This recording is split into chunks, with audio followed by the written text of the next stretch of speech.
fully aware of, aren't taken advantage of. Our full conversation was about 2 hours. We covered a ton from beginner to pro level. So if you guys like this video and you want to see more of it, I'm posting a full edited version of this video on my Patreon at the lowest tier. You can access exclusive content on my Patreon, longer form guides, coaching sessions, more ways to level up your game, or just support the channel. If you guys like the channel and you want me to keep grinding, I'd like to keep running these classes and improve them. So if you have feedback, let me know in the comments. And if you want to join one in the future, you can sign up through Clutch Academy. I work with Clutch Academy to put these on. They've got an incredible Discord that you can use to meet other Halo players, play 8s, and level up your game. It's linked in the video description. I'm commentating with Clutch Academy in a 4v4 draft tournament and $400 prize pool this weekend alongside Eli as well. So you can check that out, all in the video description. Otherwise, enjoy. Are you serious? I did it. Oh my Oh, did you see that shit? I might never do it again. Dude, I don't know. I might never do that again. What the hell, dude? Everybody huddle around the campfire. I don't know. Adderall, Loveless, if you guys want. Are you guys working on honestly, if you have something on the map that you want to work on, then go ahead. You know, like, I'm not going to say that this is like Right, 100%. you're forced here.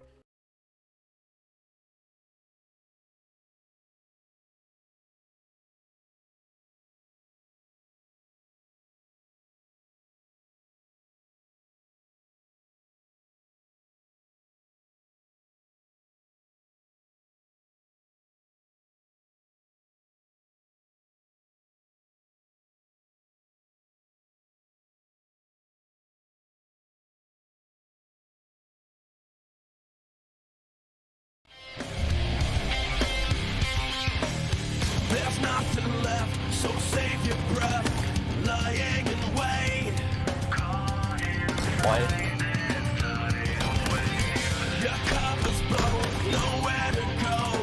Holding your fate. Fire your ghost, this time you run. Blow me away. After the fall, we'll shake it off. Show me the way. Only the strongest will survive. Lead me to heaven when we die. I am a shadow of the wall. I'll be the ones who save the soul. You want it back, back, back, back.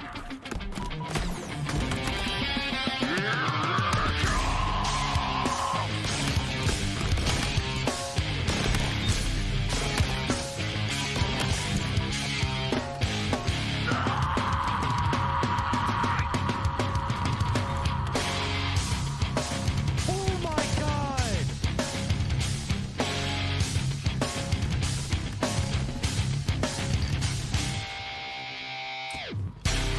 Only the strongest will survive. Lead me to heaven when we die. I am a shadow of the wall. I'll be the one to save us all.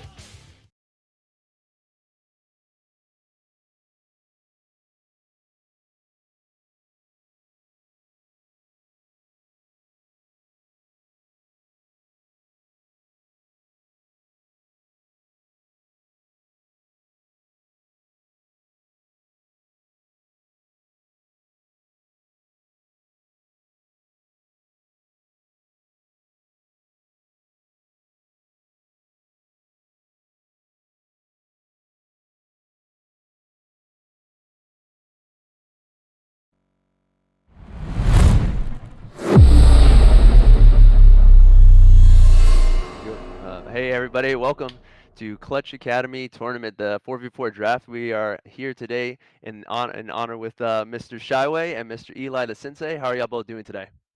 Doing great. Thank you for having me. This is awesome. course. Honestly, Clutch. Even just off 5 seconds on the intro, you're already killing it here. Oh, appreciate it, appreciate it. My heart rate is actually not that high. It's good, it's good. I feel good. It's How good. much I feel coffee? good, How much coffee are we right? talking? Actually, an energy drink. So we'll see Okay. when that pops in. But Eli, how are you doing, man? Nice to see you. I'm good, man. Just casted with Shyway yesterday. It was Right. a little bit different structure. This seems like it's going to be a bit cooler production. A lot of different people in the community that Right. we're going to highlight today. So I just can't wait to get into it. Awesome, awesome, and I'm sure you saw a lot of the teams coming in. And what did you think about the teams? Because I think we're about to jump into a game, but based off the teams you see there, I know we have like Sirion, which is Z in Twitter. We have people like Dakota NY. What do you think about the teams today? There's a lot of great players. I mean, I'm looking at Team Trailblazers, Leader Yep. Ness, and Escape, as well as X Snake. I mean, these three I frequently run into in matchmaking, and they're all killers. But I mean, Nice. like you said, Mm. Dakota, Maddie, Bigabaloo, who I think we're gonna hop in here shortly. I've been playing matchmaking with him. He's a monster, almost Onyx 2K. Uh, Across the board, lot of very talented players. This could definitely go a lot of different ways, but right now, Team Leader Nest looking like the favorites. What I will say, yeah, what I also like here is that we just witnessed some of these players yesterday, Eli, right? We got a little taste of their individual Yeah. skill in FFA. So I'm seeing some names in the finals of the FFA already pop into these rosters here, like Bueller, for example. I think he was Right. third place in our FFA yesterday. We got Command Station competing in this too. We've got you had mentioned Dakota, right? He was another high tier player in the FFA. So we're seeing some of that Yes. talent kind of transfer over here. It also shows me, a little bit of commitment, I think, for these players to go back to back Saturday, Sunday, and Right. really sweat for us. Yeah, it's very exciting. I think it's super cool. And we also, for future reference for everybody here, we have GameCoach.gg coming today. I'm just gonna go a little overview. They're sponsoring about $200 into the prize pool. We'll bring that up later and show you a bit of that. We have Space Station Gaming giving us two jerseys to auction off, based not just playing, base sweepstakes off later for the chat. We also have Oats Overnight Gaming giving us some care packages. And then we have Team Bittersweet, like I said, doing 150 for the prize pool for the players. So it's a lot of sponsors, a lot of help from the community. They're really trying to bring this out, and it's been a long time coming for this. And I'm happy to have both of y'all here. So it's great, man. Happy to be Perfect. here. I love what you're doing, man. Yeah, I appreciate it. think you've got quite a well-rounded platform here, right? Like it's not Yep, just the tournament that you're putting on. You've got coaching sessions. You had right, Lunchbox jump in. You had Ryan Noob yep, jump in. So there's a full-on platform. And I think what's great too is the sense of community for Halo players looking to grind. Like you don't have to jump in the tournament. Maybe it's a little intimidating to jump right into a tournament right away. But if you just want to play eights, you want to play. Let's say you're a plat level, you're a diamond level, there's a rank, there's a space for you to play and to meet other players and level up. And I think that's what's so important, what you're putting on here. 100%. Thank you so much. And I know Eli is coming in here the other day. He was checking it out a little bit. And we got to have your presence in here as well soon. And we have you in the books, but we wanted you as a caster first, the extraordinaire Right. of Eli the Sensei. So, how do you feel about that? I know you do your own coaching sessions, both of y'all do. What about that, Eli? Let's hear a breakdown. What have you learned from coaching, and what do you think your students have learned? Man, I don't know. It's been a fun journey. I mean, a lot of people know the story. I was unfortunately let go from a certain organization. We don't have to Right, get right. into that, but Medify was kind of there to catch me where I could land. So ever since I started that up, the support's been insane. A lot of the viewers from my stream, a lot of the people that I see in Clutch Academy all the time, are often hitting me up for coaching, and Nice. it's been a really fun journey. I don't know. I just my whole life I've loved to teach people stuff. It's just been part of my personality, and it's cool to kind of blend teaching with my biggest passion, which is obviously Halo. Nice. And now I get to talk about it. I mean, I couldn't be more grateful to be a part of the community like this, to Yeah. be honest. Yeah, we love it, man. We love you being here, and I'm always jumping in and out of the streams. You're always helping people out. You actually stream your coaching sessions, and that I think that helps a lot. I'll jump in and I actually watch the whole thing through, a lot of times because I feel like even though it might be for somebody at a lower rank or even a higher rank, depending on who you're talking to, you can learn a lot of basics that you miss out on. And I know like things like with like even with Chaiwei, he has his movement tech and stuff. He knows a lot of the game too. He's a high Onyx player and he's played in the eights and he plays really well too. So I feel like both of you are big pillars in the community that really give back in either content or coaching or in just y'all's presence. So we appreciate that, and that's another reason why I asked y'all as a top of my list to be here. So thank you for coming, guys. Appreciate it. Super Yeah. kind of you, man. Appreciate Yeah, that. 100%, 100%. Jai, you got anything else? And I think we might be ready for this game. I'm not sure, but I think so. Okay, Oh, gotcha, I'm gotcha. just excited for Halo. So as soon as it's ready, well, I'm sure we'll jump in. It'll be a good time. But yeah, I mean, you could hit me with anything, dude. If we're Gotcha. just talking Halo any topic in Halo. Eli, I just woke up this morning and I listened to your 40-minute optic versus SSG, what is it, 250 to 249 Oh my god. breakdown.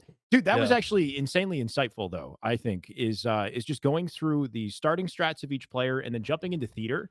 Like, not too many games, or maybe, call me out if I'm wrong here. I feel like have the flexibility, even though Infinite's theater is, a piece of work. It needs a little bit of work at times.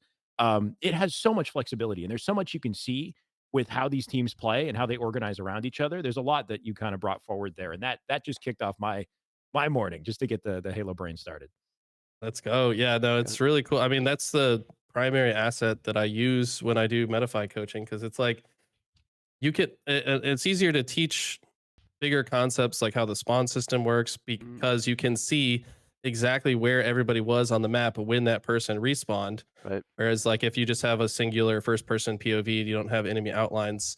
There, you kind of have to make some inferences about where people spawn. But in theater, it's like, yeah, they obviously spawned right there because you were standing Right. right here and your teammate was right there, etc. So yeah, I have fun with that. I plan to make more breakdowns like that. I'm a huge fan of your content too, Shyway. I've watched literally all Nice. of your videos. Every time he's got a new video, I put it on before I go to bed. So Oh god, Seriously? sleeping to it, it, Shaway's voice. it's really cool, man. I don't know. Okay. It's sick to Mm, see. I feel like we're making some great content. There's so many great content creators in Halo in general, though. Mhm. And it's cool to just kind of celebrate awesome Halo all the time. Oh, yeah. Perfect, perfect. And then I guess the last thing we'll talk about, we'll talk about Shyway's wonderful, unless the game's ready. You ready, Sozer? Okay, we're getting there, finishing up the last lesson you had with the Shyway. I know we put a video of that before us getting into the triple broadcast here of us three.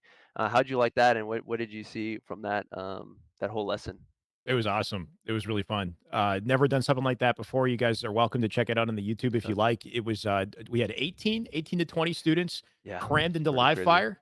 And Yeah, it was Clutch, you were pretty a big crazy. part of that too, and just making sure that it was well Yep, organized and kind of keeping the discussion going, which that really yep, helped me, right? Because yep. having that many people in one spot trying to hit a It's key door crazy, jump bro. is it's chaos, right? Yeah, So a hundred being able percent. to like transition it and make it applicable to all different skill levels, because we had a whole variety of skill levels from beginner to I'd say just about pro level. Yeah, literally. Trying to find something that's beneficial for everybody is really tricky, but Yeah. a lot of fun. We'll do more Yeah, as well. 100%. Yeah. I think we're going to be doing a Solitude one in the next week or two after Yeah. Arlington.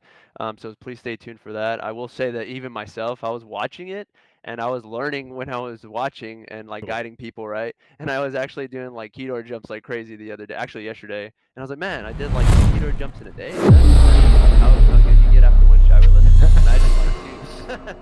So Oh we'll see yeah. how that goes. But here, Thank you. We got the teams we were looking for, Eli. I want to let you talk about these rosters here. Grippy Socks and Big Lou's. We've Yeah. got, I mean, first off, the team names. What are we looking at here? And then the rosters. Well, so it's team captain. I'll start with Big Lou. So team captain is Bigabaloo, is how you say his name. We see him on your screen now. Actually, looks like we're playing. He's not actually on this roster, so I'm a little bit confused. But on the side of Grippy Socks, we've got Homie Hopper, who notoriously has like Grippy Socks emotes on her channel talking about gotta she's crazy, so she spent time in the wherever it's gotta wear the grippy socks. So she's always kind of making jokes about that. But this team is really cool to me because these two actually teamed together last week in Pure Delights tournament. SS Gunna was a captain in Mm. that tournament and selected Homie Hopper. They did quite well. They actually almost won. It was a heartbreaking loss. Oh, They got very deep into the tournament, and then Ultras here. She's another grinder. She's in Pure Delights 8s all the time, and Unsurpassable Z rounding out the roster. This guy I know is a grinder. I've seen him in matchmaking quite a bit as well. can we say this is a bit of a revenge tour, maybe, or lessons learned, and then you can apply it today and see what you can get from it? I think a draft tournament is your perfect opportunity to make that big regain, and kind of figure out where you stand at this level, because we got a whole mix of talent in these rosters. You had kind of done a good job of shouting out Grippy Socks, but I think it starts with one like high tier Onyx is kind of how the draft is formed, right? You got like a captain of sorts, I believe, and then we kind of build that team around the captain. So we've got some pretty high tier players across these lobbies, and I think this is a great just showcase of talent at this level. Speaking of which, Gunna with the beautiful little 1v1 outplay. Yeah, let's talk about Gunna for a second. This guy has been going to almost every tournament, teammate with Kenneth. They usually team with I think his tag is like Big Bunny or Bunny Muffins. I don't know, something along those lines. I can't with But these Gunna, names. I've been playing with him really since the game came out, and he's been part of my Discord community and playing in our eights. And this man, I have seen him shoot 80% accuracy more often than not. So no shocker to me at all that he is hitting so many perfects in these lobbies. He's already got 9 kills, by the way, 9 and 2, which does not really surprise me either. His damage output always insane, like Yeah. two to 3 times as much as everybody else in the lobby. So, or not times as much, but like 2,000 to 3,000 more than most players in these long oddball game types. So look out for him to deal a ton of damage on the map. Yeah, what you're saying is whether you expect it or not, he's gonna find a way to shoot you. Yes, Is that perfect? That's but, right. all right. Looks like that ball's gonna go back tower here, and maybe an opportunity to collect it, but you can see things a little bit dicey. There's only 2 of them alive back tower, so the push coming in from Molly. Molly not checking the corner there as they push in, and will pay the price for it. That's 3 dead for blue there, and that should be a ball. I think it was played though. Molly is a male, but he apologies. was a member. That's okay. He was a member of one of the armed forces teams as well. I believe he's in the army. Great player in his own right. But yeah, gotta check your corners there. His teammate though, Dr. Right. Juice with the camo, trying to find a way to break this setup because so far Grippy Socks have been completely in control since the very start. The repulse come out and the 1v1 win from Ultras despite having been shot maybe 3 times before turning around. So the perfect reversal, very likely there. And now they've got just 18 seconds to go. Looks like whenever you get into a setup like this, you want to just keep eyes on all the lanes, find out which way the other team is pushing from. And so far, they've done a good job to identify and shut down every aspect of this push. It's looking like a complete lockdown. Juice, that's a big 1v1 win for maybe a chance at the ball, but the time still ticking, and Grippy Socks coming out with a perfect 1-0 round to start our game here. I'm looking at Gunna once again. You had mentioned how much of a stat man he is. I guess 13 and 3 off the opening, definitely a big part of that. But I like also the setup, the way the team had kind of positioned themselves to keep them away from ball there. No, absolutely. When it comes to oddball, I find that especially on a map like Live Fire or like Streets, you have to really lean into the fact that the map design is a 3-lane map, right? So whether you're on offense or defense, you need to have eyes and presence in all 3 lanes for either your setup or your push to be successful. So when Grippy Socks got control of the tower, you could see they had coverage on the nest side. They were watching top middle. They were watching the OS side. That's exactly what makes a strong setup. And if you're going to push into a setup, you need to do so from multiple lanes as well. Gunna right there, drawing the attention of 3 different blue players, right? He was escaping somebody from tower. He almost got 2 kills. He hit 2 body shots with snipe. Just kind of shows how much he's popping off early on here. But you got to love to see Juicy Men coming out with 19 seconds off the opening. Despite the pressure, they found more time on this round than they did in the first one. And hopefully the start of something special. Juice finding 2. There's the double in this situation. What a little lockdown, finding an opening for his teammates. Absolutely. And I think we should be able to get that game sound on deck for you guys.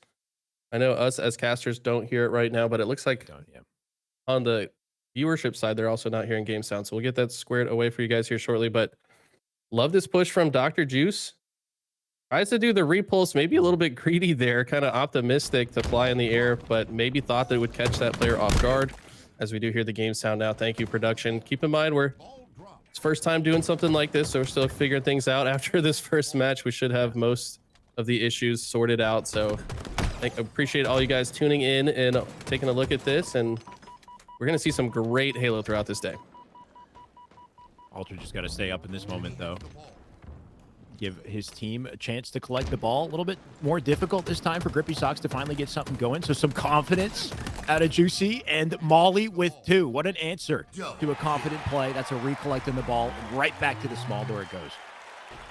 Yeah, love this. And check this out. Molly has the awareness that they're probably pushing from big door. Looks like teammates are watching from sandbags. If the other team is spawning at the green side of the map or back B, whichever you want to call it, sometimes it's good to just rotate the ball out to dummies and try to get the ball to tower if you can't hold off the pressure. But it looks like they're going to keep the ball in A, and they might be punished for it. They do finally throw it out, but the push has come in. Homie Hopper going to close out the last kill.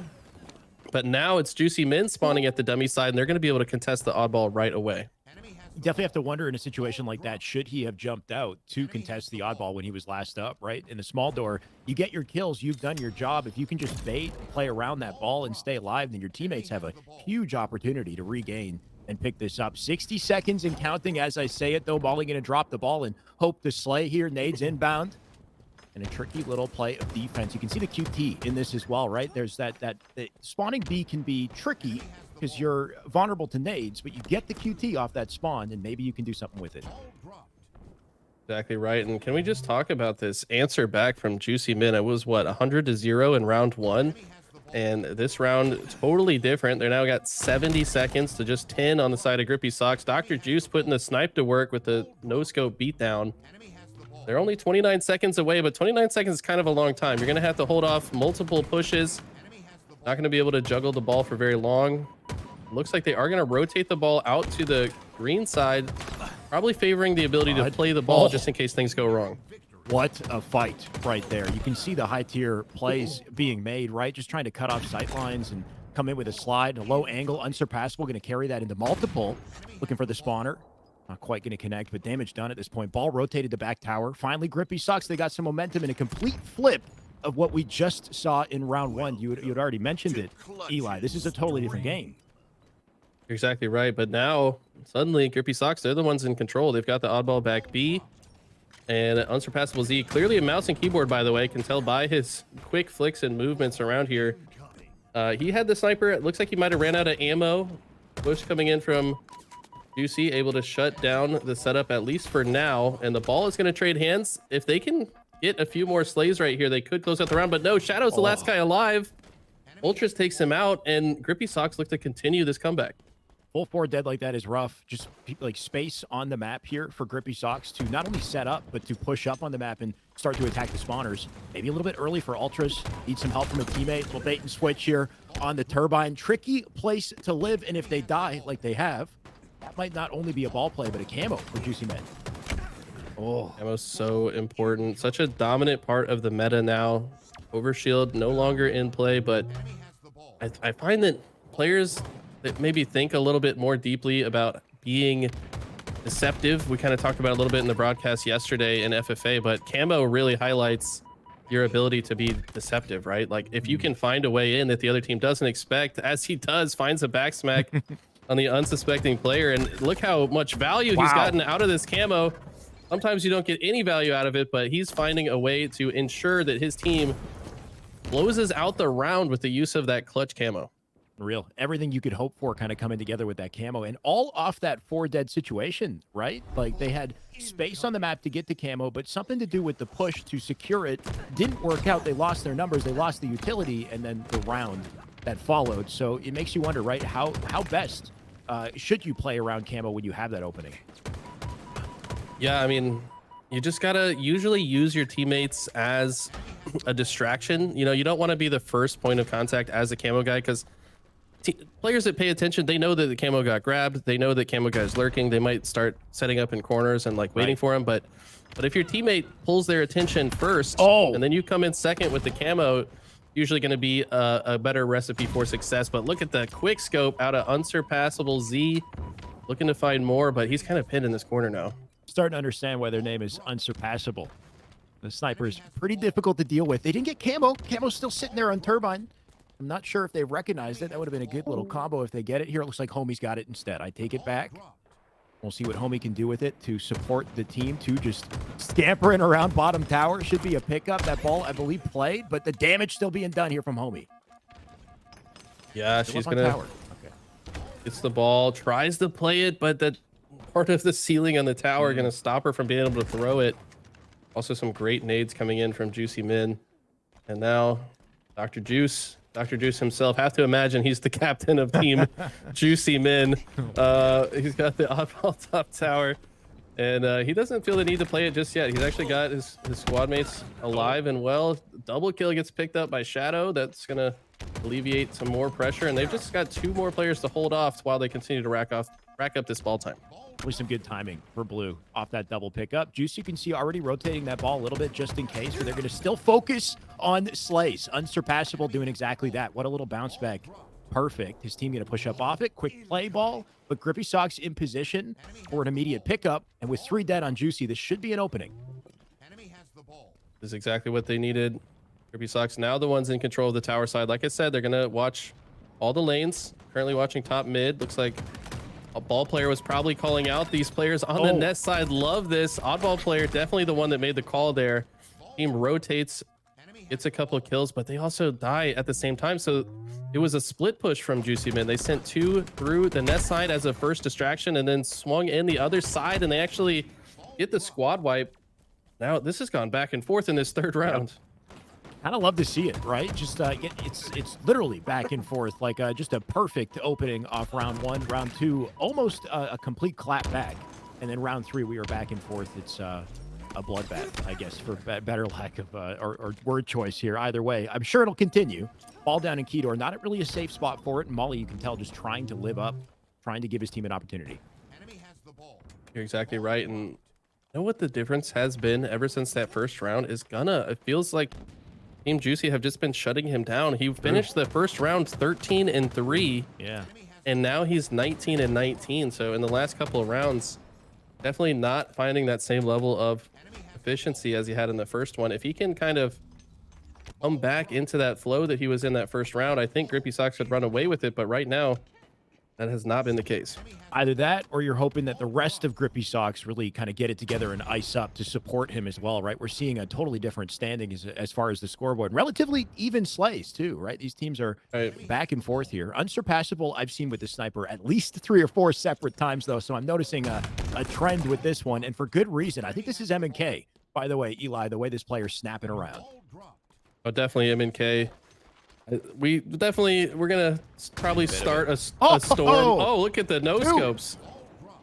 I feel like mouse and keyboard players don't even like to zoom, man. They just prefer to no scope, but maybe it's just that, yeah, that precision with the mouse is definitely very obvious with the sniper. We still think that controller has the edge, I think, in a majority of situations, but there's definitely a lot of stuff that M&K players can do that controller players can't. I can sense the fear in your voice when you say that, Eli. Right?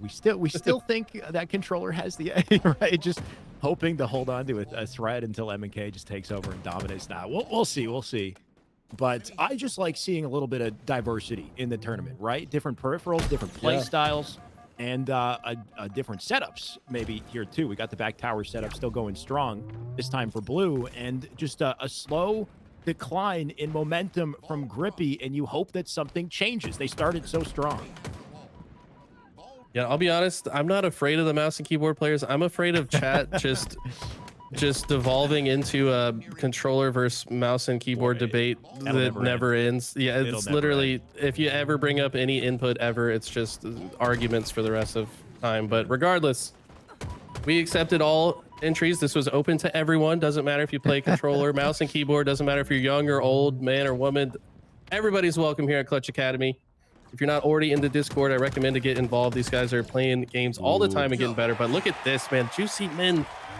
Clutch double kill from Homie Hopper are going to shut that down for now, but they have to come back in a big way in this 3rd round if they're going to secure this game 1 victory. You said it. They got the ball. They rotated it. Gunna here for the cleanup.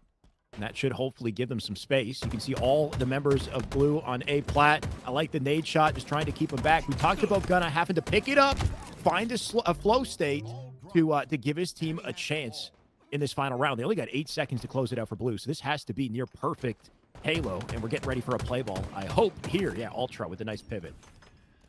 Yeah, Ultra, very keen awareness of the situation, knows that it would be far too risky to go down, but look at this. Juicy ready with the reset, and they look to close the round out right here, right now. I don't think anyone's in position to stop this. What a regain out of Juicy Men. I don't know if I like that I have to keep saying that, that team name. But in the end of the day, if they're winning, right? A win's a win. So if they're going to hold on to that momentum, we might have to get used to saying that team name, Eli. They're locking in, right? Despite the very confident opening that we saw at a Grippy Sox, 100-0 confident. He couldn't have asked for a better opening at a Grippy. things deflated, pretty quickly. Things changed, and it's also maybe just credit to Juicy and how they regained, how they found their way despite the opening. No, you're exactly right. I mean, maybe the juicy men warmed up a little bit in that second round and really just ran away with it, but it was back and forth. It could have definitely gone either way in that third round. But we'll have to see who's brings it together in the live fire game, or sorry, not live fire, the Slayer game that's coming up. Hmm. I do feel that there's probably going to be some type of pep talk in the comms here. Usually after a loss like that, teams got to just talk it through, figure out what went wrong, maybe fix some communication breakdowns that might have happened. So, curious to see who comes out on top in this next game. Is that what you say? What you say would be like the conversation that's happening in between games? 'Cause you don't have a lot of time in between games to really talk about anything, right? So what Yeah. would be the most important information to get down? Because the vibes, I think, is a big part of this. Like we can't go back. We can't look at some of the individual plays that went wrong and worry about that right now. It's all about what's next. So kind of where do you think these players' heads are at? Let's say they're playing a efficient Halo. How do they bounce back communication wise here? I mean, honestly, the best way is to just kind of hold each other accountable for maybe some things that went wrong. Just be like, look, we pushed a little bit too fast when we were coming off spawn. We didn't set up a good timing for our pushes. That's why some of our pushes failed. Let's try to pick up the communication. Let's make sure we're talking directly to one another. Let's be a little bit more responsive to call outs, like just Mhm. little ways to kind of like, I guess, tighten up loose ends on the team. Cause like for a real well oiled machine as a Halo team, there's so many different factors that have to be in play. And if you're the captain on this team like Gunna, who probably has more competitive experience than the rest of them, you kind of got to hold them accountable and say, like, look, we got to Yeah. play these scenarios better together, not get disjointed, focus on playing together, keeping each other alive, maybe stop over challing, like use teamwork more. This is a heavily teamwork oriented game. And, if you get off the rails a little bit, then, it's going to be hard to win the game.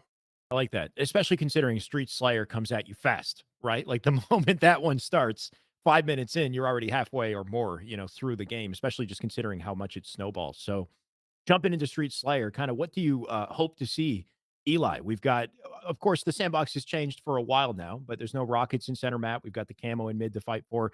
Things pacing wise are a little bit different, but what do you expect, I guess, coming into this? Honestly, Streets is and Livefire are pretty similar, like map archetypes in my opinion. They both feature 3 lanes. There's just no bottom middle on Streets. Streets a little bit smaller, but both play pretty fast pace. Like when you're pushing from one side to the other, you often want to have players on both perimeters of the map and also have somebody in the center. So I'm looking to see. We saw good pushes from both teams, to be honest. Several times one team had a setup that got broken. So I kind of expect to see a similar pace of play that we saw from the first match. But it's going to be very important to see who controls like the shotgun. I find that I gravitate towards the purple lane on this map for the sole purpose of picking up the shotgun every time it's on respawn because it is so powerful on this map. It definitely is, and we'll see who elects to grab it. You can see both members of Juicy right now on that side of the map, so likely have it. And the camo, of course, not up till 30 seconds. Very risky play from Ultras. Going to get melted by the firing squad jumping out into that open courtyard. But that top map control important as well for Grippy, so at least they do have coverage on the camo, though Juice one step ahead. You love the use of the Shroud here. Yeah, Shroud, a fantastic tool to guarantee yourself the camo. Now Juice with the most powerful combo on the map. Camo shotgun, just lurking. Feel like we should be playing Jaws music or something while he's just sneaking up on unsuspecting victims and Soundboard for that. just eating them alive. Yeah. They get 4 dead. It's a clean wipe. Now, this is what's really interesting to me. How do they play when they have 4 dead? Are they going to separate and contain the spawners on both sides? It looks like they have. So one member swings over to the purple street while 2 members swing over to this right side. They're trapping them back A. They predicted the spawn, and now they're collapsing on it with aggression. This is exactly how you want to play. Excellent. With the lead in a Slayer. Excellent little collapse, right? We saw that from Juice coming out, hitting the curb slide off the staircase straight to the left side of the cafe for the pinch. And also knowing that doing that offsets the spawns, right? One of them split in back C. So you have to be quick enough with that collapse to avoid that back C spawn as well and make sure that you come out cleanly and can then reset and keep the momentum up. And I think this is looking like a clinic right now, Eli. 15-5 here as we've got Grippy now finally spawning up in the cafe and Juicy continuing to just hammer him. Yeah, I mean, that's 2 spawn cycles in a row. They've actually forced the spawns over to Cafe. They're immediately ready. Dr. Juice hitting this left side. Rest of the squad coming in right side. Early damage. When you have twice in a different, row. yeah, entry points to the spawn area, there's no escape options for the other team. No matter which way they run into one of your teammates, and it's been an absolute masterclass so far from Juicy. Once again, getting the camo with the shroud. Wow. Finding an unsuspecting victim. Almost turns 2, but the killing frenzy for Dr. Juice. We see why he's the team captain of the squad. Feeling pretty confident jumping out Tyre's window like that, looking for the 5-shot as well. But, I mean, I can't blame him, right? 10 kills off the opening. And I think really putting on a showcase of the power of the Shroud on the top of this map now. It used to be down over on the driveway. Now we have the repulse there, of course. But the whole dynamic has shifted with how you control top map, collecting that Shroud, making sure you have the timing for the camo pickup, and just netting so much off of it. 12-2, far and away from everybody in the lobby, including his own teammates, by the way. A big part of this 21 kill stretch, but definitely not over. Grippy, they've found their way back in this. Yeah, they've rallied back. Then only a 4-kill deficit. Dr. Juice still plus 10. Probably confused how they're only winning by 4 right now. Yeah. But they put on not only a masterclass of how to secure that camo, but just how to apply pressure to a spawning team. But look at this. Grippy Socks getting the first 2 dead. The first 2 dominoes have fallen, which usually means the rest can follow in short succession unless some great defense is played, as they do here. They get 2 dead while in a 4v2 situation. Not easy to do. So I usually tell people, whoever your last teammate is, if it's just you and one guy left, like, play together. Make sure you stay within each other's sight lines. And that's exactly what they did. And they flipped the entire situation. Learned from Miss Lakar, it's the first 2 spawners, but I guess you can apply this with just 2 alive, is you stick to each other like glue, right? You stay close together, make sure that at the very least you're going to get trades, you're going to be able to bait and switch off of each other, and it's one of the greatest ways to offset a disadvantage, but this is getting real close. Shadow right here looking for a pick out through C, and then that positioning going to be important for camo. Not going to waste time pressing advantages here, going to get right in the middle of it. Yeah, keep in mind, this is a best of 3, so if Grippy Socks does not win this game, they will fall to the lower bracket, and you can kind of sense they're playing with their backs against the wall. Yeah. Brought it all the way back, 28-30. Gunna has woken up, 10 kills to his name as well. And it seems like they're just kind of working together. Off of their advantage states, they are pushing together. Oh! Also controlling the sandbox, Oh but Shadow outshoots the Stalker player, Ultras, and then finds 2. And he's going to build that lead just a little bit further here. Shadow with some icy awareness, not just finding the piv, but being able to snap over to ATM in that type of situation. Well, 1 shot, just, testament to some high-level play here. Still making it work. Going to try to work off a teammate. You can see him trapped in PD. Still a chance for Grippy. They've been at the back foot the entire game, but they're keeping it close at 31 here. Ultra just trying to fend them off.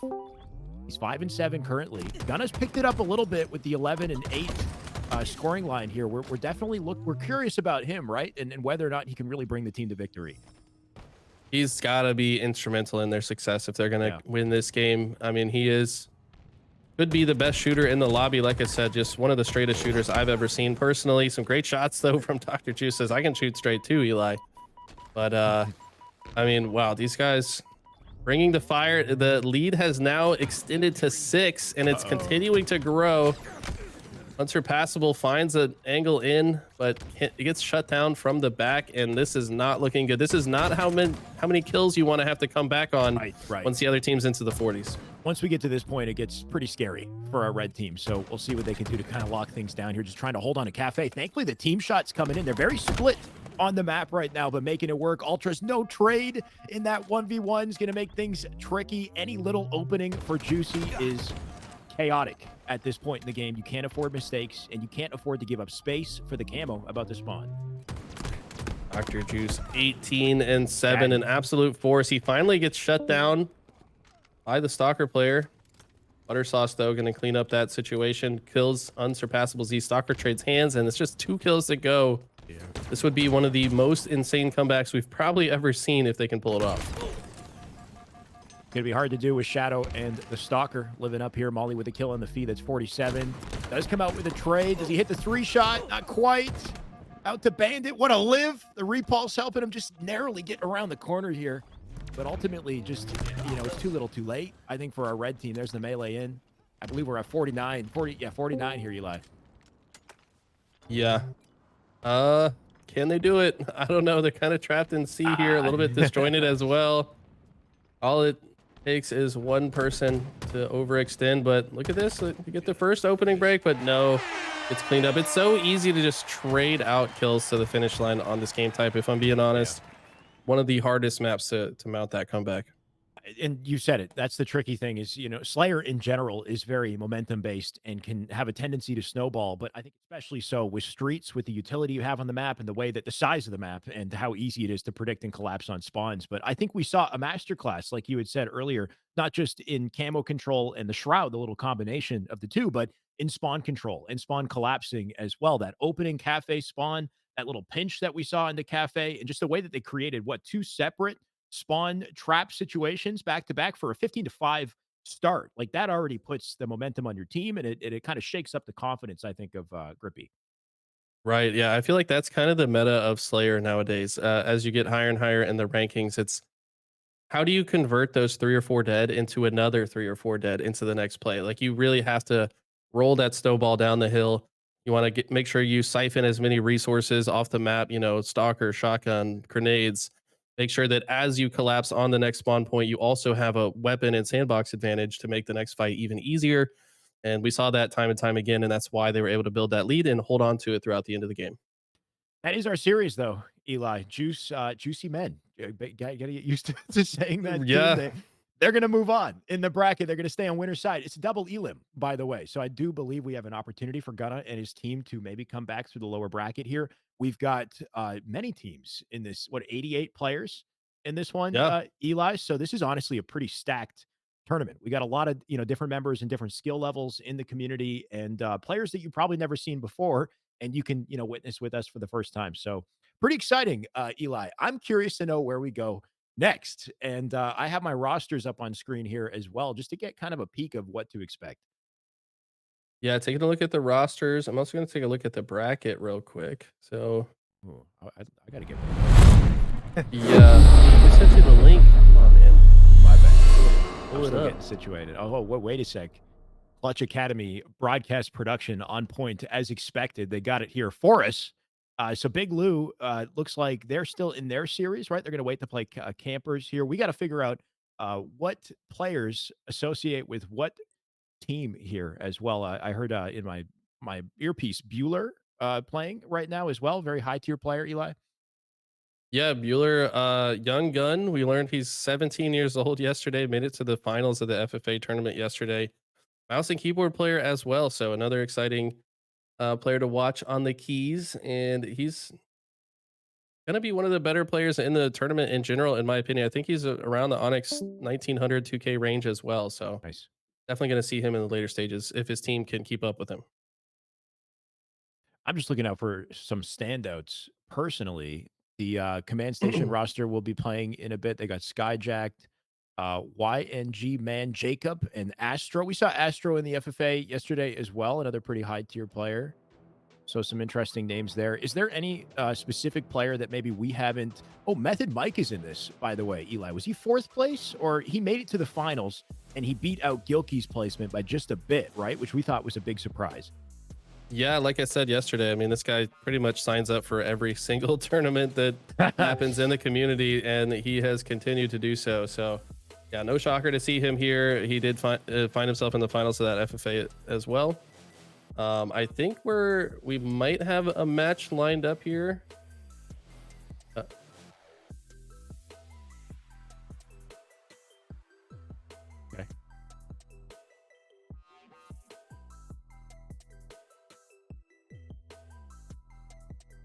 Okay, so Team No is one team. We're still waiting on their competitor, right? This is Bueller's team, which we just kind of alluded to a second ago, Eli. Team No, Bueller, Jaren, Vengeful, and Devils, I believe, is a sub joining the team. This is actually pretty sweaty, if these are the players I think they are, right? But Jaren, a very high-tier Onyx as well. I don't know Vengeful too well, but Team No is one team that we're going to be looking at. I think we're still finding their competitor. Yes. Yeah, that sounds like what we're looking at here. I'm trying to find Bueller's teammates here. It's on the, at least on my document, it's on the right side. Jaren. Oh, I see him. Yep. Yep. Perfect. Okay. Yeah, Jaren, also another member of the armed forces. I believe he was in the Air Force. He might still be in the Air Force, not sure, but also a fantastic player. Always see him running with placement, run into them as a duo, and they are hard to beat. I'll say that much. Right. But teaming with Bueller, I'm not familiar with Vengeful and Devils, but I mean, anyone that signs up for these tournaments is ready to play. That is for sure. Definitely. And I think the caliber of competition we got just off that opening match was pretty exciting to witness either way, right? Like, I think we're seeing some good teams. Like, this is a draft tourney, keep in mind, right? So you can't really expect the topmost tier team cohesion, between these players. But I think even with the draft, we're still seeing a lot of excellent team play and a lot of well-coordinated moments, bait and switch opportunities, spawn collapses. So it definitely kind of almost ups my expectations, like I think we got some pretty high tier competitors. Yeah, you're exactly right. There is certainly going to be some high level Halo being played, but the thing about it, whenever you have a draft tournament, it just comes down to like who has better small talk and communication, who has been in more situations, maybe has better game plans for different maps so they can bring that communication to the forefront in the middle of the game and play through situations, because none of these guys have had time to talk about starting strats and setups on any game type. It's kind of like you just got the knowledge that you got, and you got to hope that your teammates kind of agree with what you're saying mid game or before the game starts, and those are the teams that usually perform the best in these draft tournaments. You think there's any time for a coach for something like this? Would that be like a little cheat code in a moment like this, if you could secure a coach last second for a tournament like this, a draft tournament? I guess, but I mean, we can see all the teams in the Discord right now. There's 4 players in every single call except for one. Oh, you're right. You can't really sneak into that, can you? Yeah, you can't. So yeah, I don't think any of these guys have a coach today. Okay. You said they don't need it. It's about the small talk, though. That really, really focuses on your ability to adapt communication wise. I think with these players and teams, and bounce back too, which is something that we saw Crippy struggle with. They opened up so strong, so much momentum, and then the bounce back wasn't there, and it makes you wonder, does that have to do with the cohesion, the team chemistry, when things weren't going well? Because man, was there a pop off on round 1. Yeah, no, you're exactly right. While production gets this sorted out to get them in the lobby, we might go to a quick break real quick. So don't go anywhere. In a short few minutes here, we will have that next lobby ready for you guys.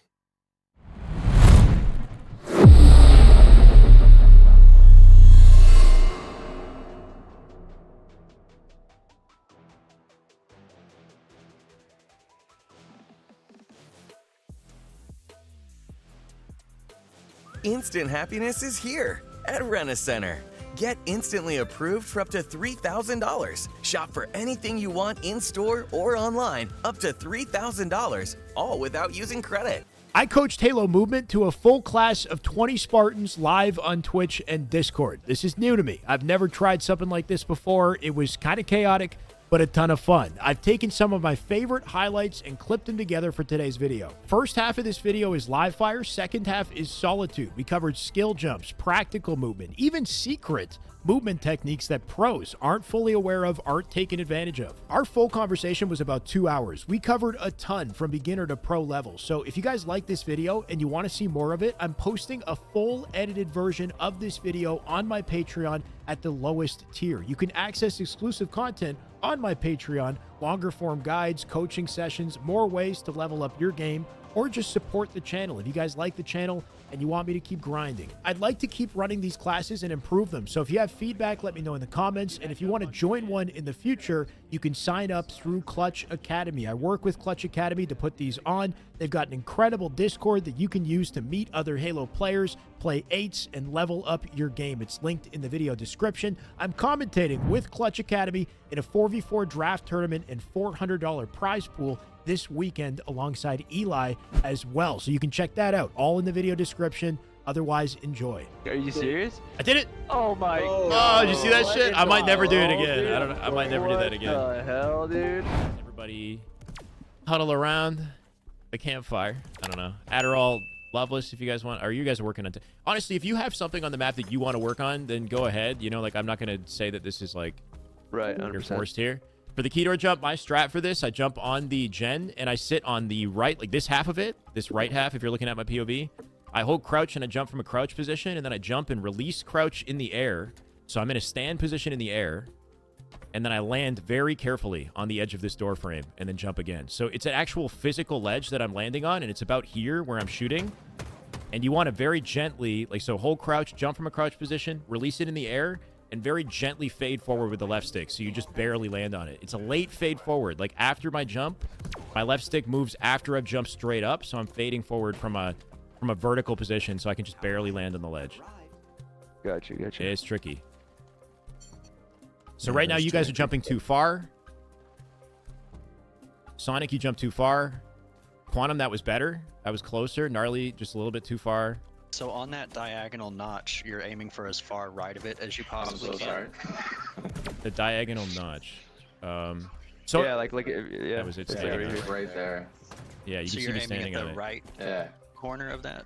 Yeah, right in the corner. I'm actually trying not to touch the wall too. Like, I'm fading forward and trying to make sure that my feet are the first things that actually make contact with the ledge, and I'm not throwing myself into the wall. I'm trying to avoid throwing myself into that wall, and just make it so that my toes just like barely land on it.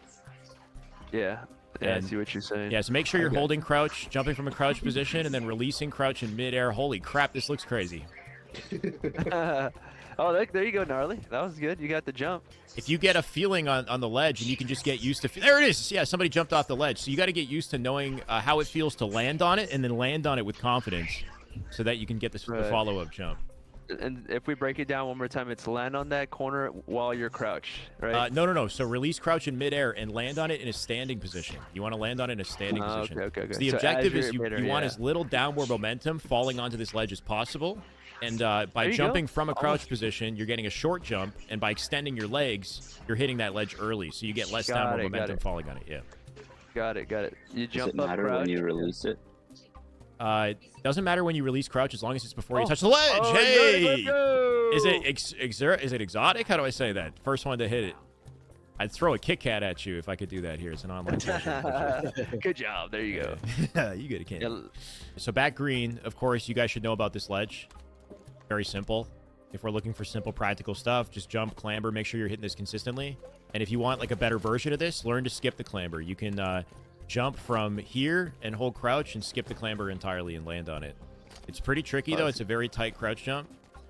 But just being able to comfortably clamber that ledge is super important. Speaking of clamber skips, when you're inside green, you should almost never clamber this green out, right? Because you're entering a war zone, and you're revealing yourself to a million different angles. So make sure that you walk up the short ramp, jump, hold, crouch, have your gun ready, and imagine a fight. Imagine somebody's A-plat. Look at stacks, like, as you come up. Like, or, sorry, sandbags. Look at sandbags as you come up. That's good. I didn't even know skipping that. the clamber. I'm diamond 6 and I don't even do that. Holy. Oh, it is super, super important. You can either walk or sprint up the ramp and then jump towards the top of the ramp. Look at where his crouch. feet are at here. So hold on real quick. Should I come back?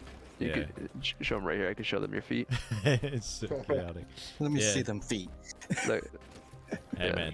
I don't give up free feet, dude. This is extra. You get charged extra for that. Okay. Just walk, jump, hold crouch. So at the peak of the ramp, you want to jump so you're at the highest point from the origin of the jump. And then hold crouch. It's funny watching you guys.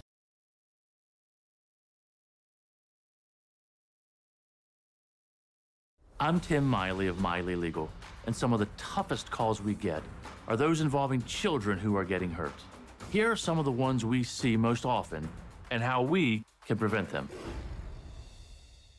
One danger to your child that you may not be aware of come from these small batteries called button batteries. Nice. Yeah, so you want to be doing that on command with comfort. Movement tech with the repulse. If they have questions, of course, like bring them out. But with repulse now, you just grab repulse. What do you think about doing, and what can you do with it? Yeah. Most important stuff to know how to do with the repulse is just making sure that the height that you want is like really intentional. Like, for example, there's a repulse jump here that Lucid likes to do where he just looks at the floor and repulses and holds crouch, and he gets right up to the bridge while skipping it without actually sailing super into the air. Yeah, just look at the floor, repulse from the floor, and hold crouch, and you can skip the clamber right up to the bridge. It's crazy, bro. It's situational. What Bound likes to do and most players like to do when they rotate is the standard 180 like slide repulse, right? So you sprint, you slide, turn around, jump, repulse, and you want the right angle, which is a low enough angle that's going to give you enough height to clear the bridge without clambering it. So make sure you slide first, because sliding gives you momentum that you can carry into your repulse jump. So sprint, slide, 180, jump, repulse. I don't know if y'all have had it to where you've heard people do the repulse jump and they end up being like a whole 10 feet in the air. Yeah, like go ahead and do it the way a typical person would do it, and then show them how. I would say maybe not how you should do it. You see how I kind of went all crazy? One more time, Shay. I was turning away from you. So like here, that gives you like maybe like 2-3 seconds to shoot somebody out of the air. Yeah, but the reason why this is practical is he comes to it, and this is why Lucid does it, because it's probably way more consistent than a rotation jump slide. He literally is ready to fight, and he has cover behind these boxes right away. The thing about this jump, though, is if you have too much forward momentum, it can kind of lower the peak height of your repulse jump from the floor, and then you might not skip the clamber. It's like a little bit iffy. What you should really be comfortable doing is just comfortable with getting the height that you want for the given situation. So if you jump and you do a late repulse, you're going to get a low height. So like that's still just as effective, if not more so. And then I still come in from a low arcing angle, right? So it's really just about being really comfortable with the exact height that you want in the right situation. Sometimes it's good to go super high with the repulse. It really depends. You were doing that late or early, Shy? For which? To get like short. Yeah, so you jump and then late repulse for a short height. You can also do like, you don't have to look down super far, and that'll give you a low repulse jump too. But you can jump, look down, and then late repulse for low height. For the highest possible repulse jump, you want to look at the floor and jump repulse together at the exact same time. Like you said, if you're looking at the ground, it's the highest. If you're looking diagonal, like in between, like a 45-degree angle, you get a little bit lower, you know? Exactly. Obviously, it's, so it changes the height too. A good example of this is being able to comfortably do the repulse jump off the spawn, then you spawn in bottom mid, and do it in such a way that you land exactly how you want to land, you know, without going too high and like banking this, or without getting a clamber. Just perfectly getting yourself up there out of a late jump. If you guys see so POV for that. Yeah, I could see that that bottom mid. That's a good one. Yeah, I like never pick it really up, thought about that. jump, and then like a slightly late repulse so that you get like a nice lineup with it, and you land as early as possible, like land cleanly. Hey Shy, what exactly, if you don't mind me asking, what exactly is that lineup? Because I've always struggled with that jump up specifically, just because I don't quite understand what the exact lineup is supposed to be. I would say I always feel like I hit the top. I always hit my head on something. You see this yellow area on the floor? Yep. Make sure you're within it. Don't go outside. Exactly. Pretty much. Yeah, just make sure your like feet are within. You don't have to be against the wall. Just you could be like anywhere in this like.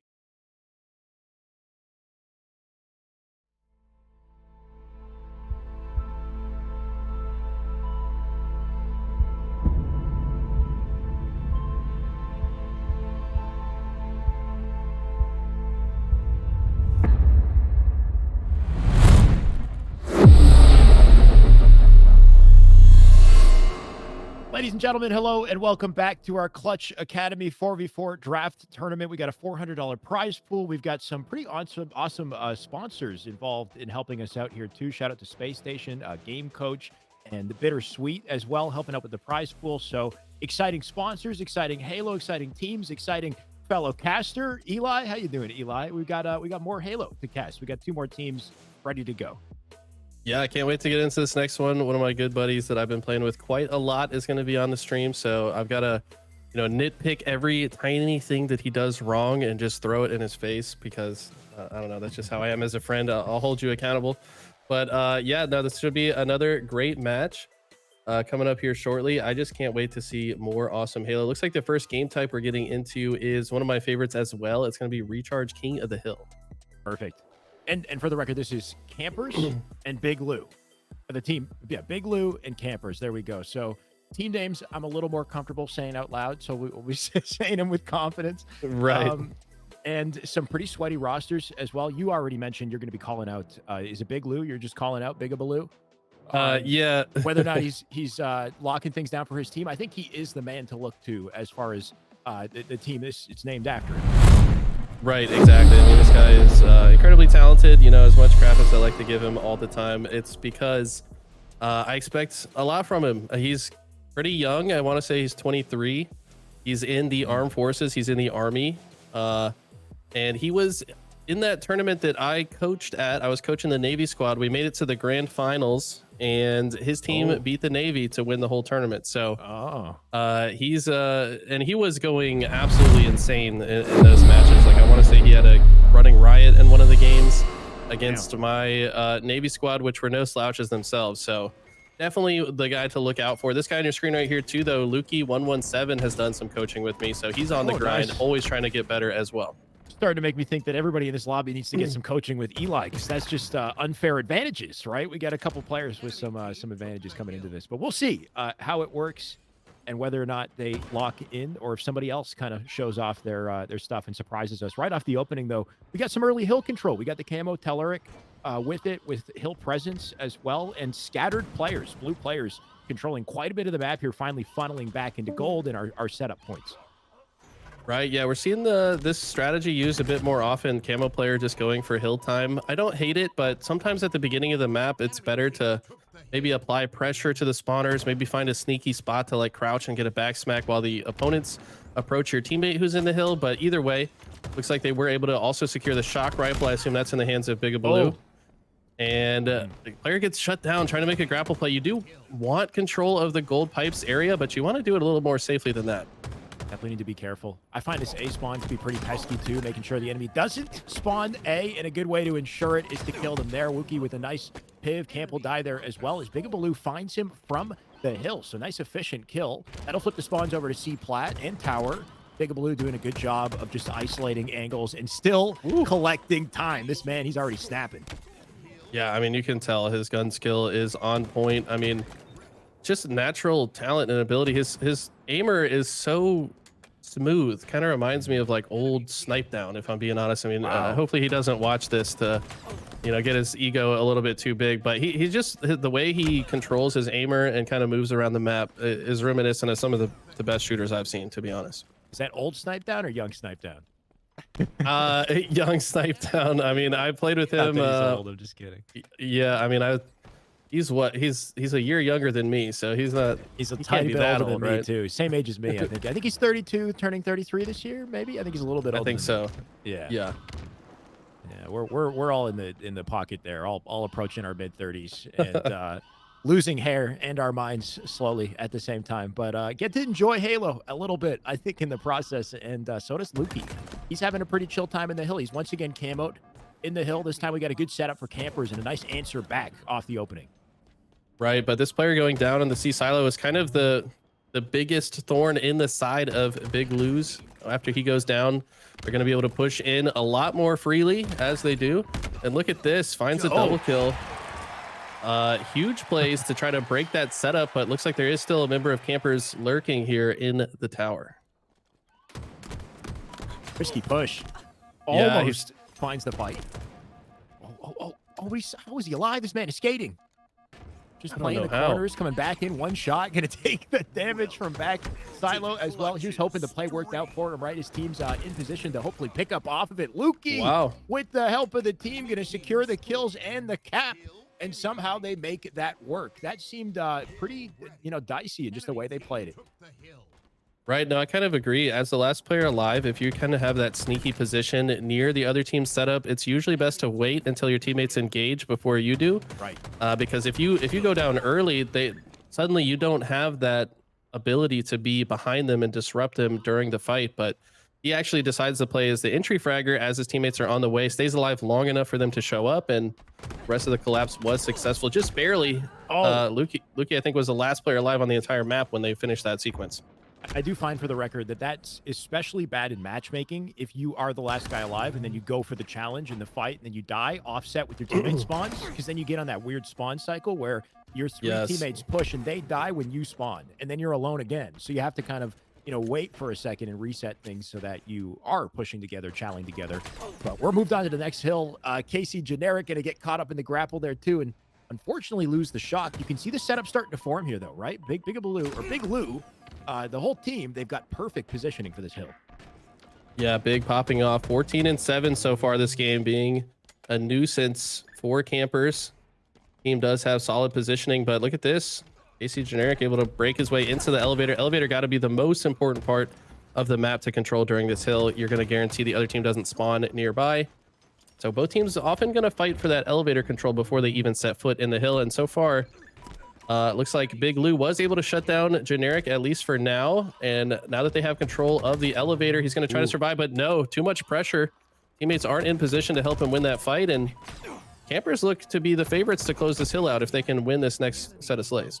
You can see Generic immediately go fill out A as well, which is so important for these teams. You had already mentioned it, Eli, and it's something I like to talk about with my students, but just having an anchor point for each hill is almost more important than having the hill itself. Like, if you don't have A to start, then you might as well not just be in the hill, because they're going to continue spawning in A. If you don't have back silo for C plat to guard C plat, then you're doing yourself a disservice, you know? So being able to kind of fill in those anchor points and then set up around them and then secure that that hill, I think is very, very important in ensuring you keep it.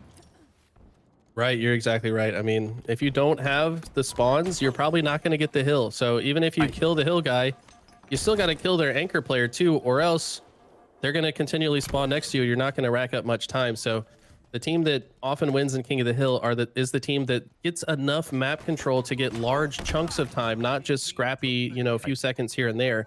You want to set up the conditions so that you can get a lot of time in one go. And so far, both teams showing that they know how to do that. And it's just been Campers that have been barely edging out the last couple hills. Good grab here from Generic, though. Going to sneak his way out through bottom mid. Put the camo to good use. Does find an important pick. And rotate back to back silo. I like this play. Just to secure, once again, that anchor point. His teammate already in the hill here. Or his opponent, sorry, in the hill as well. As I get a little mixed up. Almost got out with the camo there. Can be the advantage, right? It's just even well one shot, sometimes you can finesse. Yeah, I like the way that Big Lou's is playing this patiently. They know they don't have to rush this hill, just kind of getting control of the silo like we talked about. Get that anchor position, then get these kills. Pushing forward, tries to win the fight, but no, it gets 4 dead and pretty cleanly as well. Lukey, the only player on Campers to die during that situation. In this exact moment, I'd kind of like somebody on Team Campers to get to top glass before the spawners came up. Now that because they didn't go there fast enough, these players are going to come through the long haul a lot more easily. This is the best way to approach this hill if you don't currently have control. And it looks like they're still fighting for it. Big, one of the last players alive for his squad on this side. And look at the grapple play. He's just kind of going all over the place, kind of not sure what exactly he was going for. I mean, if you're going to make a play like that, you better have good information about where all of your opponents are, because you don't want to fling yourself to the middle of the map unless you know it's clear. Regardless, he gets taken down, and now Big Lou's looking to tie the game up if they can hold off this last push. Can they last second save it, though? Generic with a big kill out mid-map. Where's Camp? Right, he was right behind the silo, right next to the hill, and he's going to make the push last second, securing a big kill to do it. Big with 2, though. Big up Baloo with 3 kills back-to-back to give his team access to hill and access to camo. That's a nice little snowball for Big Lou, and Big up Baloo is kicking it off. Yeah, huge plays out of the boy. This guy also frequently plays with some of the members of Complexity. I think he's been learning a lot from those guys as well. Those guys have a very unique play style. I think they're one of the best recharge King of the Hill teams as well. So curious if he's maybe taking some of those Ryan Noob strats to heart here as he plays this game type, trying to step up as a leader figure on this squad, because you kind of need to. I mean, in a draft tournament, if you're the captain, you better be leading the troops well. And might be one of the first times that he's had to be in this position. Right now they're on a back foot position, though. Despite the halfway capped progress they got, which is great, they're spawning in A here, which you don't want to be spawning in A for this hill. You can see the 3 dead. C plat coverage going to come in. Lukey might want to ease up on the A spawn here, or else he will push it somewhere else. But we'll see, depending on whether or not the team is ready for it. But I just find, once again, if we're playing for anchors, that C plat is so important as your anchor point for control here. If you have that, you're going to push them far off the hill and give your team some crossing sight lines and some vantage points to spawn from.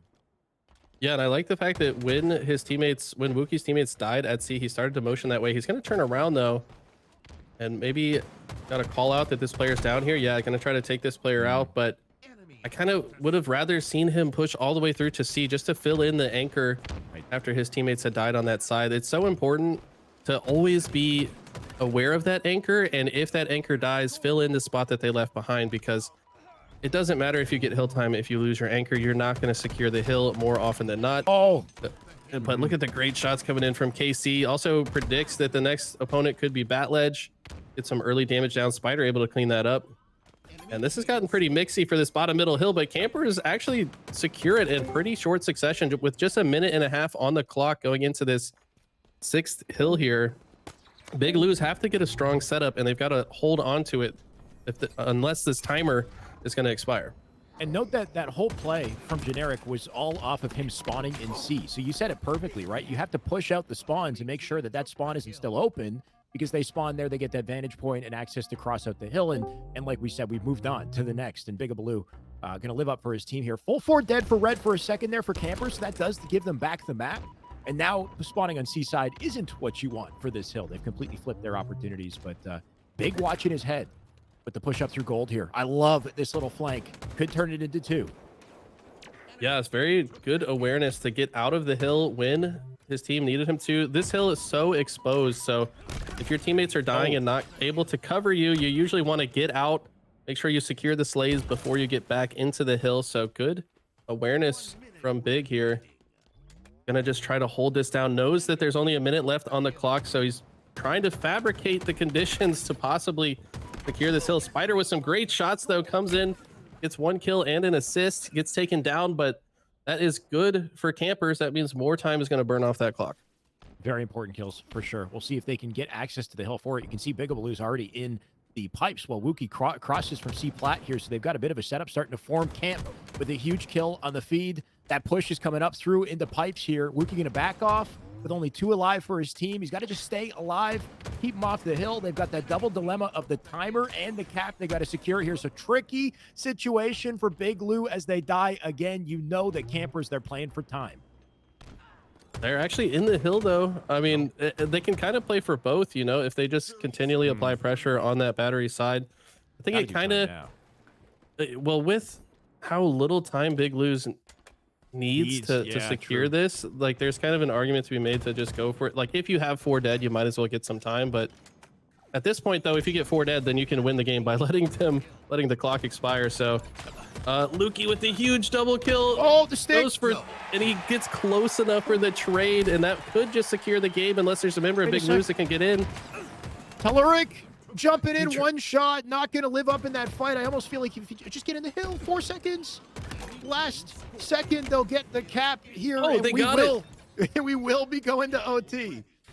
Wow. Oh my God. They just brute force their way into the hill despite some heroic plays out of Lukey. Very impressive to tie it up. Now we're into sudden death. Next hill wins, and it's down to Blue Pipes.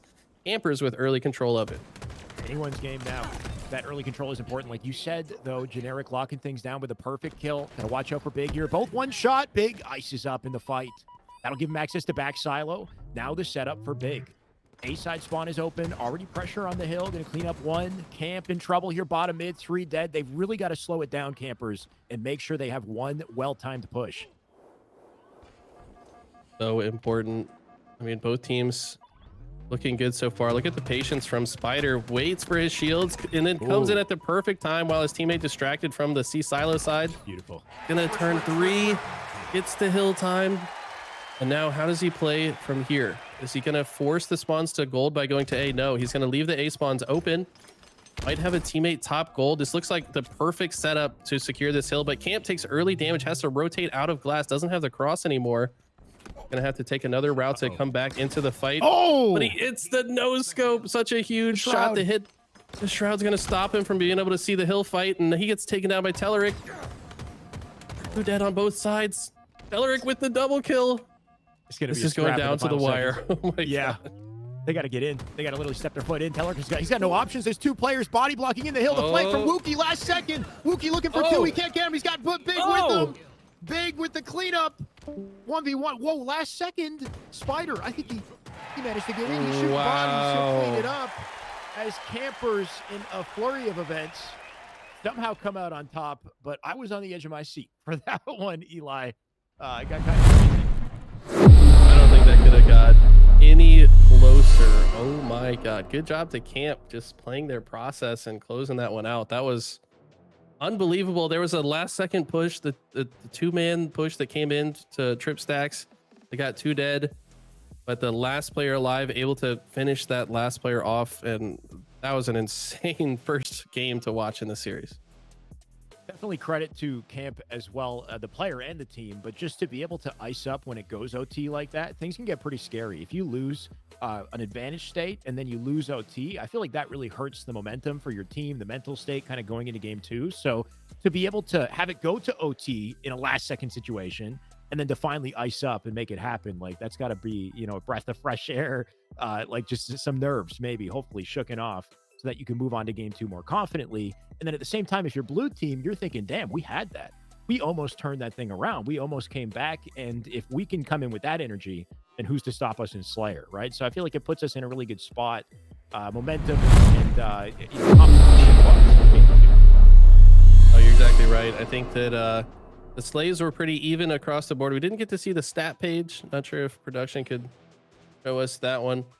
No scoreboard this time, as I'm hearing from production, but I do recall, I know Big had nearly 40 kills that game, and this guy's always putting up big numbers in Slayers as well. We got Solitude coming up next. What do you think about this game type, in general, Solitude Slayer? Is it one of the better Slayer maps, one of the worst Slayer maps? How do you personally feel about it? Damn, good question. This map is very oppressive, I find. It's a tricky strongholds map, that's for sure, because you either get slammed, you're either slamming or get slammed. Slayer can be like a little bit more back and forth, and we'll see bouts of like inside map control, of course, kind of your name of the game here. But really, I find it's just the team that controls camo is going to be on top of this one. Obviously, shock rifle does a lot of damage too, but I find the camo is what really breaks the setups, the momentum, makes some of the biggest plays.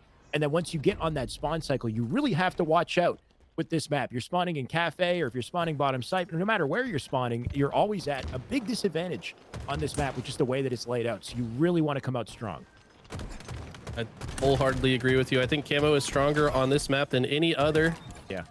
This man Big needs to hit the shots to land the double kill. He does. Got the thruster to work with as well. But yeah, camo looks like maybe a member of Big Lou's was able to secure that. Shock rifle gets picked up, but yeah, I think, okay, looks like the member of Camp had the camo and the shock. That's the huge player to shut down. He could have absolutely gone on a run.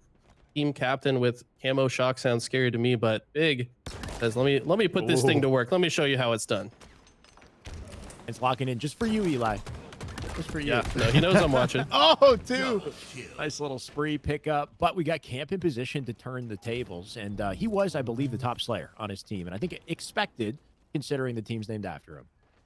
Right, yes. No, this guy's good enough that people thought he was Campy. Campy, a famous player in Halo history. Not sure where he went.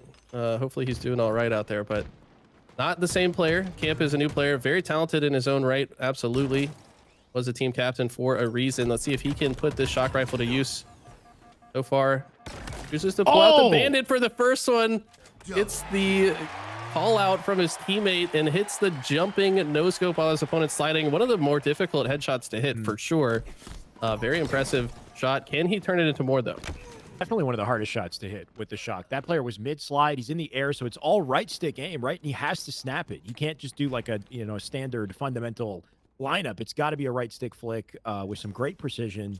And I think we witnessed that out of Camp. So that'll give him inside map temporarily. At least you can see the cafe side spawns here coming in as Turbo Sniper looks to cross him out and keep him down. And he's on top of camo too, so this could be big. Yeah, like we talked about. Oh no. Camo huge. I don't think he was able to proc it. It's probably still on the ground there. Not really sure. He could have maybe gotten it off, but I have a feeling it's still on the ground there. Camp is over there now. If it was still up, he has it now. Yes, he does have it. Camp should have the camo now. But no, he gets taken down as well. So I think it has been burned.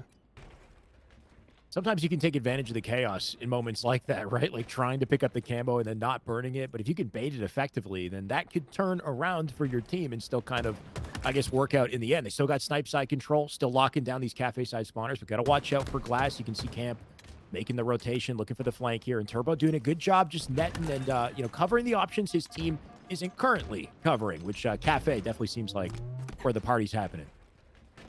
Yeah, you made a great point about baiting the camo. I find that at the pro level, more often than not, if there's 4 enemies alive, pro teams just don't even go for the camo at all. They want to get a couple slays first. So maybe use it as bait. Their opponents might go for it if they do have a few guns ready to kill them. So yeah, I think that's certainly a play you need to have in your playbook against better opponents. Camp also has the shock, and he's on the best part of the map to have it. He's getting heavily pressured by Big, who stuck one of his teammates before killing him. Turn it into a triple. Could be an overkill. Oh, there it is. Bigabaloo popping off in a big way, but he gets shut down. Probably wanted to pick up that shock and turn it to a kill tack if he could, but he's denied the option to do so. You get to a point where you give up all strategy, all like smart decision making. Just give me the piv. You know, where's the next kill? I don't care if I'm bottom mid. I'm gonna find it. I'm gonna make this happen. And you gotta love the fire on the side of the screens here. We're Yes, popping look off. at this. Yeah, right off the overkill. He's got the double. He's looking for the stick bottom mid. He's on fire. Yes, I love this. This is reminiscent to like old school NBA Jam or like NFL Blitz. You know, you score 3 points in a row and your character's he's on fire. Like, I love it, man. Production value out of control for Clutch Academy. Shout out to Sozer, man, behind the scenes putting all this together for you guys. But yeah, I love that. Big, absolutely on fire. 19 kills, looks to turn 20. It feels like every time we're on his screen, this man's getting a double kill. He's absolutely popping off this round. If he had an extra bullet, he would have had a triple there too. So the man looking gross, that's for sure. Spider just trying to stay up. Telluric gonna find him 37 to 28. We talked about things being oppressive on spawners in this one, right? The lead looking just about insurmountable at this point. We got to see a bounce back from campers, and it's got to happen quickly, or things will be dire. They're all still spawning cafe, and they're still catching that split. Camp here. Can he win the piv? He will not. Wookie gonna ice up. By the way, shout out to Telluric being the absolute kill feeder for Big. Yeah. 2 kills, but 14 assists. Very rarely do you see such a disparity between your kills and assists, but you can almost guarantee that a lot of those kills have gone to Big, sitting with 22. Got a 10-point lead, and they're looking to tie up the series and send us to a game 3 if they can just hold on and trade out to the finish line here. There was a Ryan Noob game back in Halo 5 on Rig, I think, where he was 0 and like he had like 10 to 15 assists with 0 kills. And I think what happened was he had so many assists that he just stopped playing for kills and just started playing only for assists, because you might as well let's just see how high we can get this stat. But you know, Telluric definitely showcasing that, I think, a little bit. He's 2 kills in, 16 assists as Wookie picks it up again. Either way, something's working on blue team. We're at 47. They're just looking to clean up the scraps. Now, Wookie picking up the slack in a big way here. You can't usually get by with just one main slayer. You usually need somebody to kind of complement the slays, but Big with more than half his team's kills, 27. That is a rare number to see in a team slayer match. Wookie with 15, and a shout out once again to Telluric for the assist, but very well played game from this squad. 27 kills in a Slayer match is one of those like matchmaking mishaps. You're like, what went wrong here? 3-4-3. How did this happen? Why is you know, one guy has 27? Right. But you look into the details, you see a lot of assists, you see a lot of good team play, of course, like off what we witnessed. But one thing's for sure, Big definitely wanted to give you an answer, Eli. I think off of game 1. I think game 1 wasn't a good example of what he's capable of. I think game 2 was you know, more of a rev up. Well, he's my buddy, so I'll give him some crap here. Yeah, you can win the Slayer, but in objective, you got to use your brain, brother. You got to figure out a way. You got to lead your teammates. You know, tell them to hold anchors, step up and be a leader. You know, that's what you got to do to win objective games. But like, sure, you can get the kills, but that doesn't mean you're going to win objective. So, you know, think about the bigger picture. Just running around and killing everything definitely makes the game easier to win, but doesn't guarantee it. Damn, facts. And OBJ matters more in the end of the day too, right? So they might not have won game 1. They came back confidently in Slayer, but they still got to win an OBJ. We still got to go back to some teamwork and efficiency in game 3. And I'm sure we'll see it. We've seen a very back and forth series in this one, Eli. I actually don't know what to expect. Like, I feel like Slayer is you know, a great showcase of individual skill, but when it comes down to it, like in the OBJ games, we went down to King of the Hill. I would not be surprised if we see something similar in game 3. Yeah, no, I have to agree with you. These teams have been back and forth. Argyle CTF is the game type, and this one is... This will go down. This one is so different from... Yeah, it's so different from the other 2 game types as well, just in the way that you have to play it, right? Like, CTF, we've all played it for so long that, you know, yeah, it's capture the flag, duh. But when you really think about it, it's the most unique game type that we play, because it's the only one that forces you to go from one side of the map pick up an object and run it all the way back to the other side, and that completely changes the strategy that you have to approach when you play this game type. You can't just hold positions on the map very frequently. I mean, top, middle, and the 50-yard line, as we often call it, is probably the most important part of the map to control throughout the game, but you still gotta move forward off of slays. You got to get into their base, get those flag poles to give yourself a chance to get on the board. On top of the fact that you got to run a lot farther on this map than any other CTF map, right? It's really a marathon to get that flag from one side to the other. So there's a lot of opportunities for fumbles, for mishaps, a lot of open sight lines to really make things tricky. At the same time, though, spawn control on this map can be pretty oppressive as well. It can be tricky at times, I think, to predict how things are going to go. If you get that full 4 dead, that flag halfway across the map, good luck finding the cross. You really need a sniper. You really need that opening. And I think we'll see that off the opening. I'm surprised that Big is not going sniper off what we just saw in Slayer. I'm surprised too, man. This guy is fighting me for the sniper rifle when we play matchmaking. So, but he's trusting his teammates to grab it, or maybe their plan is to just rush to the other side and not even grab it. It looks like they have actually successfully... No, they've only secured their own side of the map. Big actually was taken out pretty quickly off of his opening strat. Camp gets a snipe.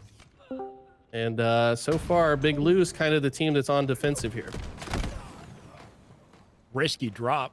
You never know what you're going to get when you drop out of these vents, and sometimes you just land into a convenient back smack. Telluric going to answer off that too. He's got the snipe to work with. Teammate already pulled a flag as well, and he's watching spawners. You don't want him to stay here too long, right? Because if there's no player here, you start to wonder, are they spawning back base? Are they rotating to a different side of the map? And Big just gunning it. He's going. Wow. I don't even know how they got this flag all the way over here already off of very few slays. Usually you need several rounds of slays, but sometimes there's just a little window of opportunity, and it has been seized by Big Lou's. Now 4 dead when the flag's almost home. That's definitely going in. Wow. Now they're going to probably also be able to earn mid-map control. Usually when you cap a flag, you spend so many resources that the other team gets mid-map for the next play, but they're able to get 4 dead and cap it, which means they can go back to mid-map, and they're maintaining significant control of the entire map as they continue to pick up slays. Making me think maybe I was wrong about this one. That was a very fast flag. If they can keep up that energy, we could see a pretty quick game of CTF. But who knows? Maybe a bit of a fluke. Maybe we'll see an answer from campers in due time here. Plenty of time to make that happen. Plenty of snipers to go through to make it happen as well. We got the QT top mid here as well. Eli, I find the QT on this map specifically gets some of the most use and most effective kind of, gameplay versus others. Yeah, I mean, I feel like on live fire, we've started to see some cool plays with it. What I like about the one on live fire is like you got stronghold, so you could put the portal in one stronghold, go attack another, and then you can always go back to the first and kind of defend both at the same time if you play it right. But yeah, on this map, I think you can kind of play offense and defense simultaneously as well, like be a part of the fight that helps your team pull the other team's flag, but also go back and kill somebody that's trying to get into your own base. So yeah, very fun uses. Not always easy to get full value out of it though. Arguably more important is the grapples though too, right? We just saw that slip into play. Lukey with a huge grapple at center map, securing that flag to somewhere a little closer. Still vulnerable though. Turbo getting shot up in the back. Camp gonna find it. Some important defense to keep that flag in play. And it is returning though. They got to step on it and do it soon. Big with a huge counter snipe. Gonna stop a player in his tracks before he gets the touch. KC not gonna win his piv. That flag, it's being returned. Can he touch it? He cannot. And some awesome defense at a Big Lou to secure that flag without having to touch it. It looked like he got a triple kill there. Weren't on his POV, but it looked like he got 3 in a row. I was just thinking that I was surprised he only had 3 kills before that play, but once this guy gets rolling, he's going to be hard to deal with. Camp though tries to put the sniper to work. It's taken out by the QT player. That means he can probably teleport back to safety. As he does, goes back into the vent. This is such an important part of the map to control, in my opinion. These vents can be so oppressive if the other team gets into your vents. If you just have a sniper up here and you're hitting shots, it can be very difficult to play against. There's that window there. Was it Telleric we were watching? I think where you have a player in your sights and the shot feels easy, so you take your time with it. But if you take too long, that player just moves an inch, you know, and then like it's that perfect movement where you miss. So there's this like window that you want to play within when you hit snipes where you don't want to take too long, but you want to take long enough to really make sure it's intentional and you're reacting with confidence. As I say it though, that flag about to pop in last second though. There's a pull out front base. Lukey on top of it. Telleric on top of the touch here as well to keep the defense up. I think they should still have this. Yeah, looks like they do now go up by 2, and that feels real bad on the side of Campers because they did have the flag almost in their base before it got returned. So this could have very well been a tied game, then maybe 2-1. But when you're down by 2 in a game type that only needs 3, it feels like everything is against you. You need to have so many things go right from here on out for them to make this comeback. It's not impossible, but it's very difficult. Pressure's on for Campers, that's for sure. Snipe is coming up here as well, so you hope they grab it. Generic just looking for this kill on Wookie. Wookie being a tricky target. The delay in that situation, great kill from Generic, but the delay is what ensures that he dies and the trade comes through afterwards. So give Telleric an opportunity to push up through the right-hand side here. Nade back from camp just to keep them away. Just a bit of a scrap here in mid-map. And something Campers don't really want. They want an opening. Somehow they don't have their sniper. That's got to be a missed opportunity. Yeah, they backtrack. Oh, look at that. Wookie. No man, you gotta think. Yeah, I think he probably saw the other team's sniper icon disappear, so he knew that sniper was probably exactly where he was, so he pre-aimed the spot before even jumping. Hits the headshot, and he's hitting the no-scope headshot now. This guy has woken up. He's now leading his team. He says, yeah, you're the team captain, but let me carry you real quick.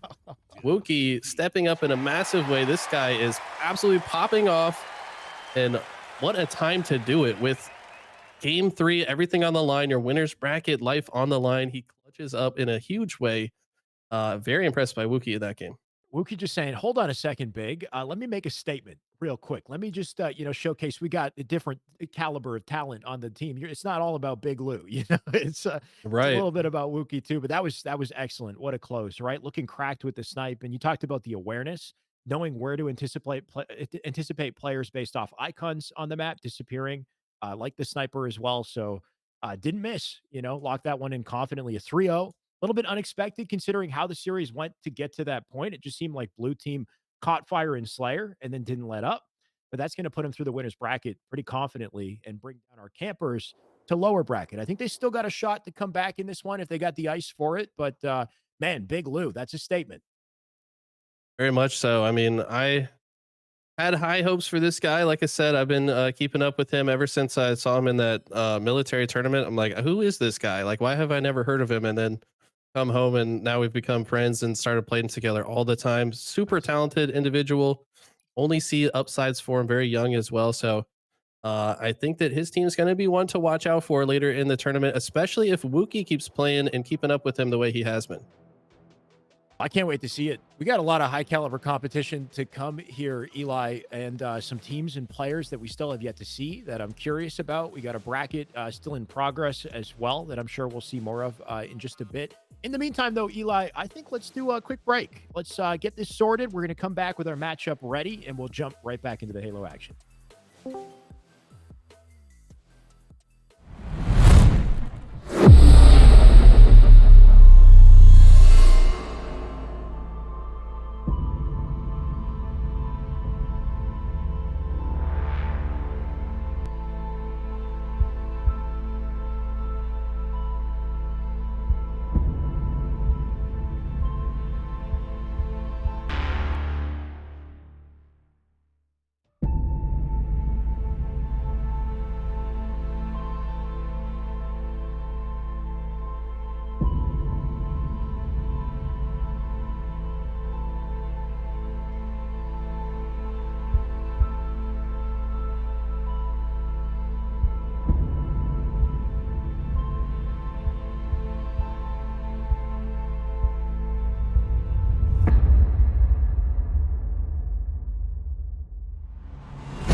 Arcannon dead. Arcannon dead. L2 one hit. Top left. Yep, I'm dead. We're dead. Two down. I got 2. Alright. Help out. I got 3. Got 1. Oh my god. Oh, it's a 2-3.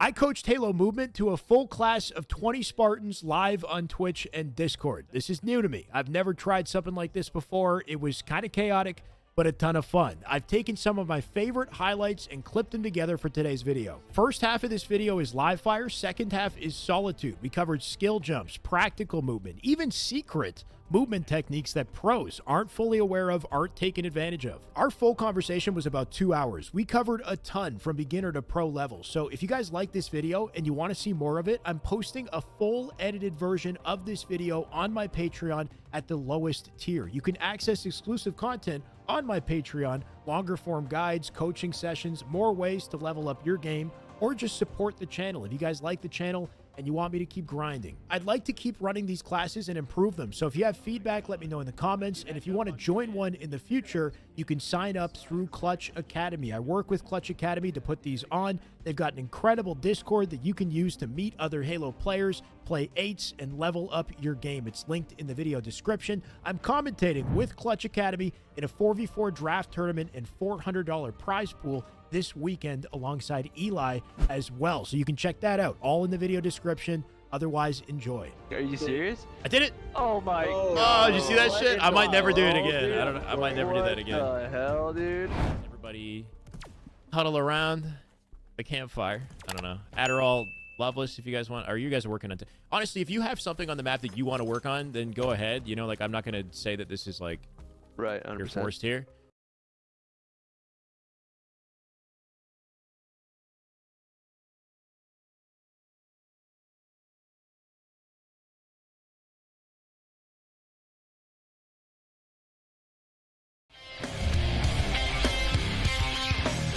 There's nothing left, so save your breath, lying in wait. What? Your cup is blown, nowhere to go, holding your fate. Fire your ghost, it's time to go, blow me away. After the fall, we'll shake it off, show me the way. Only the strongest will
Welcome back, Halo fans, to our 4v4 Clutch Academy draft tournament. $400 on the line. Some awesome sponsors involved. I've got my Space Station t-shirt on, by the way. I'm hiding it under here in case I need it. I know Space Station, they have some jerseys. They're apparently will be given away later, and stay tuned, I guess, for the command for that. We got the Overnight Oats giveaways, I think, coming out as well, which is really awesome. Bittersweet helping out with this tournament. Too, we got Game Coach GG. So a lot of, incredible organizations helping to put this on and to give us some exciting Halo action. And then, of course, to break it down with me, I have Eli as well. Welcome back, Eli.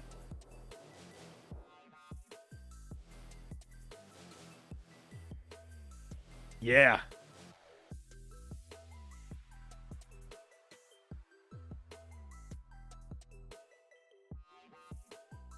Oh, yes.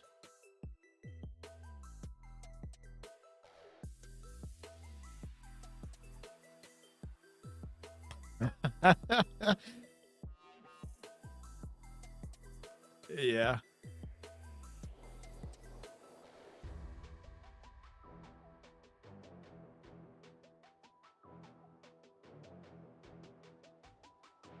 Can't wait for it. And the two teams as well, right? Trailblazers and Team Cluster Luck.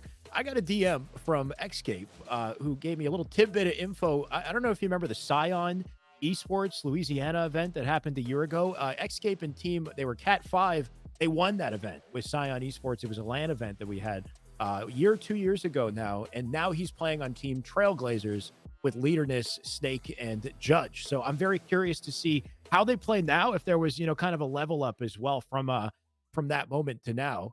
And then we've got, of course, our other team here, which is, the name is escaping me, Eli, but there they are on screen. My apologies. Cluster Luck. Yeah, we should have my mic on. Can I get confirmation from production? We do. Okay. All right, perfect. So sorry about that, guys.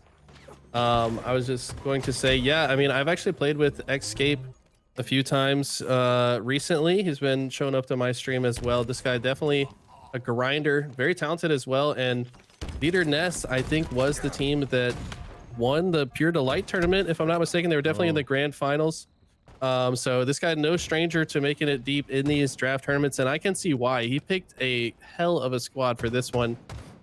Snake, by the way, a competitor from my day back in Halo 2. Really? I remember playing against this guy in Halo 2. Yeah, I wasn't sure if it was him because it's the same exact stylization of the name. I assumed it was, but I recently got paired with him on my team in matchmaking. I said, "Is this the Snake I think it is?" And he said, "Yes, it is." So it's yeah, that's him. He's I'm surprised that he's still gaming. I mean, this guy's been playing forever. This squad looking very dangerous for Trailblazers. That's awesome. And it is pretty cool. I find that there are some classic Halo diehards that skipped on some of the other, like Halo 4, Halo 5, they skipped on them, but came back for Infinite. Because Infinite, I think, in some ways kind of dialed it back, brought it back to what you'd hope for from a competitive Halo game. Though I loved Halo 5, and that was my personal favorite. But it's cool to see some returning talent. Like you said with Snake, who goes way back, Judge, Xscape, Leaderness, and then Amplified, Jiggy, Respected, Infamy. You've already alluded to it, Eli. This is a very sweaty lobby. So yes. I'm very curious to see how this one goes down. Of course, Live Fire Strongholds, perfect map and game type, I think, to kick it off with just how chaotic and how fast-paced this map can be. Yes, as you get higher in the rankings, this game type gets faster and faster and faster to the point that all teams are playing for the trip cap and every possible opportunity. I do find that pace control is important in a game type like this, though. Like if you have two caps, maybe you just won the fight, but you also lost two players during the fight. Sometimes you don't want those last two players to extend and try to get the trip cap. Maybe you just hold what you've got. Let the other team spawn next to the zone that they already have. Sometimes those kind of decisions can make sure that you do maintain some semblance of control despite the high-paced nature of this game type. I think really picking up off of those 3-4 dead situations is going to be big too. And we see that opportunity from Snake, but unfortunately getting caught out by spawners. And that might give Jiggy an access to camo here. He will collect it. Going to try to play slow. A little fight happening in C in the meantime to at least draw some attention and give Jiggy an opportunity to start to roam here. Leaderness involved in C. And scrappy Halo off this opening, right? Leaderness alone in the cap. Going to get deleted by Jiggy. Jiggy looking for B now. Yeah, I like that he was willing to move a little bit faster in position despite having camo. Just being keenly aware of where enemies are on the map. You can afford to sprint and slide and hit curb slides with camo if you know that there's no member of the other team in your sight line that could fight you. So just getting to the action a little bit faster. Now he's going to put a different set of equipment to use with the QT. Not going to move anywhere just yet. He's just going to try to hold space here. Always has that in his back pocket to blink back to safety if he needs to. QT or Repulse, Eli? I think Repulse is better than QT on this map. Yeah. There's just so many opportunities. Repulse, I think, is probably the best equipment in the game. It is. It's the most versatile. You can almost guarantee a 1v1 fight. You can bait out melees in close quarters. You can just straight up knock somebody off the. You can knock somebody off the map. You can repulse grenades. It's There it just is. so. Yeah, we get to see. Yep. Some of it in action. That grenade got repulsed a little bit too far, but you could see the action, and it was a well-timed repulse as well. It is good. It's a little too good, right? I know that some pros are not as happy with the state of the Repulse, I think, especially with online play, but you got one equipment that does at least 4 or 5 things. It's like the Swiss Army knife of equipment, you know, just so capable. And it levels up as the player levels up in such a significant way as well. So I'm sure we'll see some of that too. But of course, the QT, no slouch. Definitely important to control. And you mentioned it in the previous game we were watching. It's just the flexibility of bouncing from A to B or B to C. And I think we're seeing a little bit of that with Leaderness as he might jump back to A, depending on how this goes. Yeah, I think the best configurations by far on this mode are BC and BA. So it's not often that teams have an AC hold very long and C very far away from one another, hard to protect both. So I think B ends up being the most important stronghold, right? Like it's part of both of the primary setups. If you can control B throughout the game, then you're probably going to be in scoring position more often than not. And so far, it's been Trailblazers that have had it for more of this match, and I think that's why they're winning this game. B definitely an important midpoint between the two, but something interesting I think you had brought up in your video recently was how, if you have the trip cap, spawning players back OS being the farthest point from all the hills and the most open and most vulnerable. At the same time, though, spawning players in B is not a bad idea if you're ready for it too, because I feel like B is a terrible place to spawn. If you've got players in C, you've got players in A. So I feel like it's just kind of the dilemma of both, especially if they spawn there and they're in the cap, they're alerting their presence, where they might be. But it's an interesting kind of, I think, balancing act of the two, and then of course your individual fights in between. Absolutely, yeah. A lot of individual pivs will be needed to be won on this because sometimes you have to split your resources. Maybe have 2 players protect one stronghold while the other 2 go try to cap another. That means that you're going to end up disjointed from one another pretty frequently in this game type.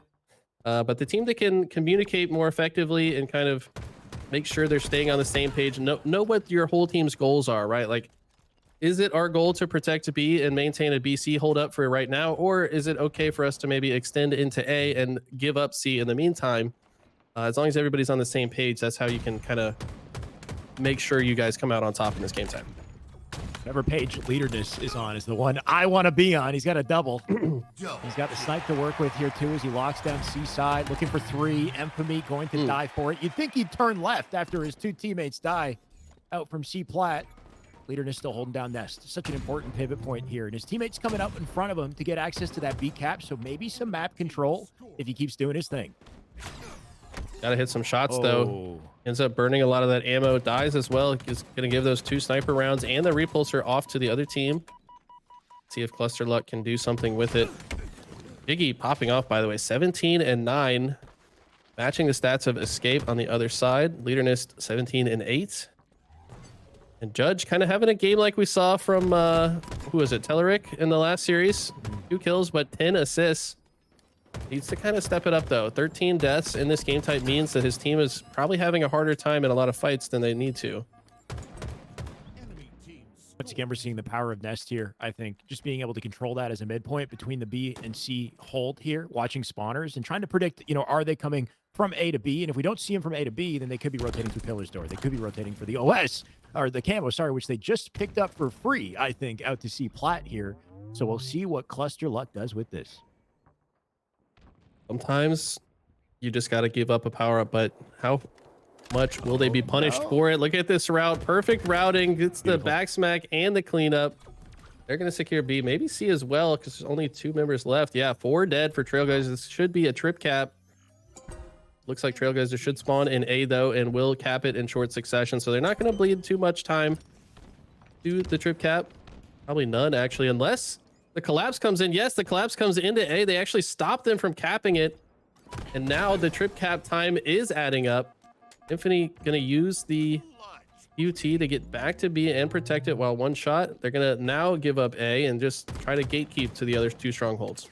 The brutal reality of going 4 dead here. They all spawn together, and the whole enemy team knows where they are. So we're just seeing that kind of battle for just one hill, right? And they're losing a lot of time in the process. That lead is starting to narrow for Trailblazers. So Cluster Luck doing a good job of just holding on to control. Jiggy with a big double back power. That's 3 dead. Make it a triple as he finds the rest of the team. And back again, they're spawning in A.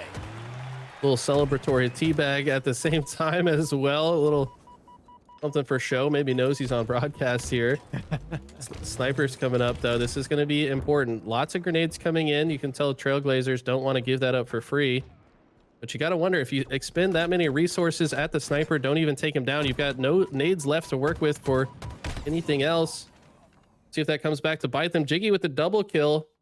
And Trailblazers, despite having such a strong lead early on, they are struggling to now get out of A. This has been several cycles in a row that they keep spawning here, and they cannot find a way out. Jiggy statting right now, by the way. Just looking at the score line, very interesting statistics across the board here, right? Jiggy definitely doing work. He's 23-10 currently, but Judge with a bit of a slower start, kind of looking reminiscent of that Slayer game that we saw with the 2 and 11 assists, 2 kills, but really making sure, once again, the team's on the same page and they're working together. And, you know, our lowest common denominator is picked up to the best result they can be, right? Because that can be the difference maker in your momentum here if you're not able to support, you know, some of those players who aren't statting well. Right. I mean, fact of the matter is, everybody on the team needs to do 25% of the work. Yeah. So, you know, if Judge can step up here and be a bigger part of these gun battles, and, you know, he's got 11 assists, so he has been a part of at least 13 kills. Problem is, he's died 18 times. And they have to step up. They do get 3 dead here, so they should be able to flip A control. Cluster Luck's going to flip C. But how does Cluster Luck play out of this? Most of the time, the team that has C usually goes to B first. But to do so comfortably, you've got to have some top mid presence. I feel like they're just too low right now. Leaderness going to cross through top mid for free, by the way. And now he's got a better angle on the collapse. Decides it's going to be too difficult. Would rather just cap C instead. He gets shut down, though. This is going to come down to the wire. These teams virtually tied going into the end game. Very nice pushback from Cluster Luck to come back to C and move together to make sure they cut off Leaderness. That could have been bad. And you mentioned it earlier about giving up that high ground too early. Like, I think it was Infamy dropping off the bridge just a little bit too early before his team, finding himself in pillars there. Such a difficult place to stay alive. And Amplify, he'll find a way to stay alive. Big 1v1 fight. That's access to C. Spawners up in B. Here, Amplify wasting no time checking for him. Yeah, Amplify. He's been in a lot of these tournaments recently. Looks like he's getting the experience and showing up in a big way for his squad. He needs to win this fight, though. His team currently not in scoring position. Ooh, they get 4 dead, though. This is going to be a trip cap, and there's not much time left to play for. So if you're Trailblazers, you've got to cap one zone very quickly off spawn. Look at them. They're all spawning at the overshield, though, because of Jiggy's positioning, not allowing them to spawn back A. Knows they have to kind of desperate for 2 hills at the same time. So he's going to do massive damage on the A side. They do ultimately secure it, but it could be too little too late. They don't have the resources to push another hill. We'll dive into B here. Judge going to try to make it work with the final 9 seconds to close it. He has to live, but Infamy just baiting him. The snipe up on top mid here as well, and likely in the hands of Trailblazers as they close out, or Cluster Luck, closes out the final few seconds for a confident finish to game 1. Wow, very impressive. I mean, I shouted out Trailblazers to potentially win this whole thing, which they still could, but they've got to clean up some of those pushes. It felt like they were a bit disjointed. They came out to a massive early lead, and I guess, I don't know, as soon as they lost control, Cluster Luck just able to kind of force the spawns wherever they wanted and collapse on them repeatedly. Yeah. We saw a lot of that pace control that I mentioned at the beginning. It's like, yes, it's a fast-paced game type, but sometimes if you lose a few players during the play, like, just sit back, let the other team spawn next to the one they already have, and just kind of watch all the entry points that they have to, you know, try to push into the other 2 strongholds. And that's exactly what they did. ended in a worst case scenario too. And I think, just watching your video on not wanting to spawn OS, right? If you're against or on the back foot, let's say, and just how oppressive that was, right? They full four deaded them. They had perfect positioning from C to B to A to ensure that OS side spawned, and then they had no choice, right? They're running into A just to stop the bleeding and then giving up sniper, giving up the rest of the map, making it very telegraphed as to where they're pushing. They have to go B because they've got no time from A to Right. anywhere else. So it just really puts them on the back foot in a rough situation to bounce back. Aquarius is going to have to be the playground where that happens. And you had mentioned like the Trailblazers, despite the unfortunate start, this is the team that you thought had good potential to maybe win this thing. So I'm expecting a bounce back. I think Slayer is the perfect proving ground to see that. No, you're exactly right. I think that Aquarius Slayer in particular, one of those game types that is so heavily centered around the power up. I mean, I did a little I guess a experiment, if you will, where I was just keeping track of how many OSs each team got, and on every single occasion, the team that got more OSs won the game. And I was tracking in the last tournament. Interesting. So, yeah, which team is going to have a good opening strat to give themselves the best chance to get this? We'll have to see. Should do a experiment on the spawns on this map too. They can be pretty Yes. tricky at times. But Leaderness, what a grab. He's in, he's out quick, finds two for it. And I think a good preview of what's to come. Careful, challenging Leaderness here. Almost finds the face of the fourth player and somehow dies on the chase. Nice stop from Cluster Luck, but a good opening for Red. Yeah, I mean, to tie it back up after losing OS, going 3 dead in that spot, now taking the lead, this is a great bounce back for Cluster Luck in the early goings here. The spawns, like you mentioned, definitely tougher on this map. They kind of operate a bit differently than other maps. The squad spawns, heavily prevalent. It's less about where your opponents are and more about where your teammates are when deciding your spawn location, which is different from maps like Live Fire and Recharge. But on this one, we'll have to see which team kind of takes advantage of that, because what I've seen top teams do is sometimes they'll intentionally leave one player alive because they want the rest of their team to spawn with them. Like if they're trapped in a base, for example, they'll kill 3 and let the other guy live, back up, give the game enough space for them to comfortably spawn back in the base, and then they just collapse again. We saw that from FaZe at the World Finals in this game type, and it's highly effective. And I like how you said, take advantage of it, right? Because it is different, but still understandable, still controllable, still, predictable to an extent, right? There will be some, awkward situations every once in a while, but your ability to, once again, to find a way to kind of manipulate these spawns in your favor is what really gets you the win. So I like that idea, letting the squad spawn happen off of one surviving player. At the moment, though, just making sure that you're alive for the OS, I think, is the biggest thing. We got 2 dead here as Cluster Luck creates space on the map. It makes it very easy to know that blue side is the open spawn, while Infamy just uses the BR to hold the line. Yeah, BR so powerful from this base window. You could tell when HCS designed the game type and added the BR to the map, they had that exact play in mind. Yep. Infamy does a good job. He leaves the window when he recognizes he can no longer be effective. His team secured the OS, wants to be a part of the collapse. So I like his decision to leave the window once his team needs him to be in another position. When you leave, though, you have to understand you open that spawn point as well. So it is possible players start to spawn behind you, but I think they're conscious of that. That's the biggest thing. As long as you're committing to your collapse and making sure you clear out that side of the map and then kind of turning back together and not getting yourself caught up halfway. That's when the spawners from behind you start to get involved and start to take you down. So there's a full kind of rinse and repeat aspect to this. What a bounce back from Cluster Luck, I'll just say, considering how that opening started and how confidently Leaderness was and has been playing. He's 8-5 currently, so he's still doing his thing, but 23-18 is Cluster Luck as a team. They unify. They're finding a way here.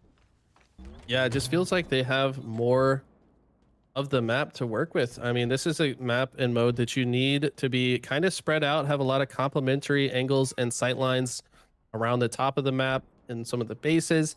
But it also opens the opportunity for some like 2-man pushes through the outskirts, maybe even 3-man pushes. You can kind of patrol clockwise or counterclockwise around the outskirts of the map. But if the other team has better positioning, sometimes they can just shut that down by having good angles, dealing damage from multiple vantage points, mitigating how many potential escape options you have. But looks like Trailblazers kind of doing that. I think they kind of played that run and gun style to bring themselves back into it. They're now only down by 2. Definitely punched an opening there. Quick 3 dead. Hopefully access to P side. Leaderness looking to make the break. OS about to spawn here, so he needs to stay up. Needs to find some good damage. He knows he's near somebody. It's respected. Not, almost not coming out with that kill. But you're glad he did. Somehow living up for Infamy as well. He's got that info. OS about to pop here. Leaderness in the worst case scenario, bottom mid. Amplify almost with 3 with the help of a team. Infamy on top of OS and Blue. Despite the flurry of events, Blue going to come out with that. Yeah, Cluster Luck now 2 out of the 3 OSs. They did lose the first one, but I mean, honestly, since that opening play, they've had control of this game. See a nice fight back from Trailblazers, but Cluster Luck just need to keep playing this process. You can tell their teamwork is online. They are continually pushing together. There are no members of their team that are separated from the pack. They might be separated a bit on the map, but they're still in position to help one another every step of the way. Love this push from Amplify. Has Infamy in the back of that base, wants to push up, apply the pinch.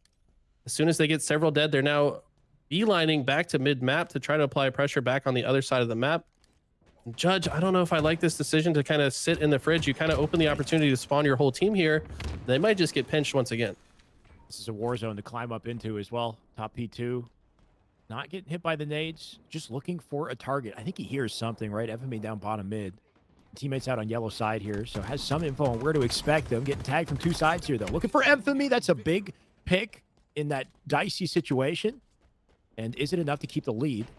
Looking pretty comfortable still here for Cluster Luck.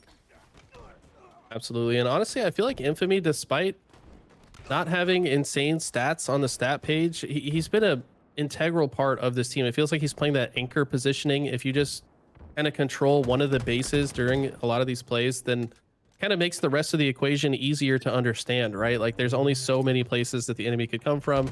Got a lot of great sight lines from the base. So despite not popping off kill wise, he's been a huge part of this team. It's looking rough for Trailblazers here. Best of 3 series and Cluster Luck coming out so hot. Game 1 and Game 2, it might just be too little too late for our red team. 47-36. One final OS to seal the deal. Infamy with a big kill on Escape. Judge here in big trouble. He'll find his way into a trade, but ultimately that's money for Cluster as they need one more for the close. It's respected and a confident 2 games. And a push through the winner side of the bracket goes Cluster Luck. Not really the expected result I think you thought we'd get here, Eli. Yeah, and I think it just goes to show that how balanced your team is, and in a draft tournament is a big deal because there's no like standout performer on this squad, right? Like on the other side, Leaderness, true, usually by clearing away like the biggest leader, but he can only do so much by himself. This is such a team-oriented game, right? So when the other side is all kind of firing on all cylinders, they're a part of all the action, they're all playing aggressively together. That's a recipe for success, and it doesn't matter if your team leader maybe isn't as skilled as the team leader on the other side. If you're all working together, that's what wins games in Halo, and I love to see the teamwork on Cluster Luck. Very well said. And I think especially so with a map like Aquarius, where there's no one dominant power weapon that's going to clean up, multiple kills, let you stat. Like the heat wave, yeah, sure, very powerful, but you're not going to headshot somebody cross map with a heat wave, So not having a sniper in play makes it really tricky for that one player who, might be able to pop off, to really pop off. So it does have to be a balance. I mean, in the end of the day, it still does have to be a balanced team situation. So there definitely seems to be a good balancing act happening on our Trailblazers, or sorry, our I'm always just like there's so many team name Cluster Luck squad. So Cluster Luck will continue to move on confidently, and we still have many more teams to keep up with, Eli. So I better get my head together for this because there's going to be a lot more memorizing of. We got Team Harambe, Team Cookies and Milk, Team Jeff Dunham. Like, dude, this is going to be Team Locked In Syndrome, Team Butts. Yeah, Locked In Syndrome was Hanakova's team name at the last draft tournament for PD as well. A lot of these are repeat team names just based on the team leader, like Trailblazers. That's always Leaderness's team. That's even his team name when he's in the HCS tournament. So, but yeah, I mean, the bracket is moving along.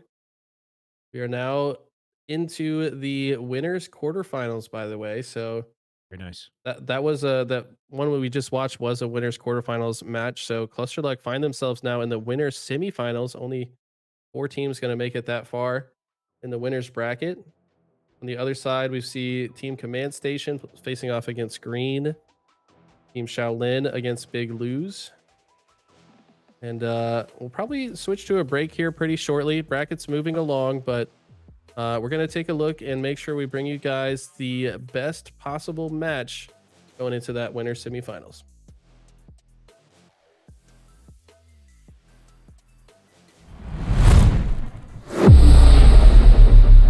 All of us are doing right now at US Cellular, you can get a new phone without having to trade in your old one.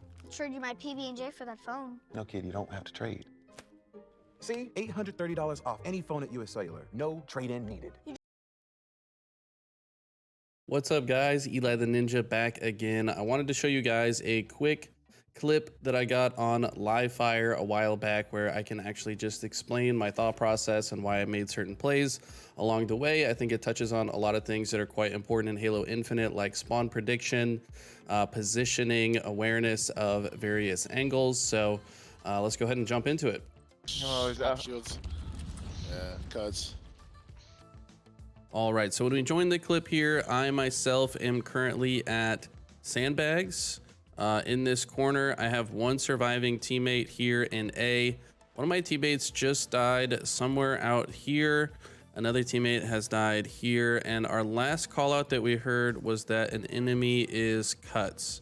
So the reason I'm sitting in this corner here is because I'm imagining the routes of this player that was called out cuts. So he may choose to route through top mid and show up Sandbags, in which case I will be hidden and my teammate will be able to shoot him, pull his attention, and I'll be able to kill them easily.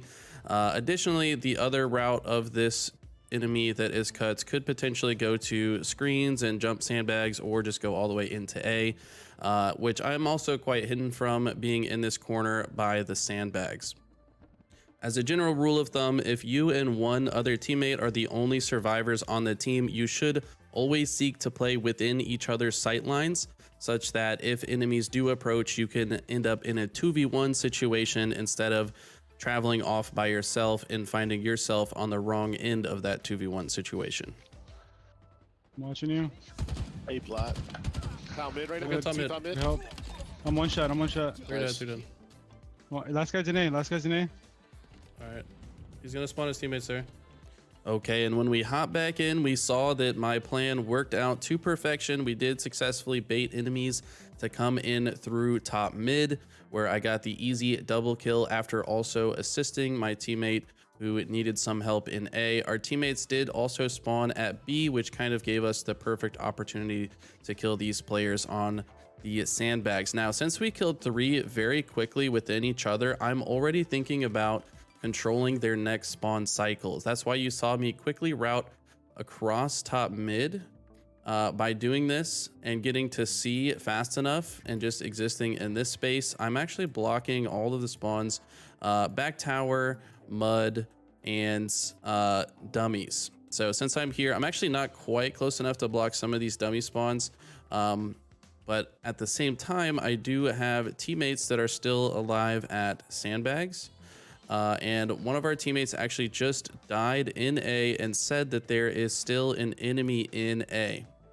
Now, you also heard me in the comms say he's gonna spawn his teammates there, but afterwards I realized that my teammates were moving towards those spawn points, which means the game is not gonna spawn his teammates right next to him. Instead, it's gonna find the closest adjacent spawn point that is safe for his teammates. So in this case, it's not going to choose back B or nest. Instead, the overshield region is going to be the safest part of the map for the game to choose, and that's what leads me to my next play here.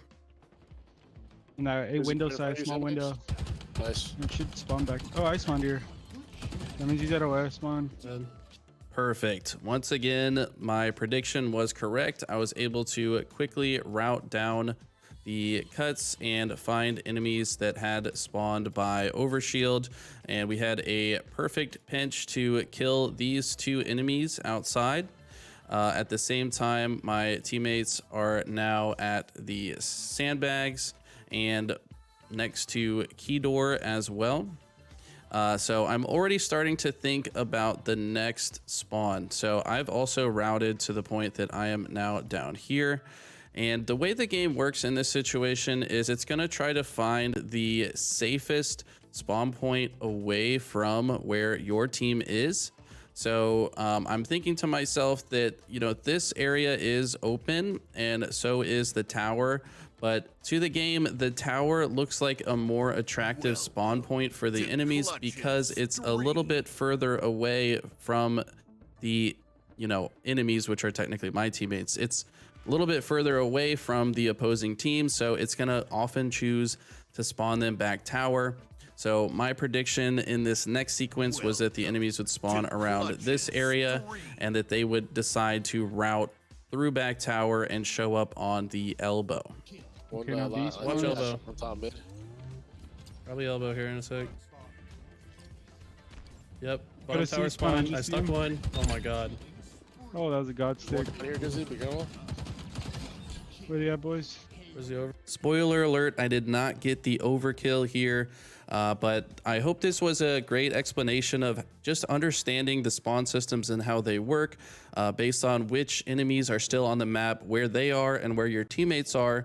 Can make the game very easy to play. It's a pretty simple equation. Once you get it down, all then it comes down to is the timing of the deaths and the spawns, and understanding that as your teammates move around the map, they are going to continually influence the first spawner, and then your teammates might move a little bit further and influence the second spawner. Once you have this system down, you can predict every single spawn point throughout an entire game, so long as your team is taking enough space to block enough spawns. Thank you so much for watching the video. I hope you enjoyed it. If you did, please like and subscribe. This might actually show up in more Halo fans' algorithm if you do so. I'd also like to take this opportunity to announce that I am doing a 20% off promo on my personal Metafy lessons right now. You can find my info at metafy.gg/@EliTheNinja. And use the code that's on the screen now. That will get you 20% off of your first session. And we can actually break down your gameplay and analyze some of the habits that you might be missing that are holding you back from the next step. Right now, I have lots of students that have gone from plat to diamond, from diamond to onyx, from low onyx to higher onyx. I've been coaching a few pro players as well. So no matter your skill level, I'll be able to help you out. Just feel free to hit me up. And that's going to be it for this video. I'll see you guys in the next one.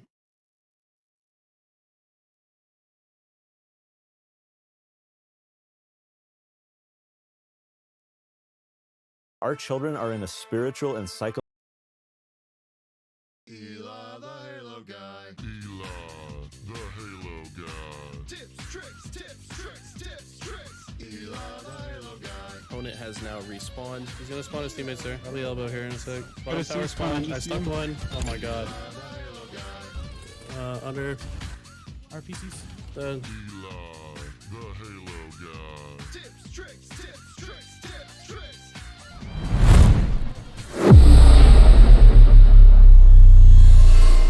What's up, guys? Eli the Ninja back. Ladies and gentlemen, Halo fans, welcome back once again to our Clutch Academy 4v4 draft tournament. $400 on the line. We've got some high caliber competition that we've already witnessed today, and I'm looking forward to seeing more. We got two more teams coming up. We got Harambe and Dumpster just on the list of creative team names to keep in mind. Eli, we got two more to look at. Yeah, I think the full name is Dumpster Fire. So Dumpster Fire. Oh, right. You can't be fire instead of dumpster. or Yeah, else so it's they're just- not only trash, but they're also lit on fire. So Right, I mean, clearly a lot of self-confidence involved in that team choice, but team name choice. But who's gonna win we'll off see the if- team? Yeah. yeah, it could just be self-deprecation. Maybe it's a quiet confidence. Who knows? We'll see how they stack up here. This is still winners round 2, by the way. This match, I guess the other side of the bracket was a little bit slower, so we're picking up some matches on the other side. And yeah, these two teams, take a look at the document here. I think it's Sirion's team with Carpal, Warded, and EJ. I think they actually changed their name. And then, yeah, Harambe with Professor, Prufio, Mr. Perfect, and Noctis. So I'm familiar with Professor and Prufio. Both these guys very talented as well. And not super. I know Sirion very talented on the other side, but we'll have to see how this one stacks up. Okay, very nice. Noctis, I think I've worked with personally through my coaching. I know him from my live stream as well. I think he's an M&K player, so pretty solid player at that. And I'm very curious to see how he performs on Harambe. So we got a good mix of talent here, Eli. And right back to King of the Hill, right back to Recharge, right back to our opening setup here, trying to play for Gold side, play for Hill at the same time. Man's doing it all in center map. Yeah, absolutely. Looks like blue team also has control of those A spawns, like we've talked about. Super important during this hill. And absolutely be difficult to play defense against if the other team has A control and you're trying to get some hill time. Right now, though, red team actually able to do it, able to get several kills. Despite not having that good map positioning, it looks like they're comfortable to let the other team spawn in A, which, by the way, you can choose to spawn the other team just about anywhere you like, as long as you're ready for it and you watch all of their exit points. It's going to work out just fine. So despite what I think might not be optimal, it can still work if everybody's on the same page. Yep, definitely our red team on the same page here, though, right? Spawning them all over to Seaside. Some of them poured into Tower to try to cross out the hill, but no actual progress made to the hill itself. Noctis and team going to lock down that first hill pretty cleanly. At Seaside spawn will work out for Dumpster Fire for Hill 2, so you can see they're already starting to set up and hopefully create maybe a bounce back opportunity here. Absolutely, yeah, but now this has been the tale of most of these games is, like we said, the team that holds A control favored to cap the first hill at the batteries, but the team that holds C control, the one favored to cap the second one. So oftentimes we do see it bounce back to 1-1 if both teams are still maintaining those map positionings.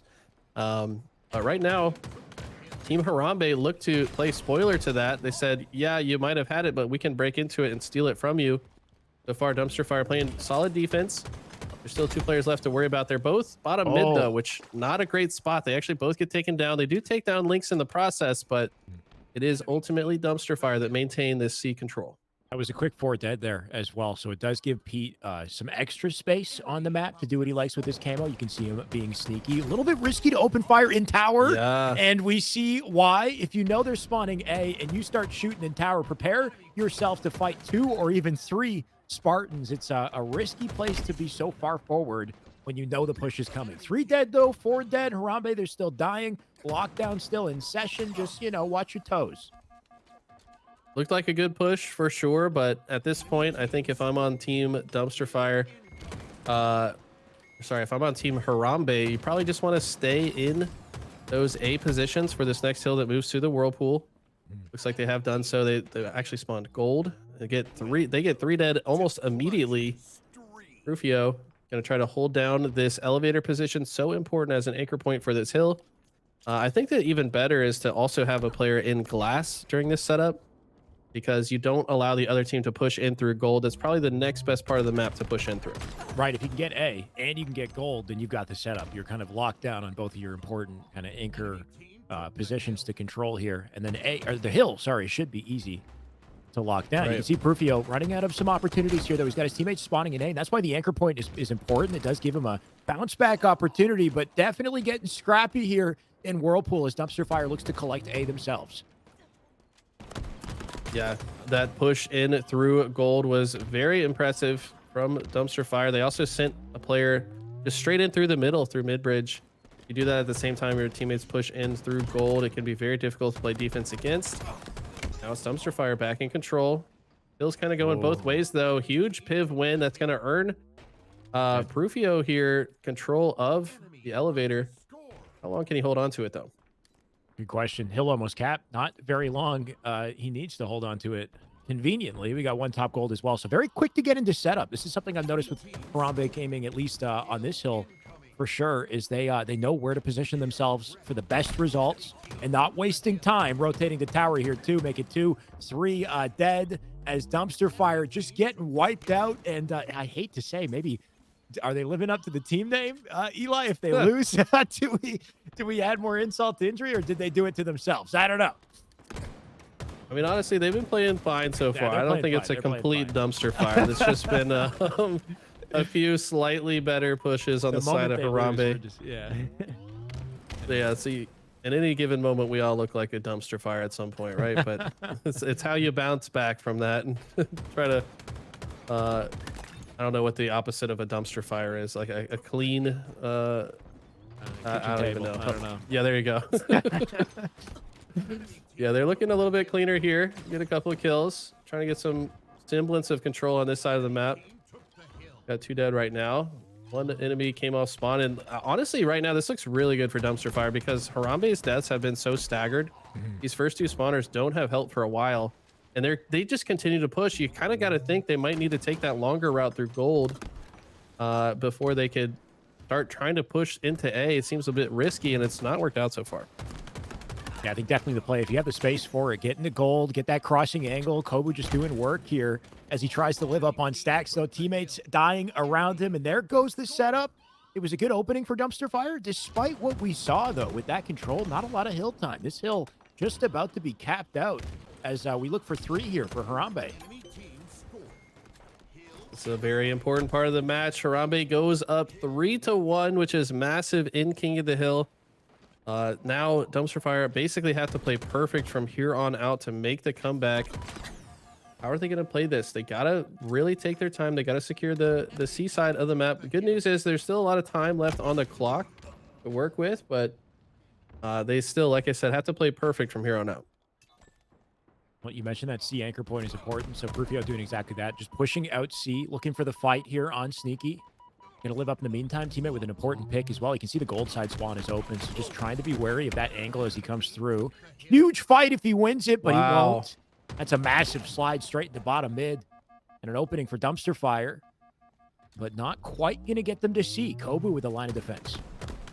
Yeah, I mean, that was a momentary 4 dead for Harambe. Kobu ready for the first spawner, who you can tell the game plan from Harambe is to first fight for that C control before anything else. They're running past the sight line where they could have been fighting the hill to win this fight, and they do so, which means they're going to earn the C silo side, and that does not look good if you're a dumpster fire fan, as 4 go dead as well, and Harambe have the better positioning to close out this game.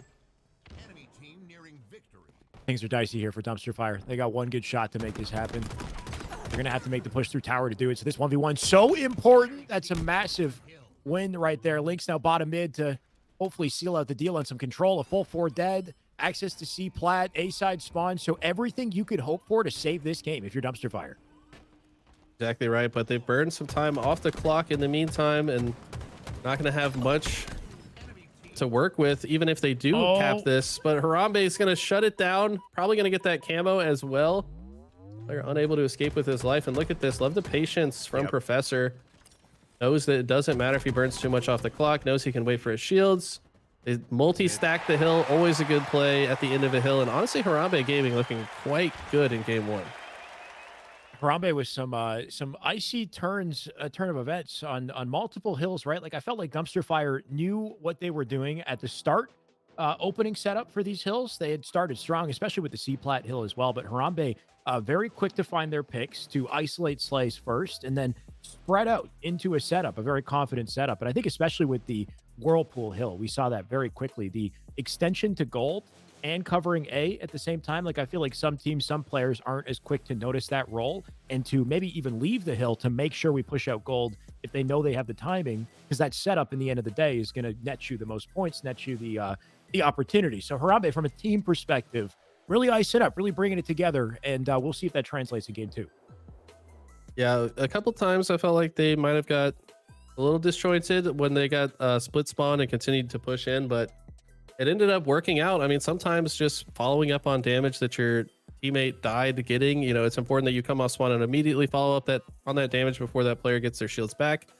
That was all quite good, but yeah, they're overall looking better. They're definitely prioritizing certain map space, and Solitude Slayer is a game type that you got to do the same thing, right? Like having that anchor position at the sniper side of the map, forcing the other team to spawn tram and yard on repeat and watching all of their exit points. Usually a good strategy on this game type, or alternatively leaving those snipe spawns open and anchoring on the opposite side. As long as you have an anchor somewhere that's kind of like controlling spawns a little bit, it's going to make every play a bit easier.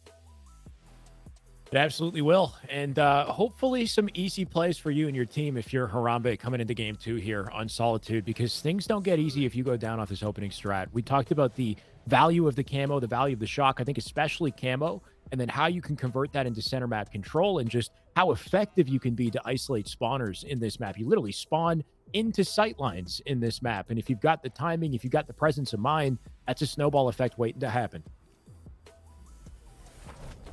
For sure. And if they can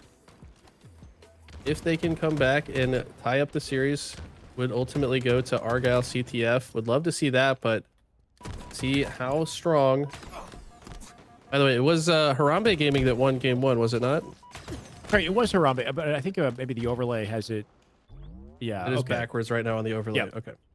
Harambe, so sorry, with game 1 and their confident display of teamwork and control that we saw, but maybe an opportunity for some individual skill, I think, on Dumpster Fire to bounce back in this game, assuming they get the inside of the map, because Noctis not going to let them get there easily.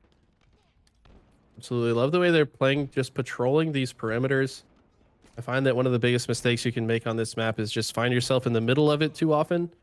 But look at this. They're just flowing around the outskirts of the map, actually not even opting for an anchor point. They said, let's just go ahead and rotate all the way through yard, push into the setup, and as long as they're all together, it can overpower the other team. Professor, though, does actually separate to the other side, and so far they are looking to kind of just steamroll. They do get shut down by 2, but they're ahead by, I think, 6 right now.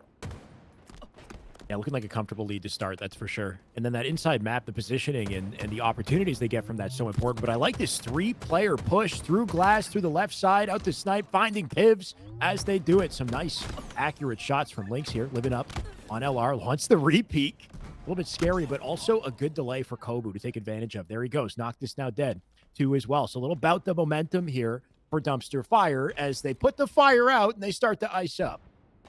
Yeah, it's always important to stop, drop, and roll if you're on fire. Make sure you put it out quickly. And they've done a good job, or they were doing a good job. But now, as I say that, I might have cast or cursed them. They go 3 dead. Last player alive, Zenith for the time being. Pete does spawn up with him, but not a good time to die when this camo is coming up. You really got to play your positioning. Even 30 to 40 seconds before it's coming up, you've got to start prioritizing your life. Start putting yourself in position to at least stop the other team from getting it. But ammo does go to Harambe, but 3 go down for them as well. Dumpster Fire looking to clean up the situation. Getting scrappy at this point. We had a good opening off of Harambe, looking confident, but just down by 3 for Dumpster Fire. The moment they get control, they seem to have lost it, though, as well, and that was something you kind of mentioned, is you don't want to die in that moment the camo is spawning. You really got to be ready to hold on to your positioning once you've gained it and just be a difficult kill. Don't over-challenge your fights if you don't need to. As I say it, red team dropping like flies. Prufio left last alive, top snipe here, as he tries to turn a trade, or at the very least get some nearby team spawns, which, now that he's dead, might be a tricky thing to hope for. We'll see. Yeah, it's going to be important to see how they manage this. I think Zenith's going to rotate through cafe side. He does get taken down. He's going to try to look. Teammate here trying to look back.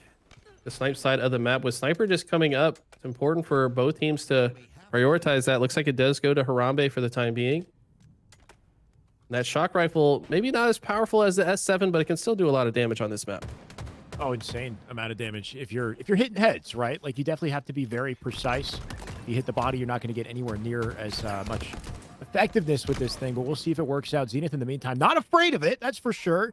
Coming straight into the action, finding a pick, taking a lot of damage in the process, but that inside map still going to be held down by Harambe as they do extend their lead. Now it's 6, and with some good sight lines to take advantage of here as they spread out. I like this positioning, just holding on to this side. Pretty hard to make space on the other side of the map. Coming into out of the tram and yard side, often a difficult thing to do. They've done a good job of it, though. They get several dead. There's still 3 alive. They can get control of that shock rifle and get better positioning. I don't like them being all at the bottom of the map. They're going to want to extend through that perimeter and get control of the snipe side. Kobu winning a huge fight in the dip area, though. That's massive for his team right now. Creating space here, too. Camo was up top mid. Not sure if it was grabbed by blue. Kobu just focused on kills. and making it happen. There's two, the double, the snap onto driveway, and the live out to snipe. He's doing it all. Definitely locking in the late game here to give Dumpster Fire a chance at victory. Need it in a big way to tie up the series, to send this to a game 3, give themselves a chance to stay alive in winner's bracket. Getting some good kills here too. Like this positioning from Lynx. Such a good spot to fight from. Ooh. No way. Oh, the team help. Wow. Yes. Huge team fire coming in. And all of a sudden, this is a very close game. Definitely anyone's game at this point. Giving up snipe side of the map, though, to push out those spawns, which, of course, if you get the kills, still what you're looking for. But Professor definitely going to clap back. Make it 2. Coming back to center map to work off the team here. There's another one. He's just the janitor. He's cleaning up shop, living up center map. You can tell this man is on M&K because he is swerving. He is flying, and he is trying to output damage, at least gather intel for his squad every step of the way. Rufio probably knows there's a player weak here. Yes, finds him. Gonna rotate, finds another player on the driveway, uses the thrust, effectively gets the kill, sees another player was in tram, so he's trying to avoid being killed by him, knows could potentially travel through the loop or driveway, positioned himself to basically stay alive to both pushes, but he pushes back and finds the whole team. At least he got the intel before dying, but that's a scary sight. You definitely don't want to die here. Camo up center map, every single kill so crucial, going to give you access to that power. And Zenith, you know he wants it. Got the teammate to bait and switch with, but they're both center map. No crossing angle on that left-hand side. They're going to get pinched for it. Zenith almost finding the trade. The teammate there to pick it up. Who has camo here? It's Kobu. And an opportunity to win the game with it. Yes, he's got everything in his hands right now. Only probably about 15 seconds left to work with. Knows that the whole team is here. He's got a good position to push into it. I like his decision to just stand in the window there. Gives himself the opportunity to back out of the fight once he gets weak. But he was unable to finish any of the kills. Great defense being played from a bad position for Harambe. The collapse comes in, though. They get 3 dead. And all of a sudden, they are in the lead. They could potentially close this out if they can just get another couple of kills here. As you say it, though, a quick answer back from Mr. Perfect. Finally showing up on our POV here, bringing this to a very close tie. Inside map once again for Harambe here in a tricky situation for Dumpster Fire to fight out of despite their momentum. They're going to have to be very careful with how they bait and switch their lives. Absolutely. Looks like only 49, that's 4 it. dead for Harambe. They get the W. Oh my God. What a comeback from Dumpster Fire. They're going to send us to a game 3. Oh, man. Is that the, what did you say? It was, this is a tactic, right? Self-deprecation, because you're actually very confident in your ability and you know that you can pop off. So it's a way to disarm. You're disarming the opponents by saying, hey, we're a Dumpster Fire, lower your expectations. And then you beat them. You beat them in Slayer and you make them wake up. And here we go. We go down to game 3 with a very closely contested series, maybe the closest one yet, Eli. Yeah. I mean, when they least expected it, they struck hard to come back and win that in a big way. I mean, winning by 3 when they were down by at least 7 or 8 multiple times that game. Very impressive. That's a tough map to come back on, but you saw them have enough space to force those blue spawns in the cafe, and then all were ready to collapse in on it to win that entire sequence. That was really the turning point in the end game there. And then just kind of stayed together and worked together. And very impressive stuff. But like we said before, Argyle, a very different map. And I don't know who to give the edge to on this one. We had a very unexpected turn of events, I think, in our previous series when we had Argyle. It was a 3-0 flag, and we anticipated it going all the way down to the finish. So I am, very curious to see, which team has the coordination to really get that flag out, because that individual, pivability, that's going to be important, but it's the teamwork that's really going to result in a quick and efficient flag run in the openings that you find to do it, because you don't necessarily need to have 4 dead. And that's something I think we saw very clearly in the previous match is, if you got 2 dead, and you got numbers and you've got timing and understanding of where to expect the other 2 players or the open spawns, then you can take advantage of the commotion and maybe slip through with a flag. And sometimes those flags are the best ones, kind of unexpected timing. Yeah, absolutely. I mean, windows of opportunity are hard to come by in Halo, but sometimes if you just got 2 dead and you're close to that flag, just throw it out the window and see what happens. Because sometimes while you're running it, your 2 teammates will kill the other 2 guys that are still alive on the map. And that's a perfect recipe to get that flag all the way home, especially on Argyle. Once you get it past that halfway mark and the other team is just coming off spawn there, it's going to be hard for them to find angles to stop. So looking to see, some teams might try a little bit too hard to have a perfect flag run. You really don't need 4 dead to start a flag run. Sometimes just being in the right place at the right time is enough. Well, angles is all Professor needs to take faces, that's for sure. I mean, not much of an angle there. Really just kind of straight up shotgun the man in the face. Kobu, though, with a sneaky angle, he was ready for the jump. So he finds the answer back. That snipe now down. And you do have to love the sniper duels on this map. It's a nice, juxtaposition, I think, from the previous matches that we had thrown into this one. You've got the head-to-head duel with the snipers, and then the QT coming into play as well. Yes, snipers, such a dominant part of the meta. Professor showing why. I mean, if you can just delete somebody off the map without taking much damage, that gives your team a huge advantage as he turns, hits a no-scope, make 2 insane shots out of Professor. We see why he's the team captain of the dumpster fire, of Harambe. This guy has been popping off, and they've got the flag out. It's now crossed the halfway mark, and they're still getting slays. I think every single one of his snipes were a headshot.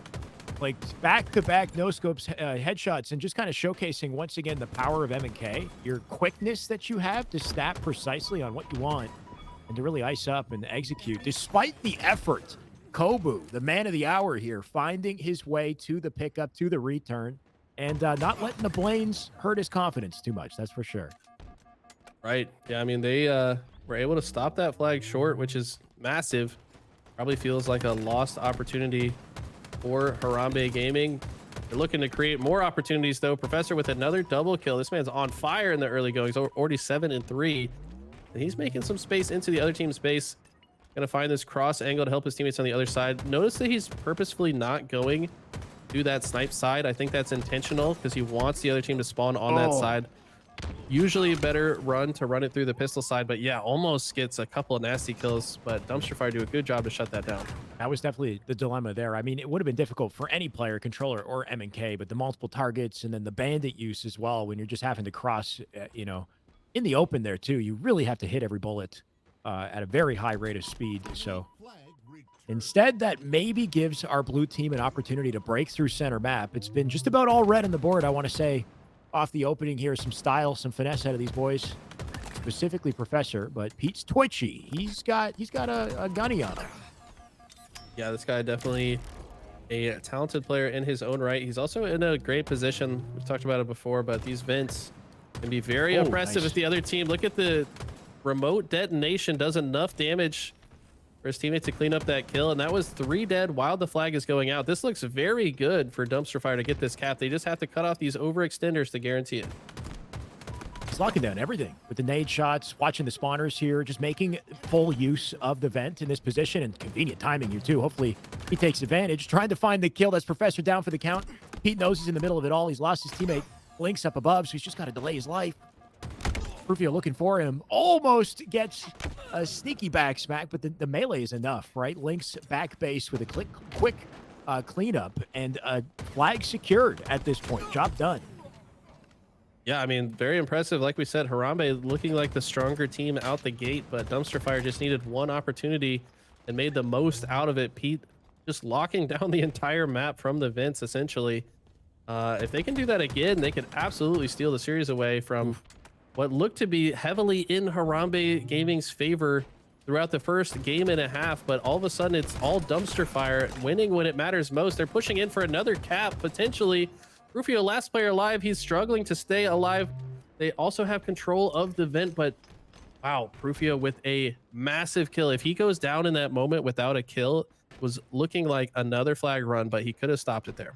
My God, though, Zenith moving, right? Like, how do you feel about that decision? They had a beautiful push onto back base through the staircase on Snipe side, and then Zenith catches the final player and then beelines for the man. He goes back to the staircase, cuts across mid-map. He's just looking for him in vents, and then leaving, I think it was Lynx, alone for the push on the back base spawners, which I don't know. I feel like you want to be in the middle of the two fights so you can kind of assist if possible. Maybe I'm misreading that, but ultimately not leading to a pull.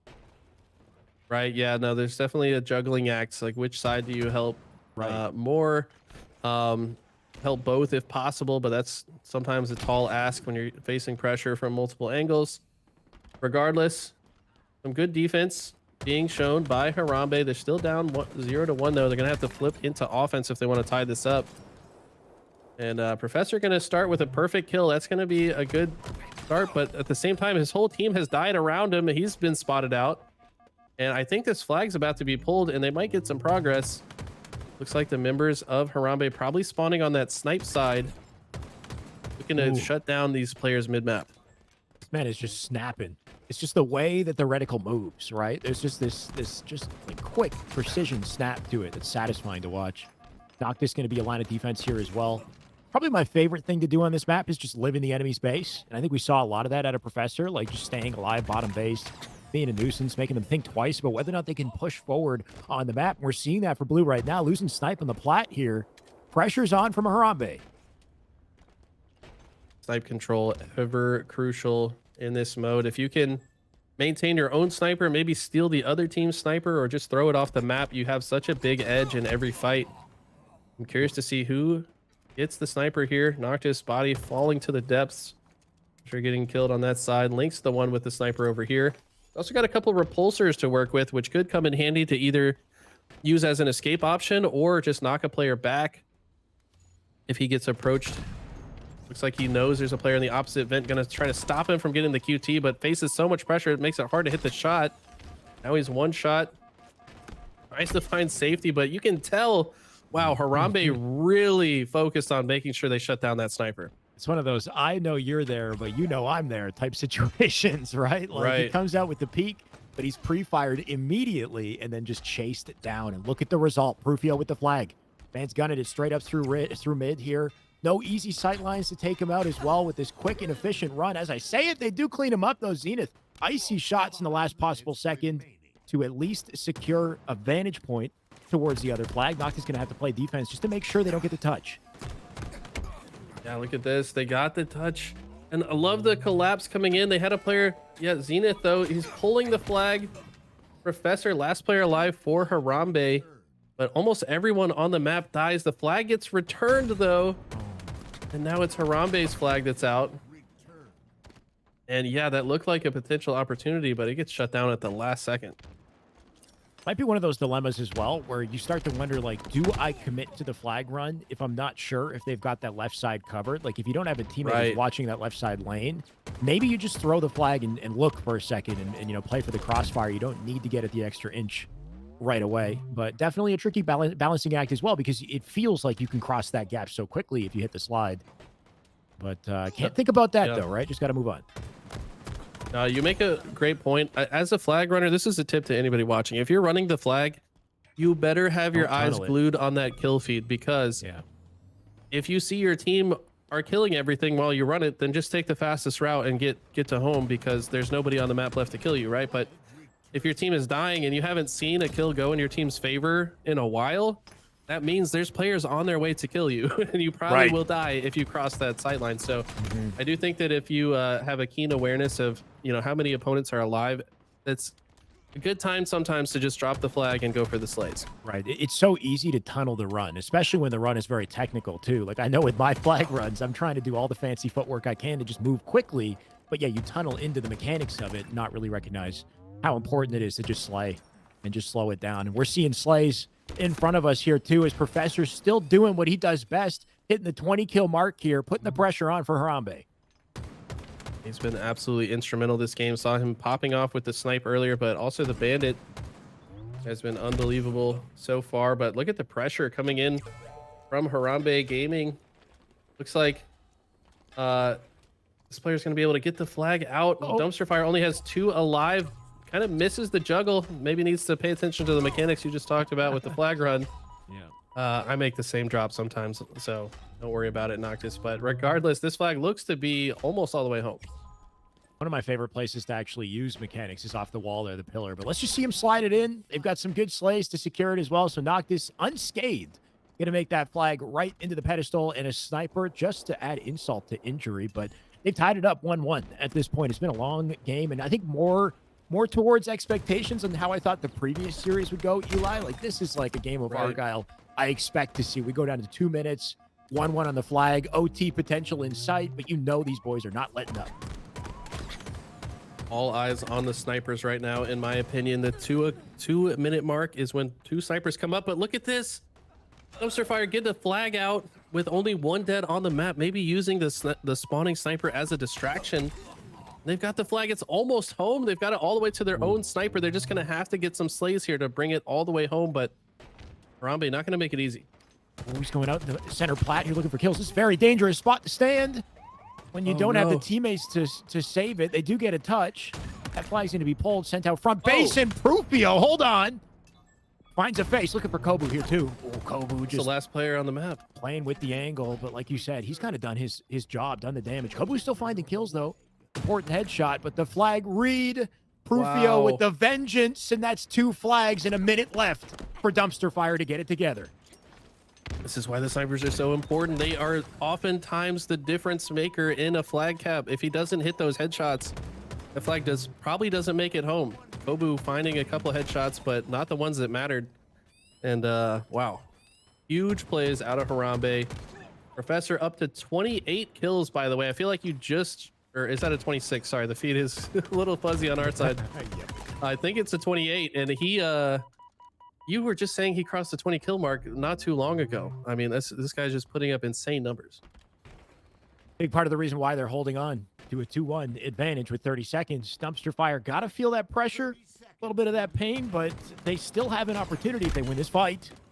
That's a big one. Ooh. 2 dead right there. Zenith and Twitchy still alive, and you'd like to see them get some space on the flag. The pull does go through. Twitchy going to try to pick up off of it, but he's got to live. He's in trouble. Prufio hunted him down. There's the kill. Nade up to the right-hand side. Teammates in position for the return. This is looking all done and dumpstered. Can I say that? Dumpstered? Done and dumpstered? We'll have to contact Webster, see if that one gets approved. But definitely not a word right now. Could be a Shyway-ism for the ages, but they do get shut down in the end. Well fought by both teams. I mean, it's kind of interesting, right? Harambe winning the first game pretty handily. Second game they were up and then lost in the end game, and then third game they were down and then won in the end game. So really lots of roller coaster up and downs for that series overall. But congrats to Harambe for cleaning that one up. And I think the ingredients of a good Halo series, Eli, is to have that back and forth to make it, ambiguous. Who's going to take this thing? Who's going to pop out on top? But I believe that was winner's side. I think I'm taking a guess here. We were winners round 2. Yes, so that was okay. Earlier in the bracket. A little confusing maybe for the viewers because the last match we watched was winners round 3 actually. Yeah. So we are catching up to that side of the bracket. They are going to go on to face looks like Juicy Min in their round 3 matchup. We do have a winners semifinals match ready, so we might be jumping into that if they're not already playing. But either way, we're gonna take a look at what's going on around the tournament, find the best match to highlight for you guys. I think we'll go to a quick break here. And then once we're in that lobby, we'll come right back to you guys.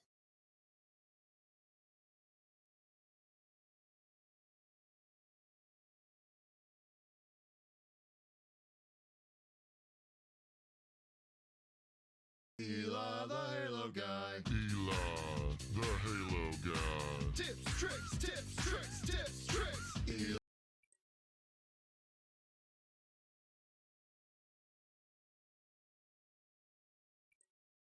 Making plays, making plays.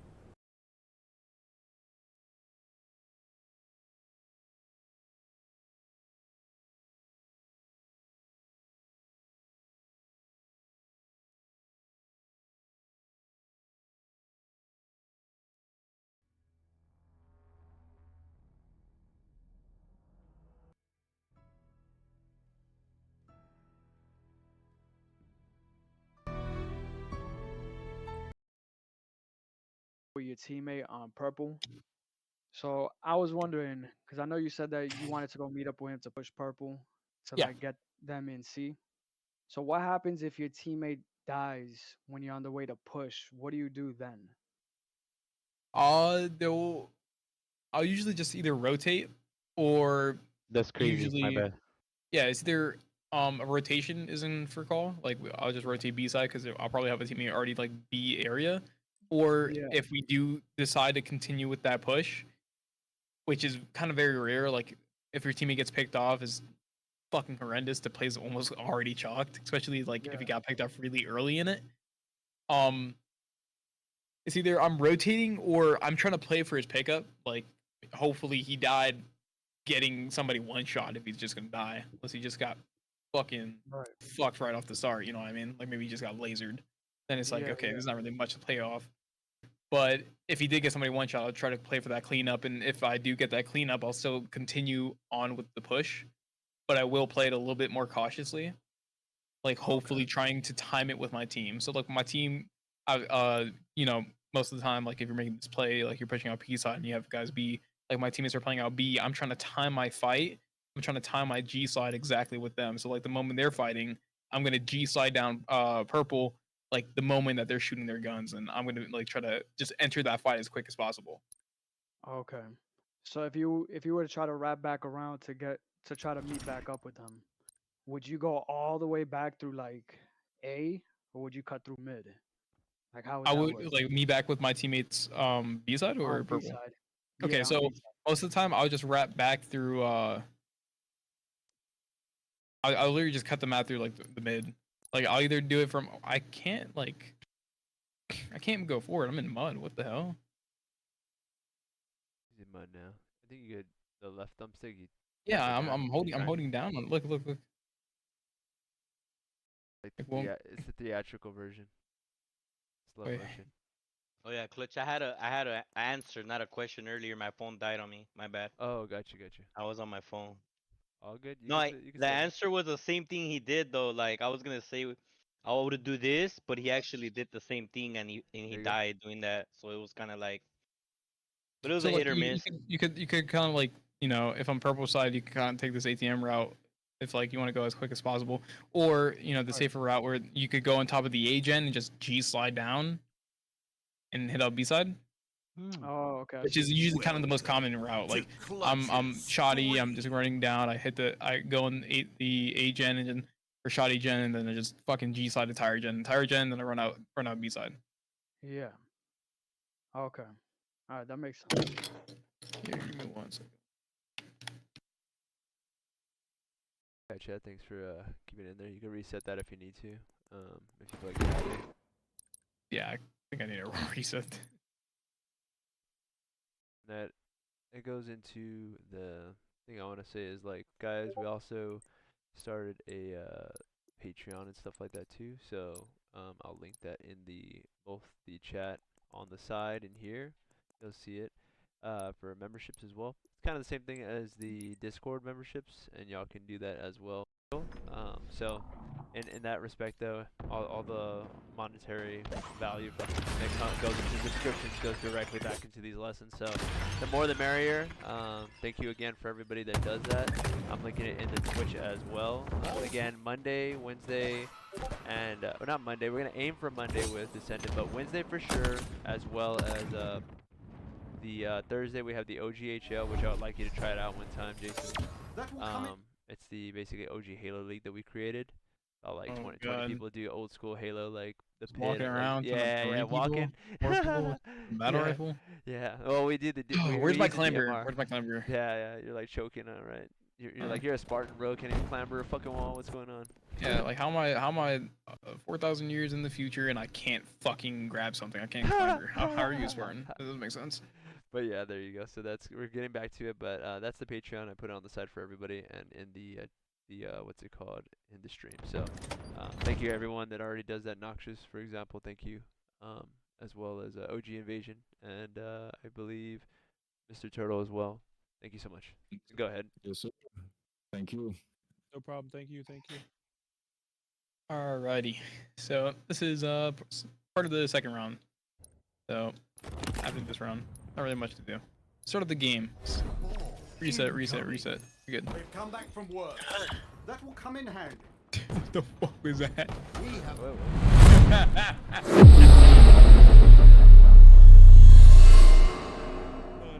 Ladies and gentlemen, Halo fans, welcome back once again to our Clutch Academy Draft Tournament 4v4, $400. lot of fours, and a lot of exciting, talented players to watch and to keep up with. Eli, we've got more matches to come. I think we're in winners round 3 or 4 at this point, and I can't wait to cast it. How's it been for you so far, Eli? It's been awesome, man. I love these draft tournaments. We get to highlight a lot of players that. Oh, sorry about that, guys. Yeah, so I do like these draft tournaments. These are cool chances to highlight a lot of players that you don't normally see on these broadcasts. Maybe they don't get as much exposure in the HCS tournaments. So really cool to see some new faces and see them pop off. I mean, we see a lot of talent being showcased across the board here. Talent we saw earlier losing to other talent we haven't seen just yet. Like Big Lou, I just saw on the bracket right there, losing out in winner's side of the bracket to, where's that team name on my sheet here?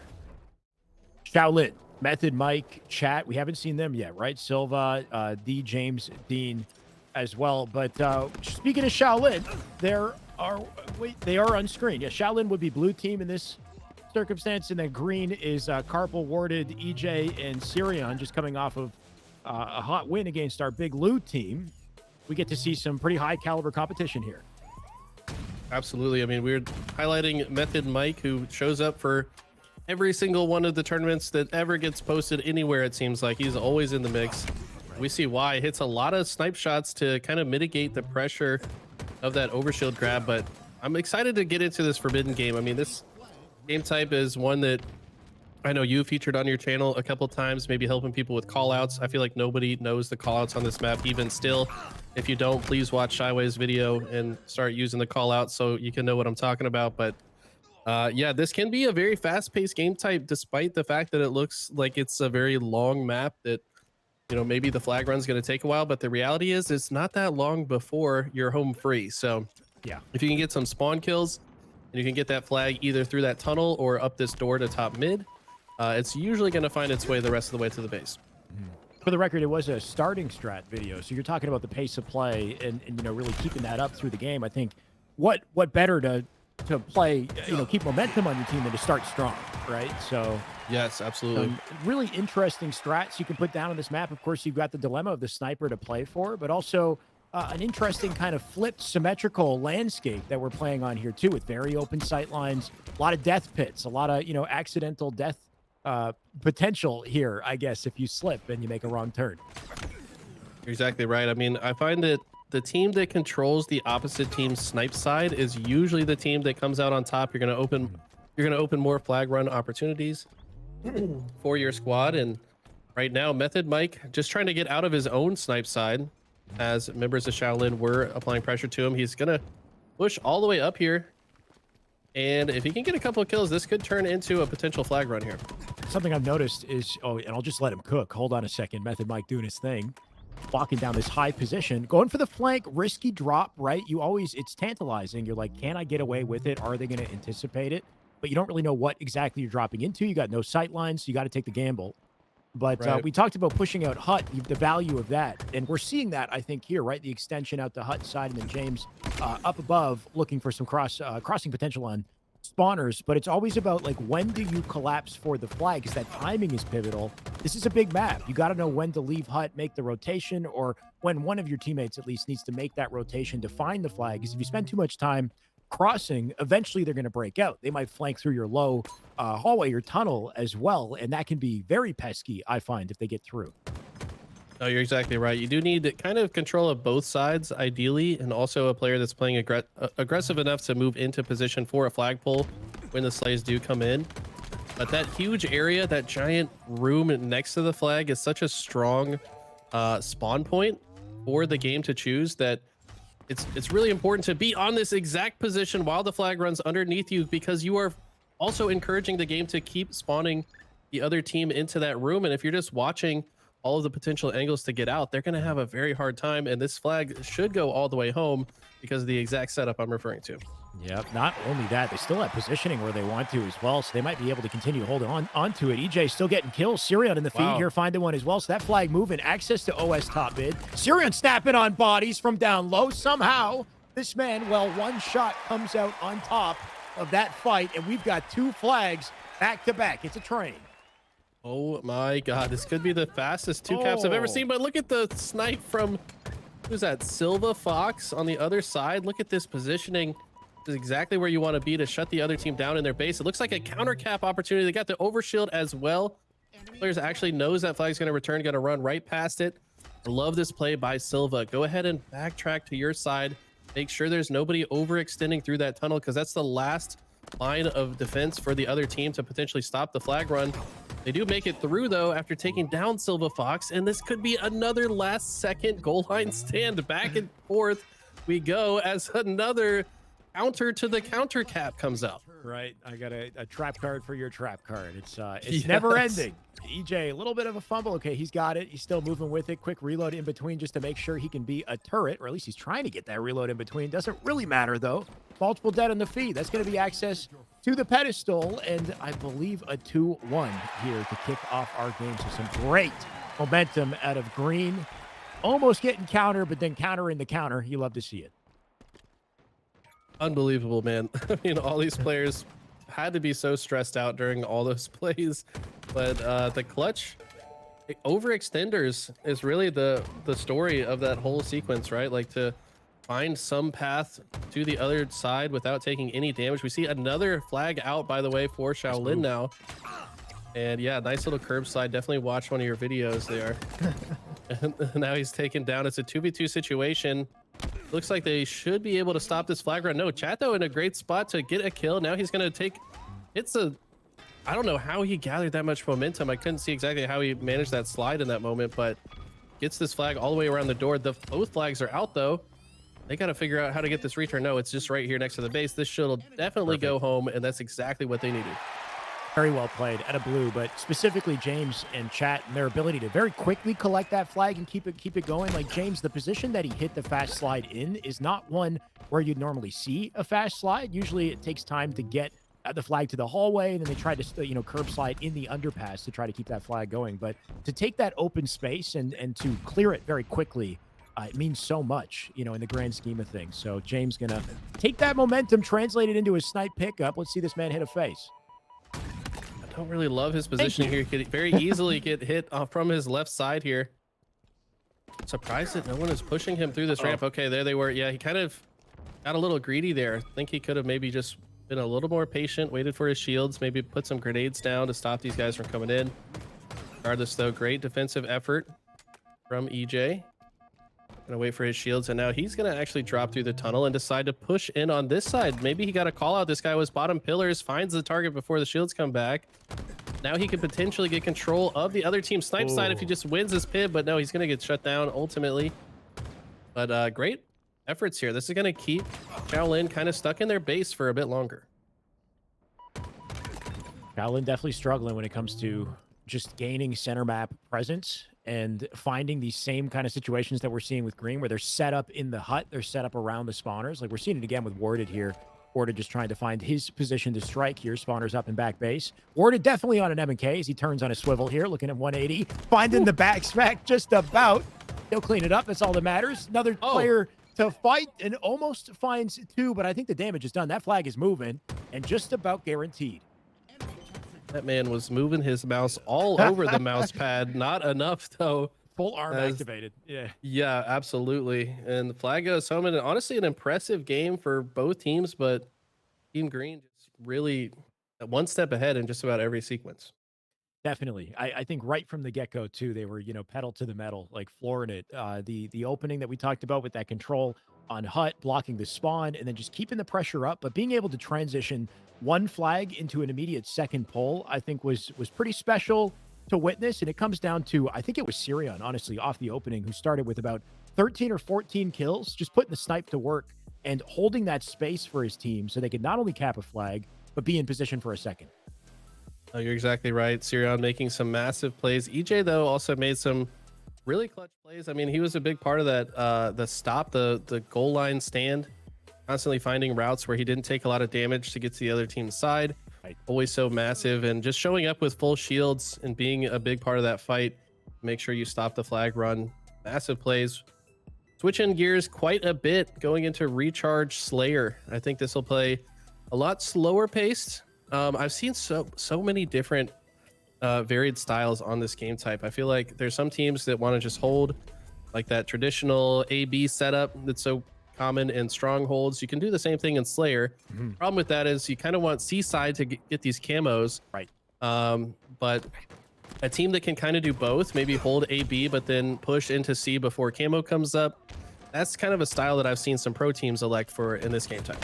There was a game that you broke down with SSG where they somehow won it playing mostly from tower in silo. Yes. And I think a big part of that was the repulse in play, you know, still being part of the meta at that point. But they had, I think they had the plasma pistol in control as well. So just taking the utility and then holding up in corners, basically, and really just getting full advantage state out of that tower positioning. And I think specifically because they had a lead to play off of was that so powerful. They had to force optic to them. And made things tricky. So definitely a lot of ways you can play this, like you said. Yeah, I think that some teams are going to be super fast and just continually go for collapses on other sides of the map. Some teams are going to get the shock and decide, you know, let's just protect that shock player as much as we can. That's definitely a very important map in the sandbox. Or sorry, a very important weapon in the sandbox right now for this map. In the meantime, Warda just going to lock it down at tower. And we'll see what he does with the position. He's got to wait for his teammates to push up so he can pick up off of them as well. You can see that push coming into gold here, and he can lend some covery fire, but a lot of potential targets he's trying to manage in this moment in tower. And there comes the push. It's Shaolin working together. I think that's a quick 3 dead, leaving, I believe, Syrian as our last surviving member. Yeah, Syrian looks like he was trapped back silo, but he gets some great shots to shut this player down. He's still one shot though. Have to imagine he's been called out. Look at the slick movement though, trying to move around, make himself a difficult kill. Does get the shields back. Team coming off spawn as well, so probably calling for help in this moment. Knows this player's silo. Should expect these other players to be C plat, but I don't know about this push. This seems a little bit aggressive at a time where he didn't really have a lot of backup fire either. Very risky. Like you could tell he's got a very clean POV. This man knows what he's doing, but that was yeah, just a let me chase that kill and hope for the best kind of situation. And it looks like he gets caught out for it. They're just trying to find a way to bounce back, though. It's been a pretty confident opening from Shaolin. Of course, Green, they opened dominantly in game 1. So maybe taken aback by this early momentum from Shaolin. And maybe also picking up a couple habits from the way that they played game 1, too. I mean, Syrian was statting game 1. So he probably feels untouchable coming into this Slayer. And you'll see him, you know, maybe make a couple mistakes as he finds, you know, the way to play in this game, too. We just saw a notice that you don't see super often, all weapons out of ammo on Silva Fox screen. So that tells me that Silva has been shooting the crap out of their gun, and yeah, you can tell they have 5 kills, 2 assists, and only 1 death. So ever since that death, depleting the ammo and moving around the map when doing so. So surprised they don't pick up the battle rifle though. If you just ran out of ammo with the bandit, you don't want that to happen again. At least grab the BR. He ran right past it. I mean, I can kind of relate to this. I feel like I've got this just, I don't know, dependency on the bandit, dude. Now that the bandit is the starting weapon and you know that you have that PIV capability in like every 1v1, even with a shotgun in some cases, it's hard sometimes to want to switch, you know? Sometimes I pick up that BR and I'm like, am I doing myself a disservice? You know, like, will I still just be able to 5 the guy? I mean, the reality is if you run out of ammo in the bandit, it's a long reload time. So you want to have a second option, at least to switch to when you run out of ammo in the clip. Also, I think the BR just a little bit better from like top 8 to top gold, for example, which is a common, you know, sight line that you're going to have to shoot at. So I think they both have their purpose. If you watch pro players, they're not running past it. And there's a reason for that. I think the sidekick was the real key with this map when that was in play. That thing would shred. And it's the speed that you can quick draw it too that's super underrated. Just you know, the melee speed, the quick draw. But either way, EJ just being a turret doesn't need to quick draw anything if he holds positioning and has info on spawners. This aggressively pushing into tower, maybe knows the shock rifle player's there. And yeah, this is nice. Hard to play against. Mike almost turns and hits the headshot, but love the movement. Going to be awarded with the air horn for very impressive play there. That's you know, there's more to it that meets the eye. I think with the way he used that grapple to rotate around top of tower and perfectly land on the catwalk without having to accidentally clamber, without throwing himself into a wall. Like there's a lot of precision that comes into making a rotation like that. So you really got to take notes, I would say, on how these players put it together, and don't waste time in the process. Use that to maintain advantage state. And as I say it, red team definitely not in advantage state, right? We're seeing a good bounce back, good answer from Shaolin and Slayer. Oh, To me, the difference is just patience. I mean, it feels like Shaolin are patiently playing that shields game, or like the tug of war that you play against the other team, like just looking for openings here and there. And Shaolin, more often than not overextending. Meanwhile, we switch to EJ's POV, and he's kind of overextending. They're moving a bit too fast on the map, and they're being punished for it. Shaolin just kind of setting traps. Like, yeah, I took damage, but I'm just gonna hide in this behind this wall for a moment. My teammate's gonna kill you. And I feel like they're just playing that bait switch game right. Quite a bit better in this game so far. Playing a tighter game of Halo, for sure. Method Mike, positioning-wise, though, in a bit of a rough one. They don't seem to know he's there, though. He's taking advantage of this in the timing. They've just whipped right past him. This is free damage on the warded. Incoming pinch as well. Silva going to drop for it. Chet with a pickup. Method Mike with the melees. He's brawling. He'll find it. And it's looking all but done and dusted for Red Team here. A confident opening, but man, did they pay the price in game 2. Yes. Now down by 14. I've seen comebacks happen on this map. I feel like this map does have a little bit better comeback potential than a map like, I don't know, Streets or Aquarius. It is a little bit easier to get some clean kills without trading out. But this is still a massively uphill battle. The lead has actually grown now for Shaolin and continues to grow. Sirion spots the camo player, almost gets the headshot with the shock on the camo player. But they can definitely just trade this one out to victory. This is on verge of a spectacular territory. Might actually happen. 47-29 here, make it 48 as they come in with the collapse. I mean, Shaolin just challenge like they don't care at this point as well. 49, 1 to close it. Method Mike, can he find it? Is it Silva? Silva up on top gold here with a pinch on Carpal. They can team shot their way into the kills and avoid the stake, but it doesn't matter. That's a game 2 and a confident close. Unbelievable teamwork out of Shaolin. It does just feel like maybe that the Forbidden is just not their map, because they looked very much like the stronger team in that game. Right. I can't remember what the game 3 was, but I feel like if it's one of these classic maps that these guys have played a lot, Shaolin might have a significant edge going into game 3.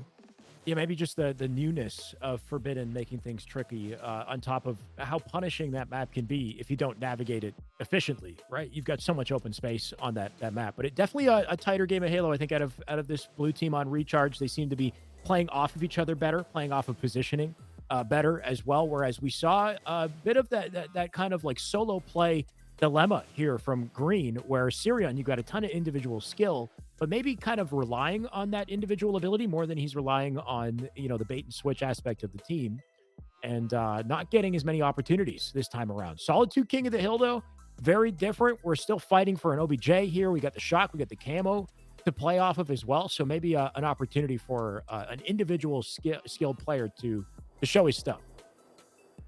Yeah, I think definitely maybe a bit more opportunity for a single player to pop off like Sirion, like we talked about, if he can get his hands on shock rifle and camo. But honestly, I kind of still give the edge to Shaolin. I mean, the momentum thing is something to talk about for sure. I mean, coming off a game that hot in game 2, you got to be feeling pretty good about your chances going into the last game. But on top of that, just the style of play was so patient from Shaolin that I think that, if they can maintain that level of patience and fight for map space like we talk about for King of the Hill, and they're able to find those anchor points and maybe take their time through the pushes with that use of patience, I think they could definitely close this one out as well. I'm ready to see it, Eli. I don't know about you. Let's jump in. Method Mike, he popped off in the FFA just yesterday. He's been playing pretty nice today, but I still think he's got more in the tank. So I'm glad we started here for our Solitude King. Look at this opening strat. Looks like 2 went right, 2 went left. Somehow Chat found his way all the way through. I don't know how he got there that fast. He must have taken the fastest possible route to get behind him, but ultimately it is Sirion with the shock camo. We kind of preluded this exact situation. This is kind of what Green needs, but he's gonna need to also hit some shots here if they're gonna get max value out of it. Best possible opening this man could hope for. I do like the fact that he's still trying to take advantage of Hill while he has camo here, and with his teammates not nearby to immediately dive in, he has to be the man to do it. They don't want to waste time on the board here. There's the big pickup from his team. So ultimately really just taking space with the camo is what we've seen from Sirion so far. And that on its own is a presence in itself. But I'd like to see him trade out with one of his teammates, take positioning, back snipe, not have to be the guy bottom mid with the shock. Yeah, I was thinking the exact same thing. I'd rather him do his thing around the outskirts, but they did complete about 75% of the hill. He does hit a shot. I think he's only got one left in that shock rifle. Maybe already out of ammo as he has switched weapons and he's getting some more kills. James Dean trying to mitigate the damage. Finds this player, the strafe out of EJ, just too hard to hit. And they're going to have to get some control in a big way if they're going to come back in this hill because they're already down. They've only just now started getting some points on the board. Yeah, beautiful cleanup for sure. Maybe got a little ahead of himself there too. Like he did what he needed to do to create the positioning and then got called out one shot from top yellow. And Sirion going to find 2 off of that. Nice live. Use of the thrust there. Going to leave that thrust and dip. And so important to be aware of where those utilities drop on the map and control them. I find especially with a hill like bottom mid, you need everything that you can get to make sure you can stay alive in this open area as long as possible. EJ just bobbing and weaving. He's snapping left and right, trying to clean this up as they almost finish off this first hill, but it's scrappy for it. We're going to see just an all-out brawl until the point is capped. Both teams kind of have to desperate for it, it feels like. I mean, honestly, Green has the time to maybe push out the perimeter a little bit to make this fight a little bit more winnable for them. Charlotte not really awarded that same luxury, though. They're going to have to maintain presence down here to at least contest the hill when Green approaches. But look at this. One good grenade could take a lot of these players out, but no. 3 dead for Shaolin. This is certainly going to Green, I believe. But this transition so important. Whenever I go over this game type, I talk about the transition right now. Between this hill and the second hill, I think the most important one, because of how much of a lockdown this setup can be, if you're the team first into yard, and it's Shaolin. So despite Green, securing that hill, they did not move to the yard fast enough to secure those spawns, and they're gonna have to find a way to break in. A headshot to start the effort is definitely one way, and I love this flank as the push comes in from the Flowers side. He wraps all the way around. Perfect plays out of Sirion, and he's gonna move forward and try to apply pressure to these spawners.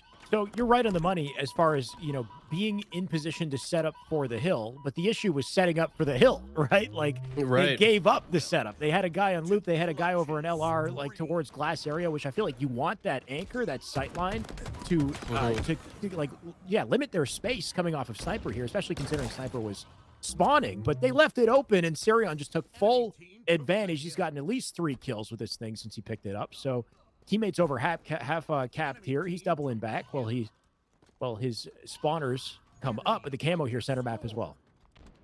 This camo going to be absolutely consequential.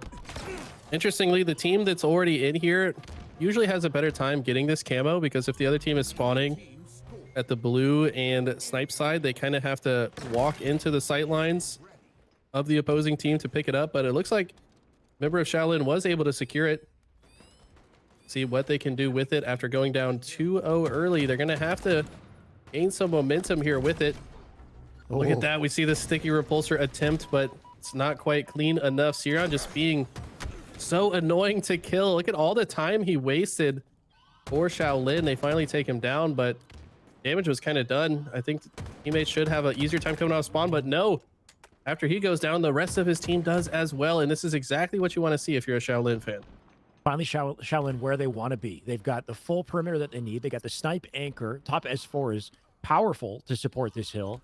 So I like what I'm seeing here from Blue. This is their chance to bounce back, and maybe a chance for Green to see what they can do to turn it around. Beautiful fight from EJ, pulling out the thrust last second just to add the statement on it. They'll break the hill off that one.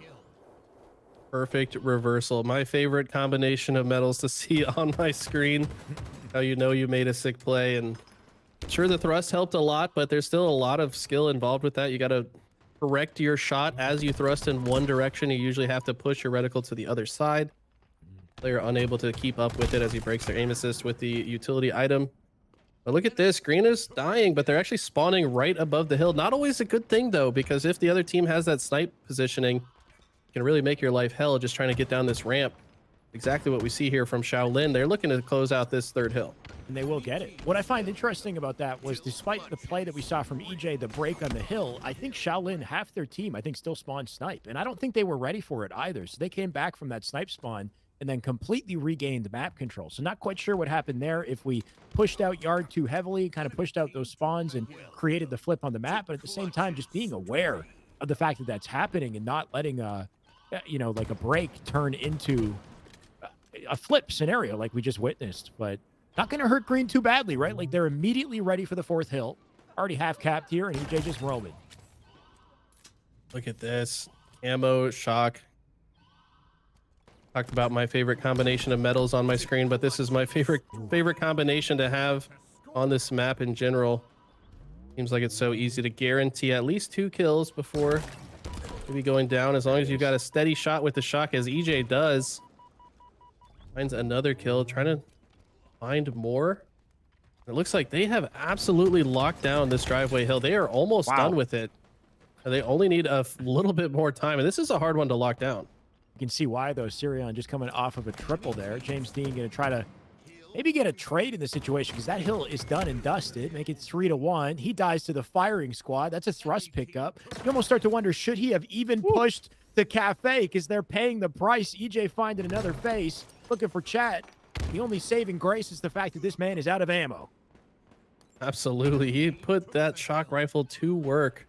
You can get max value out of a gun. You can be absolutely instrumental for your team's chance at victory, and they've really put themselves in a massive position to win this game. They still have control of this hill. Shaolin not only have to break this hill, but then also hold it without burning 2 minutes off the clock and get 2 more hills to potentially win this one. Green gonna have their work cut out for them. They're just gonna have to get Shaolin out of this hill, either for the next 2 minutes or just step back into the hill for about 25 seconds to cap this. EJ had everything he needed to make a big play there. It didn't quite work out as well as I think he'd hoped. He had the thrust in the back pocket too. Here's an interesting rotate from Carpal, straight to camo through mid-map.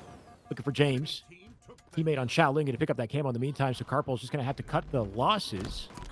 And Shaolin going to have to really ice up here if they want to find themselves to a tie. This is the best hill to do it. I find one of the hills that you can really lock down and create a setup around and, really guarantee if you're playing well. I have to agree with you. This is one of the easier hills to get. These spawn points really hard to get out of on the other side. Actually, a lot of cover on this map. It doesn't look like it, but you can kind of just sit behind that massive cement block on the outside and dodge most grenades and gunfire. They do secure it, so now definitely not impossible. Only 1 hill back. If they can secure this one, they'll tie it up and send this to a sudden death overtime. For now, both teams really going to prioritize Slay, since this hill is so vulnerable. You really want to secure some map space before you step into it. Do you play for time or do you play for hill here, Eli? If I'm green team, I think you got to play for hill.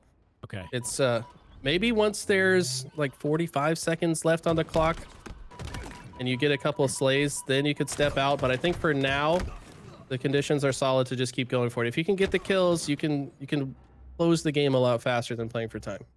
Right. And at the very least, if things do get kind of dire, then you'll at least have progress towards the cap here to work off of. And yes, Method Mike going to work off of what looked bad for him, dodging shocks as he does it. Finds the 1v1. Will it be enough, though? Shaolin definitely running out of opportunities here. They need to take fights. Carpal with a big perfect. That'll give an important kill. Silva, that's the answer you hope to see. Double for Silva. And maybe some access to snipe side spawns here, but picked up by Warded. Little 1v1 bottom mid as they scamper their way out of this and just try to keep the fight going. They got a minute. Yeah, Silva had a big double kill, but gets taken down. James Dean finding themselves in the dip. I really hate fighting from the dip. I feel like it's my least favorite part to be on this map. Feels like it's just so easy to die. Pat gonna have the camo. This is pretty crucial camo, but things are looking dire. We're crossing to that 45-second mark.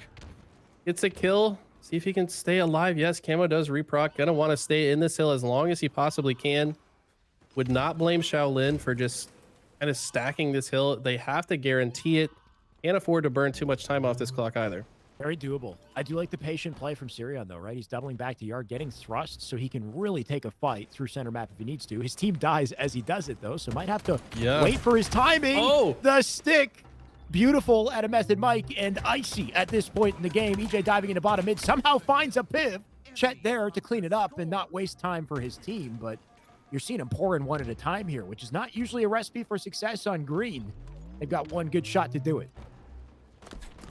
You said you liked Sirion's play, but I hated it. That meant that his team was having His a team harder diving at time. him? Yeah. Yeah, his team, he's not part of the If fight, they're and on they the might same pay page, for it. it's a good play, but they're not on the same page. Yeah, so and then when he goes down, all that waste of time, but it doesn't matter. They're still going to earn it. They do play the next fight together. What matters when you play together, this game is a lot easier. So congrats to Green FN. I believe that does secure themselves a spot in the winners bracket finals. Wow. This is how I play matchmaking, for the record, Eli, leaving my team to beeline the thrust so I can piv one guy and then Right. ultimately die to the firing squad. But yes. Yeah, I mean, sandbox definitely important in this game, but I do tell people, like, you usually want to grab the sandbox after you've already won the fight. If there's an active fight on the map, you better try to be a part of it, because sometimes just shooting one guy one time with a bandit is the difference between your team winning the entire fight or not winning the fight. So all damage is good damage. And well, I guess I shouldn't say that. Not all good damage is good damage, because sometimes Right. you can waste your time on targets across the map. But yeah, ultimately doesn't pay the price. And they do come out on top, secure themselves a spot in winners finals. We'll hopefully take a look at the bracket here, see who they might be facing off against in that winners final. Yeah, good to see we finally have a winners finalist here. So Green, definitely a talented team. It looks like they beat Team Command Station to get there too. We haven't seen their roster just yet. We got Cookies and Milk. We got Scoot Slays. A lot of different teams we have not had the pleasure of witnessing, and maybe we will later in the lower bracket, Eli. But this tournament definitely, starting to shape up here. I see Cluster Luck and Harambe, I believe. We just had that previously, though, did we not? Or maybe No, not. It was Cluster Luck Harambe. Trailblazers, and then we had Harambe Juicy. Okay, so they both move on to winner semi, and then they will be the winner of that will be the finalist, winners finalist. Yeah, no, Harambe, we just watched them beat Dumpster Fire, and during that series, they went on to beat Juicy Min as well. So Okay. they're absolutely on fire. That match might be ready, not sure, but probably take maybe a short break to Yeah. see what's going on with the other teams in the tournament. And here we'll come back shortly for that next match.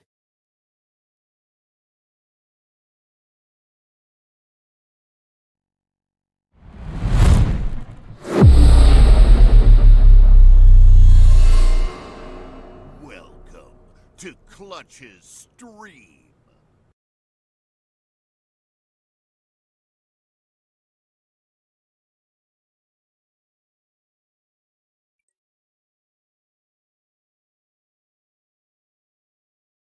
Eli the Halo guy. Eli the Halo guy. Tips, tricks, Eli the Halo guy. Opponent has now respawned. He's gonna spawn his teammates there. I'll be elbow here in a sec. But it's Tower spawn. respawn, I stuck just you. one. Oh my god. Under RPCs. Eli the Halo guy. Tips, tricks. Eli the Halo guy. What's up, guys? Eli the Ninja back again. Today we're actually going to dive into some higher level strategy when it comes to King of the Hill, specifically on Recharge. I might end up making a video for some of the other maps for this game mode, but in this one we're going to learn everything there is to know about King of the Hill on Recharge. Let's jump into it. Okay, so let's go ahead and talk about some basics of King of the Hill first. King of the Hill is one of my favorite game types because there is kind of an overarching strategy to play the game type in general, but there's also differences and nuances between how you can play each individual hill. There's kind of ideal setups, there's ideal parts of the map that you want to hold for each individual hill. There's also different ways that you can break into every single hill based on your spawn point and how you want to approach the situation. I believe that this game type does take some of the most teamwork of just about any game type in Halo Infinite. All of the time-based modes in this game require very precise spawn control, weapon control, and communication and coordination.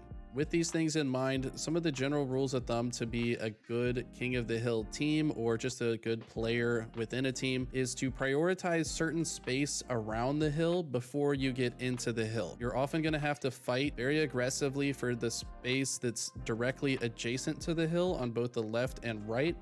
If you're able to get that space and secure it for yourself, then that means that you're forcing the enemy team to spawn about as far away from the hill as possible in each situation, which is what you want. The way that we're going to structure the rest of the video is we're going to go through each individual hill on recharge and talk about the best places to prioritize for each hill. Okay, so let's talk about the very first hill in the sequence.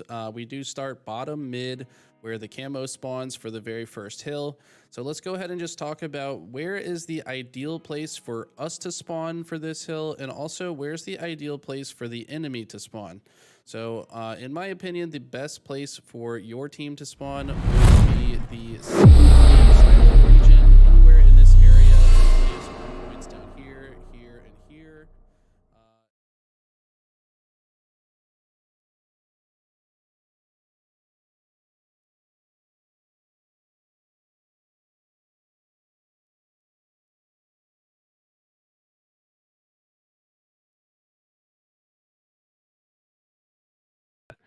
Boom. Should be good now. Okay. All right. Well, welcome back, ladies and gentlemen. We are getting far into the Clutch Academy draft tournament. Again, thank you to our sponsors, Bittersweet Below, a couple of the other guys. But thank you for Eli and Shyway. They're taking a little bite real quick. GameCoach.gg as well. But we have that sweepstakes. So if you haven't already typed in Space Station for the Space Station jersey, go ahead and type that now. We're going to give you about 30 seconds to a minute to kind of go with that. We're about 30 seconds on the game clock behind, so we can leave some time for the competitors to, not screen peek, right? So we're going to go ahead and do that. So I'm going to give you about 30 seconds to a minute at the most. I'm going to check out the chat, see who's doing it. Invite your friends. I think I should be good. Yeah. Okay, cool. Yeah. So we're 30 seconds behind. So we're going to go ahead and do that. How's it looking, Izzy? And Izzy's in the ear right now, letting me know what's going on. Is everybody doing pretty well on the typing in? Okay. Cool. 50 people eligible at the moment. We're going to go ahead and basically count this down. So if your friends and family need to write it down in Twitch for you, make them an account. You got 30 seconds. Just playing. Get you a higher chance to win. But we have more. We have Oats Gaming, and we also have another Space Station Gaming giveaway coming soon. So we're going to give you about, we'll count down. Again, I'm 30 seconds behind. So we'll say 10 seconds from right now. For y'all, it's going to be 30 seconds late maybe. So we got 7, 6, 5, 4, 3. You had all last game to do it, by the way.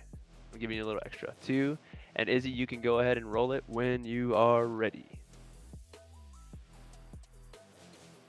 All right, Escape TTV has won the giveaway. Again, 30 seconds behind, so if you missed it, you missed it, but good job with Escape. You will be getting a Space Station jersey. Please give us your contact information. You can message me via chat or via Discord, right? Probably via Discord would be better, and then we can go ahead and get that to you. So once that's done, I think, Sozer, we're good to go.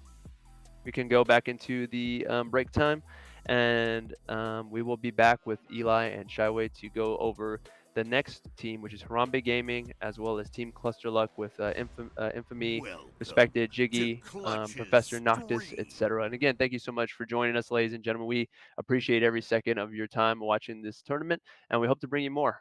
So this is the first of a series that we will be doing pretty often. So thank you so much again. When you're ready, Sozer, you can pan me out. And we will see the guys back in a second. See ya.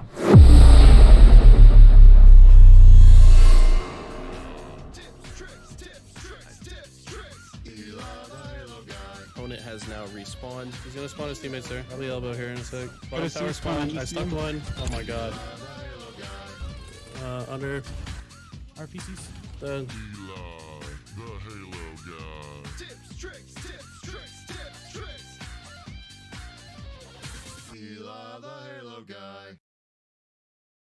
What's up, guys? Eli the Ninja back again. Today we're actually going to dive into some higher level strategy when it comes to King of the Hill, specifically on recharge.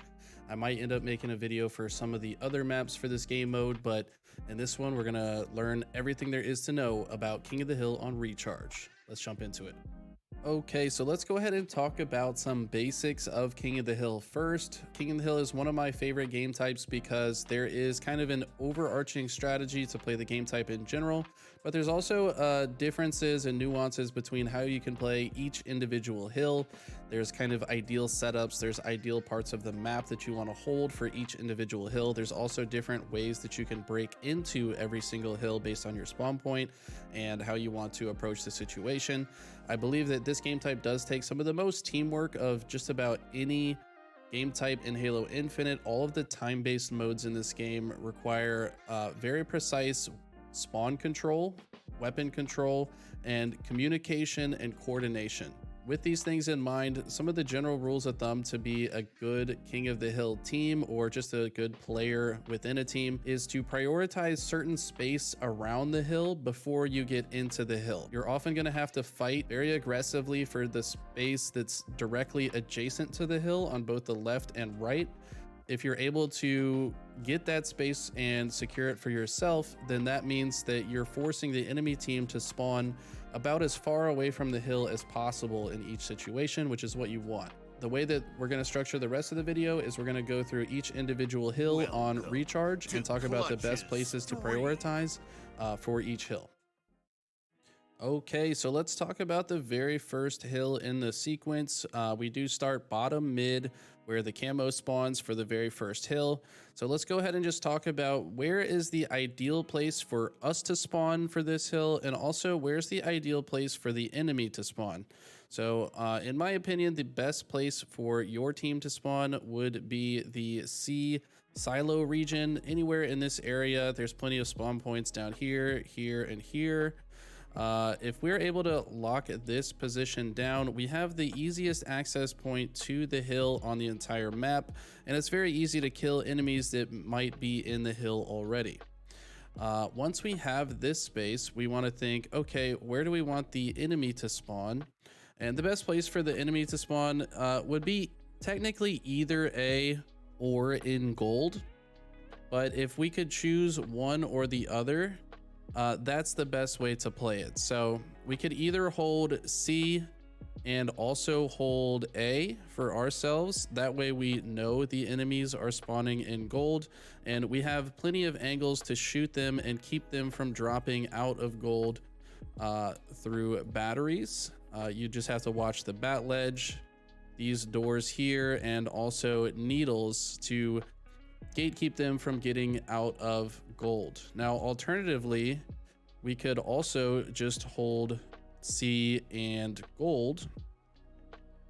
And if we have these positions, we force them to spawn A. Now, in both of these types of setups, all we really have to do is understand where we currently are and what we're blocking so that we can accurately predict where the enemies spawn, and then quickly take angles to stop them from getting out of their spawn. So either of these setups is good, where you either have CB or CA. C is just the most important part of the map for this setup.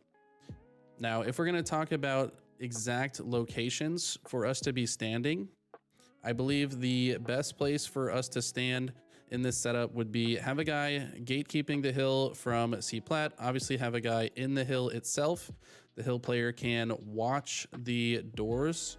He can watch both the bottom mangler door and top A door and basically deal damage to anyone that tries to leave this area.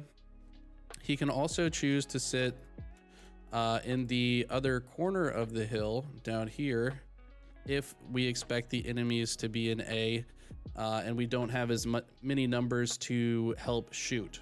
So the next guy, I would actually like him to just be top gold, watching the cross and favoring the enemy spawning in A, because this player and the hill player can easily team shoot any of these players that are trying to exit A. He can also stop enemies from rotating through the whirlpool to needles or into gold itself. Now, this hill is very mixy and you're going to have to fight pretty hard for it. Most of the time, there's lots of dive bombing into bottom mid from all parts of the map. But in general, if you're able to hold C throughout the entire hill, you have a much better chance of capping this hill than if you did not have control of C. So in general, you're going to see top teams when they play this game type, they're constantly fighting for control of this silo area. And then whichever team ends up getting control of it is usually the team that gets the first point.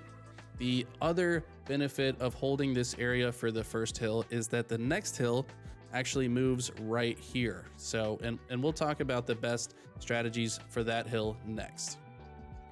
Moving on to hill number 2, we do have the hill C platform. Obviously, like I said before, Welcome back, Halo fans, to our 4v4 Clutch Academy draft tournament. $400 on the line once again, and we're gonna be in the money in a second. The winner of this upcoming series gets, I believe, $40. So you can buy lunch with that. You get some. I think it's the memories though that are priceless. I think it's the EXP. It's getting commentated by the likes of myself and especially Eli, right, with the analytics to really let you know whether or not you went right or wrong. Yeah, no, absolutely. This has been fun. I mean, a lot of these guys probably going to watch the broadcast back and hear some free coaching that they're going to get. I guess they paid, $5 entry fees to get some coaching from you and I in the booth, right? So maybe a little bit more reason to get involved and be a part of this tournament. I mean, for the next one and for many more to come, hopefully. I mean, I'm sure a lot of people appreciate what Clutch has put on for the community. And it's been super awesome so far. Great. And appreciate all the help from the sponsors as well. I know we just did our giveaway, so shout out to XCape. Congratulations on the jersey, right? SSG jersey giveaway. We had the overnight oats. I think we're doing giveaways for as well. Thanks to Bittersweet, also helped out with the prize pool. And then Game Coach GG, which I believe is like Halo TAC maps, but even better. So we've got, some awesome individuals, organizations helping to support this and to make sure it's just a great time, regardless of whether or not you're in the money. But let's focus up on that the prize pool opportunity here, because this series is for winners side grand finals and for top 3, and it's Forbidden CTF once again to start it. Yeah, love to see more of this map and mode in action as we hop on over to the other winner semifinals. This is going to be Team Harambe, who we saw defeat, it was Dumpster Fire in the previous series. And they went on to defeat Juicy Min as well. Now they face off against Cluster Luck, who we did watch defeat Trailblazers as well. So this is kind of cool. We're getting to see multiple teams that we saw win other series, but only one of them can win this series. So from what we've seen, I don't know which team to predict. Both teams looking quite good so far. So this is semis then. So it doesn't get you. This is semis. Okay, so this would be for. Oh, but you still would secure top. You're 3 guaranteed. Yeah, if you get the winner. Okay, my apologies. Cluster Luck, Harambe. We've seen both of these teams individually, not up against each other. So I'm very curious to see who comes out on top with this one. And of course, we're gonna get jiggy with it off the opening, and there's a sniper pickup to give us a show. Let's see what he does. Barely misses that shot on the OS player. That means the OS is lurking. Love this aggression to the snipe side. When I play this map, I go for the sniper, and I feel like more often than not, I just get absolutely obliterated by 2 guys that push me through on that side. And it's very frustrating. You have to play super cautious with the sniper. You're kind of vulnerable. And to secure both the OS and kill the opposing team sniper, that's a recipe for a potential early flagpole. They're playing this patiently, though. Ooh. Also, is there a jump right there? You can jump and clamber across that. I don't think I've used that, but definitely caught that player off guard using that jump. You can jump both ways, especially if you're taking advantage of the late jump tech in this game, being able to wait like an extra second to get that farther jump with your jump off the ledge there. And if you're perfect, I think you can skip the clamber. Not sure if you can skip it both ways, but you can definitely skip it one way. Either way, just pulling that off in that situation is definitely, some prowess there, and gives them a chance for a 4 dead and a flag pole. As I say, that flag is moving off the blue pedestal. Professor's still in their base, still looking to cause some havoc. Yeah, I don't know if I liked his positioning. Could have maybe influenced the spawns a bit closer. There are some, what I like to call emergency spawns on the map if you're blocking too many spawns, but he still comes back, maybe recognized that he probably spawned them out, finds them, makes sure his team secures that flag. It was close to a last second flagpole, but Professor absolutely popping off. This guy extremely impressive on mouse and keyboard. Look at this. He's still going. Gets another kill. Barely gets taken down. Another player was one shot there. It's Infamy. He gets taken out by a grenade. Yeah. And if you look at the stats right now, it looks like Harambe should have 2 caps, to be honest, with how many slays they've had so far and how little cluster luck have had. Looks like classes in session, that's for sure. Professor, what, 9 and 2 off the opening. Yes. And crazy little clamber there from Respected, by the way, who almost fell off the map. Saw that. Yeah, very important to take advantage of that ledge down low, just to stay alive if you're in trouble on the left and right side of the map here. And, of course, taking advantage of these little chutes as well to get back down to the tunnel. Not a lot of options once you're in the tunnel, but a great source of counterplay, great flank if they don't see you drop. Noctis right now trying to manage it all. He'll face the firing squad instead. This just looks like a firepower difference so far. I mean, Harambe just completely outgunning Cluster Luck. So maybe the extended wait, maybe Harambe was playing octagons against each other. Cluster Luck were maybe just sitting in the lobby. I don't know, but gonna have to warm up these shots and start working together. Harambe, whenever they push, it seems like 2 or 3 are pushing into the same spot, getting many dead without losing any numbers at all. Mr. Perfect finds another kill, and they're trying to set up the conditions for another flag run here. And they might just get away with it. Perfect going a little rogue here on a mission. Use that sneaky tunnel to get access to spawners, but not seeing the split behind them at the same time. You definitely have to watch out for that on the collapse. We'll see if Harambe can pick up off of the little opening he created, though. Jiggy's still breaking out of the base, but they still got hut side control, which is such an important anchor point to ensure they continue to struggle off spawn. I do like that Jiggy is prioritizing killing these players instead of trying to extend to the other side. It's so important to just backtrack and alleviate this pressure, because if you let these guys roam, they're going to just steal your flag and run it. You're going to run it through the tunnel. OS is up in 10 seconds, so I think both teams going to kind of rotate to top mid. Definitely don't want to die right now, because that means your team is going to have 1 less gun in the fight for OS. Looks like a trade does come out. 2 dead momentarily for Cluster Luck. Infamy coming off spawn. See if he can find a sight line to maybe help this fight, but no, I think that player was able to secure the OS. Infamy now going to rotate back to his base. I like this as well. Pressure has definitely mounted. If you lose control of your snipe side, you can almost guarantee that you're going to lose a flag run as well. And this, I don't know if I like what I'm seeing here. So Infamy and this player, yeah, back up to their base. So they're playing defense, but their 2 teammates push in and they're playing offense, but somehow this flag is all the way to the tunnel, and I don't know who can stop it. Okay. I don't... Hold on. Oh, wait, no, I had it all mixed up. So they might touch it. They might touch it. Oh, no touch. Jiggy just iced up in the tunnel and got 2 massive kills to stop it. It was an awkward situation, though, right? Because Cluster Luck had OE'd off their spawn and left their 2 surviving teammates in the base to play defense, and they lost a 4v2. And then it just left the other 2 not sure what to do with themselves. Do we overextend and try to get the touch? But they know we're going to be here, you know? So it's just tricky balancing act. And then Jiggy, instead of getting the touch, cuts it off in the tunnel, wins a very important fight, and that flag is moving. What an angle from Noctis, by the way. Does save it last second. He's got the sights on it as well. Going to fly up onto Jiggy here, hopefully get the pick. Jiggy just moving that flag, making it tough for him. Yeah, but look at this. He's being flanked by Infamy, who somehow found his way on that side. Gonna kill that player and potentially return the flag. Or, sorry, grab the flag here. Actually waited to grab it. I'm maybe trying to be sneaky. As soon as you grab it, it kind of gives away your location. Even just standing in a circle prevents it from reading too, right?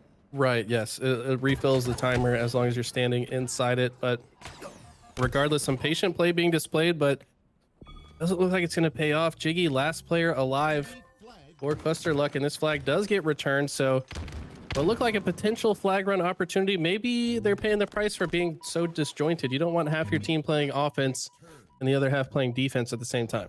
Bit of a sidebar, but do you prefer this map over Argyle? I think I still like Argyle more, to be honest. Okay, interesting. They're both good maps, I think. I think this one ends up a little bit more squirrely. I feel like you really got to work for a flag cap on Argyle. Whereas on this map, like, you just win one sequence, and sometimes that's enough to win the flag. I like to work for the flag a little bit harder. Because, yeah, you definitely have more of a battle to secure a flag in Argyle, whereas in this one, I'm seeing a lot more back and forth. We're seeing flagpole, last second save, counter pole, last second save, counter pole. You know what I mean? So Right, yeah. it's intense from a spectator perspective, which is why I've been appreciating casting and like watching the games here. Maybe as a player, what is happening? Okay. As a player, like- maybe you can appreciate the Argyle gameplay a little bit more so. I don't know, but Professor, I think, put the keys down for a second there and gave up the snipe. Yeah, he was booting the player that joined. If you're in this Oh, tournament, guys, okay. or in any tournament, close the lobby. Make sure that Unfortunate. nobody can just join, because people will do that. That is for sure. People love to do that, for the record. Oh, yeah. Back in the optics scrims and in the LVT tournaments, I think it's a purposeful thing that they're doing. They're trying to get into the lobbies just so they can streak, basically the Halo equivalent of just streaking. Yeah, on the, it really is. the open I never field. thought about it that way, but it yeah, is. no, it's literally that. But not hurting Harambe too badly, right? 2-0 here. Yeah, I mean, impressive stuff. Harambe just looking so much more powerful in the Slays department so far. Prufio popping off in a big way. 19 and 11, by the way. Lowest member of the team, currently Mr. Perfect, but I've seen him making some clutch plays. Right now, though, Cluster Luck have good positioning to maybe force a flag pull. They have. Sorry, this flag's already almost home. My mistake. I don't know if anybody's in position to stop this. Doesn't look like it, and they're going to actually bring it to a 2-1 game, and this one's not over yet. Only 4 minutes on the clock. I think that overshield just spawned. Not sure which team got it, but if it did go to Cluster Luck, they could potentially make a double cap situation here. At the very least, Cluster Luck giving us a game, which I'm happy to see. Very dangerous challenge from Respected. You can see why. That's like, it's one of those situations where that tunnel can be so useful only in the circumstance they don't know you're there. And then once they do, it's like the worst place to be on the map. You're just nade, food. You got bad positioning, but done and dusted either way. Noctis and Harambe with some space to move up on the map, and hopefully they take advantage of it. A little bit of hesitation here as we kind of double back. We do have the sniper spawning up shortly as well, so that could be part of the intention, is controlling those snipers, and taking the enemy team snipe, I think, will be a big part of that control. I think you're exactly right. That's what I was going to highlight is you don't really want to die as your sniper's coming up. If somebody's sneaking through to your side, they could easily take it, and that could spell disaster for your team. But applying pressure to their sniper is another way to do it. I don't know. Did this flag get all the way through? I think, yes, this flag is almost home. And is this going to be the game? Just like that. I feel like they got that flag run off of just a couple slays. And that's what I mean. I mean, there's definitely potential for just really sneaky flag runs on this map. All it takes is 1 or 2 kills and a window of opportunity, and you can bring that thing home. That is one thing I sort of don't like about this map, is how accessible the tunnel is to the flag pedestal. And if you're quick enough to get the flag in the tunnel, then you've cut all sight lines. Like, there's no way that they're going to get you until they overextend through mid-map. All you have to do is stop that overextension, which may be easier said than done, but it does kind of create almost like a cheese scenario, it feels like, I guess, if you get that awkward timing. I think at the highest level, these teams know how to combat things like that. But I think at this level of play, you might be able to cheese out those, those free, tunnel opportunities. And I think Red Team definitely taking advantage of that. They come out confidently. That's Harambe.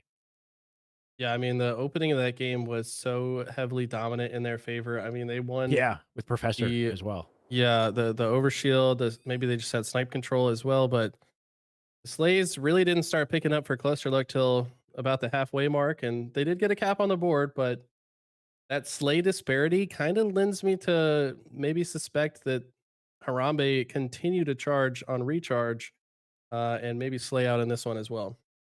Have to see recharge a little bit different, like we had talked about in comparison to the other Slayers. Maybe not quite as momentum based as the other Slayers. You've got more of an opportunity for some comeback, moments, some variability.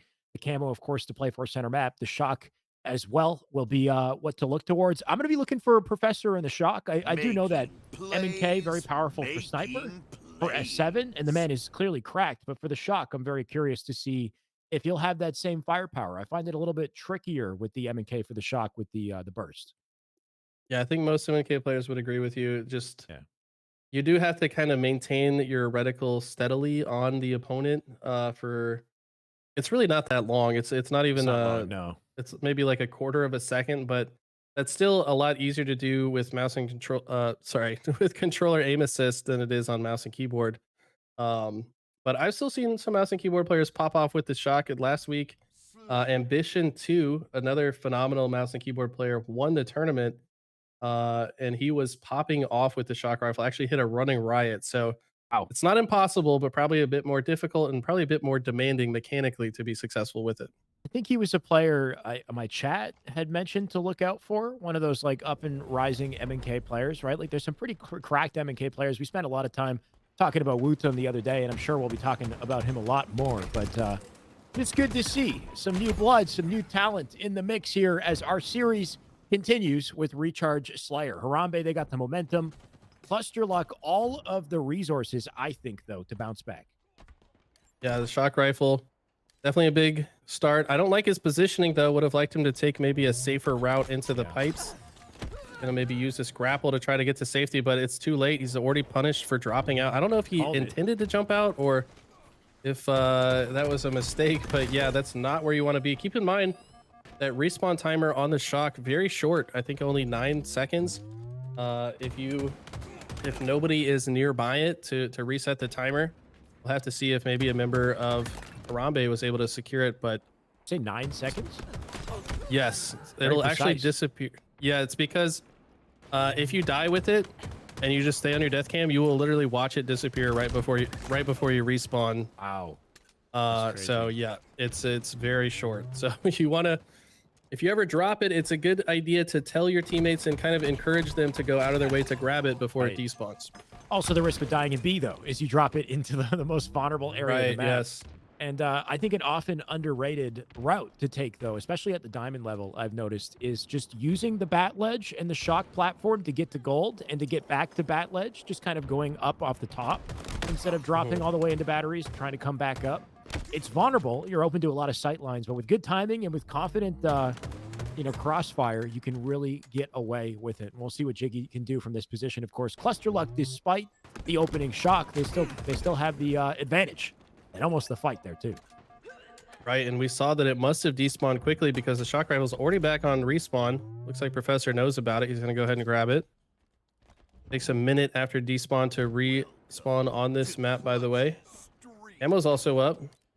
Looks like kills trading out in the feed. There's a little scramble bottom middle to see who could get it, but Professor, he says, "Oh, Shyway, you wanted to know if I could use this gun too? Let me show you put on real a show quick." for me. Come on.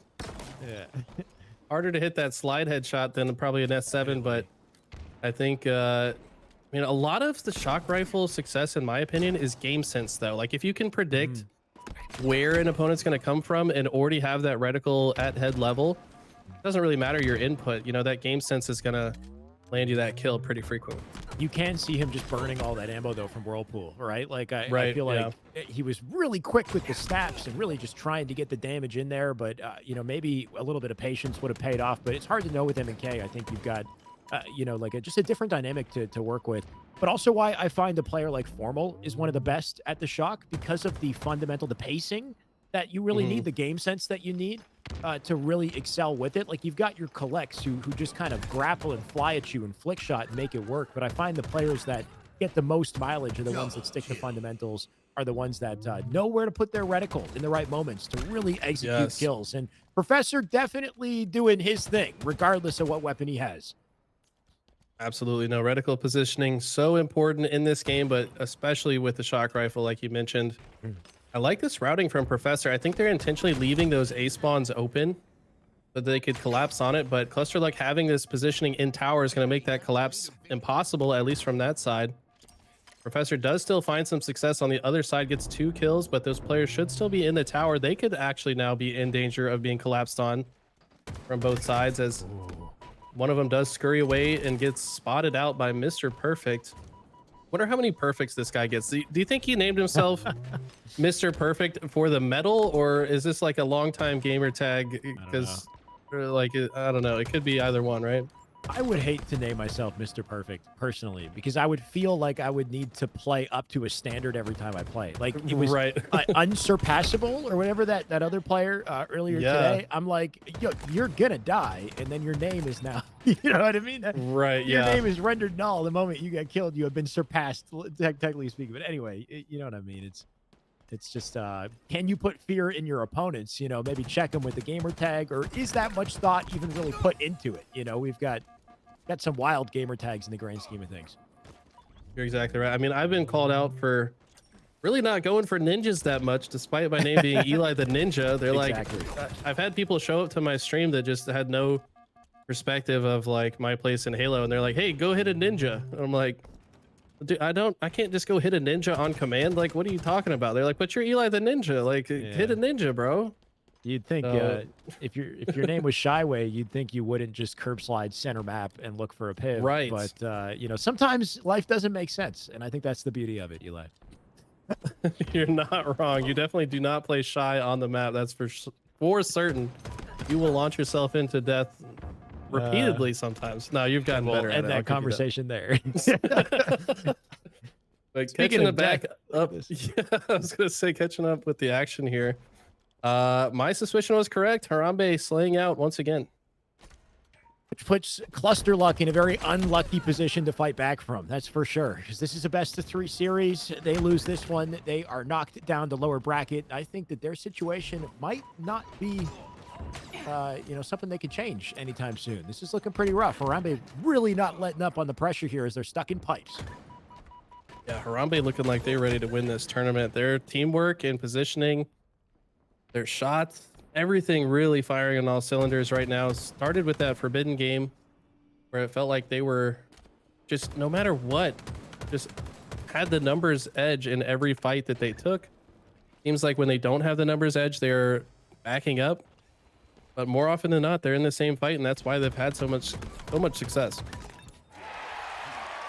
Don't mind me just jumping into the little giveaway happening in the chat here. We got an Oats overnight giveaway in the meantime. Not to take away from Harambe's incredible 2-0 victory, but done very confidently, right? Harambe looking very, very clean going into our winners final matchup, and very curious to see how they play in that.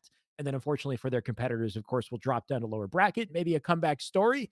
In the meantime, get yourself some Oats. Yeah, Eli, I see you're in on it too. Shout out to Overnight Oats. I you know, you got to love the sponsor and the support for the tournament, but I've never tried them. You know, I eat oatmeal all the time, and I've never tried overnight. I also stay up too late. I'm not sure if those things are coincide with each other, but I'm curious, Eli. I heard they're good. You tried it, right?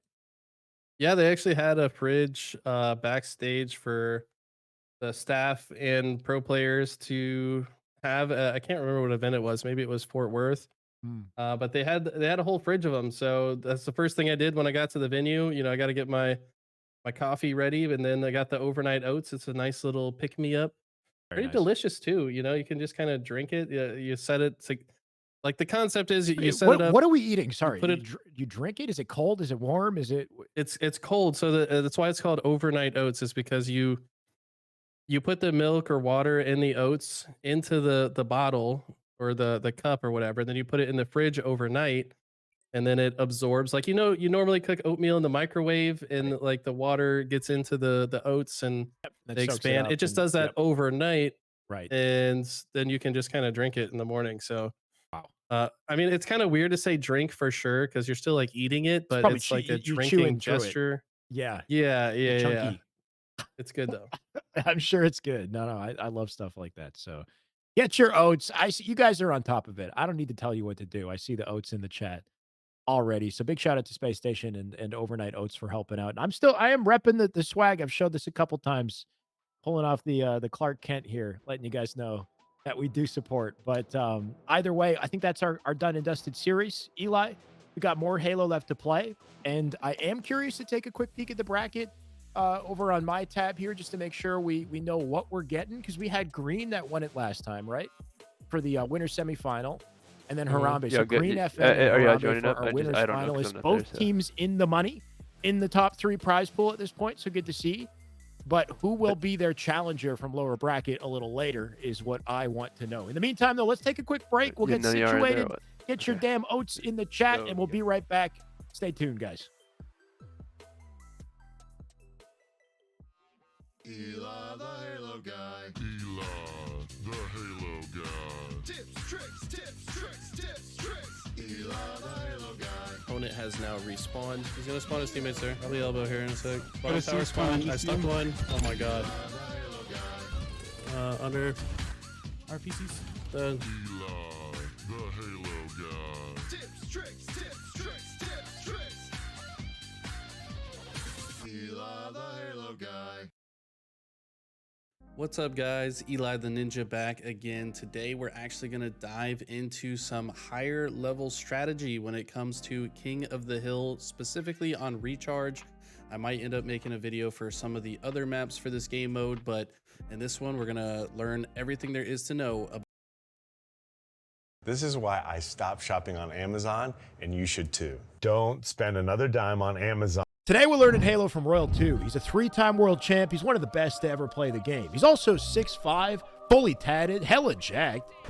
But one of those things is true. More importantly, he might have the best aim in the game. So we're going to study it. We're going to break down this 81% accuracy game on his YouTube channel. And we're not just looking at his aim, but his spawn awareness, his movement, positioning, and how he creates opportunities on the map. Because good aim is just as much about what's up here as it is about what's in here. And yes, controller aim assist is a thing. I know, I hear you. But there are habits Royal 2 has that you'll only have with one hell of a lot of skill and awareness. So focus up. Let's learn from the best. Control of these spawns as Bound pushes in. Snakebite's gonna take him out. Royal 2's gonna get a shot to the head of Stellar.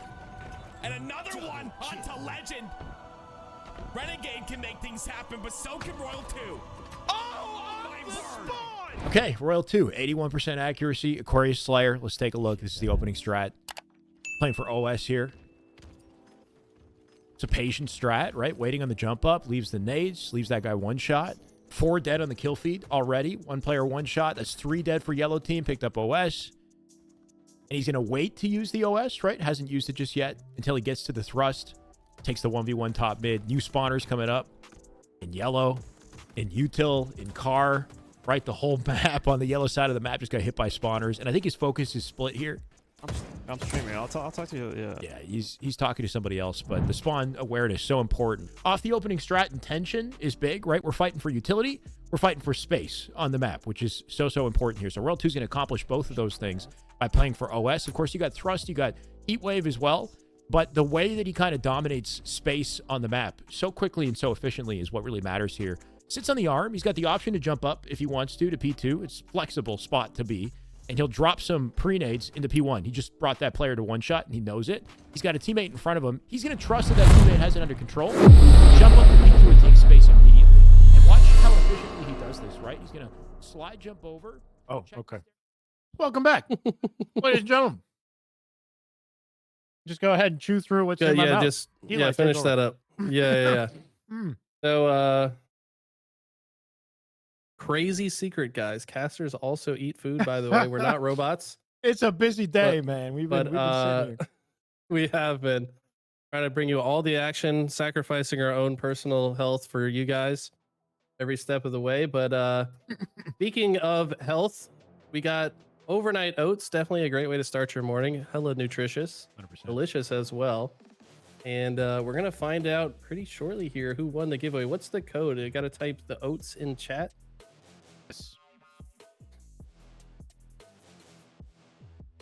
Can casters win? Can anyone? Is it biased if we win? Where am I seeing it? Is it in the chat? Oh, the Fancy Panda has won the giveaway. Congrats. I know Fancy Panda. Let's go. Oh, you know them? Yeah. Nice. Congrats, my I know. dude. Yeah, by the way, congrats to Escape for winning the jersey earlier. Now congrats to Fancy Panda for winning this one. So I think you'll probably want to get in contact with Clutch. Just go ahead and send him a DM on Discord, and he'll get that squared away for you. Awesome. You could take those. Well, I mean, you won't get the oats instantly. If only we could instant transmission the oats to you. Shout out to, is it Toriyama, by the way? Shout out to any totally random segue. Oh yeah. But the Halo action continues, and it's going to be hype because we're in winners finals. Sorry, and I want to see the top caliber competition in this tournament. Eli, I don't know about you.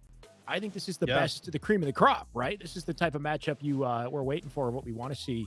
So let's take a look at that series layout when we've got it, and we can start to talk shop on our expectations on this one.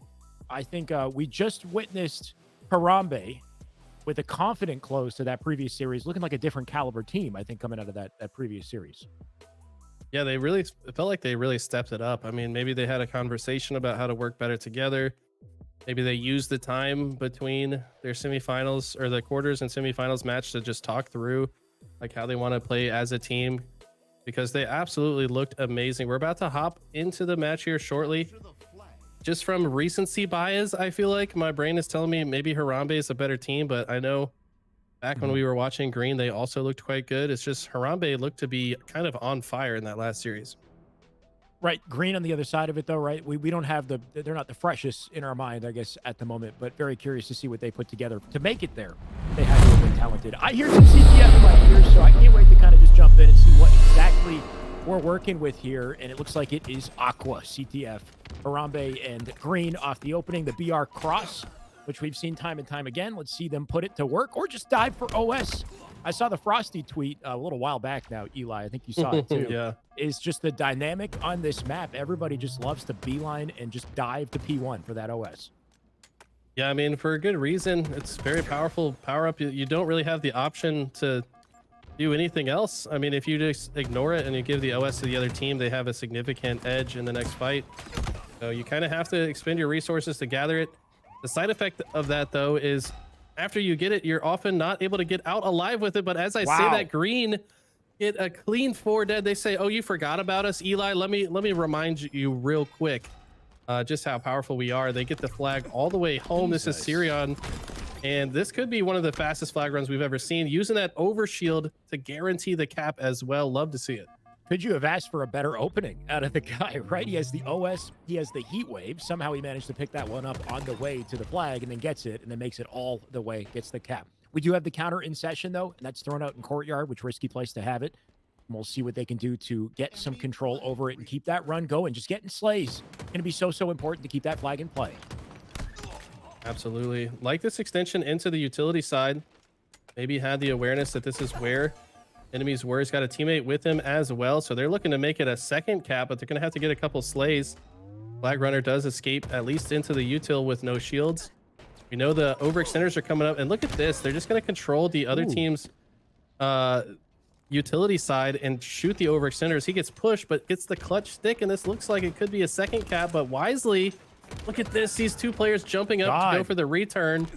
But that's the awareness we talked about. If you haven't seen any kills go in your team's favor for a while, it's usually good to drop the flag and fight, and we saw that executed perfectly by Sirion. And such a stark difference in his game plan from flag 1 to flag 2. He had that awareness for flag 2. He knew he wasn't safe. He made sure he made it work, and he gets a trade there too. So just more than he'd ever bargained for. You know what? We weren't thinking about Green where we're so focused on Harambe and how well they played the previous series. I think we just forgot about Sirion, Eli. Oh, you're exactly right. Sirion cannot be forgotten, though. This guy absolutely talented, and he's a team captain for a reason. We also saw his teammates popping off and getting just as many kills as him, so lots of talent front loaded on this Green squad, and they're really making Harambe's Gaming's life difficult. They've now been 3 dead for a while. Last player alive gets shut down. Only 2 spawners now for the side of Harambe, but when Green has mid-map, they're going to have to find their way out of the spawn points. And I think EJ, another player to look for here as well, as they do 2-man push their way through util. Little tag team action. Looks like the flag's pulled on the opposite side, but we'll see what they can do to take advantage of their progress. That's a big win from EJ. He stays alive, still 1 bullet, but teammates doing what they can to defend the flag on the opposite side of the map. So this gives EJ some clean space to make this run happen. Yeah, they're looking to make it a 3-0 lead, and that's the kills in the kill feed you want to see. Probably asking his team, am I good? Am I good? This is kind of the comms that you'll probably hear in a spot like this. Need to know if there's someone that could potentially kill them, but what a strong start. And this is fast. This is not much time off the clock at all to already have this 3-0 lead. Looking like a totally different matchup than the one Harambe just played. I don't think they were ready for this level of momentum, like speed just off the rip here, because they seem very taken aback by it. So hopefully they can find a way to stabilize before things get a little too out of hand. I think the beauty of such a fast 3 caps is the fact that there's still a lot of time on the board to regain and make things happen, unless they keep up the flag cap. And that's 4 dead, though. This might be an opportunity. Mr. Perfect looking to get a pull here.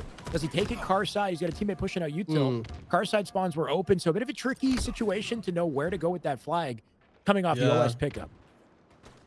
The problem with that is, like, he had 2 options, right? He could curb slide it, launch it to bottom mid, or take it to the utility side. Kind of picks a decision in the middle of the two, just drops it flat in the court on the car side, start shooting the West player. Looks like they were able to clean up the situation and move the flag, but will it be enough?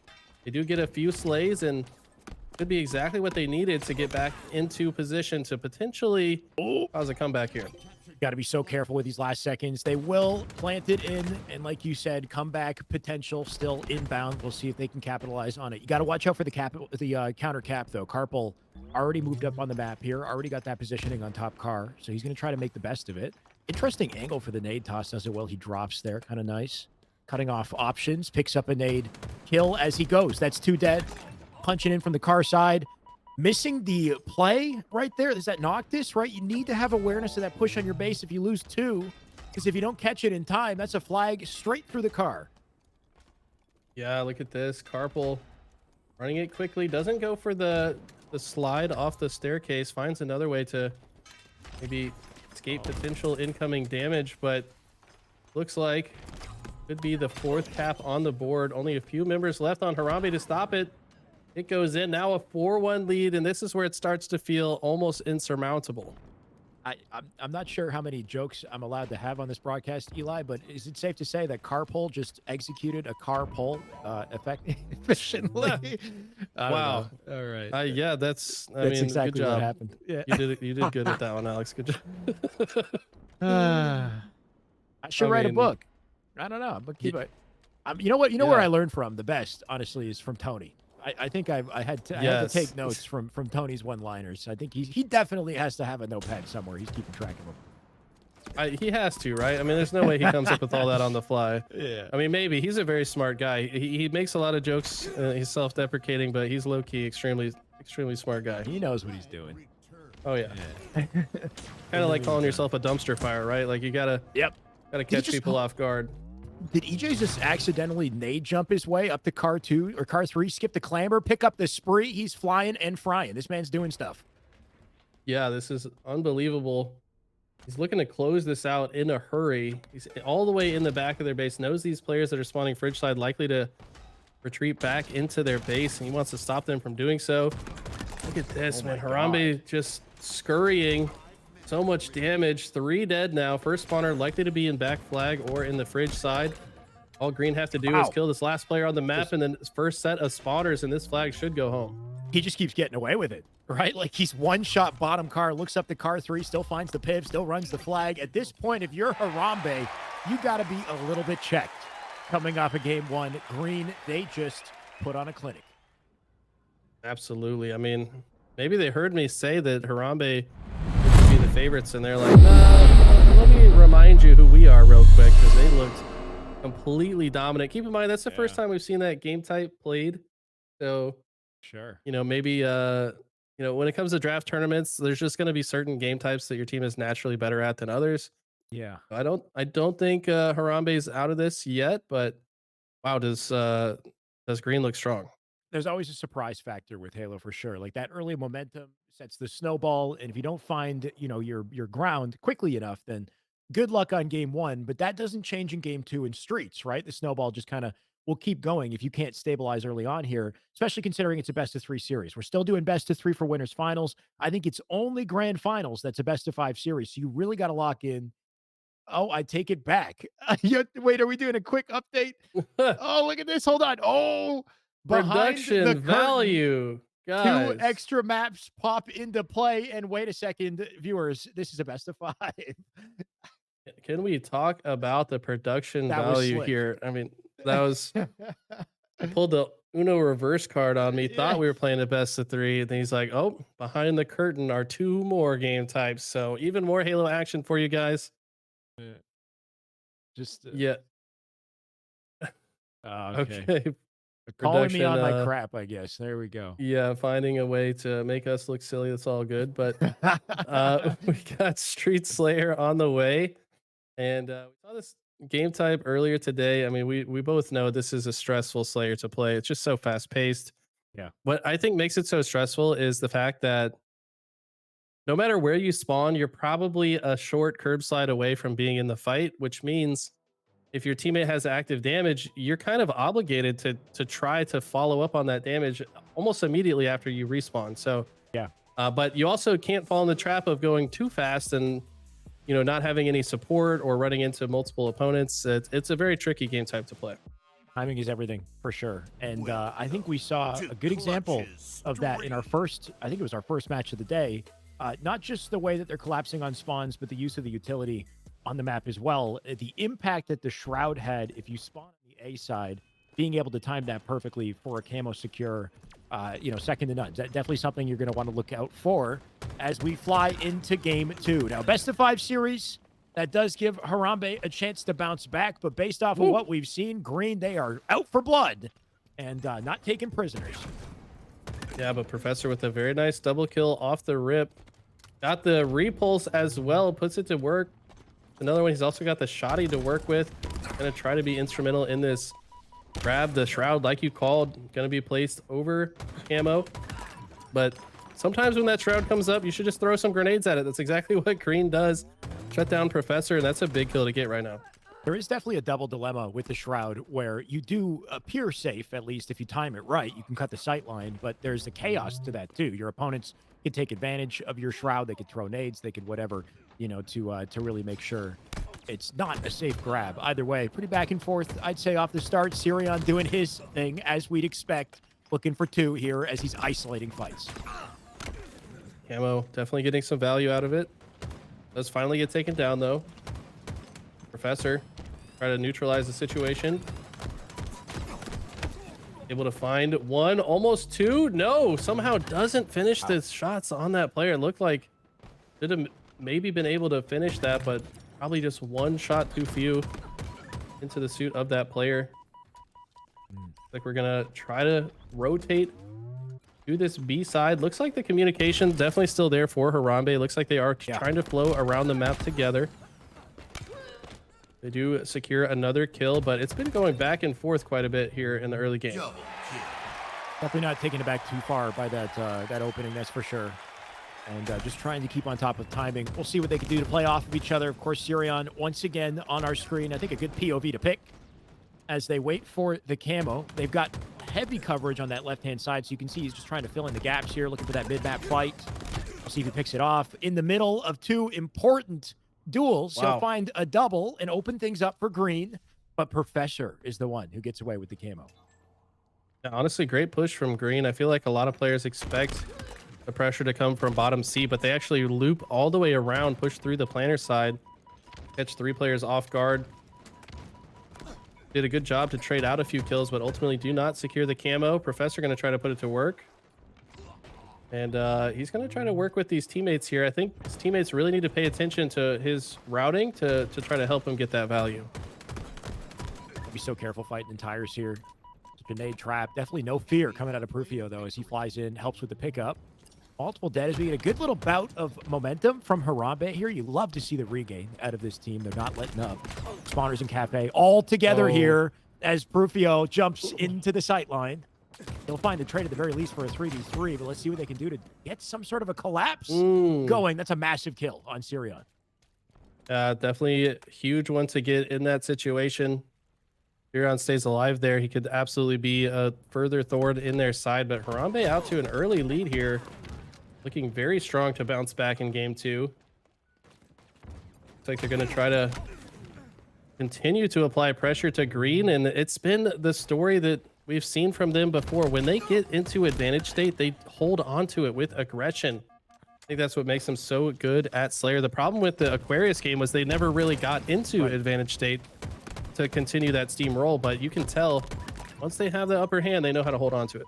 Definitely like a game of you hit me and I hit you back harder type situation, Right, like, yeah.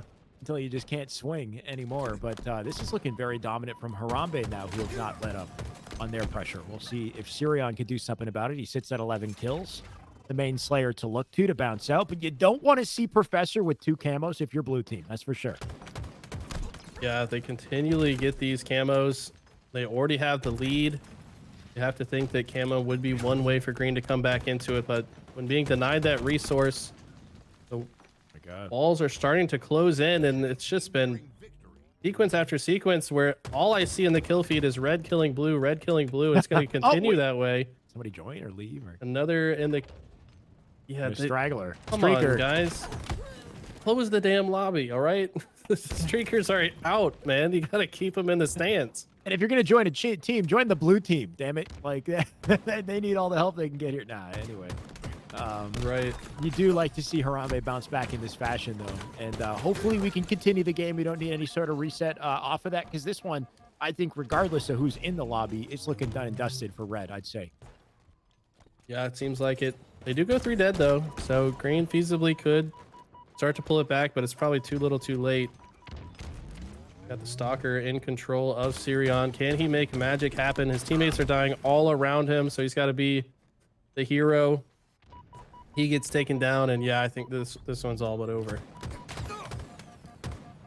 Not a consistent top map control we're seeing out of Harambe. The B side control, I think we've seen out of this red team a lot more than the other, right? It's just being able to take advantage of that rail position to cross out C, but also rotate back to the planner for the cafe side spawns. I do think that B, being the highest area on the map kind of serves as an important center point, almost like having B control in live fire in the way that you lock down the strongholds, maybe. But either way, that's a good, confident close and an excellent answer back, I'd say, to game 1.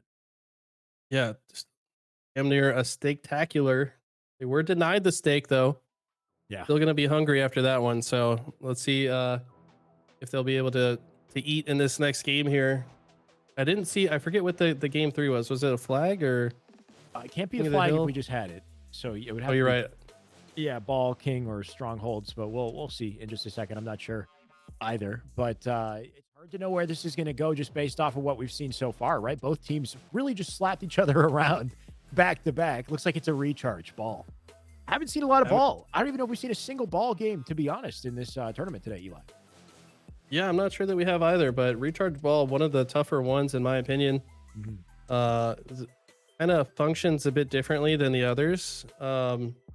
Streets ball, very fast paced. Recharge ball, also very fast paced, but can have lulls in the action. Sometimes one hold can be the difference between. It's often one hold, like a strong hold that has one team win the round. So sure.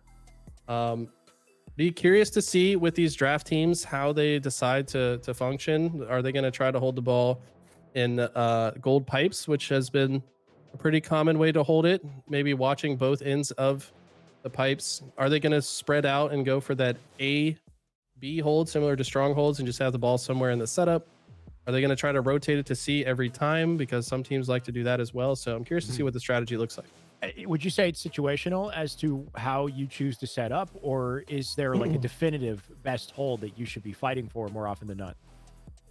Definitely situational. I think the best hold is definitely that A-B setup. I think it's one of the strongest setups in the game on any map, period. If you just watch those crosses and you do it correctly, it's very easy to hold. The problem is it's hard to get into that setup in the first place. So what I often tell people is, like, if you only have control of A but not gold, try to rotate it to C. If you only have control of gold but not A, once again, try to rotate it to C. So yeah, I think like when you can get into that setup, do it, but otherwise just kind of rotate away from the pressure. I like that idea. Is you're playing for the structured, map control to start with, but if you have to pivot, C tends to be your pivot point, and then off of C, you've got a great opportunity there too if you learn how to set up and play around that. Plus the play ball that you can plan to kind of, work off of as well. Though even controlling the standard A-B setup, you still got some play ball opportunities, maybe not off the map, but center map, I think, is an excellent, just scramble scenario, especially if there's no grapple in play, which we have to look out for too. The grapple and the safe kind of rotation on the ball that it provides. But just the fact that you can cross all the way through center map, I think makes that just dropping the ball out into the open so powerful. Yeah, I mean, oftentimes if you're able to play the ball mid-map, the first spawner on your team can probably take a sight line to the ball and deny access to the ball for the other team. So you're exactly right. I think the best way to hold it, or the best place to hold it if you do have that A-B setup, would be to hold the ball in A somewhere so that you can easily just chuck it out to mid-map. You probably have spawners that are spawning long haul that can easily, contest the ball by walking out to C plat. I want to see it in action, Eli. I don't know about you. I think we could talk shop all we like, but nothing beats watching the game. So as soon as that's ready, we'll jump in. We'll see what these players kind of put together. And I'm curious if we get to see a little bit more individual prowess. Like I think the players standing up to me so far, you got Sirion and EJ, I think, on the green team, but then Professor definitely putting in work for Harambe. I know Mr. Perfect has had some excellent moments too, I think, in the previous series, but you'd like to see somebody else on Harambe really take that spotlight and start popping off so that they can contest green when it comes to OBJ. You're exactly right. I think Professor and Mr. Perfect, both very strong players in their own right. Also Noctis. I mean, honestly, both these teams completely stacked with solid players. So 100%. But it just comes down to who is feeling themselves in the moment. As we see some body disrespect coming in from EJ, maybe a little bit of mind games after coming off hot in the game 2, maybe feeling himself a little bit here. So I have to see if I find that that's a risky game because some players play better when you do that, and some players play worse. But man, if my body gets shot, I'm leaning in, man. It's that meme, like, okay, you want to play? Like I turn into, okay, I'm gonna use 100% of my brain now instead of just 80, and you're gonna regret shooting my body. So we'll have to see how they respond to it. I find I don't like to be the one who starts the fight. That's for sure. I put too much pressure on myself if I'm the one who instigates, you know, with the teabag.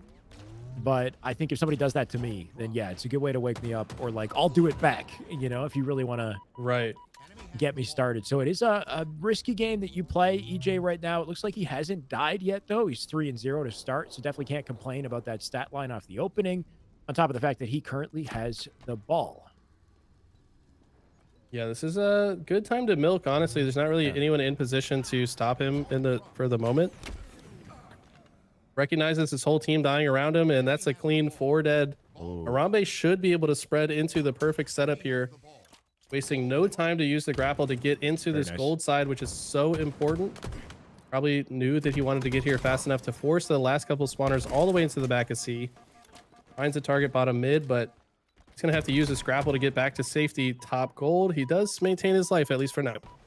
Just excellent work playing from that pivot point, though, and denying the angles that he's exposed to. He knows to pre-nade the long haul and then to not waste time on top addict, to snap over to mid and watch the stacks and then back out to the gold door all at the same time. You need to have every component of that game plan, played out perfectly, really cutting your corners as you're doing it, or else you will get melted. You'll lose that power position. And we're seeing what they've netted off of that opportunity as well. They're still holding ball, still keeping it in pipes. Professor back on gold, still crossing. And look at this setup. I mean, over half the game elapsed off this one gold setup.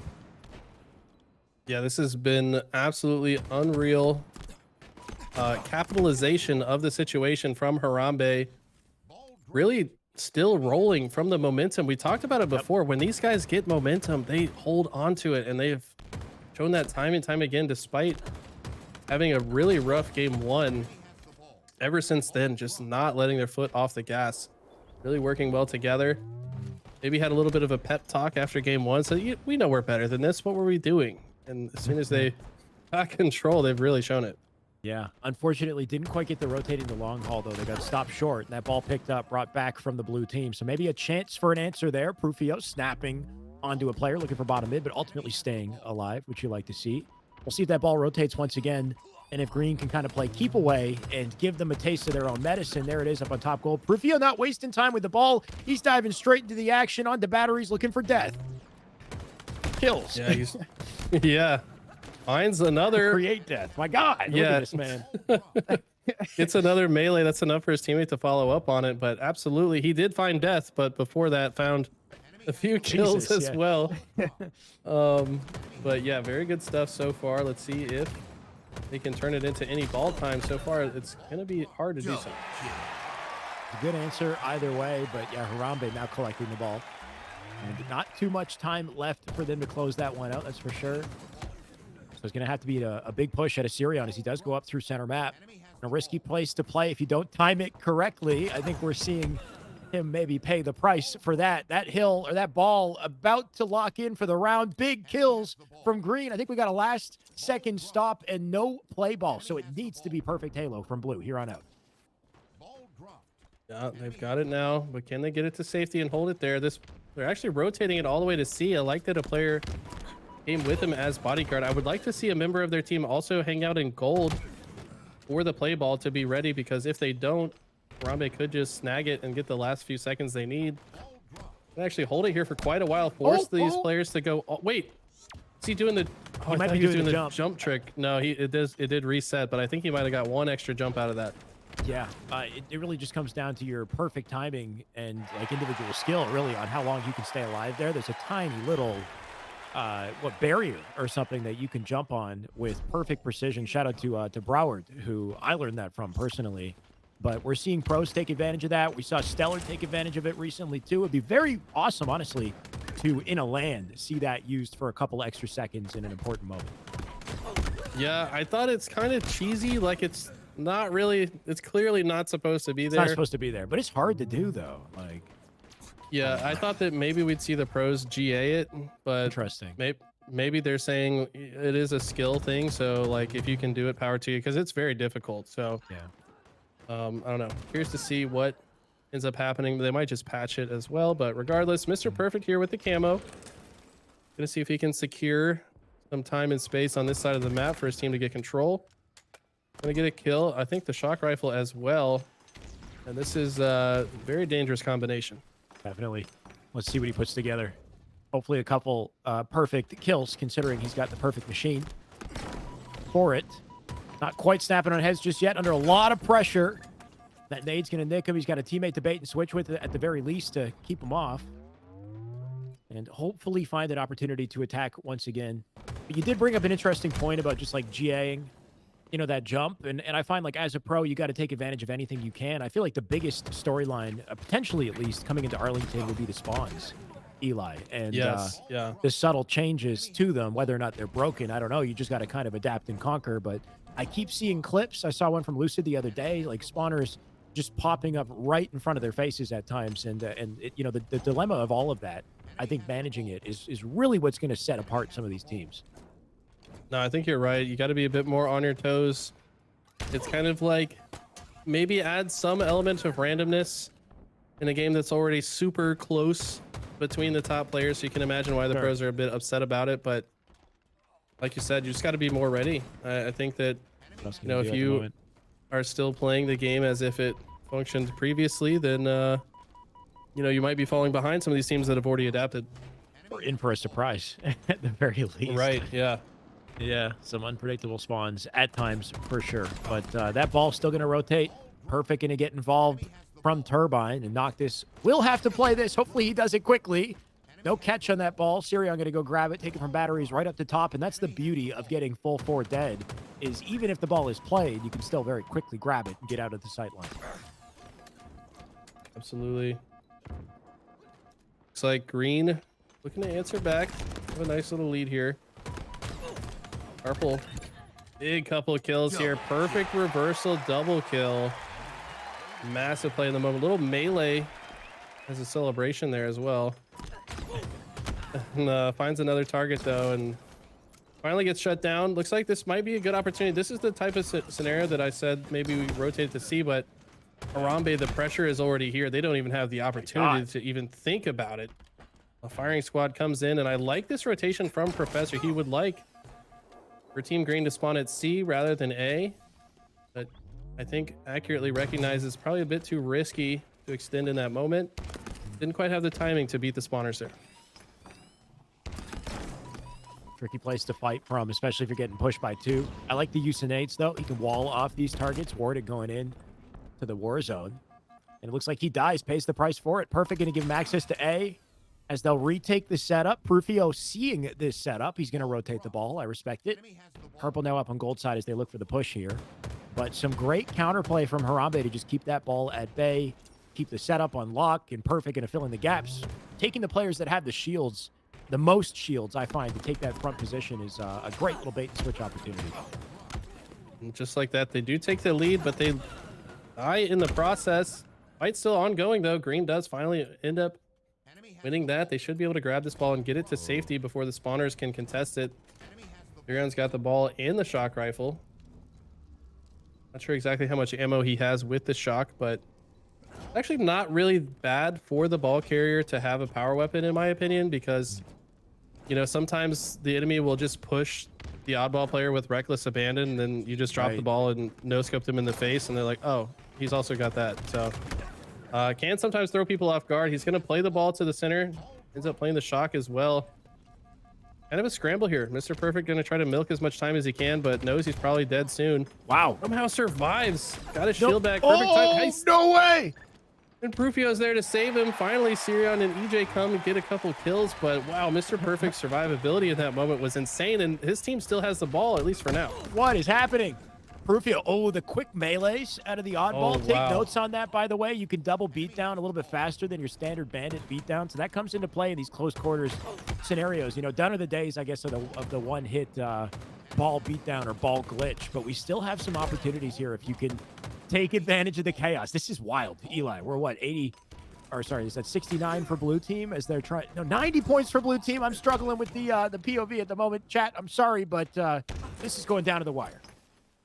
Yeah, this is scary. If you're red team, you'd like to close this out right here, right now, if possible, but green really not making it easy.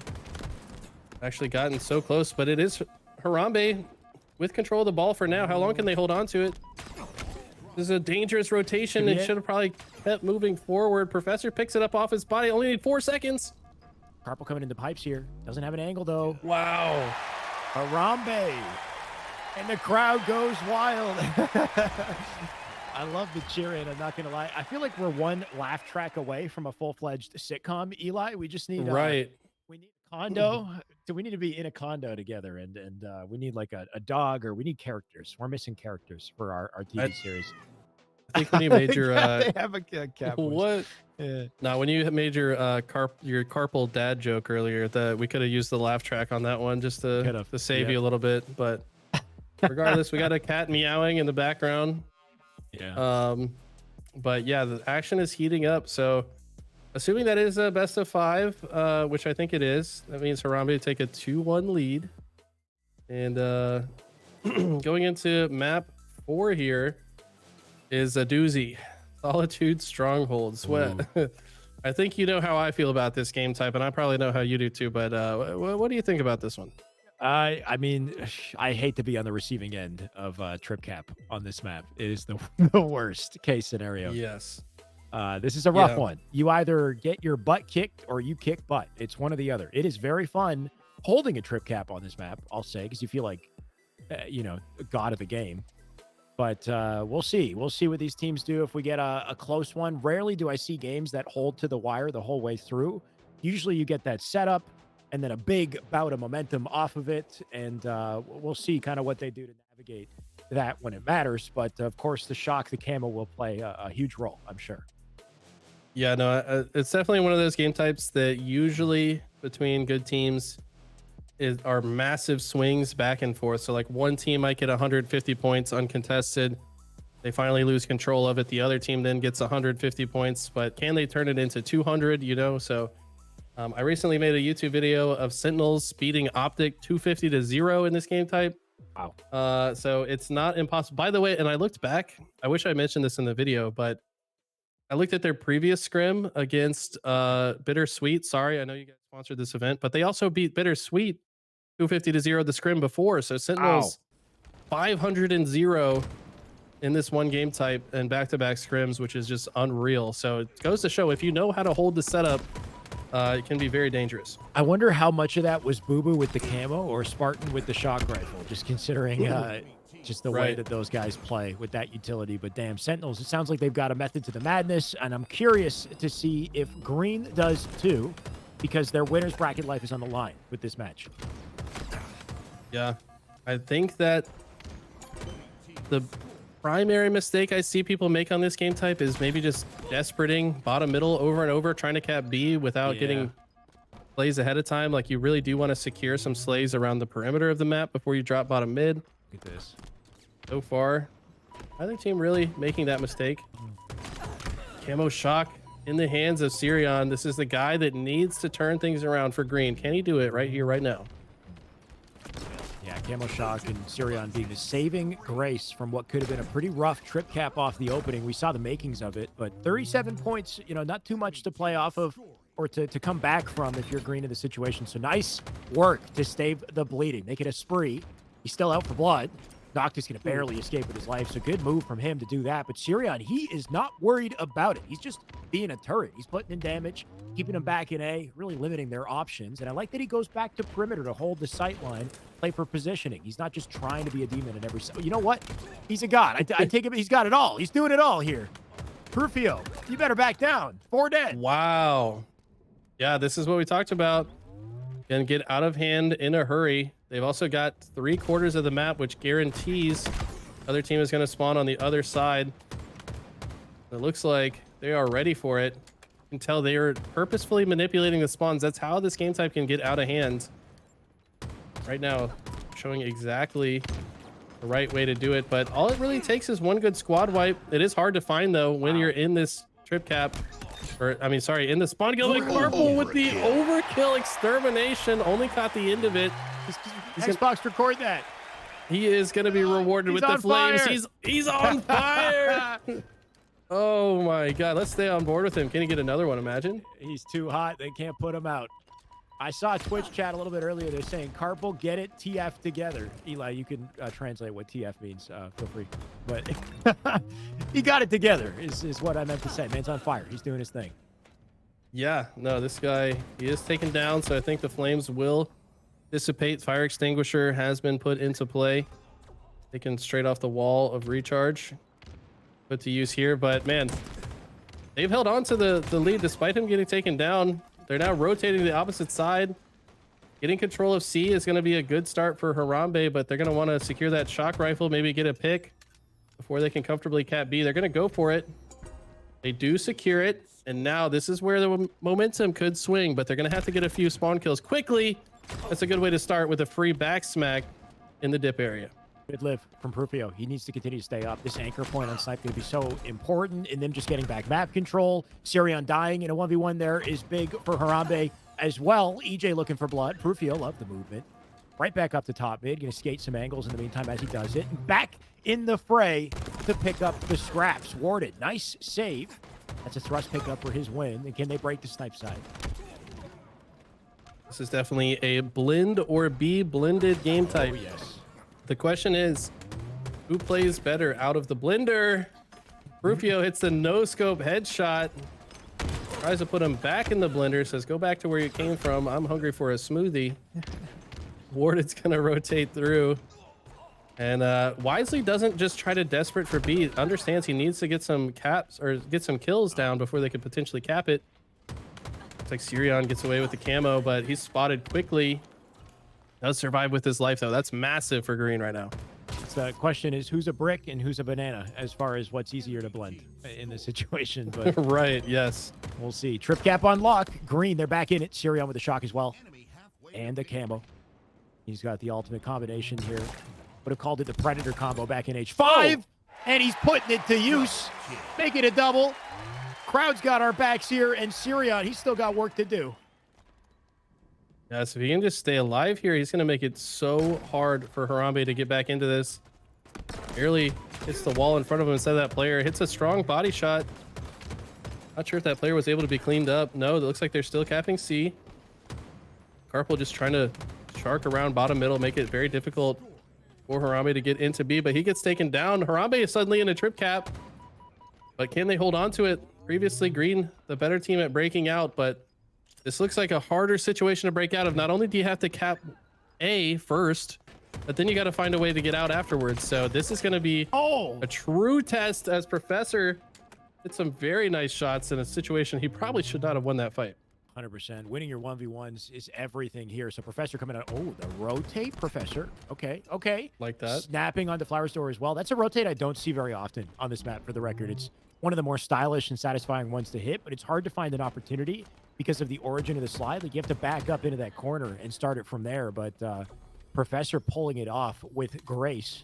They're going to miss that thrust out in yard. And it might not matter, right? This is a hell of a stint of momentum. Harambe just completely on top of spawners. They want to end this series right here, right now. If you'll recall, One game that Green won was the Slayer, so you can tell they don't want to go back to Slayer. Wow, Let's just Professor. put them in the blender, win this in a 3-1 fashion. And yeah, this is so hard. Once you're spawning in blue, you're the furthest point away from all the cap zones, and you got to find a way there. Jesus. Your movements are telegraphed. Professor reading it. Look at that, just swinging the mouse around. Maybe knows that we're on his POV. It's a little bit of crackhead movement, we like to call it. It's some nice shot. His teammates also hitting perfect shots. These guys are unbelievable right now, but suddenly Green finally with the chance to get themselves back into it.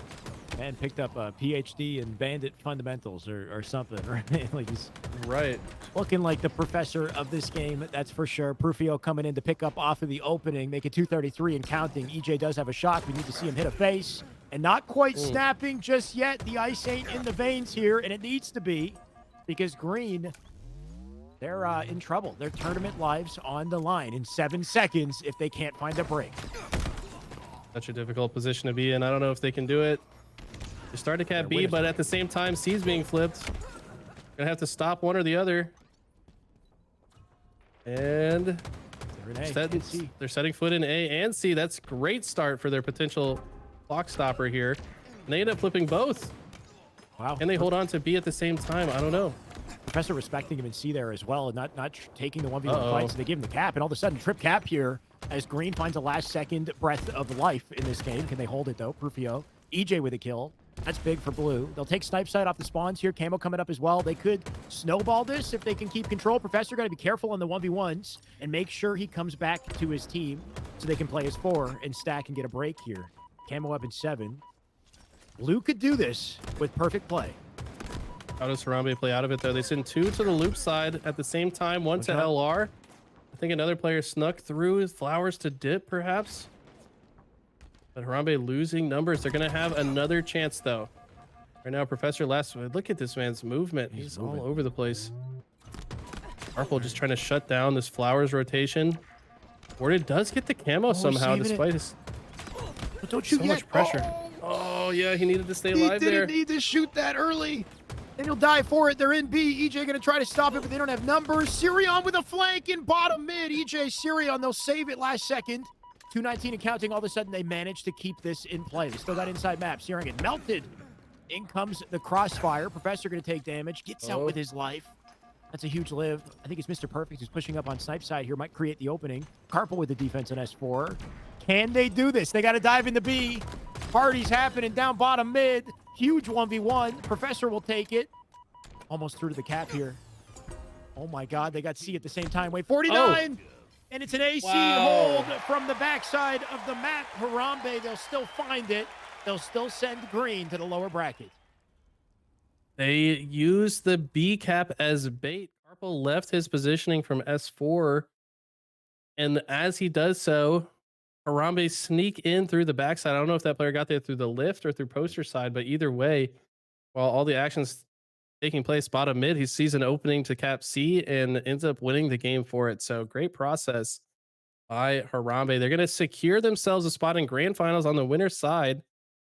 And they did so in very impressive fashion. Crazy close for sure, though, right? Made it very respectable. So, you know, shout out to Green for bringing it as close as they did. But man, what a close on that one. And like you said, the battle of attrition, I think really 2 seconds away from closing. You can't afford even a slight mistake, even a lapse in timing in bottom mid. Like they're delaying the cap. That's still an opportunity to, you know, get C in that moment, take advantage of the chaos. So excellent work. And like you said, a grand finalist for in Harambe Gaming. They're grand finalists now, going to be waiting for their competitor. We got to jump back into the lower bracket and see how that shakes up as well. I'm curious who's still in this thing, Eli. How much of the lower bracket is complete, right? We got Big Lou and is that Diccolo, Juicy Men, Trailblazers, and Cluster Luck, of course. Oh, and Shaolin. So we actually have a decent number of teams with potential to be that loser bracket finalist, depending on how Harambe is able to hold on to their the result of that one. Or sorry, Green. Yeah. My apologies, Green. Yeah, there's few losers round 4 matches, I think, currently in progress. Winners of each will face off against Cluster Luck and Shaolin, respectively. And then those two will play their losers quarterfinals.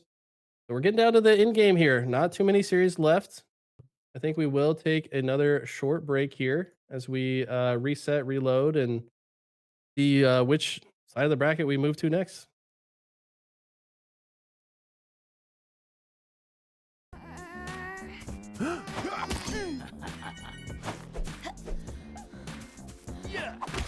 Today we're learning Halo from Royal 2. He's a 3-time world champ. He's one of the best to ever play the game. He's also 6'5", fully tatted, hella jacked.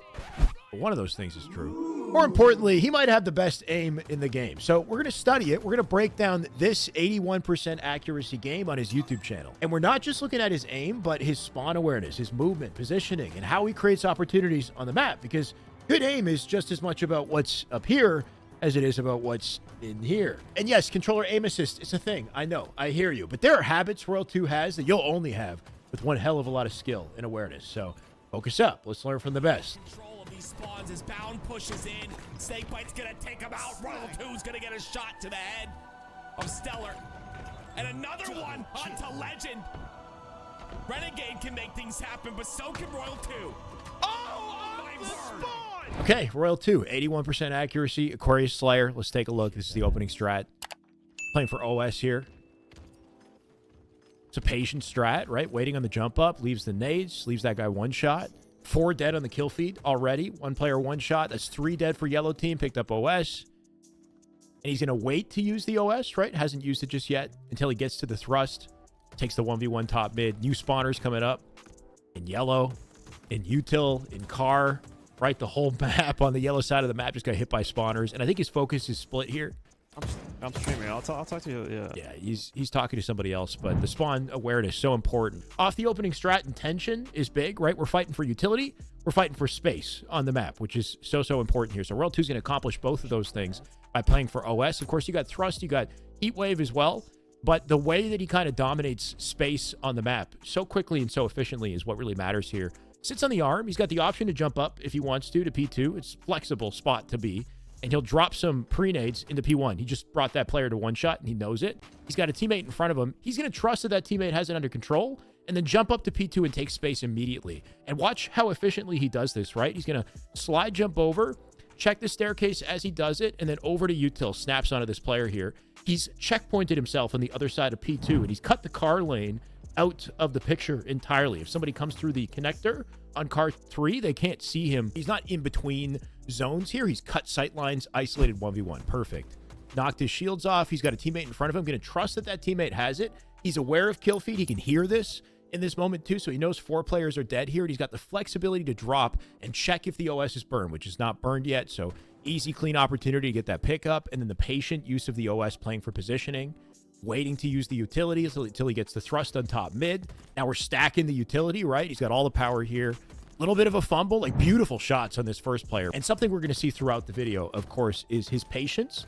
He's very aware of his opponent's options and the fact that they're going to descope him, very likely to descope him in this situation. And never is his aim, or rarely is his aim thrown off while being descoped. He's always so ready to be shot in scope. He wasn't quite ready for this player on the right, though. The way the spawns like to work, and again, something we'll see here, is they take the one, in this circumstance, take the one surviving player and try to spawn a perimeter around that player in the open area of the map. So technically, yellow is open, util is open right now, right? It's farthest from Royal 2. He's the only one alive on his team on the map right now, and then closest to this one surviving teammate. So it puts one player in yellow, probably put one player in util, maybe one player over in car 2 as well. It likes to try to, it's like a bounce back mechanic that Infinite Spawn System has. We can see that pouring out around the player, right? You got one coming down the P Street over to Fridge here, and then they come up through util. They jump up from car 2 over to car 3, right? So it's like all just around him. And you can tell that this throws off Royal 2 a bit too. Like he turns his aimer to the right as if he thought that this player kept walking down the street. He bumps the wall as he jumps, and it sends him sailing straight up, which is kind of like an awkward, uncoordinated situation. But watch how quickly he snaps onto the player to flip the situation around. And this is something I think to note with pros and with Royal 2 especially, is how you can take a sort of like a fumble, let's say, like the way that he bumped this wall. I don't think that was intentional. He's sailing straight up, you know, slow motion. But the way that he gets himself out of those situations with confident aim, I think is important to note. He's just so steady with the aimer, just snapping on the player. Did good damage to the others, and that made it easy for his teammates to get the cleanups. And then we're paying attention to kill feed while we're dead, so we can understand, are we in advantage state? Are we in disadvantage state, right? Between the spawns here. So Royal 2 already knows his team's in advantage state here.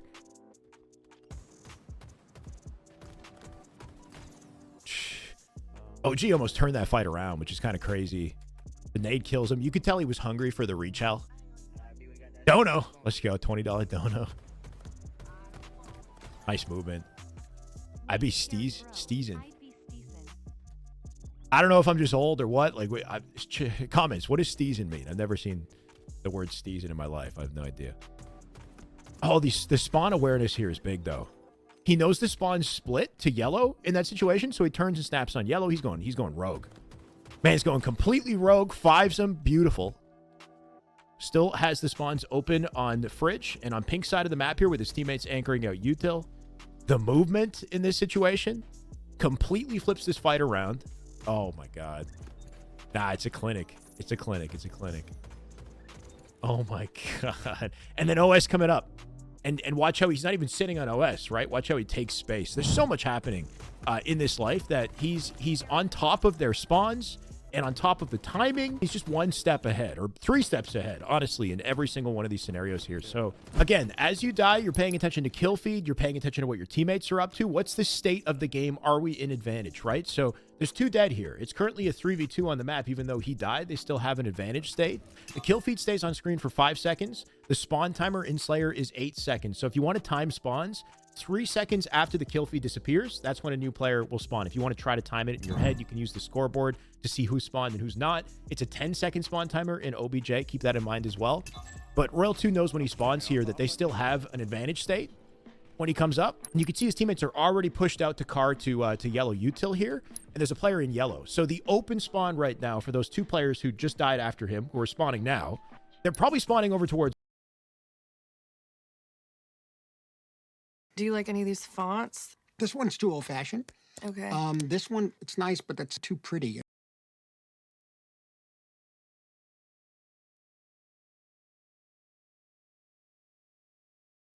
Sticks on car side, he could stay on car side. If he does that, then he gives those spawners space to push out into pink and do what they want, basically, right? They can kind of move around. It makes it harder to predict where those players are going to go and what they're going to control. But by pushing out P2 immediately, we can see another player died in the feed here as well. By pushing this out, he's limiting their options in the space that they have to get out of their spawn. So they're already on the back foot once again, right? He's keeping that pressure up on them. Great shots from OG to turn around, take him to one shot. Well, one shot in that situation. I think you could tell he's hungry because Royal 2, you know, this is just standard by the book Halo gameplay. You don't need to chase this kill. Leaves a nade behind. And then OG dies to it, which makes me think that he probably reach out. He either ran to bottom mid to live, or he probably like looked for the reach out kill, like he wanted it, and then died for it. But we're paying attention to kill feed. One player died earlier. We got another one dead here. We got OG dead here. We got one more on the street. Dead. All 4. And no return. All 4 of them are up on the map. They're all blocking yellow. And because Royal 2 sees this and knows this, he knows blue is the open spawn. Basically all of blue is open, but I'd say back blue towards the util just based on the skew of the players here. But Royal 2 is going to sit himself in a position where he can contribute to all of it at whatever timing he sees fit, right? He's on a curb slide ledge here. And then he uses it to chow mid in perfect fashion. You'll notice that a lot of these players, they do curb slide. It's not like there's a single pro that doesn't take advantage of the tech in this game, because they definitely do. But there's an intention, there's a timing, there's an understanding behind it. He's even using a very specific type of curb slide here. You can see that he notices the spawn, by the way. You can see the light from the player spawning in blue. I'm not sure if that's a cosmetic that gave him away or what. But the timing of his curb slides, he's going to sprint and time an early slide, which gives him a smaller boost, and that boost is just enough to hit the pillar on top mid so he can peak it for the fight. So there's different types of boosts that you can get depending on how you time a curb slide, and I can tell Royal 2 is very intentional with what he's doing here. They got them 2 dead after that kill. It's a 4v2 in this situation. Spawns are still open on blue side, but you'll notice that as he jumps up to P2, his teammates are pushing into blue from the util. That's going to do something to the spawn system. Now, the way that the spawns like to work here is if there are any surviving players in blue in this situation, there's a squad spawn effect where the surviving player in blue could force a spawner into the fridge. So you'll see how he checks the fridge, just in case there's somebody in blue right now who squad spawns somebody in fridge. But because he doesn't see anybody in fridge, he makes the assumption that the spawn's flipped.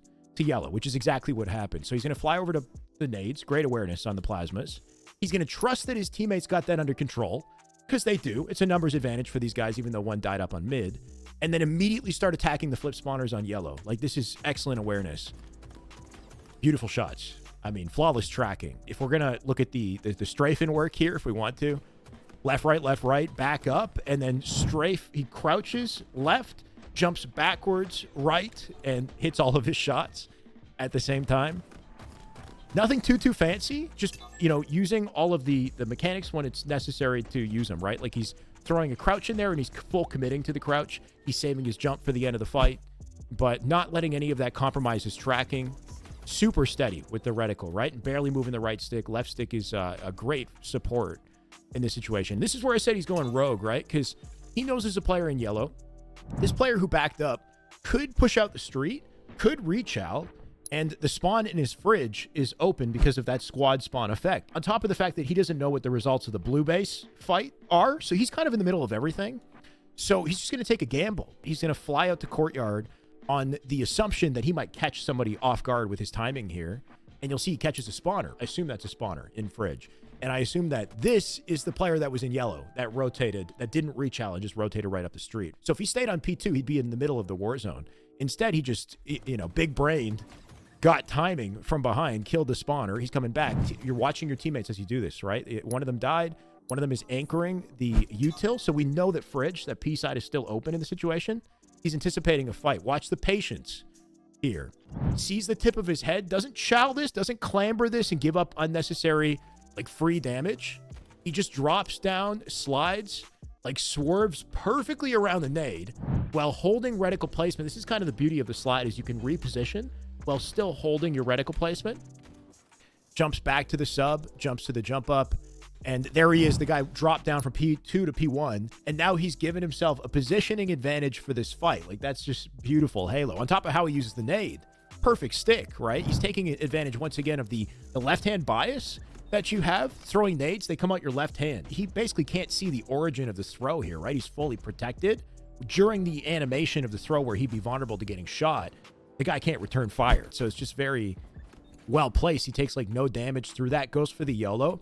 At this point, like, he's in the middle of spawns. By pushing out fridge here, the spawns behind him are open, so there could be players pushing up P. There could be somebody behind him in fridge. He can't stay here for very long with his teammates still anchoring the blue side. So he just kind of goes for the YOLO, right? He's just going to drop into the war zone, and maybe he gets a back smack, maybe he gets a trade, whatever. He's got a teammate beside him for support here.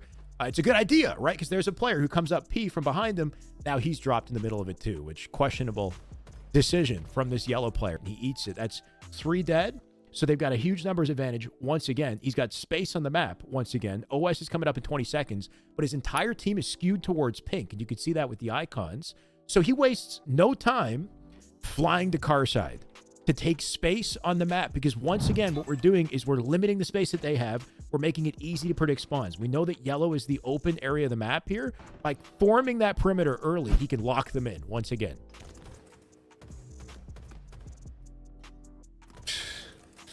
Too good, man. He's too good. Just textbook Halo. And he's anchoring car now. So he's got a crossing sight line on the players coming out yellow to pink, trying to get to OS. They're going to be weak getting to OS here. His teammates are waiting on the OS as well.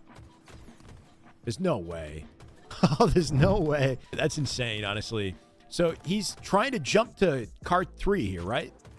I think he gets a whiff of the guy coming out P Street. He's got to change his mind mid-jump and snap back to him. This is a situation where any other lower tier player would miss their first shot or you know, overflick, kind of scramble their reticle. But he's so steady, right back to the player.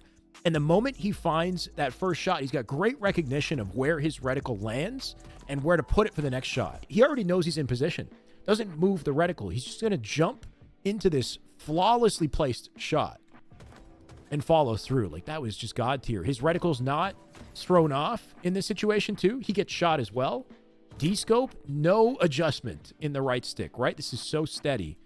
Stays on the face despite getting D-scope because he knows the D-scope's going to happen. He's not threatened by it. He's very, very confident. He's running out of ammo. He's dominating so hard in this situation. He'll get thrust, which, good awareness. You want to be on top of the thrust, and it's consistently spawning, right? They haven't red racked it yet. And it gives him the flexibility to just ego chow his way into util, so that's an easy free fight. He's got his ammo back. Paying attention to our teammates' locations once again. They're covering the fridge. The open spawn has to be util. It has to be blue and util right now. So he should push it with confidence, and you'll see that he probably does. Gonna curb slide right in. Yep. So steady. Like another one of those aim situations where he was not ready for the first shot here, right? He's curb sliding in, and I think maybe he's thrown off by somebody in blue, and he's late to fire the first shot. And doing so overflicks his reticle past the target, but his recognition of where that reticle landed and the tiny adjustment that he makes to snap it right back to the player, that is so important to note. Like, so many players will kind of overthrow the first shot despite hitting the first shot and then miss the recorrect to get right back to flawless tracking. So he kind of steadies himself into a position where he can let left stick take over and then thrust backwards, and there's that tiny little right stick adjustment to just execute the guy. But every component of that is so steady. Like, it's the way that he kind of, regains in a situation where he's slightly off with a shot or misses a shot, which he's not missing often, clearly. But those are the things that I like to take note of personally. So he's got one on P2 here. Open spawns, over towards fridge and yellow. Crazy movement. But might be, low-key big-brained, actually. So there's still... going to be P2 here. Yeah, there's no way he wins that one. This angle is pretty tight, right? He's going to jump on the planter and precise angle straight into the jump up. But by doing this, what's interesting about it is he actually threw himself into a war zone while isolating a fight with Pink at the same time with P1. By hugging this back wall, he cuts the P street out of the equation. And by leaving top car, he cuts car out of the equation. If somebody pushes through for whatever reason, through connector, through car side, they don't see him. Life can be risky. Switching to Optimum isn't. Our 60-day money-back guarantee means you can switch to Optimum Internet and mobile risk-free. If you don't love your service, we'll pay to switch you back, but you're gonna love it.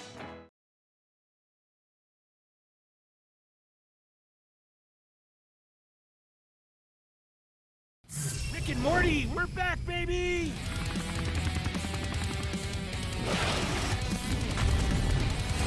In this position. So there's something very confident, but very careful about this the routing that he chose at the same time. And I think a player is directly underneath him as he does it, and he gets a whiff of that. So a nade comes up from down below, and I think there's a player car 1 right now. So he gave himself so much info while not really fully committing to any of it at the same time, except this 1v1 fight, which he backs him down perfectly. And then he's going to go for the easy melee on the guy car 1 because he now has that info. 2 dead here, remaining 2 on Pink side. Perfect movement, jump forward, thrust backwards.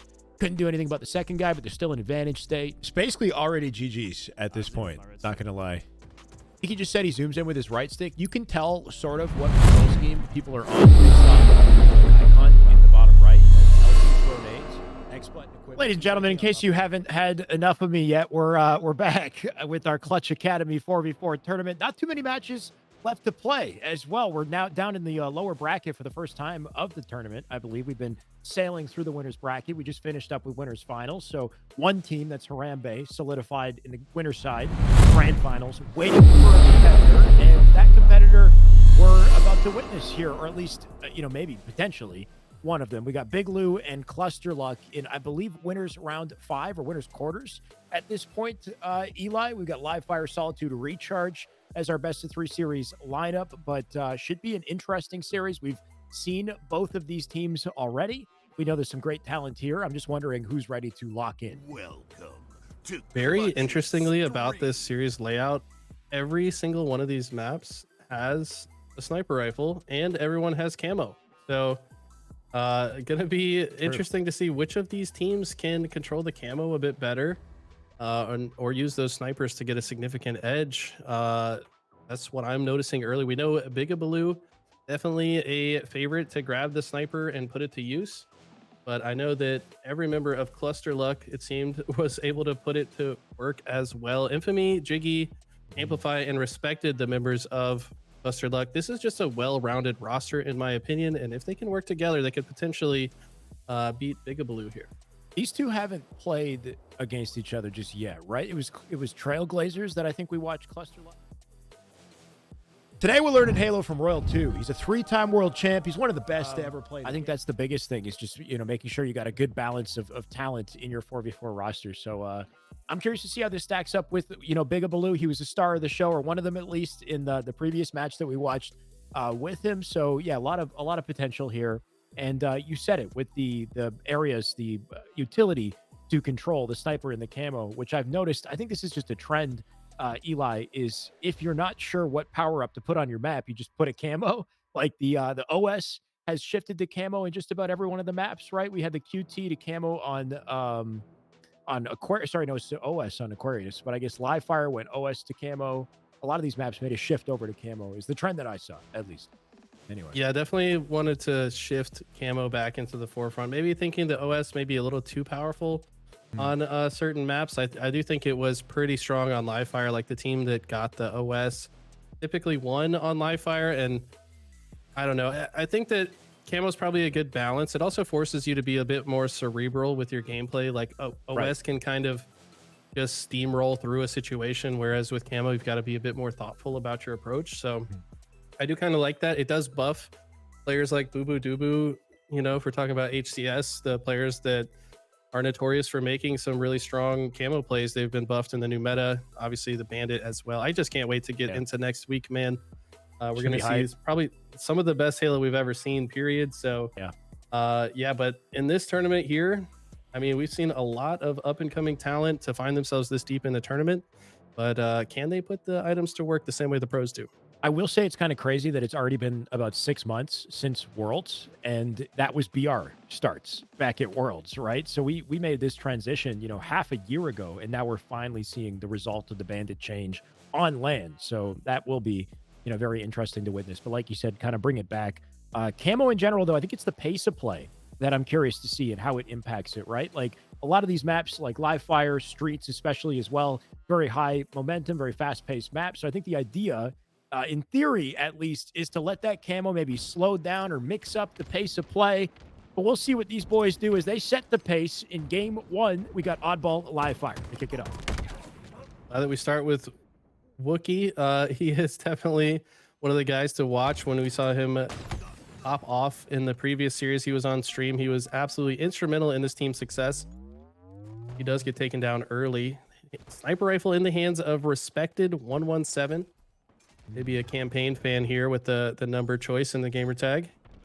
Gonna try to find a sightline to deny access to the camo. Looks like his teammate was able to get out with the camo, and kills going heavily in blue team's favor right here. Does throw the sniper off the map in that moment. That's actually pretty massive, to be honest. Yeah. To just deny that resource, because things were looking pretty ugly for his squad if he wasn't able to do that.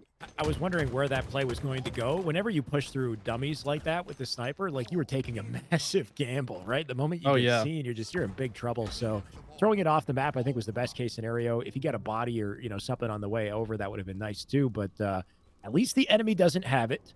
And now Jiggy has the ball as well. So they'll open up a little bit of time. You can see he's not going to just hold on to it. He's playing flexible here, picking up a double, finding time to get the reload and look for 3. No way! He gets the triple and the perfect. Here's the over inbound. He wants it, but I respect the back down. Yeah, I mean, prioritizing the game over the montage clip, gotta respect that. Going for the kill would have been a bit riskier, staying alive a bit longer. Definitely more beneficial to his squad, but yeah, I mean, the way he was able to get that double kill without taking any damage, then he has just a clean fight for the triple, ends up winning that. Great stuff early on here for Big Lose. Not a lot of ball time off Jiggy's play, unfortunately, as well, right? Just keeping it scrappy. And in the end, Big Lou, like you said, they do come away with it, come away with a temporary bout of control here. These 1v1 fights will be important in whether or not they maintain it. That's multiple dead for Blue there as well. That ball quickly collected, no play ball on it. So Cluster Luck, nice little transition. They flipped that setup on a dime. Bigabaloo forced to bounce out and wait for another time to strike here. Or it'll come to him, I guess. Respected, just waiting in the doorway. Yeah, definitely. I was a little surprised to see how quickly he pushed into that situation. I was happy to see him back down, but yeah, it gets found immediately. You kind of got to wonder if he just, while his whole team was dead, could have just waited for his teammates to come off spawn and maybe look to team shoot, but he ends up getting staggered away from his team, which is going to be good for Cluster Luck for the time being. They're going to continue to hold this. Jiggy also has the camo. Highlighted how important this is going to be in all 3 of these game types that they look to play today. And the rest of the squad facing heavy pressure, probably from the nest side here, actually gets taken down. I don't think that ball was able to be dropped off the mech. Big grabs it though, gets the play ball. Clutch moment from Big there. He saw the writing on the wall, saw his teammate was unable to play it. He's going to grab it, play it himself, but in the end, it doesn't really matter because ball's already back in the hands of Cluster Luck. Yeah, especially if you're dying 4 dead like that. Like, you're really just trying to stave off the inevitable bleeding in this situation. They need to get some kills. They need to flip the momentum, or things will run away from them very quickly. We're 60 points and counting here. Respected will lose his fight. There's the collection on the snipe and a nice cleanup. Make it a triple as Big looks for blood. He's not going to find it just yet, but that opens up the opportunity, hopefully, for his team. Got a few sniper bullets to work with as well. It's a body shot with the first one. Can't clean up the kill though. Teammates are dying. Also can't hit the no scope. We would have definitely liked to see a bit more value out of that play. Jiggy though, getting jiggy with it. Bottom mid, they're having a little dance off. Like to see the movement tech coming in mid fight. That's always a scrappy play, but Cluster Luck back in control of the ball. And what a snipe from Amplify through the tiniest opening right there. Just over the bridge to hit that shot. Very impressive stuff. Yeah, electric, you might say. Dude, make it a As double. PD might say. Yeah. That's a killing spree and a double. And that's it for Snipe. And probably good for the blue team in that situation. But Cluster Luck, what a strong opening. Not the first time I've seen something like this, for the record. A very strong opening start from a red team, only to have it turned on a dime. But let's see if they carry that momentum. Right now, Turbo Snipe currently on the goose egg. We'd like to see that change. He's got 5 assists, by the way, but probably at least partially reason why they were struggling a bit. Telerik, though, stepping up in a big way. He's got 10 kills, 3 assists to go with it. Actually outperforming team captain Bigabaloo. Also has the only time for his team, really. Turbo, though, I think maybe feeling a little guilty now that he's got 2 kills on the board, no longer in the goose egg or breadstick variety. Feels like, okay, I'll get the ball time now, guys. I got on the board. And right now, though, Respected once again with the camo. We saw him with the camo off the break last time, so whatever he's doing off the rip is definitely beneficial for his team to get that camo. Safe to say there was a little bit of luck in that one, too. Like, did you see that sequence, right? Respected was on the camo. Bigabaloo, I think, wanted it or thought he had it. He repulsed Respected to Kedor, who flew out of the sight line of Telerik, who was looking to snipe him, so he didn't have the reaction shot. And then he lived with the camo in Kedor, and now we got the snowball that comes from that. Infamy will take the ball, will take the snipe. 21 points on the board for blue, but here come Cluster Luck as they look to bounce back. Somebody should take this ball so this man can put this snipe to work. Or not. He'll get beaten down before he turns left. Glad you caught that repulsor situation, because I did not, but yeah, Infamy unable to do any work with it. Is this a different sniper? Are there 2 snipers on the map right now? Because I doubt this is the same sniper that Infamy dropped. Oh, okay, maybe he grabbed it and used the QT. Look at this. Can he hit the no-scope? He finally does. It's not the Bigabaloo that I know. Like, this guy usually doesn't miss a shot. Somehow gets taken down from that nest or B side. Jiggy gonna pick up the sniper now. 1 bullet to work with. Unable to connect with it, but looks like the rest of the squad is here to potentially help him. Try to get some more ball time on the board. Wookie, though, with the kill in the kill feed. Make it 2. Now, Big Lose might have a chance for a hold here. 3 dead for Cluster Luck. Make that all dead. Play ball in that situation as well. Jiggy with a tricky scenario there, wanting to burn the last snipe bullet, needing to be patient, and also somehow hold things down for his team so his team could get to that ball and potentially play it. But instead, Big Lou, they come out on top. 44 and counting. And Cluster Luck, they did have that first round very confidently, so it's good to see the answer back from Big here. I like the patience out of Jiggy, though. Or at least I liked it. He had the right intention, waiting for an opportunity to collapse, but 2 players waiting in the wing. They were ready to shut him down. 60 points and counting here as Cluster Luck. All of a sudden, Luck running out for these boys. We'll see if they change that. Bigabaloo deciding, you know what? Not slaying out like my normal self. Maybe I'll just get some ball time. Trust Wookie to hold it down for good reason. He does shut that player down. Also, great timing on the play ball. Gonna see if he can deal any extra damage before the play is over. But when this has happened in the past, Cluster Luck have been able to just get that ball right back to tower. This time, though, with Sniper up, they want to make sure they contest that. They just chill here, bottom mid for a moment, Nice. gets pressured. Doesn't have to use the repulse. Doesn't get to use any of it, though. And now Big Lou, once again, with control of the oddball. Not sure who has a sniper. Probably a member of Cluster Luck. Big finds an assassination there. That's a huge play right now, and it is Big with the sniper rifle. Big might come out with this round because of it, too. Oh, Big. Here he goes. Oh. Opportunity to make a play. That's too dead. Just needs a pick. Charging straight through mid-map. Is it enough for Red? It is not enough for Cluster Luck to lock in the round. So we're going to a round 3. What a massive game time. Yeah, massive bounce back for Big Lou's. We've seen this in seemingly every oddball game, except there was Game one today, yeah.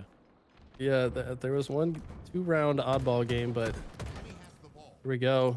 Big Lou's strong opening break at the first 2 slays. Biggie tries to shut it down, but also gets taken out. Have to imagine that sniper should be in the hands of Big Lou's. Cluster Luck spawning over here in the A side so far, but I think they're being pushed so fast that Infamy might be the only person that spawns there. Yes, the next set of spawners do spawn B. Hilaric tries to grab ammo. I think he still had repulsor in his pocket, but should have been able to eventually grab it. Now Big predicting where the spawns are so he can apply pressure. Immediately gets perfect shots. Massive kill to get as these players are coming off spawn. Also re-challenge right here. Look at the confidence on this man. Gets the killing spree in a risky spot to do so, but he's going to be rewarded for it. They're going to be able to get significantly more ball time after that kill. I like that you're calling the re-chow. Definitely takes some cojones to make that jump back out when you're one shot, go for the re. Like, he knows that he's probably not going to get crossed by a teammate because they have numbers, but man, you're really, you know, playing with fire there, and he comes out on top. And I guess the reward for that play is a little bit more ball time. So Big, definitely some great momentum. Telluric, look at the positioning. He knows it's an A-side spawn, so he wraps in from B and then just waits on the box. So many times I've seen that, and so many times I've done this in matchmaking as well. It is just a sweet, sweet play to take advantage of a spawn cycle. You're exactly right. I love that. Your teammates have the ball at tower. Yep. You're trying to play away from the setup. You make your way to that box location. What's really cool about playing on that side is if you just move a little bit closer to the screen, you force the other team to spawn B. If you move a little bit closer towards B, the other team spawns back A. So you can kind of control the other team spawn using your teammates as a pivot point, blocking the spawns on the opposite side of the map. And you can really apply pressure and put the other team in the blender, which secures your team a lot of oddball time. Very well said. It's one of my favorite places on the map to play for that reason, assuming we have the tower locked down like we did with the ball, right? Like, you're just towing the line on multiple spawns and you control it. You have the trigger, you know? It's like, that's a really satisfying feeling. So knowing they're spawning at A or flipping it to B, being able to be, you know, on top of that timing is so crucial to maintaining momentum. So 55 on the board off of that momentum, by the way, as Big still cooking, still putting it down. Big Baloo, I think a big part of it. 27 kills at this point. He definitely didn't start this hot. Something turned on midway through this, Eli. Yeah, he's definitely finding his comfort zone now, just kind of able to roam the map and get kills, catch people off guard. Teammates have also been very much supporting him. I think Turbo coming into the game has been a big part of that as well. Like we said, he was previously struggling a bit. Now taking the reign as the primary oddball holder, has 85 seconds. And that's opened up a lot of extra space for Big to work with. Amplify, though, some very nice shots there. Almost turns 2. Takes out Big in the process. And that's the guy you want to shut down right now. Man, sitting on 28 kills. Only 4 assists, by the way. So Telluric and Wookie, a big part of the reason he's securing a lot of these kills. Infamy. Ooh. Like that repulse play. Sees his teammates spawning on the B side. Thinks that he might as well move the ball in that direction. Uses the repulse to get a little extra momentum on it. And they're going to be rewarded for that. Looks like they do. Maybe actually get shut down. Yeah, I thought that player might have been able to get away with it, but instead, Big Lou playing a good push here. Back to Jiggy doing what they can to just kind of even the odds from back B and play off of each other, which you like to see. But this ball's still in that scrappy spot on pillars. Ultimately, it looks like they will get to it. Finally going to rotate this out. This does look like a situation to have that ball back B, and like they will do. It's the most convenient spot to get to. In worst case scenario, I guess they could make the play, but you want to see this defense in the meantime. Wookie looking for a target himself. Big 1v1 here. A Plat making it 2v1 as Jiggy is overwhelmed. Going to be replaced by Amplify as he gets involved. anything they can do to just keep this situation going is good for Red, but make it 3 dead and that ball off the map for a quick pickup.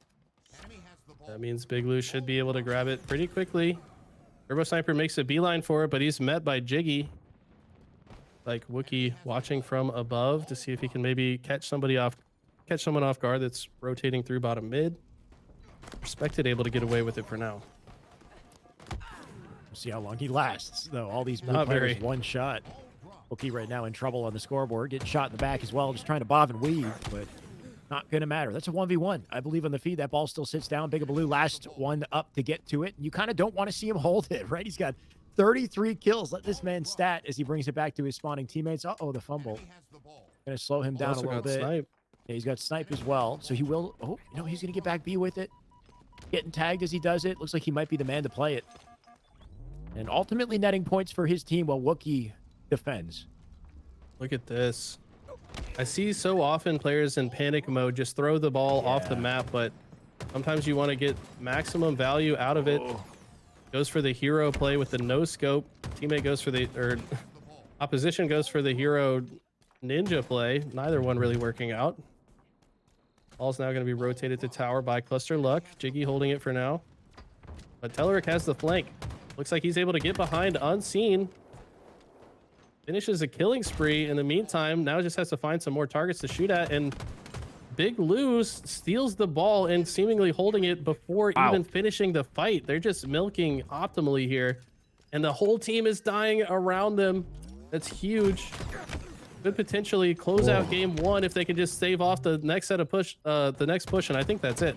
What an icy lock in from Big Lou, right? An opening from Cluster Luck that looked like it was going to spell like a different story. I think for Red Team, they came out so confidently in round one, but Big Lou, man, did they pull it together and look like the better team by the end of it. That was a confident round three and a great game one to set the momentum for the series going forward here. And big shout out to Big Baloo, I think with upwards of 34 kills, I think by the end of that, and then almost getting the most ball time on his team as well, right? He's trying to play OBJ efficiency and main Slayer somehow at the same time. Yeah, I mean, that's how you really step up for your team. I mean, he's doing it all. Man, he's incredibly talented. I think he's got the potential to get on a pro team at some point, honestly. I mean, he's got the brains for it. He's got the shot for it. He's still figuring out a few things, I think, but man is definitely putting in the work. He's playing every single day. Also streams, by the way. Stream is Big Baloo, just like his tag, so definitely follow this guy. Nice. And yeah, puts on a show for us in the first game. Going into Solitude Slayer, though, the camo going to be a bigger factor, I think, in this one than it is on Live Fire. And for the record, if you're not sure about it yet, this was the map that he got 27 kills in Slayer earlier today, right? So if he can keep any of that momentum he had from the series earlier, then he is a demon on this map too. So you're going to want to watch out for Big Baloo with that sniper. And that opening strat will definitely set the pace for it. But crazy Slayer game we witnessed with him earlier. And very curious to see how this goes. Last chance. This is lower bracket. So last chance tournament life on the line for Cluster Luck as they try to get it together. Absolutely, yeah. Last time we saw Big on this map, he dropped 27 in the Slayer. So 27, that's crazy. Just insane numbers. I can't remember the last time I got 27 kills on a Slayer, if I'm being honest. But social, sure. Yeah, besides a social game or team snipers, I've got 45 in those because my teammates somehow have negative points. But 45 that's a whole other team story. Snipers. Wow. Okay. Yeah, I think I've actually lost a game of Team Slayer with over 40 kills before, but that's a story for another day. That sounds like a Mint Blitz lobby for sure. That sounds like for sure a screenshot waiting to happen. You know, that's going up on Twitter. Yeah. Yeah. But I don't want to relive that moment. Let's talk about the next one here. What do you think Cluster Luck have to do to stand a better chance in this game? I want to try to put the onus on maybe a specific player to really pop off and be a main talent, because I feel like we didn't really get to see that in the previous game. Like I'm going to put my eye on Jiggy, I think, as one player to look for. You can see he's already got the sniper as well. So we'll say maybe a key to success will be Jiggy locking in and doing what he does best here, because I think we do need to see a star performer, especially with the sniping play. You're exactly right. Somebody's got to make sure their team is getting the camos too. I feel like They need to have that communication and stress it, because that is definitely going to be one of their keys to victory. Team that gets the most camos. Definitely going to be the favorites to win this, I think, but also the team that controls the shock and able to get value out of it. If that's the same team, then they should win by a significant margin. And it's Cluster Luck off to an early lead, 7-3 right now. Big does get a nade kill here. But look at the nades coming in. Maximum damage from across the map. Infamy. Little secret, by the way, I did a coaching session with this man on this map, so I'm really paying attention to how he moves around it. That nade spawn right beside him is so important, and I think we saw the value of it, right? He just chucked 4 nades into LR, which is a nade trap. You really don't want to get caught there. I've watched some Frosty gameplay, and he has this beautiful rotation where he's sitting on the cylinder that's crouch jump height to the window in Cafe, and if you run on the cylinder in a certain way, you can collect the nades without dropping to the floor and hit the crouch jump all in one smooth sequence. So you can really efficiently kind of navigate that Cafe while getting the utility, the resources at the same time. And I think it's those little things that really count when it comes down to it, especially with the pro players. You're exactly right. This game is often won by the tiniest margins, just little differences in efficiency, and having plays like that in your pocket definitely can add up over time. Like Infamy knows this camo's coming up. I actually like this. Probably predicted this player was coming through the loop side, maybe got a call out, but knows that that player was in best position to grab the camo. Wanted to shut him down first before he could go for it, but Big shutting him down. Looks like Turbo Sniper going to be the one that grabs the camo. And the pressure is continually going to be applied, but amplified with the shots. I think the worry in a situation like that with Infamy is just taking a melee on a one-shot opponent. Like, he had that cleanup, and I think he got really close, a little too close for comfort, found himself 1 bullet from death out front LR. And then that snowball has kind of started from that little moment, right? It's like, if ever you can get a clean pick, just get your clean pick like we're seeing Infamy do now, and don't let them melee you back and leave you weak as an easy pickup. Yeah, well played by Cluster Luck in that moment. They really had each other's backs, but they do find themselves kind of all in that Cafe side. Infamy, the first one to try to take space outwardly, and kind of gets punished for it. Teammates, though, are picking up kills around the map. A few trades come out. Still a 6-point lead right now for Cluster Luck. Bottom mid seems like a terrible place to be, and it definitely can be without any form of setup. But you'd be surprised like how much you can get away with a well-timed play through the bottom of the map here. And Big trying to show us that, especially with the thrust. I think the flexibility you have to live is kind of insane. Making 4 dead as Big Lou all go down in quick succession. That's a tram side spawn, and I'm confident Cluster Luck knows it. If I'm not mistaken, that sniper did come up at the 9-minute mark just 30 seconds ago. I don't know what happened to it. Like we've talked about before, it does have a very fast despawn. Any of the tier 2 weapons despawn very quickly if nobody's nearby. Looks like somebody just shot it across the map there. Probably this player on S4. Observer trying to find the shock rifle player. Likely yeah, Jiggy. it looks like Jiggy. Yep. And Considering Jiggy put it to work. Beeline forward you're off the fine. opening strat. But taking 2 targets, that's tricky for sure, right? The little bait and switch action from Big Lou is a great way to isolate him and finally give Big Lou an opportunity to do something on the board here. He's 12-8, so he's already making plays. But if he wants to get anything close to that 27 kill mark like he did last time, he's got to really lock in now. Absolutely. I mean, he's definitely best position on his team to hit it.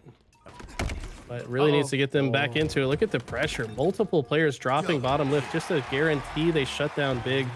Look at me with the camo here. Almost gets a triple. But the pressure coming in from both sides. We don't usually see a war being waged all the way down here in the snipe lift. But when the shock rifle's there, that's the reason why. Really just taking advantage of the timing of his teammate dropping lift as well. Like, Big Blue had 2 targets and he wasn't aware he had 2 targets because the guy jumped right in front of him camo. But there's the double from Amplify, going to pick up another one and keep the lead in favor of Cluster Luck. Remember, Cluster Luck, their tournament life is on the line, so they do need this a little bit more. We're definitely seeing that late game energy coming out of them. Yeah, they're down by 6 still. Cluster Luck have actually maintained the lead pretty handily. They're going to continue to hold on to it. You'd have to think that was a pretty pivotal kill for Wookie, but Big's here to clean it up. You got to think, though, if Wookie gets that first kill, Big might be able to kill the other 2. But because of that loss by Wookie, situation's just a little bit too hard. They have brought it within 5. Gonna have to get some kills without dying. Don't want to trade out here. Went into the end game. That means you should play closer with your teammates and work together to maybe keep each other alive. Good shots and movement at a Wookiee here. Making himself a very tricky target. No thrust left to work with, though. He will die. Only down by 4 is Big Loose. They still have a good opportunity. Look at the firing squad right there. Top yellow and dip at the same time. Not much you can do to live, and Big, he's feeling confident. He's got Telluric with the pinch here as well. Up on top lift. Telluric dying to a stray nade. Somehow that trade didn't go through, so Big's got to pick up off of it. Infamy now deleted. Got a repulse and a snipe for his efforts as well, but not the camo. Find themselves trapped bottom lift again. This is not where they want to be. Big confidently lifting up. I don't know if I agree with that. Maybe needed to wait a little bit longer before doing so, but maybe also since the walls were closing in, and after that play going heavily in Cluster Luck's favor, I think this one's over. I mean, it's just going to take 3 more kills to close this one out. Yeah, at this point, just staying alive and baiting in the way that Infamy just did is a guaranteed dub. Make it 49-42 with a 7-kill advantage. Fly like you can't lose into yard. Respected looking for it. Might get killed by Wookiee here, who's got first shot. Does delete him down by 5. But still, I'm not a believer. Just 1 good kill. Like that you kind of quoted Ogre 2, despite him being a bit before your time. The rush because we can't lose call. Oh, that call is just, you know, never, it's played through the ages. You know, rush like we can't lose. Halo 5, that was a good call. I didn't know that was an Ogre 2 throwback, though. That's cool. That's a throwback to Halo 2 when they were up by something like 20 kills and a Slayer against Carbon to close the tournament. Fly. They did a listen in and he said, hold forward because we can't lose. Or something like that. Exactly. That's exactly what they do. They do close it out. And yeah, impressive bounce back here from Cluster Luck. We got a series on our hands, ladies and gentlemen, and everyone. Honestly, just watching this broadcast, it's a tight match of Halo. I can't complain about it. And yeah, dude, I even just kind of going back to that fly like you can't lose thing. Halo 5 Spartan Charge meta. Do you remember that? Were you around for that? Yeah, I took a little hiatus from Halo 5. I think I played it the first 2 months and I hated it, and then I just put it down, to be honest, because it was pretty rough out the box. I know it got better as time went on, but yeah, I missed that meta. I think the ultimate example of fly like you can't lose was year 1, year 2 Halo 5 with the automatics and the Spartan Charge and the ground pound. When you're playing like you can't lose, you pull out the the Spartan moves, and it's just it's wild. It gets wild at the end of those early games. Yeah, some style points, I'm sure. I've seen some clips of it. It definitely looks wacky. Ground pound, I always thought was a crazy mechanic in that game. Like, are we really putting the Mario and Luigi like meta into the game, or I don't know. I don't know if I want to get into it. So the one thing about Spartan Charge and Ground Pound that I loved personally was the movement flexibility that it gave you. Like, you could fake out hover with the Ground Pound and then thrust out of it, or you could cancel hover. If you hovered for a short enough period of time and then let go, it would auto cancel. You had to hold it long enough to lock in to actually get the shot. You know what I mean? Like the what is it? The drop, the pound. So there was an interesting dynamic between using it as a secondary hover, and then the Spartan Charge was a secondary thrust. So you could sprint, jump, thrust, turn Spartan Charge around a corner on a 90-degree angle. It was sick. There was like some cool movement flexibility. The power that they had in 1v1s and the explosive power of the ground pound, that was the issue. But from a movement mechanic perspective alone, it was kind of inventive. Anyway, game 3. I'm looking for the movement here. Yeah, it's interesting that how, I guess, unlocked the movement was in Halo 5. This game kind of finding a middle ground between older and newer Halos. I think that's one thing that's really great about this game, is it kind of appeals to a wider audience, in my opinion. Sure. Granted, there's some issues that have needed fixing over time, but overall, the game's like general meat of the game is really good. So here we go. Jumping into game 3. This is the decider. Who moves on in lower bracket gives himself a chance to potentially get themselves into the grand finals. Right now, early lead and control by Cluster Luck. The Big Lou's looking to push in and change that right here. Definitely some good momentum from Cluster Luck coming off of that Slayer. We'll see if they can keep that going. Big, he's not checked, that's for sure. Despite losing the Slayer, he was the top scorer in that last lobby. I'm not sure if he was, at least against his opponents, but considering he was on the losing side of that exchange, he was playing pretty damn well, and I don't think that's going to change. He's 5-2 on the board here. The teammates going to try to do their job to hold it down as well. As an AB setup has formed. Infamy looking to start the push here. It's got to be a two-pronged attack to break out of this. Definitely agree with you. Best way to break out a C in this exact situation, you got to have some coverage, both glass and tower. Infamy going to push right on through, takes that player down, which frees up some space on the other side for players to push into A. They do so, but ultimately it looks like it is stopped short. Last player alive was Turbo Sniper in A, and Big comes off spawn in gold. Gets the assassination, and he's rewarded with the shock rifle. Going to try to stop these players from pushing in. Knew exactly where they were coming from. Damn. And now these guys are just running away the other direction. Don't blame them after their teammate gets deleted like that. They just scared Infamy off at that moment. And, you know, maybe coming back for the camo as well. You got to think of the meta or the macro in this moment here. They might be able to get access to it. But I'd be afraid of Bigabaloo at this point if I was on the other side of this shock rifle. So let's see. He's lost his teammates, though. Push coming in through A. So they're doing a good job avoiding his sight line. And they probably have camo while they're at it. Big's going to have to back off here. Or ice up. Yeah. Wasn't able to find much more success with that shock, but at least burned a majority of the ammo before dropping it. Both teams seemingly favoring this AB hold, and for good reason. Like I said, I think it is the strongest setup in the game. I think a bit nerfed on this map after the Shroud was introduced. Now you can kind of wait for the Shroud and maybe Shroud off the top gold player to have an easier journey into A. For dead, though, go Cluster Luck, and that's going to be an opening. They're not really in the right positions to push A right away, so maybe predicting the spawns coming in. They end up going into A late, which forces a split spawn, and now Big's being attacked from the C side, so if he can stay alive, though, they could potentially flip this into a hold of their own. Incredible that he just lived there. My God, just getting shot by the whole team, and then getting to back B and somehow living, and they forgot about him almost, you know, just getting behind R2 there.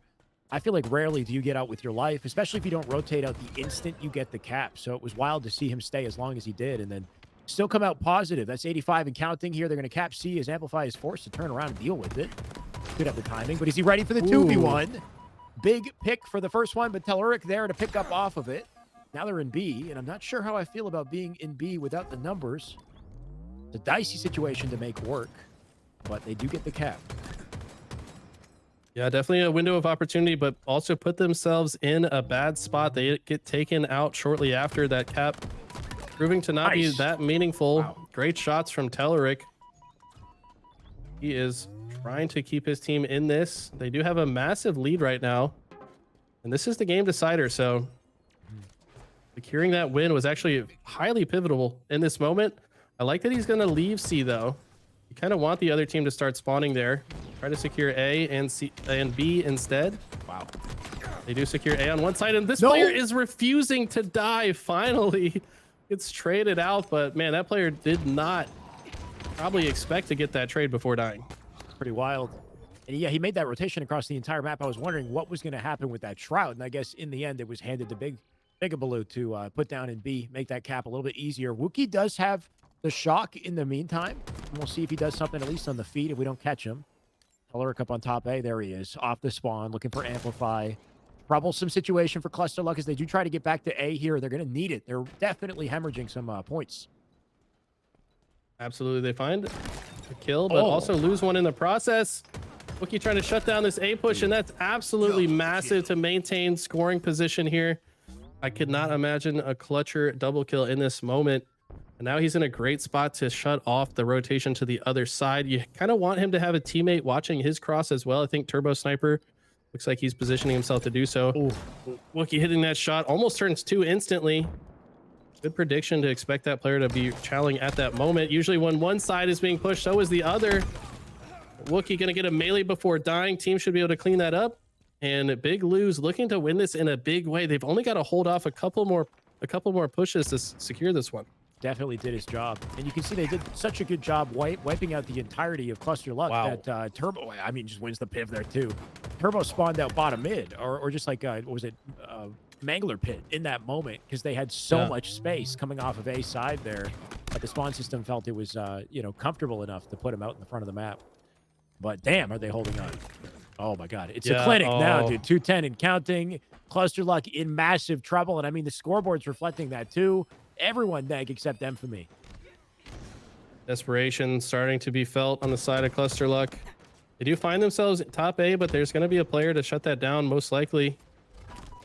Not sure what ended up happening with this camo. I think they were just traded out, perhaps, in that moment. So camo, I think, out of play. And A is almost finished, but they've got to get a player in there to do so. The early damage from Wookiee allows Turbo Sniper to close that out, but not before A does get converted. Now respected, while A is being focused on, is going to cap B. But look at this, A and C being flipped simultaneously. One shot. Oh no. And Big Lou's have yet to die in this engagement. Big picking up another kill, and this could be over here shortly. Yep. Yeah, trip 4 cap, dead. Lockdown, A, B, and C, long haul spawns, and it's just telegraphed. They know exactly where to expect them. Final seconds as we close it out. Amplify, you can take that kill to the grave, because that's it for your team and your tournament life. What a confident close from Big Lou.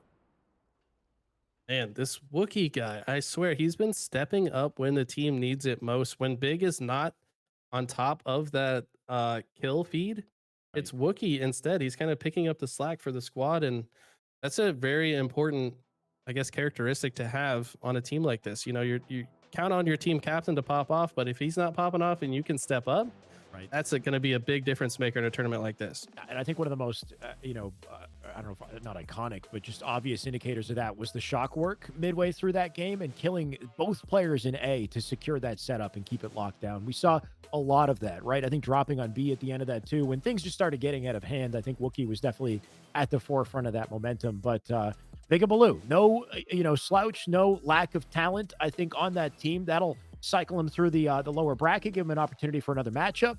Not too many teams left in this tournament, Eli, as we really get, narrowed down to the wire here. There's got to be, maximum 6 left in here, right? Cluster Luck and Big Lou will go to losers semifinal up against the winner of Shaolin and Juicy. I'm not sure if they're currently playing. And then the winner of that faces Green before we get grand finals. So really getting down to the end of it. Yeah, that match was for top 4. So Big Lou's have secured themselves a spot in top 4. Shaolin and Juicy Min going to play one another. They should be playing right now. Not sure how that series is going right now, but they're going to face off Big Lou here shortly. And the winner of that moves on to top 3.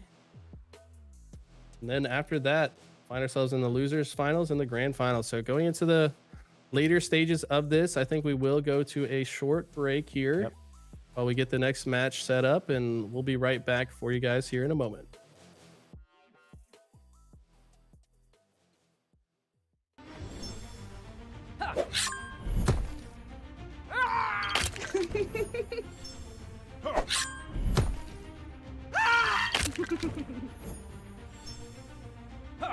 Yeah!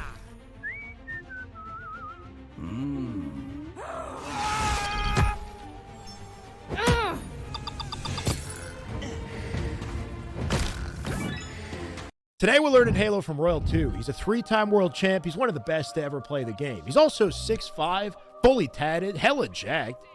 But one of those things is true. More importantly, he might have the best aim in the game. So we're going to study it. We're going to break down this 81% accuracy game on his YouTube channel. And we're not just looking at his aim, but his spawn awareness, his movement, positioning, and how he creates opportunities on the map. Because good aim is just as much about what's up here as it is about what's in here. And yes, controller aim assist is a thing. I know, I hear you. But there are habits Royal 2 has that you'll only have with one hell of a lot of skill and awareness. So focus up. Let's learn from the best. Control of these spawns as Bound pushes in. Snakebite's gonna take him out. Royal 2's gonna get a shot to the head of Stellar. And another one onto Legend. Renegade can make things happen, but so can Royal 2. Oh my word! Okay, Royal 2, 81% accuracy, Aquarius Slayer. Let's take a look. This is the opening strat. Playing for OS here. It's a patient strat, right? Waiting on the jump up, leaves the nades, leaves that guy 1 shot. 4 dead on the kill feed already. 1 player, 1 shot. That's 3 dead for yellow team. Picked up OS. And he's going to wait to use the OS, right? Hasn't used it just yet until he gets to the thrust. Takes the 1v1 top mid. New spawners coming up in yellow, in util, in car. Right, the whole map on the yellow side of the map just got hit by spawners. And I think his focus is split here. I'm streaming. I'll talk to you. Yeah. Yeah, he's talking to somebody else, but the spawn awareness so important. Off the opening strat, intention is big, right? We're fighting for utility. We're fighting for space on the map, which is so important here. So Royal 2 is going to accomplish both of those things. by playing for OS. Of course, you got Thrust, you got Heat Wave as well. But the way that he kind of dominates space on the map so quickly and so efficiently is what really matters here. Sits on the arm. He's got the option to jump up if he wants to P2. It's a flexible spot to be. And he'll drop some pre-nades into P1. He just brought that player to one shot, and he knows it. He's got a teammate in front of him. He's going to trust that that teammate has it under control and then jump up to P2 and take space immediately. And watch how efficiently he does this, right? He's going to slide jump over, check the staircase as he does it, and then over to util, snaps onto this player here. He's checkpointed himself on the other side of P2, and he's cut the car lane out of the picture entirely. If somebody comes through the connector on car 3, they can't see him. He's not in between zones here. He's cut sight lines, isolated 1v1. Perfect. Knocked his shields off. He's got a teammate in front of him. Going to trust that that teammate has it. He's aware of kill feed. He can hear this in this moment too, so he knows 4 players are dead here, and he's got the flexibility to drop and check if the OS is burned, which is not burned yet, so easy, clean opportunity to get that pickup, and then the patient use of the OS playing for positioning, waiting to use the utility until he gets the thrust on top mid. Now we're stacking the utility, right? He's got all the power here. Little bit of a fumble, like beautiful shots on this first player. And something we're going to see throughout the video, of course, is his patience. He's very aware of his opponent's options and the fact that they're going to descope him, very likely to descope him in this situation. And never is his aim, or rarely is his aim thrown off while being descoped. He's always so ready to be shot in scope. He wasn't quite ready for this player on the right, though. The way the spawns like to work, and again, something we'll see here, is they take the one, in this circumstance, take the one surviving player and try to spawn a perimeter around that player in the open area of the map. So technically, yellow is open, util is open right now, right? It's farthest from Royal 2. He's the only one alive on his team on the map right now, and then closest to this one surviving teammate. So it puts one player in yellow, probably put one player in util, maybe one player over in car 2 as well. It likes to try to, it's like a bounce back mechanic that Infinite Spawn system has. We can see that pouring out around the player, right? You got one coming down the P street over to Fridge here, and then they come up through util. They jump up from car 2 over to car 3, right? So it's like all just around him. And you can tell that this throws off Royal 2 a bit too. Like he turns his aimer to the right as if he thought that this player kept walking down the street. He bumps the wall as he jumps, and it sends him sailing straight up, which is kind of like an awkward, uncoordinated situation. But watch how quickly he snaps onto the player to flip the situation around. And this is something I think to note with pros and with Royal 2 especially, is how you can take a sort of like a fumble, let's say, like the way that he bumped this wall. I don't think that was intentional. He's sailing straight up, you know, slow motion. But the way that he gets himself out of those situations with confident aim, I think is important to note. He's just so steady with the aimer, just snapping on the player. Did good damage to the others, and that made it easy for his teammates to get the cleanups. And then we're paying attention to kill feed while we're dead, so we can understand, are we in advantage state? Are we in disadvantage state, right? Between the spawns here. So Royal 2 already knows his team's in advantage state here.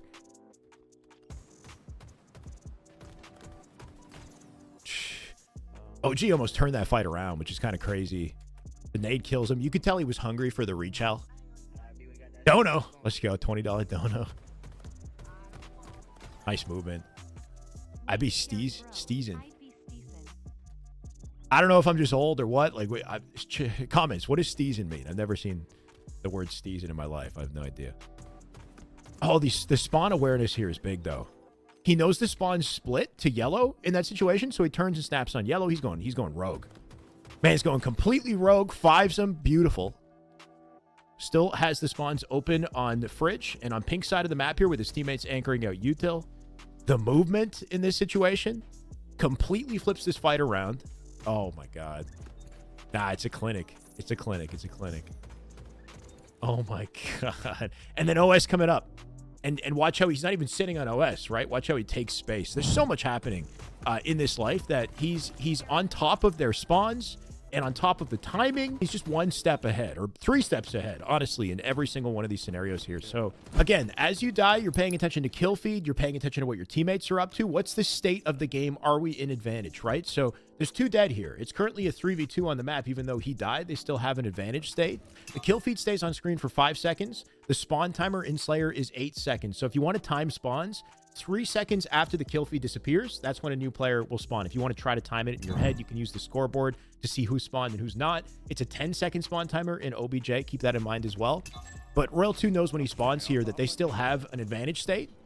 when he comes up. And you can see his teammates are already pushed out to car to yellow util here. And there's a player in yellow. So the open spawn right now for those 2 players who just died after him, who are spawning now, they're probably spawning over towards fridge. Back yellow fridge, right? In the way that the spawn likes to create a perimeter around the surviving player. The open area isn't util anymore because this player's pushed up. It's going to be over in fridge. And Royal 2 knows that. So he's going to fly to pink immediately. If he sticks on car side, he could stay on car side. If he does that, then he gives those spawners space to push out into pink and do what they want, basically, right? They can kind of move around. It makes it harder to predict where those players are going to go and what they're going to control. But by pushing out P2 immediately, we can see another player died in the feed here as well. By pushing this out, he's limiting their options in the space that they have to get out of their spawn. So they're already on the back foot once again, right? He's keeping that pressure up on them. Great shots from OG to turn around, take him to one shot. Well, one shot in that situation. I think you could tell he's hungry because Royal 2, you know, this is just standard by the book Halo gameplay. You don't need to chase this kill. Leaves a nade behind. And then OG dies to it, which makes me think that he probably reach out. He either ran to bottom mid to live, or he probably like looked for the reach out kill, like he wanted it and then died for it. But we're paying attention to kill feed. One player died earlier. We got another one dead here. We got OG dead here. We got one more on the street. Dead. All 4. And no return. All 4 of them are up on the map. They're all blocking yellow. And because Royal 2 sees this and knows this, he knows blue is the open spawn. Basically all of blue is open, but I'd say back blue towards the util just based on the skew of the players here. But Royal 2 is going to sit himself in a position where he can contribute to all of it at whatever timing he sees fit, right? He's on a curb slide ledge here. And then he uses it to chow mid in perfect fashion. You'll notice that a lot of these players, they do curb slide. It's not like there's a single pro that doesn't take advantage of the tech in this game, because they definitely do. But there's an intention, there's a timing, there's an understanding behind it. He's even using a very specific type of curb slide here. You can see that he notices the spawn, by the way. You can see the light from the player spawning in blue. I'm not sure if that's a cosmetic that gave him away or what. But the timing of his curb slides, he's going to sprint and time an early slide, which gives him a smaller boost, and that boost is just enough to hit the pillar on top mid so he can peek it for the fight. So there's different types of boosts that you can get depending on how you time a curb slide, and I can tell Royal 2 is very intentional with what he's doing here. They got them 2 dead after that kill. It's a 4v2 in this situation. Spawns are still open on blue side, but you'll notice that as he jumps up to P2, his teammates are pushing into blue from the util. That's going to do something to the spawn system. Now, the way that the spawns like to work here is if there are any surviving players in blue in this situation, there's a squad spawn effect where the surviving player in blue could force a spawner into the fridge. So you'll see how he checks the fridge, just in case there's somebody in blue right now who squad spawned somebody in fridge. But because he doesn't see anybody in fridge, he makes the assumption that the spawn's flipped to yellow, which is exactly what happened. So he's going to fly over to the nades, great awareness on the plasmas. He's going to trust that his teammates got that under control, because they do. It's a numbers advantage for these guys, even though one died up on mid. And then immediately start attacking the flip spawners on yellow. Like, this is excellent awareness. Beautiful shots. I mean, flawless tracking. If we're going to look at the strafing work here, if we want to, left, right, back up, and then strafe. He crouches left, jumps backwards right, and hits all of his shots at the same time. Nothing too fancy, just, you know, using all of the mechanics when it's necessary to use them, right? Like, he's throwing a crouch in there and he's full committing to the crouch. He's saving his jump for the end of the fight, but not letting any of that compromise his tracking. Super step, right? Barely moving the right stick. Left stick is great support in this situation. This is where I said he's going rogue, right?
Why? Your cup is blown, nowhere to go, holding your fate. Fire your ghost, it's time to go, blow me away. After the fall, we'll shake it off, show me the way. Only the strongest will survive. Lead me to heaven when we die.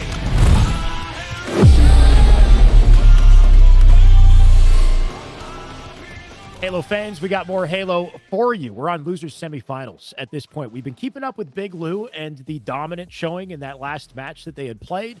They've got new blood, new competition to go up against here, Eli. It's Shaolin, and I believe 4 teams left in this tournament as well. We got our losers semifinals, we got our losers finals and grands. We're down to the end of the wire. We're everyone just about in the prize pool, right? Our $400 prize pool in our pot here, and top 3 with a payout. So in payout territory here, just about for all these teams. Yeah, and looking back at the bracket, this is actually a rematch from winner's bracket. Shaolin was the team that knocked Bigabaloo and his squad down to lower bracket before losing to Green, who were that team that we saw in the winners final. So this will be an interesting one. I feel like sometimes the team that previously lost actually has a upper hand advantage in situations like this, because maybe the team that beat them before gets a little bit lazy. They're like, oh, we already beat these guys. Maybe they're looking ahead in the bracket a little bit, and also the team that lost has had time to talk about and make adjustments to see why they lost and maybe how they can come back and flip the script this time. Right. At the same time, though, it's not like one team has been waiting and been cold while this is happening. Like sometimes you have that dynamic where it's like one team, maybe waiting in losers finals, which that's the case, I think, for our losers finalists right now. Green is just waiting for a competitor. Big Lou and Shaolin have been fighting their way through this lower bracket to get to this point. So it should be a nice little clash of the Titans here as they go head to head in Argyle CTF. We're going to kick things off with Bigabaloo, the star of the show on the blue team.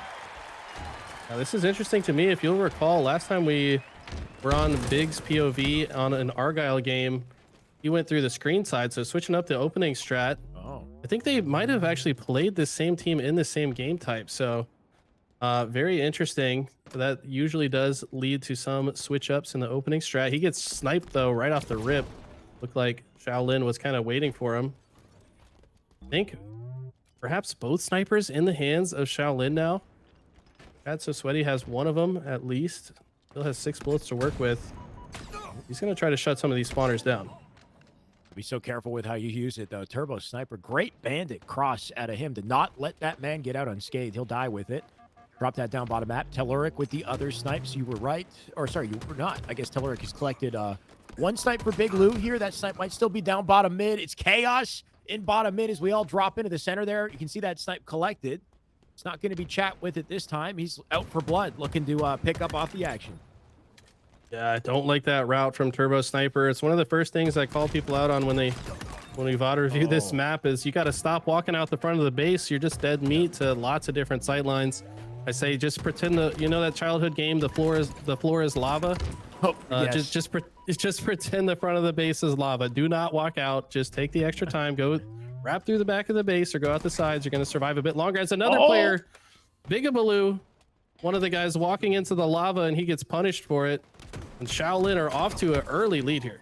The punishment continues. They got a flag cap. They're still in their base, still putting on pressure and trying to get a little bit more done here. But it looks like they will die in the base. James Dean still up with some progress on the map, but no teammates to help him out. So he'll die with a cross from behind here. Method Mike looking to pick up off of it. No dice. That's a nice little team cross from Big Lou as they do slowly start to rev up their engines here. And they got to do that quick, apparently, because Shaolin definitely means business in this series off that opening.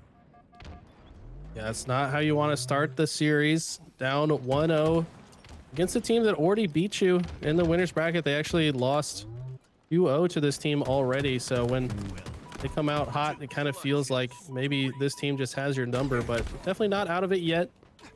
Next set of snipers did just spawn, but look at this. Method Mike snuck into Team Big Lou's base and chucked the snipe off the map.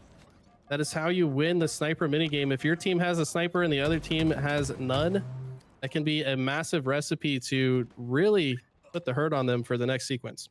Yeah, early shutdown here for sure. And usually I'd look to Bigabaloo to be the one to kind of break his team out of this. You can see he personally is getting shut down at the moment. He's 2-6 on the board, does have 4 assists, but can't quite find his footing in this opening game. And, you know, part due to the fact that Shaolin are just playing together, slaying together. Tellerk looking to get involved in the center of it, though. He's got some good timing on this player.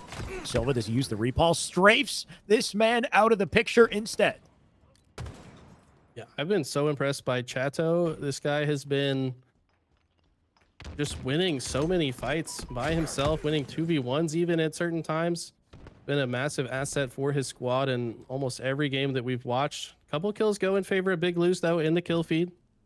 Gonna have to get some more kills, though, to earn mid-map. Chato gonna rotate back here. Finds Turbo Sniper off guard, shuts him down, and gonna wisely retreat back to his base. Knows his team's not quite here yet. Look at the skill jump as well. Definitely been watching some Shyway videos or something to hit that with seemingly no effort at all. It looked like he's practiced that one a few times. Yeah, it's the speed he hit it. That was so impressive. Like hitting that skill jump on its own, that's all right. You know, it's not the hardest skill jump in the world, but if you hit it with that speed, it's very clear you're very confident, you're very comfortable moving on this map, and it's showing in his slays as well. Make it 13-5. Got no assist to his name.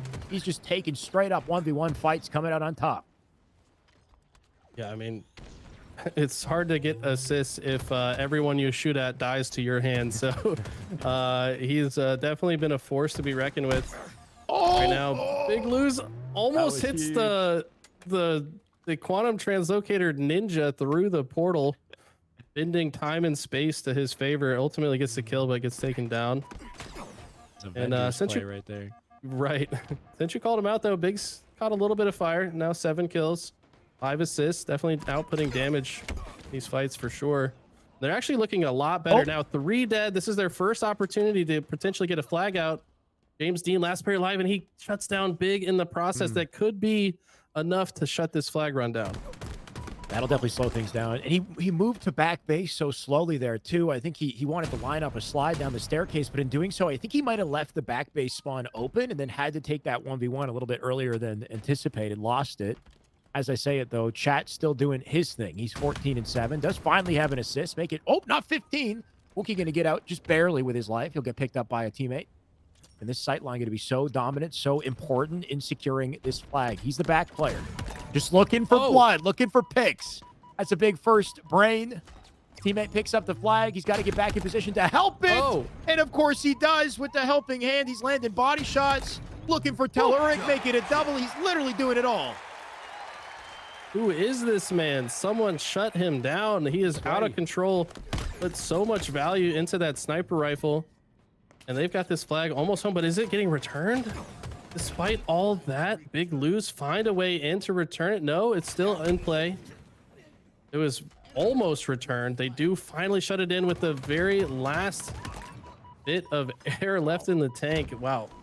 It's crazy that that was even a close cap, but the end result is massive. Shaolin up to an insane advantage, and Chateau is now 20-8, absolutely dominating this game. Just padding the stats at this point. And good awareness to drop out one shot, knowing that he had a one shot to kill there. Like, it just seems so risky that he would dive out front base for one shot in that situation, but comes out on top, comes out with an extra slay. 3 dead, flag moving. They know where Wookie is. Make it a double. I think for, it doesn't even matter whether it's Chat or the enemy, because at this point, that flag might be done and dusted. Chat with a beautiful run just to add icing on our cake, our Halo cake here. He's taking this flag out through right side. I think this is done and dusted, Eli.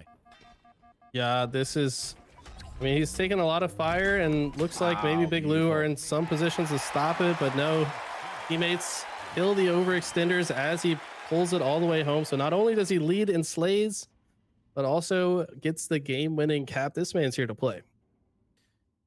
That was pretty damn near flawless, Eli. That flag run at the end. So he comes out, what, 22-8, I think, to close that game. So not just statting and slaying for the team, but that flag run was the combination of hitting the slides he needed to and strong siding during the run as well, which I think, honestly underrated. We saw a lot of very quick slides through that last gap on the staircase near screens, and most of those players not strong siding. He's turning his body while running it at full speed and really making it tough to hit that final headshot. So there's a lot going on there. So respect to Chat So Sweaty for coming out sweaty as hell. Yeah, absolutely. And I'd like to just, I guess, break down one of those words you just used, strong siding. If some of you guys haven't been around Halo for a long time, you might not know what that means. But back in Halo 2, there's a player named Strongside, one of the best to ever do it. Teamed with the Ogres and Walshy in 2007. I think they won that national championship. But he was known for just ducking his head down and running. So if you ever watch a pro player and you're like, why is he staring at the floor and running away? Right. It's intentional, because as you look down, your Spartan's character model kind of ducks its head into its chest, making it hard for the headshot to be hit from behind. And that was one of the ways that he stayed alive with just a sliver of health, making the headshot impossible for his opponent. And yeah, rewarded with the flag secure and the game win. So love to see the old tech still being used to this day. Hell yeah. Definitely something to add to your game if you don't already. Also, if you dodge in real life, you're also more likely to dodge in the game. So make sure you're, ducking and diving around your chair while you play. I do that too. I think everyone does, right? Like, see a grenade coming, you kind of like dodge to the side. It's instinctual, but it is, yeah. Well, I think it's a good indication of how focused you really are, right? Because if you're actually moving and kind of reacting to things in game, then it tells me that you are super locked in. You are trying at least to get into that flow state. Be the Spartan, right? Like, your only real opportunity to be a top tier player is to become the Spartan, remove everything in between. And I find it especially so with strong siding, though, because it's your life on the line, right? Like, you're about to die, which Chat nowhere near death as he pulls out 3 easy kills. There's the 4th up above. Like, this man is he is the Spartan right now. He's locked in. But yeah, just that process of like getting out barely. I find my whole body just tucks forward. Peekaboo, nice answer. Yeah, I think it's kind of a measure of your immersion, right? Like how locked into the game are you? If you feel like when you're getting shot, you feel like you feel like you're being shot in real life, then you're definitely immersed. But yeah, 2 triple kills, 1 for each team already. Chato, standout performer on the side of Shaolin, triple kill of his own. Bigabaloo answers back with a triple kill of his. We're currently almost tied, 12-11. Next overshield coming up in 25 seconds. I think the team that earns that, definitely the team that's going to finally cause some separation here. Looks like Bigabaloo is going to try to shut down this fridge side, but the members of Shaolin are swarming. They're going to try to control this area over this next 10 seconds. We're spending so much time watching, Chat kind of dominate the stage. You forget about some of these teammates and how talented they are as well. Like Method Mike in the FFA just the other day, making it to finals. Saw some dirty strafe work out of him on P2. There he goes as he snaps on the turbo, looking for Bigabaloo as well. Can he find it? Not quite. The helping hand from a teammate is Telluric from behind. Gonna at least get them out of that fight, but then the OS, I think, picked up by Shaolin. It was, but it was shut down. Fight still waging on here at P side. We're kind of seeing the effects of those squad spawns at play here, where one team's seemingly just spawning blue fridge over and over, other team spawning at yellow fridge. It's like an ongoing war over the P tower that seemingly never ends. We're still going. No one on either team spreading out to the base to get a complimentary sightline. Everyone just kind of charging P2 on repeat. Kind of like somebody to go off to the side, maybe break the cycle here, but right now Shaolin okay with the cycle. They're the ones coming out on top, at least for now, but not by a significant margin. This is a real Spartan Halo, Eli. We don't play macro. We don't play perimeters. We dive in like, the movie 300. You just dive straight in with you and your troops, and live or die. We're making it happen. We're doing some damage here. Bigabaloo, not sure where to expect his opponents. He's just getting bamboozled in that situation. Somebody behind him in the window, maybe on P2 at the same time, and now Chat, he's got a thrust, which a dangerous combination for a man who already has 11 kills. Yeah, if you take a look at the stats, I mean, the team leader on both sides, Chato and a Big, definitely significant standouts in the kill department for both teams, but for Chat to stay alive and get that kill as well, absolutely insane. And I love how fast and aggressive he's playing after the kills. He wants to apply instant pressure to the spawners. Don't give them any opportunity to get out of their spawn. And look at this, just throwing nades, just no matter where they are, they're going to face either grenade explosions or gunfire. And look at the pressure they're applying. They're just flooding in from all angles. They've built such a massive lead. They're looking to make this a 4-0 if you count the 2-0 that they already put on them in the winners bracket.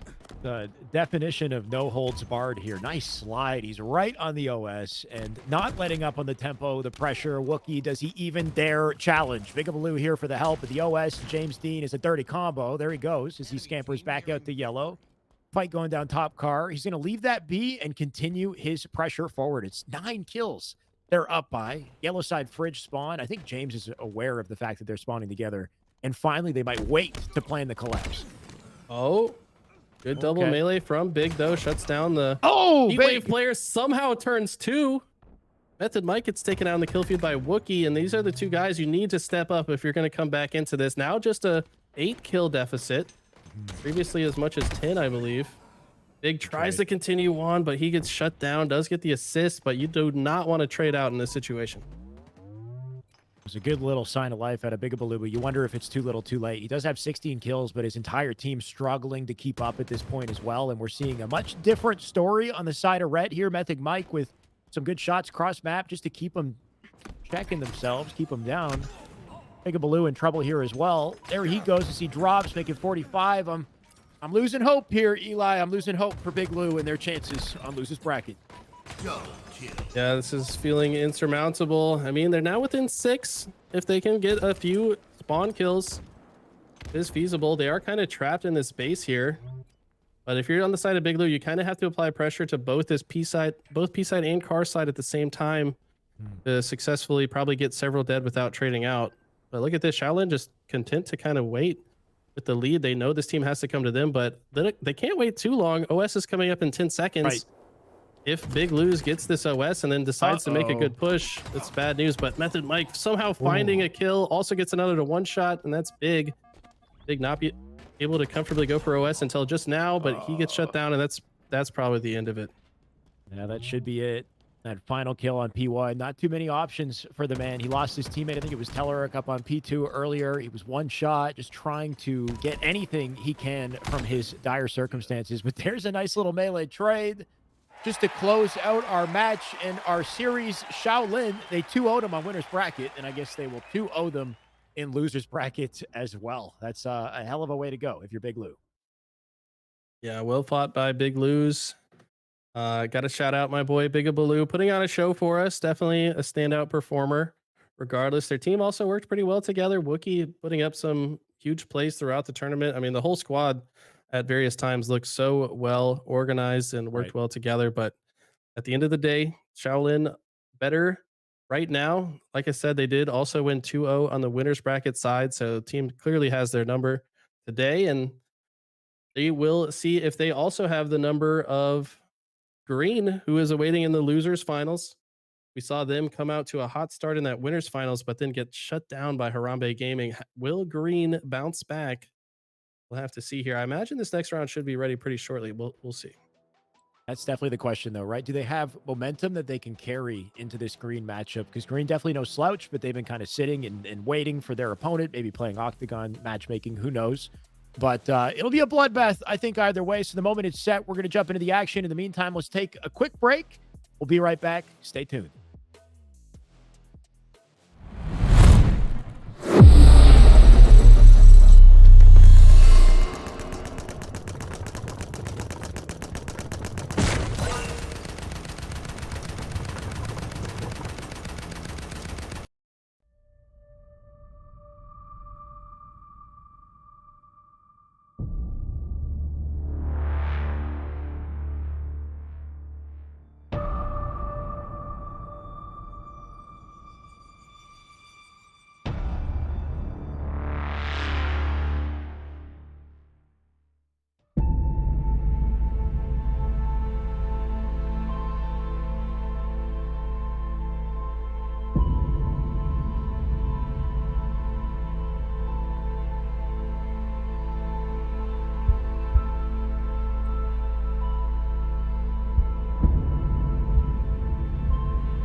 teammate has now respawned. He's gonna spawn his teammates there. I'll be elbow here in a sec. Got a Tower spawn. I stuck one. Oh my god. Under. RPCs. Eli, the Halo guy. Tips, tricks, tips, tricks, tips, tricks. Eli, the Halo guy. What's up, guys? Eli the Ninja back again. Today we're actually going to dive into some higher level strategy when it comes to King of the Hill, specifically on recharge. I might end up making a video for some of the other maps for this game. So we're gonna learn everything there is to know about King of the Hill on recharge. We are not going to learn everything there is to know about King of the Hill Reach, at least not in Eli's video today at the moment. We might learn it here in our cast. Isn't that right, Eli? But welcome back, viewers, once again to our Clutch Academy 4v4 draft tournament. We're getting down to the end of the wire here. We're on lower bracket finals. We've got our grand finals coming up, of course, shortly after that. But in the meantime, I can't wait for more Halo action, Eli. Also, just want to give a quick thank you, by the way. Of course, we've had some sponsors helping us out through this. Now that we're in prize pool territory, I do want to shout out Bittersweet once again for the $150 dono to the prize pool. That's definitely a nice cushion for it. We got the shout out to Space Station. Of course, I'm wearing some of their merch as well. We had a jersey giveaway earlier. We had the overnight oats giveaway. We got Game Coach helping us out too. So just really good to have, not just like a community initiative, but have some awesome organization support and show some love too as we get down to the end of this, Eli. Yeah, no, this has been a great production. All in all, definitely shout out to all the sponsors. Overnight Oats doing a giveaway. We also got the SSG merch, which we talked about. SSG got to be the front runners for merch in the entire scene. I know a lot of my friends have picked up their stuff and say it's all super cozy and comfortable. So yeah, this has been a great event so far. We're getting down to the nitty gritty though, down to just 3 teams. All have secured prize money. By the way, first place in this going to be awarded $240, second place $120, and third place $40. So this is only a $5 entry, by the way. So all these players have now at least doubled their money. If they get third place, they'll have 40 split among 4 players, so they'll all double up. But they're going to be after that bigger prize money. Yeah, and hopefully even more importantly is maybe not doubled, but the skills, the experience that you gain, the rivalries, and maybe friendships that you form in the process of doing this. Of course, Arlington is a week away, less than a week, I guess. It's going to start on Friday. So this is an incredible last chance, I think, to get some practice if you are going to Arlington, or just a last opportunity to really, enjoy some high-tier Halo and prepare ourselves, because it's going to be a hell of a weekend. You're absolutely right. I cannot wait to get to HCS Arlington. I'm sure I'll see a few of you in chat there. Should be a blast of a weekend and some of the best Halo we've ever seen. So I can't wait to get into it. I think I hear strongholds in my ear. So I hear it too. I think it's Solitude.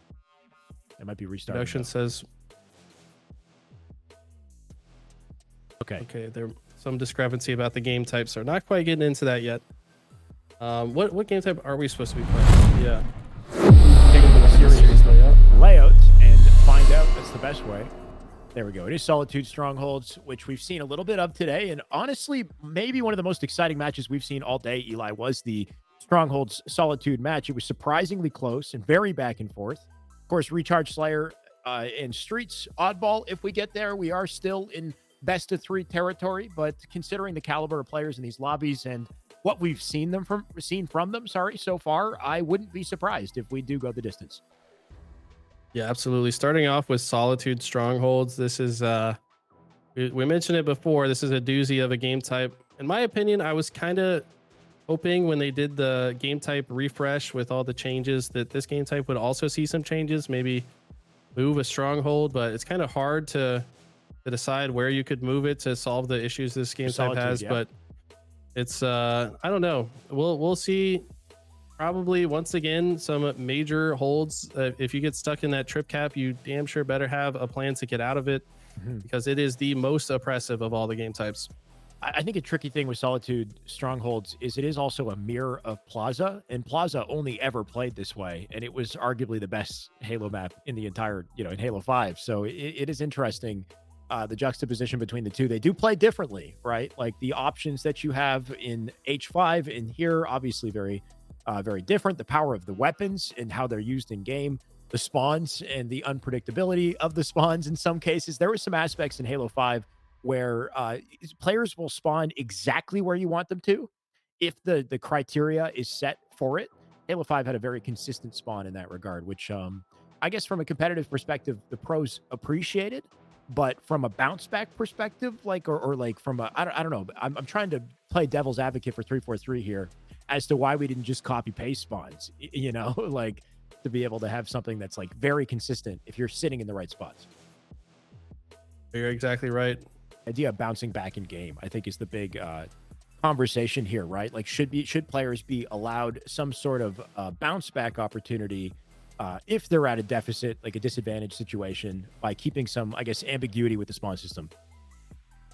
Right. Yeah, I think that this game, the spawn system is so solved that, you know, at the highest level, and even if you just play the game a lot, if you're actively practicing predicting spawns, you should be able to predict them at a high frequency as long as you're like in tune with the timing that the player is coming off spawn, and you just look around to where your teammates are. It's going to be the empty part of the map more often than not. Right. So yeah, I think that on a game type like this, when spawns are easily manipulated and predicted, if you can just force a team into an uncomfortable spawn position, you can just have a massive advantage and hold on to it throughout the end of the game.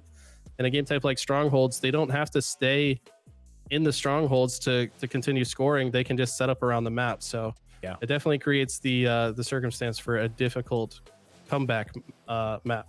Yeah, the freedom to roam, it will be problematic for sure, but we'll see what they can do to bounce out of it. I do know that spawns, you know, not perfect, that's for sure, right? We had that clip I saw from Collect a month or two ago where he had a teammate or an opponent, like he was pushing up on Cafe, and somebody, I think it was APG, who spawned back Cafe, team spawned back Cafe while he was fighting in the window somehow and created a 2v1 situation. So I'd be interested to see if something you know, awkward like that happens in game. If we can catch it, Eli, that'd be pretty cool. If we, I mean, maybe not cool for the players, but cool for me, where it doesn't affect my spectating ability, just to kind of play some scientist on that. You know, what went down? Right. Yeah. It's really interesting, and the spawns have definitely been talked about a lot recently. Like, there's clearly something a little bit different going on. I've noticed, especially on recharge. Right. It seems like in Slayer specifically, I'm spawning away from my team a lot, and I don't know if that's just because players are playing it faster and they're blocking spawns before I can come back to life. So they're maybe blocking the regions that my teammates are in because they're pushing them aggressively. I don't know. The meta is definitely speeding up, at least at a certain level. Maybe slowing down at the highest level, interestingly enough, where, you know, Frosty says that people are camping corners more than ever. Sure. Because maybe the bandit's too strong, and, you know, there's a whole nother discussion to be had about, does the bandit shoot too fast? Does it have a too fast of a time to kill? Right. These are the conversations that are being had among pro players, and we'll see if HCS decides to do something about it or just kind of keep the meta as it is. Good point in that, you know, subtle changes to the pace of play and the strategies of players as a result of the starting weapon switch. Maybe that's offsetting spawns in a way that, you know, the BRs didn't. I've heard a theory that maybe extraction somehow played a part in that too. Just the fact that the moment that we removed extraction for whatever reason was when people started really noticing the inconsistency with spawns. So I don't know. I'm sure we could talk all day and play some X-Files on what went down. Regardless, you got to adapt and conquer. That's the name of the game. And let's see who adapts in this one. Green and Shaolin head-to-head. Stronghold Solitude. And this map game type, you know, is going to be a brawl right off the rip. Looked like Shaolin was able to secure that first camo. Not sure who got the shock rifle. Silva, one that does get away and is still alive. Pretty big deal to actually live with the camo. Sometimes you just have to burn it.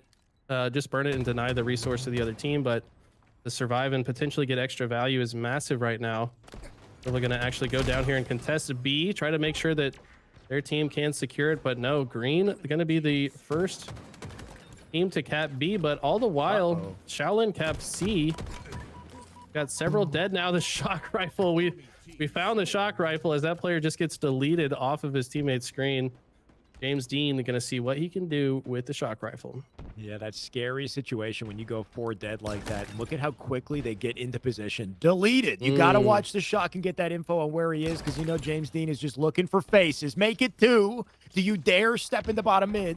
Eli, we talked about this, just the painful reality of playing for bottom mid first before you play for Slays because they are just eating it up as James Dean doing work from behind the truck.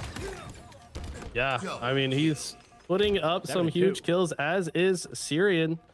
I feel like this guy always, if we ever forget about him, reminds us that he's here, and he is already on a killing spree as he's converting C, and his team already has A and B. You kind of think that they're going to be all right losing A in the meantime as they set up around the rest of the map. Not that big deal if you lose this. As long as you're able to watch all the exit points out of this area, you're going to make the other team's life very difficult. Still holding that center map control. You can see the firing squad the moment that he pops up into that glass side angle. But yeah, despite the strong opening start for Red here, Green did a great job of flipping the map and keeping that center locked down. There's a full 4 dead. Perfect access opportunity for Syrian here. He's going to get the repulse as he comes back. Not going to be cafe spawns as he continues to rotate this way. So it looks like they are electing for a tram side spawn for the opening of this collapse, not playing for a trip cap immediately as well. Eli, I like the patience here as they just really take advantage of their space. I think that if Camo was not coming up, Syrian probably would have extended, gone for the A hold and then maybe allow them to spawn blue or tram. But with Camo there, it's just too important of an item to pass up. He gets caught off guard, though. This could be the opening kill that Shaolin needs to get out of this uncomfortable situation. Carpal, though, going to clean that up. But 3 actually go down for Green, and suddenly B is being converted. And look at this. It's a thrust v thrust battle. Somehow both these players having a thrust.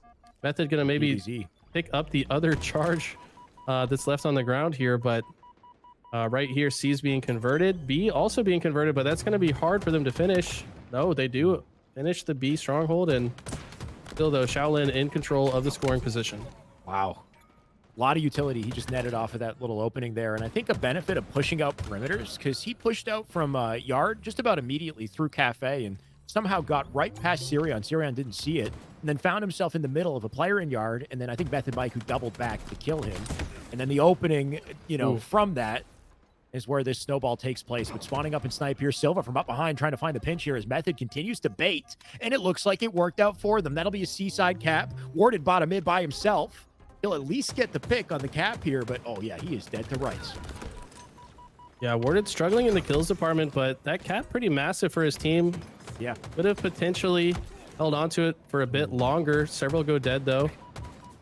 Just capping B one time has pretty significant effects because it forces the other team to get out of their high ground positions to cap it back, which sometimes opens enough time and space for the rest of your squad to push up.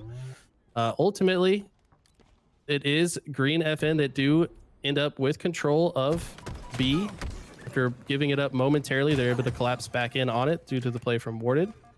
But honestly, if you're the side of Green, you kind of want Warded to step up in that kills department because slays are what you need if you're going to maintain position of this game. Being running 1 and 7 is rough here. There's the piv you're looking for. He'll find it, but looks like there's a teammate on red in position to clean him up. EJ now, he's got some good space here. Sneak attack onto C. And I like that he takes advantage of the cross from his teammates to do it. Not going to jump into C just yet. There's a good stop from the cap. Can he do something with his position? And Carpal 1v1 bottom mid. 3 dead here for Shaolin. Maybe an opening here for Green to get back the map before it's too late. Yes, Green though, they stopped the B flip. Just holding this BC as it's been mixy. They've been able to hold on to it longer than Shaolin has for the most part. A has just been comfortably in Shaolin's control this entire time, by the way. So both teams just fighting for the rest of the strongholds. I'd kind of like to see a member of Green just go ahead and steal A just to throw a wrench into the equation. But at the same time, they maybe don't want to risk, you know, flipping what's already been a comfortable situation for them. Warded's thinking about it, though. Sees that nade come in and tries to take position. You have to imagine there was an audio cue there. Spartan taking damage from that grenade probably alerted Shaolin to his location. Gonna stay alive for now, but he's not in a great position. Tyrion in the meantime with a good timing advantage. Out through bottom mid. As I say it, though, collapsed on by 2 players. Looks like he does come out with some good damage, but Dean on bottom mid steps out with the thrust. Can he at least get the piv? He will not. That'll be a save on the cap here for Green as they continue to hold on to it. Orted, yeah, going to want to get himself out of this position with the camo up above him. But is he too late to get to it? They're all diving on top of it. Nate's coming in, getting deleted. Green might be sacrificing their lives in hopes of collecting this camo. Yeah, right now it's bait, though. Green maintaining significant control. They've also got a massive Slay advantage. Slay's heavily in their favor now. Orted's back on the board in a big way, able to get 5 kills since I called him out. Method Mike, seen what this man can do with the power weapon. This player, though, seemingly comes out of nowhere. Maybe had the camo. Not sure, but looks like Syrian going to be the one awarded with the shock for now. Yes, he is also in control of the camo. That's how he's able to catch Method Mike off guard. And look at this. The positioning and the patience. I think he recognized he was spotted out. Wisely backs up. Didn't really find that headshot that he was looking for. This player's strafe is so good at dodging it. It's so frustrating. You're going for that no scope and the guy just crouches at the perfect time and makes you miss the shot. But ultimately, he's gonna find a headshot here. Can he make 2? With the help too with the team. But Production thought it was a double kill. It wasn't, but that's all right. The sound effects very cool regardless. Crowd goes wild either way, right? He's just holding on to it. The thing is like, regardless of whether or not he gets kills, he's done so much for his team by holding off that space, holding the line, and then getting involved when he needs to. They're still spawning snipe side because of it. They're all pouring into bottom mid together. Let's see if they get some mileage off of it. Somehow these players on blue staying alive despite giving up that side high ground control. And they're going to net some points off of it, make it 2-10 and counting here. EJ with a nice pick. Shaolin running out of opportunities. They got to get it together and do it quickly. Green just honestly outslaying every step of the way. Shaolin not really playing the situation well. I found that for you to properly get out of this blender, if you're the team spawning at tram side, you've already got control of A, you have to send resources through both the loop and like glass and flowers at the same time. Sorry, ledge, flowers, loop, and glass. Those are the 4 positions that you kind of want to push out simultaneously so you have some complementary sight lines to secure a kill. And it just seems like every single time they get a kill, they're just trading out. And for the first time, they have a chance to maybe convert B here. But look at this. The pressure is just too strong. Carpal finding a double kill. And they have not let up the BC control. This is the last opportunity for Shaolin to make a difference. I don't think they're going to be able to. They're just running out of chances. Oh, they do. Chat drop down in B, but look at the immediate return and counter cap here as James Dean comes up from behind. Got to try to save it. He doesn't just need kills. He needs his foot in the hill, and he can't quite do it fast enough. That'll be a 250 to 108 close for Green, who come out strong and hold on to it for a majority of that game. Yeah, I mean, honestly, it was pretty close up until that 100-point mark. Yeah, it's when like they were actually tied at 105 apiece, I remember. But it was ultimately Green that just never really let go of control after that. I mean, once Shaolin had a 105, they never got another point afterwards. So very impressive hold there. You brought up an interesting point as far as breaking out of a situation like that, saying that you want to push out perimeters and ledge at the same time. Like one thing I've noticed is definitely don't go ledge first. Like the amount of times that I've gotten melted choosing to go ledge just a step ahead of my teammates coming out perimeter, right? So ledge is such an important power position, but you need somebody coming out glass, somebody coming out cafe to start to draw that attention so that ledge actually has utility on the map. But there's a good kind of macro discussion to be had there on what's the best way to stave off map control in center map, because we saw a lot of that, I think, at a Green. Right. I mean, and it seemed like no matter what push Shaolin went for, they just had the answer every time. And I don't know if it's because the pushes weren't timed well together or if the pressure was just too strong across the map. But regardless, we're going to see if Shaolin maybe has the answer in recharge Slayer. If I'm not mistaken, we saw them quite proficient at this game type in a previous series. Right. That's assuming they keep the shock out of Sirion's hands. I think Sirion and team kind of fell apart in recharge Slayer, if I remember it, though, right? Maybe. Or it was the other way around. I think they did lose. It is all blurring together. I don't know. it was Sirion and team who they decided to, like, they had a strong game one, and then they just played maybe way too split apart in solo in that game two, and they got like 50 to 31 beat, like nearly staked, right? So we'll see if they can kind of find a way to play off of each other, well here, because I wouldn't be surprised if we see a little comeback in store from our red team and some, team dynamics for them to really showcase it. I'm looking to chat, who is they're having some fun off the opening here. You got to take some time to enjoy yourself between these games. I think the action can get pretty, tense. There can be some, what is it, bickering. There can be some, you don't want any maliciousness. What am I saying? Well, With it you looked and like your they were trying teammates, to. right? You want brotherly love. It looked like they were trying to team kill each other, but there's no friendly fire Unlimited, damage, so yeah. they Oh, must have that's been right. on the. They were probably on Arena Slayer. Yeah. Common mistake. It's all good. Gives us a little bit more time to highlight how awesome a day we've had with this tournament. Can you imagine for a second though how ML or HCS would play with no friendly fire and no team collision? Like how That would just be wild. ridiculous that would be. Oh my god, dude. The amount of just like it was just team nades that wouldn't matter and standing inside of each other and using body blocking, like going, I don't know. I'm just You know what I miss from old days in Halo 2 was the ability to jump on Jump your off. teammate's head. Yes. Because you could do so many cool things like on Lockout. Sanctuary to the bridge. Yeah, you could jump up to the bridge, which if you were stuck in like those courtyard spawns. But my favorite one was on Lockout. Like library and BR control was so big, but if you Ooh. could somehow make it to bottom sword, if you hit the way it worked was two players had to stand on each other's head, right? The guy had to jump, and then the guy underneath had to jump, and then he had to jump again off That's of his head incredible. in midair to have just enough height to make it up into the library and backsmack the window player. So yeah, a little bit of throwback for anybody that played Halo 2, but that was always a fun tactic that, without collision, it's something we lost. It'd be kind of cool It to is. see that again. It would. At the same time, though, I wonder like what the utility of something like that would be, considering how much the pace of play has changed in Infinite in comparison to Halo 2, right? It was a much slower paced game as far as like your movement on the map, right? Like, yes, you were in the gunfights very quickly with the maps the way that they were designed, but you could take the time to make that team play and make it work. And I find that with Infinite, I don't know. Like, I think streets off the opening strat, if you spawn on subway side, there's a nice little opportunity for that right off the opening strat, off a teammate's head, up to what was the stalker, I guess. True, yeah. But there aren't too many situations where I feel like you justify huddling together to jump off each other's head. But I don't know. There's some interesting tech I think that's also not fully utilized, like using the oddball. Jumping off the oddball is a collision. It's an object with collision, right? So if you can bounce it off a wall when you drop it, we've seen some pretty slick oddball jumps on streets and on recharge, I think, especially, that are kind of underappreciated.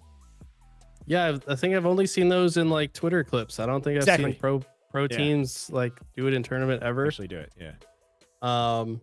There used to be the glitch that I think got patched out where you could just melee the ball in the air and it would just launch like super high and never come down. I think they did patch that. But yeah, definitely some underutilized tech so far in this game. I think that, as time goes on, these players are going to get craftier and craftier. We've already seen some new stuff. The movement, I feel like, is being completely mastered by a lot of these pros at this point, where they're just unbelievably fast on the map. And player like Royal 2 comes to mind, who I feel like doesn't get talked about enough for his movement, but his movement is like, it feels the most intentional almost. Like he just puts himself in a perfect position in the fastest possible way to just show up at the right time or hold space down effectively. And if he can keep that up, like that phase team could continue to roll. But at the same time, SSG looking strong, Optics having some moments of brilliance as well. It's hard to predict who's really going to come out on top this season. Agreed. I think the top three are still the top three, unless, a team like Sentinels can really, kind of find a way to break through. And we've got, you can make a conversation for Complexity, for Shopify, etc. Back to Royal 2, though, I think I had some good examples of that in my YouTube video, right? In the way that he uses curb slides to take space and to put himself into really unpredictable positions. Like there was this one up on top car. He's on the planner, and he hits a nice precise angle, cuts and lands on the yellow jump up to top car, knowing that the yellow side spawn was open, isolating a fight with P2, cutting the P street out of the picture, and cutting the connector angle. If anybody came up through connector up to car 3, they wouldn't see him on the jump up. So he did this like crazy ego chow, takes a 1v1, gets info on a second player, car one at the same time, gets the free kill, all off one, brilliantly used rotation, which in any other situation might have seemed wild and ridiculous. Like it's like knowing the timings to pull stuff off like that is, I think, what really separates these top players, and that's why I make the videos, to try to highlight it. No, I think you do a fantastic job. That was one of my favorite videos you've made recently, honestly, just because I don't know, a lot of people don't like. I'd say a vast majority of players that are watching Halo don't really understand how much nuance is involved in every single one of these plays that these guys are making.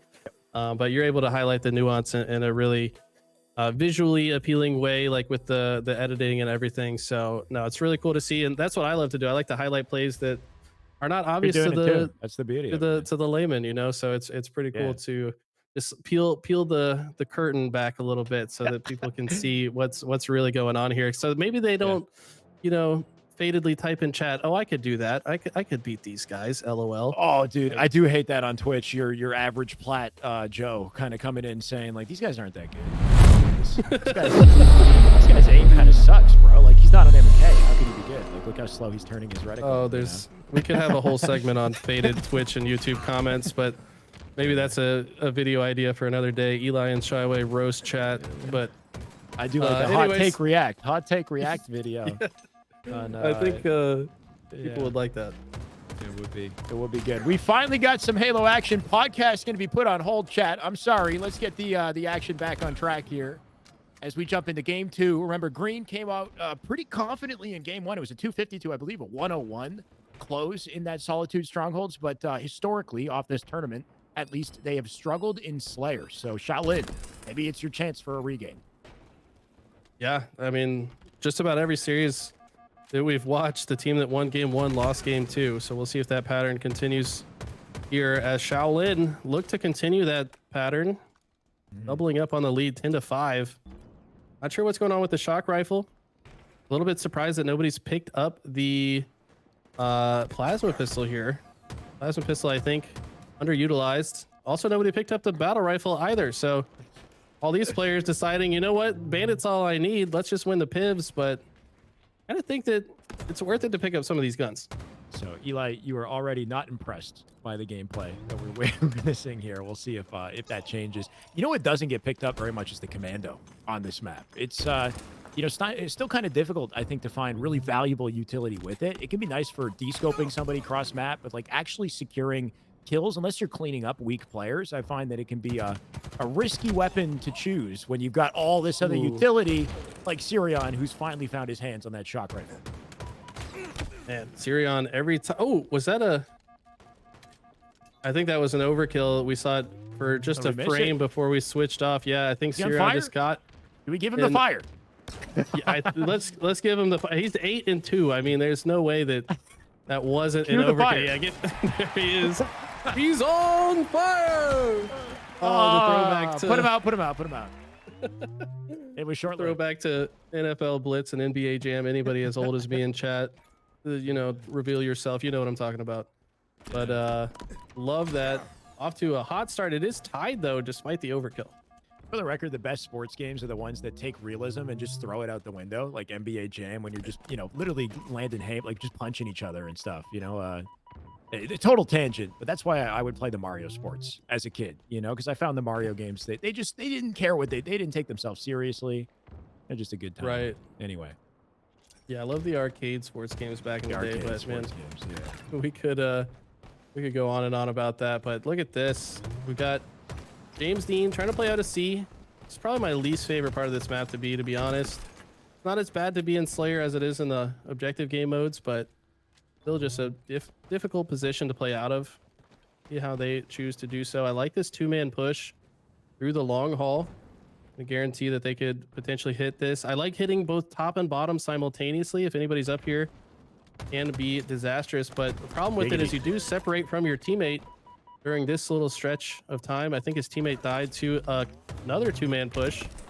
James Dean seemingly impervious to that melee somehow. Game works perfectly, by the way. And he's going to pick up that kill, and now he's got the plasma pistol. He heard me. A little classic Spider-Man moment. Everybody gets one, right? Yeah, exactly. Yeah. Plasma pistol does hit the wall, though. unable to find value with it. It's definitely a tough gun to use, but if you can hit that shot, man, you can delete somebody quick. Well, I'm hoping Green starts to delete a few players quickly because it's happening to them, Eli. It is 27-19. This has slipped out of control and looking reminiscent of the last Recharge Slayer we saw with them. Something is not working when it comes to Recharge Slayer and this blue team, and it is very apparent in Game 2. Chat so sweaty. He's going to come out with a pretty easy, unscathed camo grab as they, at this point, can have some fun with the lead that they have. Yeah, I think that one of the issues that comes up in these draft tournaments is there's going to be some game types where you just have a different philosophy than your drafted teammates, right? Like if you just think like, oh yeah, in Recharge Slayer, you're supposed to hold A aggressively or, you know, just fill in the blank wherever. Like, but if your teammate thinks that, oh, we need to be pushing C the whole time because it's a great flank angle, then you're going to end up separated and not be working together as much. So perhaps just a philosophy difference here between the members of Green when it comes to Recharge Slayer. Clearly we're on the same page in other game types, but definitely not this one. I like how you said philosophy difference. Just such a sophisticated way of looking at their game plan on Recharge, as if you think they're not just literally just flying out and hoping for the best. Now, of course, they are great players. They know what they're doing. But I wonder if there really is much of a game plan for this team coming into Slayer. I don't think there is, you know, just based off of the volatility of this this game type for them. But hopefully they find a way to lock in the OBJ. They did it for Game 1. This game is over, Eli. I think it's safe to say. Yeah, I mean, this is on pace for a steaktacular. I have to ask them how they like it cooked here shortly. 44-27. I'd like mine with a side of mashed potatoes, maybe some mac and cheese, asparagus. Damn. Maybe. That's a lot of good carbs right there. I'm not complaining. Yeah. The asparagus is good. It's the mac and cheese yeah. plus the mashed potatoes. That's a hell of a combo right there. It's kind of I mean, not like a lot of both.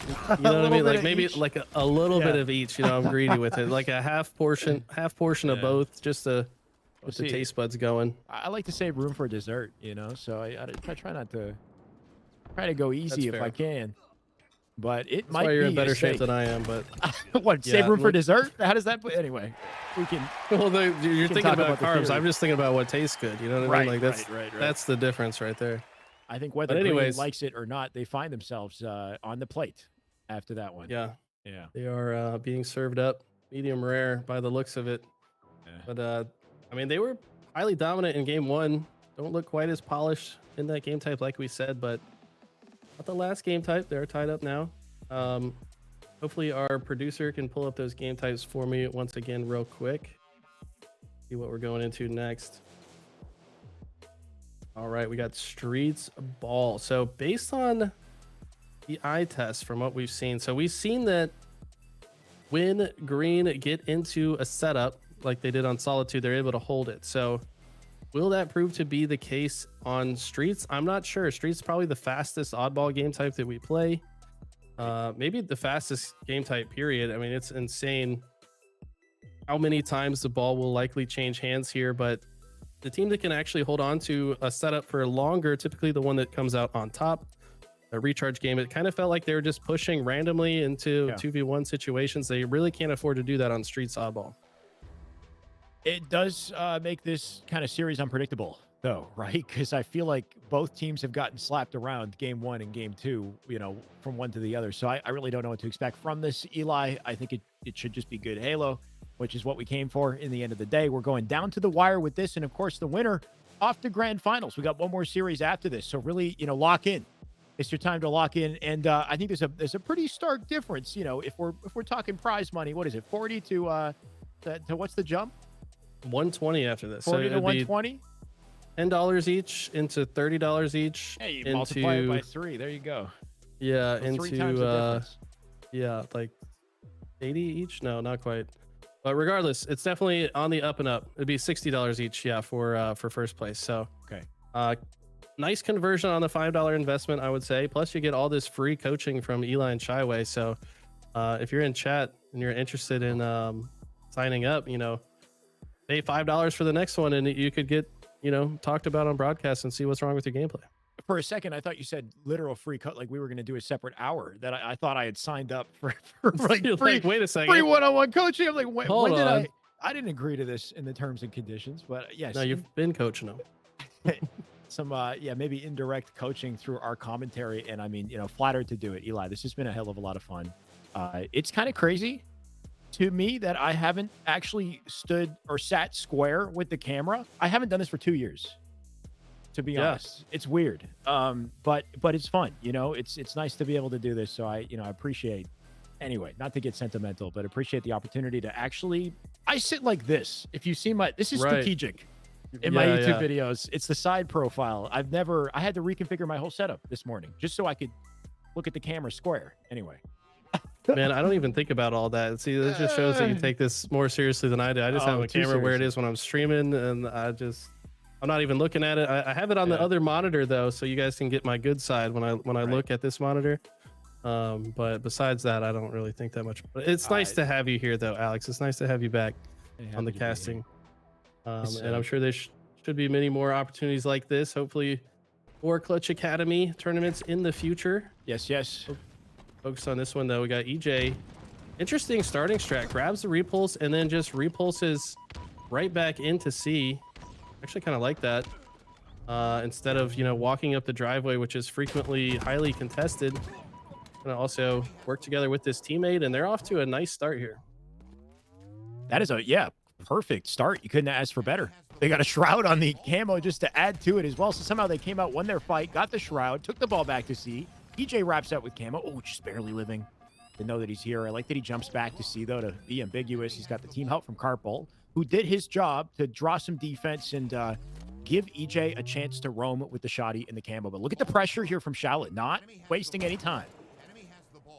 Yeah, Method Mike wasting no time. Clearly has some camo eyes as well. Spots that player out easily, and he's got a dangerous combination. Stalker and shotgun. As long as you can hit some stalker shots, as he does, it's going to be a dangerous combo. Loses the ammo, though, and quickly cycles out the bandit. So very efficient use of the sandbox here from Method Mike. Let's see if he can put those 5 shotgun shots to work. Going to try to push this player that gets called out, but sees 3 and wisely backs up. Good spot to be with the shoddy if you can bait somebody to you, but 3 players might be a little unexpected. That's a hell of a way to push into C. Just a conga line into the subway. And what the movement out of Sirion almost dodges out the nade. I respect it. Dean going to come out with the kill, though. And that's the best he could hope for. He's alone. He's got to wait. James Dean going in the front side here. I think that when you push into the subway side, you should have players that are both coming through the front door and the staircase at the same time. Looks like you go in the front door. You want to have multiple entry points, right? So that to play defense, they can't just throw one grenade or look in one direction. You want to make the other team kind of work to hold your push off. So far, very even in the slays department and in the oddball time, but it is currently Shaolin. Method Mike holding the ball. Nope, it actually gets reset. No, it gets thrown up through the window, and Green are going to steal the ball and run away with it. I think it would maybe have reset, unless I'm looking at something a little bit different. But they got the A side set up right now, right? Warded with a quick little rotate with the ball back A here. And the cross coming in from B as Warded just, gets that insight and looks to bring that ball back if he needs to. He's got the coverage of his teammates to help with it. You can see the flank coming in for Cafe as well. So I like this push from Shaolin as they delete them from behind. That's the opportunity you got to be ready for if you're Green, knowing that that pinch is in session. Yeah, this is a great time to get a lot of ball time. They had 3 dead. Also sees his teammates spawn on the PD side. Now, this is a game type where you really should be paying close attention to where your teammates spawn, because that's going to tell you some intel about where the enemies are. But when he spawns in PD, you'd be pretty confident that there's no members that had fully pushed into the setup just yet, which means they had some time to watch multiple lanes. They've gotten a lot of oddball time for it. Big 1v1 for EJ there. Can he turn it into 2? He does. What a stick. Wait, is Carpal, I think, with the stick bouncing out right there, finding 2 kills in that situation is some good mileage and opens up an opportunity for Warded to collect the ball as we have a very close round 1 here. He's barely getting out with his life. I like the extra seconds we're getting, but he's down numbers, right? We're in a rough spot to defend the ball. Carpal somehow finding a way to do it, though, as he swerves between them. Yeah, you kind of got to think there's some spots that people are confused. Should I hold the ball or should I drop it and help my team fight? if your team is losing the numbers game already, you better drop the ball and fight, because your team is just going to die around you. And sometimes only going to get a few extra seconds for your efforts. You'd rather give yourself a chance to win the fight, and maybe you get 15 to 20 seconds instead of just 5. So would have liked to see Wart maybe be a bigger part of that fight, but he does have 50 seconds of oddball time, and they have gotten themselves a bit closer to closing the round. They're going to have to win another fight, though, and break into the setup if they're going to close it out. Good opportunity to do that here, or at least take back the lead. Method Mike very close to covering this player. I feel like I want to see him spread out and take some space, but oh, it's camo that they're looking for just to make sure they got a body block on it. So it might work out for them. A brawl here back A as they do the best they can to deal some damage. You get the ball to a more baitable location. There's the shoddy. Stalker coming in play here too. 4 dead as the baiting and switching does work out for Shaolin, and Green set back to C here. And a little rotation opportunity, I think, for our ball player as they extend out B. This is last push for Green. They've got to get some kills. They got to do it now. And that looks like GG's for this round. Huge double kill out of Silva, just highlighting how powerful the Bulldog can be. Such an impressive weapon. I'm so glad it doesn't have an extra 2 clips in the chamber like it used to. That was just way too much. You could literally take over the whole game, but yeah, even just 1 clip, very effective to shut that round down. And Shaolin looking to be the favorites to take this series if they can close out 1 more round here. It is always kind of crazy looking back at where we started with these sandbox tools. Like I can understand why you'd want the sandbox diversity when you release a new game, but we used to have the Mangler and the shotgun, like multiple of these weapons just kind of stacked together, all shotguns, and then full ammo for them, and a rocket in center map with, I think the rocket started out with just 2 rockets, so they got that right. But yeah, interesting to see how things have kind of evolved and changed over the cycle of the game. But camo up here, Silva going to grab the ball immediately off this opening strat. Another strong opening here for Shaolin as they bring that ball back to the A setup. And Method Mike, a good line of defense. You remember the drop weapon meta to go with it. So Dude, not only I are there missed some of that though. yeah, not only are there 10 shotguns on the map, but you can also drop the shotgun after you deplete their shields and kill them instantly as well. So drop was insane. Yeah, that was a big reason. Personally, I think the biggest L was the removal of snap slide, like 100%. I still miss snap sliding. I think it was one of the most unique and inventive, like accidental, pieces of movement tech we've ever had in a Halo game. Like the way that it worked was complicated, but just beautiful when it all came together. Like you could control the output, how fast you'd slide, the angle, like there was so much skill and understanding behind using it, and it perfectly connected with, like, I could go on all day. I could write a freaking eulogy or something, but man, eulogy for the death of the curbs slide. I mean, but, man, I don't know. There's some cool stuff in this game that's been here and it's out now. I mean, you know me, I'm the Halo 2 guy. I love a nice skill gap with the button combos that we used to do 100 years ago, but different times. I do think the current state of the game is quite good as well. Good. Still good. Yeah, there's definitely some things that I miss as well, but for now, which one of these teams has the mechanics down pat? I think really what's so cool about this game though is just how impactful teamwork is. Like, and these draft tournaments really highlight it, right? Like, you have to be a player that's adaptable to play with any group of players if you're going to be a good draft player, right? You gotta have good communication that goes well with anybody else. You got to be able to set up timing and pushes. You have to have a pretty strong, like, fundamental understanding of the game to be successful in draft tournaments. And I think as we get to the later stages of the tournament, we're seeing exactly why these teams are the ones that are left are the ones that are timing things together, that are shooting together, that watch each other's backs, keep each other alive. And that's really where the skill gap is in this game. And really what I'm hoping these players take away from this experience, like, yes, we are in the money now, right? Like, you get a little bit of, beautiful. I mean, sends the ball right back to maybe a setup opportunity if we can keep the slice up here for Shaolin. But, it's like you said, you got to be the right teammate to really come out of this positively and win this thing, being able to adapt to your circumstances, or at least learn how to. And I think that experience can translate. And that's probably one of the biggest things to look to. But in the meantime, Sirion, one thing that he's done is consistently dominate the scoreboard. He's 20-14. He's flying around the map like a maniac and making it work as they look to get around here and keep themselves in this. Yeah, we've seen majority of the oddball games today go to round 3. Method Mike been popping off, but I think most of that was from round 1. Shadow gonna get a kill on Sirion, the most dangerous man on the other side, at least so far. What about Method Mike? But the ball gets played out. Yeah, that was a massive play ball. But yeah, I'd love to see the repulse. They knew the play ball was coming. Just denies access to that option by repulsing the ball back to his team, which was very heads up play. A lot of people will try to go for the catch, but if you got the repulse, you might as well just send it back. That's a good point. Just the next step above the catch, even more efficient and faster too. They got some good mileage off it, or at least a little bit. Still keeping a very close round here. Method Mike with a big double and pickup, trying to get the camo. Jumped on by Sirion, who doesn't get out with his life here. So ball still sitting down mid. Silva going to waste no time extending out the perimeter, try to keep him trapped here. Big kill on Warded, but a little caught up with the detail there, right? Like he's not ready for the push on his left, but at least he gets the trade. Trade super important in that moment. It means his teammates can push in a little bit more freely. Like Shaolin, though, going to lose some players. Green looking very strong right now. Method Mike going to try to shut it down. Gets one dead. Another to one shot, but he gets taken down from nice kind of triangulate shots coming in from Green. They're going to get the ball back to C, which we really haven't seen the ball held in C much this game. It's been dominated by that A hold, but we'll see how powerful Green can be with this setup. Sometimes if the other team seems to be very comfortable and confident with one setup, just move the ball to the other side of the map, because even if they break it, maybe they don't have as strong of a setup on that side. So right.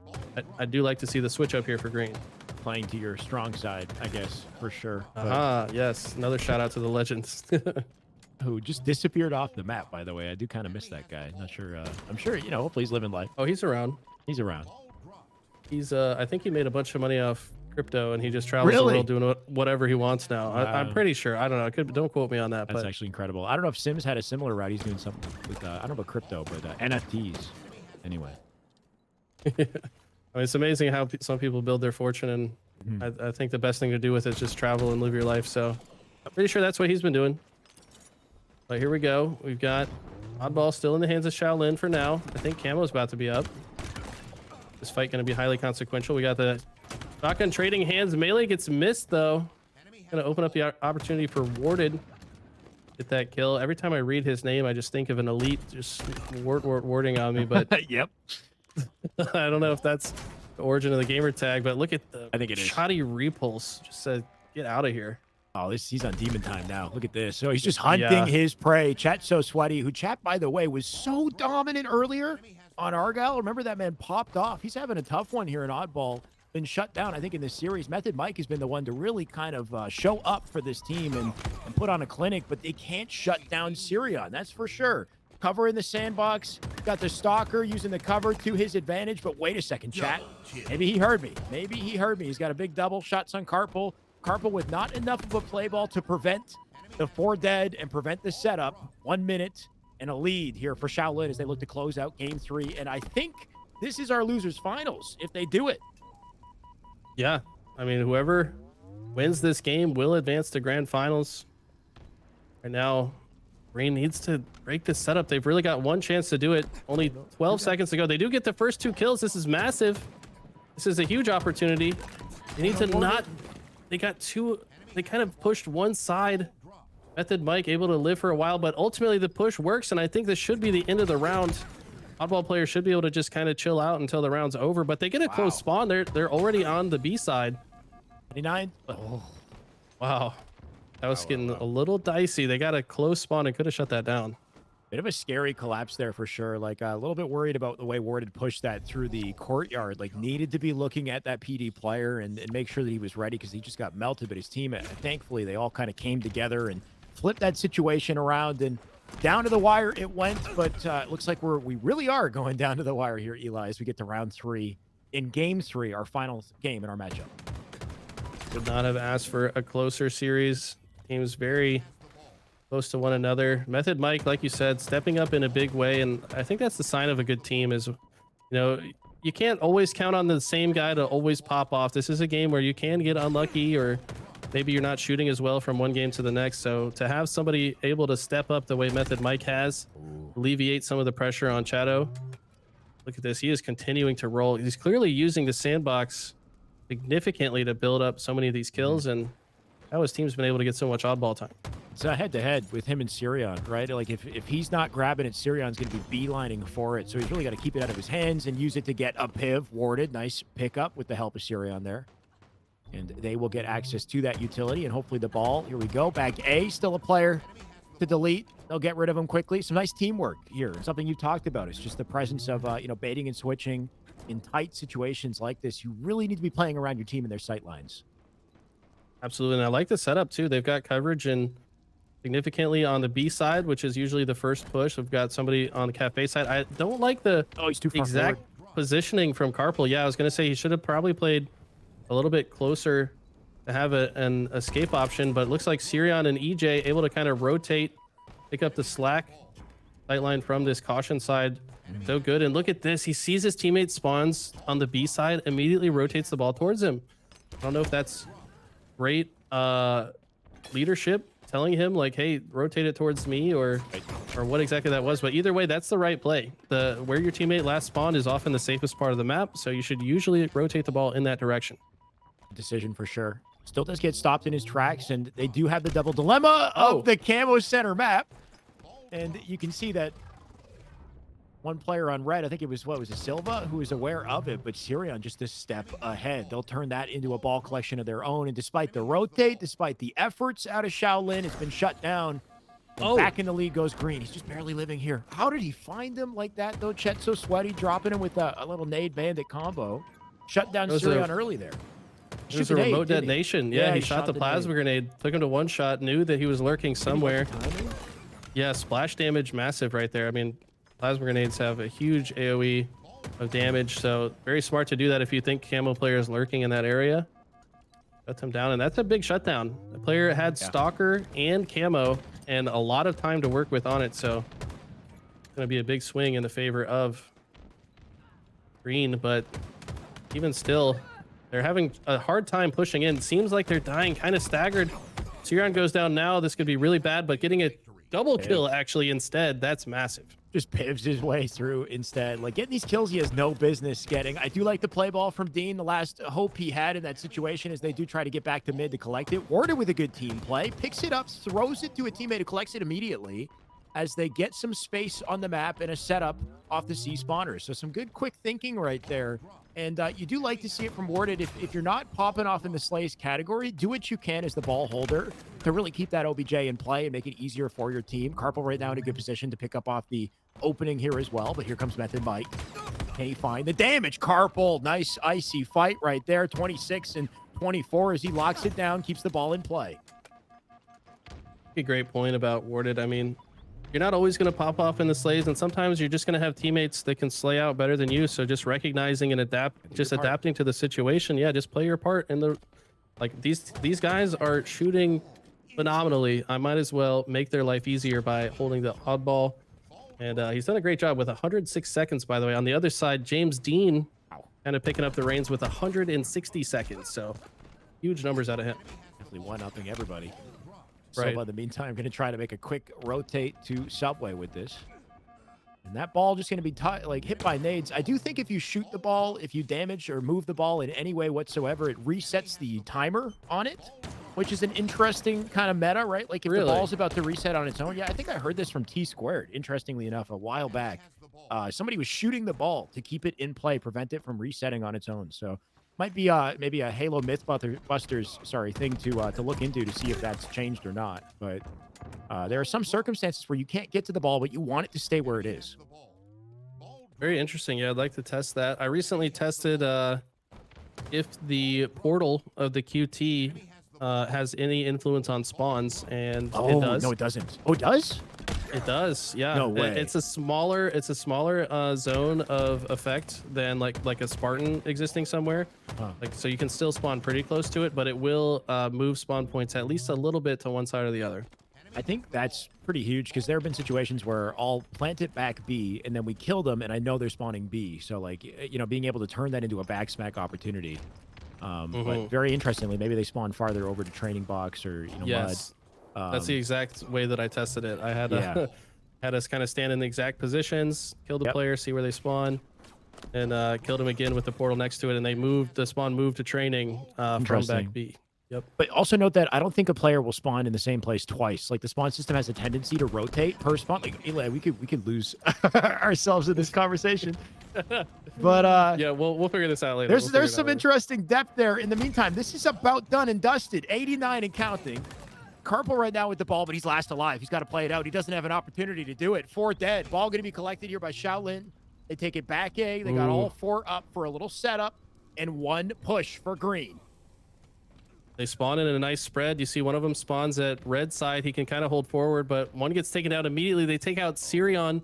Sirion was only alive for maybe a few seconds, and that's going to be it as 2 more go down. Last player alive is Carpal, and it's going to be easy for Dean to just rotate away, but okay. Wait. At 96. He's dead. I think there has to be somebody there to get it.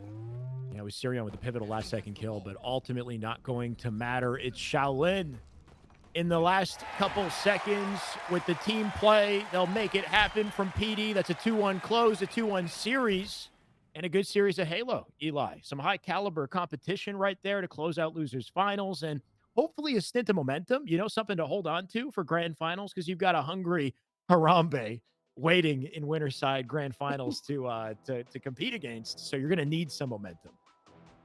Rest in peace, Harambe. Yes. But Harambe. they are hungry on the other side. Harambe Gaming. Yeah, so we're not going to see a rematch. I thought there was a good chance we did. Green looking very strong, but Shaolin, they said a new challenger enters the arena wearing my Smash shirt. So I got to. Is that what that is? I had to wear it. Yeah, it's chic. Oh, that's sick. Yeah, sick little chic shirt. I know you'd Very appreciate cool. that. But I thought it was like a map or something when I first saw the top of it, but now I see yeah, it. there's just weird effects on it. But I've been grinding Zelda, by the way. Tears of the Kingdom. It's so good. oh my god, it's my favorite game of all time, bro. I finally got into it. It took me so long to actually like sit down and say, okay, I'm gonna let myself get it. Now I'm hooked. Now like every night before I go to bed. Anyway. Yeah, a great game. Great game. But yeah, new challenger approaches Shaolin. I could look back at the winners bracket. I don't think these two faced off against each other. Actually, no, they haven't. Yeah, so this will be the first time Shaolin has matched against Harambe. They were on opposite sides of the bracket early on, and this one's going to be a pretty tough one, I think. Shaolin looking very strong, but Harambe also looking very strong. Well, it'll be interesting, that's for sure. And I think as we get the lobby situated, we'll take a quick break, and then we'll come back with the match ready to go. We'll jump into grand finals and close this thing out. It's been a hell of a day of Halo. Eli, we've been here, since 12 Eastern, just about. So really, really good back and forth, gameplay, high-tier matchups. Stay tuned. We got one more for you.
Eli the Halo guy. Eli the Halo guy. Tips, tricks, Eli the Halo guy. Opponent has now respawned. He's gonna spawn his teammates there. Probably elbow here in a sec. Go Bottom to tower C spawn, spawn. I stuck one. Oh my god. Under. RPCs. Dead. Eli the Halo guy. Tips, tricks. Eli the Halo guy. What's up, guys? Eli the Ninja back again. Today we're actually going to dive into some higher level strategy when it comes to King of the Hill, specifically on Recharge. I might end up making a video for some of the other maps for this game mode, but in this one we're going to learn everything there is to know about King of the Hill on Recharge. Let's jump into it. Okay, so let's go ahead and talk about some basics of King of the Hill first. King of the Hill is one of my favorite game types because there is kind of an overarching strategy to play the game type in general, but there's also differences and nuances between how you can play each individual hill. There's kind of ideal setups, there's ideal parts of the map that you want to hold for each individual hill. There's also different ways that you can break into every single hill based on your spawn point and how you want to approach the situation. I believe that this game type does take some of the most teamwork of just about any game type in Halo Infinite. All of the time-based modes in this game require very precise spawn control, weapon control, and communication and coordination. With these things in mind, some of the general rules of thumb to be a good King of the Hill team or just a good player within a team is to prioritize certain space around the hill before you get into the hill. You're often going to have to fight very aggressively for the space that's directly adjacent to the hill on both the left and right. If you're able to get that space and secure it for yourself, then that means that you're forcing the enemy team to spawn about as far away from the hill as possible in each situation, which is what you want. The way that we're going to structure the rest of the video is we're going to go through each individual hill on Recharge and talk about the best places to prioritize for each hill. Okay, so let's talk about the very first hill in the sequence. We do start bottom mid where the camo spawns for the very first hill. So let's go ahead and just talk about where is the ideal place for us to spawn for this hill, and also where's the ideal place for the enemy to spawn. So in my opinion, the best place for your team to spawn would be the C silo region. Anywhere in this area, there's plenty of spawn points down here, here, and here. If we're able to lock this position down, we have the easiest access point to the hill on the entire map, and it's very easy to kill enemies that might be in the hill already. Once we have this space, we want to think, okay, where do we want the enemy to spawn?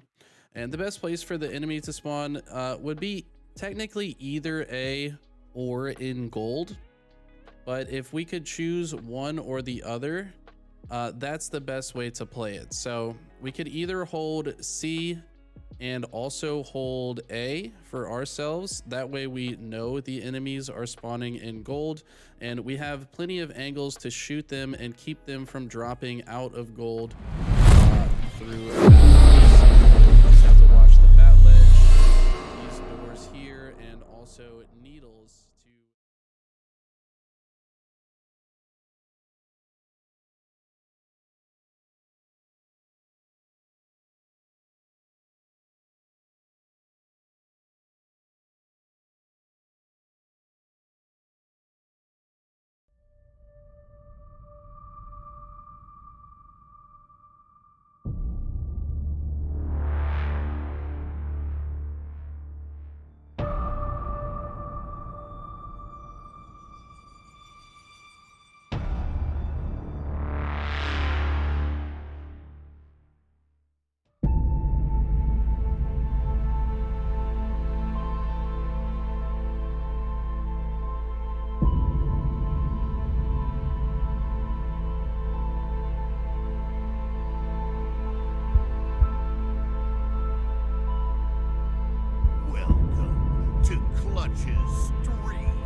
Ladies and gentlemen, welcome back to our Halo Infinite 4v4 Clutch Academy draft tournament. Can we just give some kudos to production, I think, for that incredible little intro sequence? We're inside the muzzle of the is that the right word, Eli? The VR.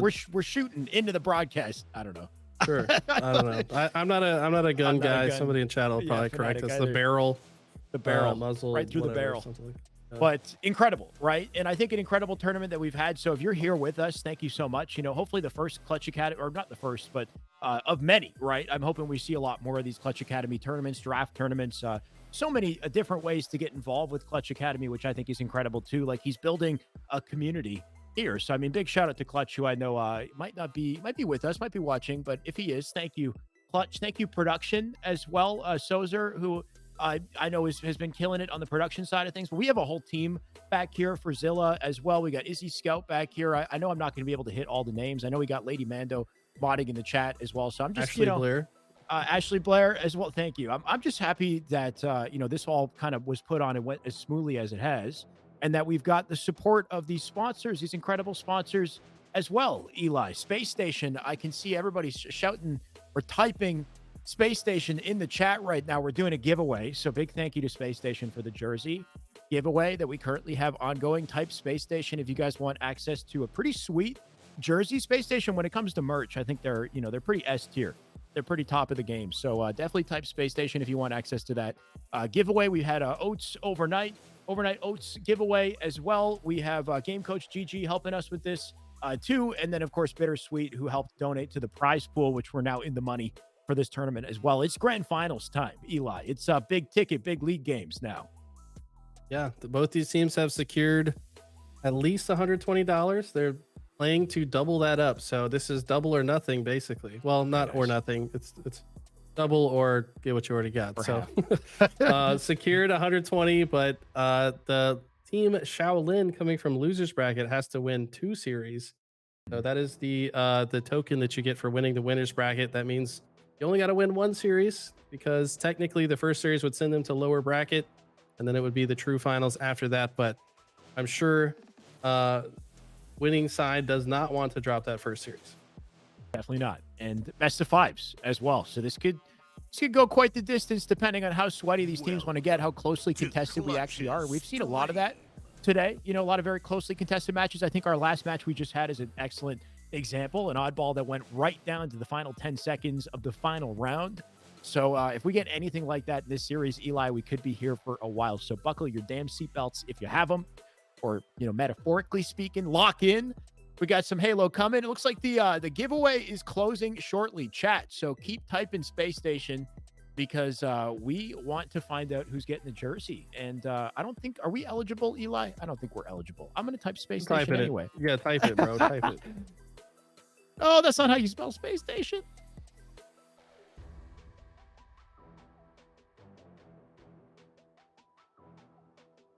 I think we're getting ready to, what we need? Reveal the winner. I don't think Izzy's in here, but we got the audience, we got the cat noises, we need the drum roll. No way, dude.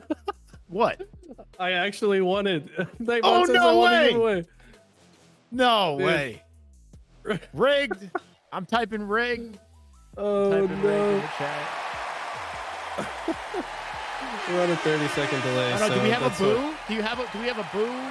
A boo sound effect? Boo sound? Oh, that's an angry audience sound. Like they're just aghast at whatever just happened. But Cue anger audience. Yeah. me and Nightbot made a deal. I bribed Nightbot a long time ago, so I win a lot of giveaways. So yeah, sorry guys. If you pay off the bot, you get rewards. Do you actually win a lot of giveaways? Is this just like a weird? I actually do.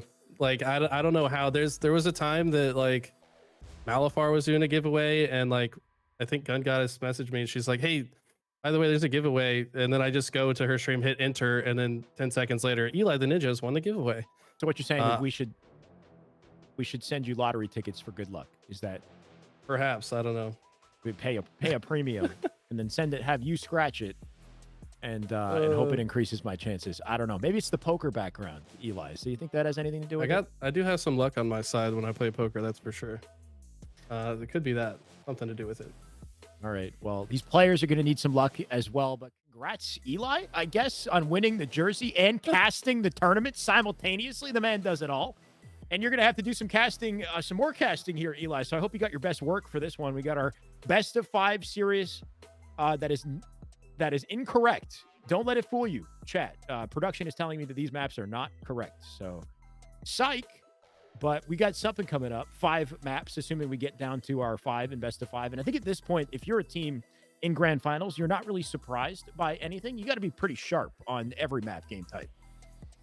No, you're exactly right. Like we said before, though, like when it comes to draft tournaments, you just got to be highly malleable when it comes to working with your teammates. You've got to adapt, be ready for anything. As we see, the first game type has flipped into Streets Oddball. However, I don't think Streets, there's no way. I don't think it's going to be Street Slayer second. I think production's still updating everything, but yeah, game 3 has now flipped to Forbidden. I kind of like this. It's kind of like you get to see like, okay, how's this going to shake out as they change one by one.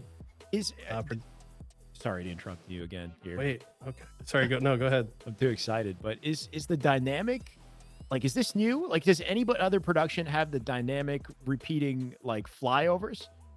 Oh, this is custom. Okay, shout out to Sozer, who has, developed by Sozer, who's telling me right now. So give this man some credit. This is pretty incredible. It's got like the fly through instead of a static image for the series layout. I love this. Oh, it looks awesome. I'm a little confused though. Are we actually doing back-to-back CTF matches? I mean, I would.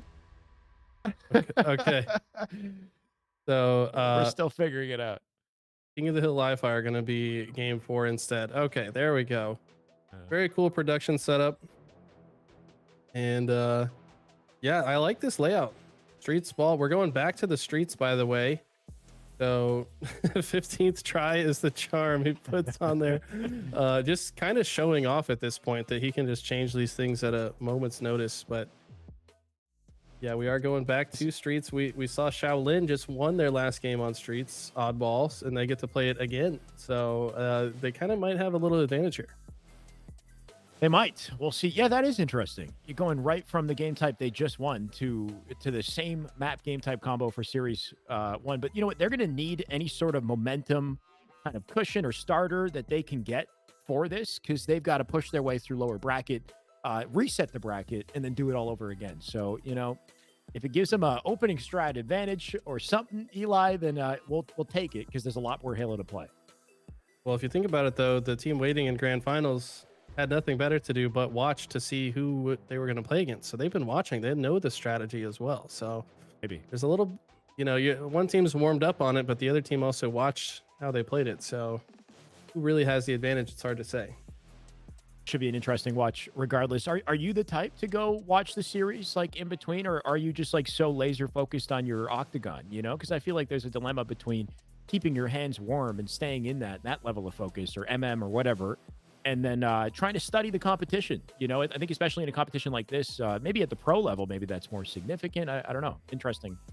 Yeah, I would say that the players are probably more focused on playing. As a coach, though, I would definitely keep an eye on the matches. As a coach, yeah, that's good. But yeah, I don't think any of these guys have a coach today besides themselves. Sometimes you're your own best coach. So these guys got to stay locked in and keep their fingers warm. So you're probably right. They're probably just playing the game, making sure they stay warm for grand finals. But looks like players are in the lobby. We're waiting for them to get it started, but okay, sounds like they have started it. So we're about to hop in. Let's go. And I'm really curious to see how impactful Shoddy, Stalker, Camo are in this game. They should be very impactful, but usually the team that wins is the team that just has the better setups and holds them for longer.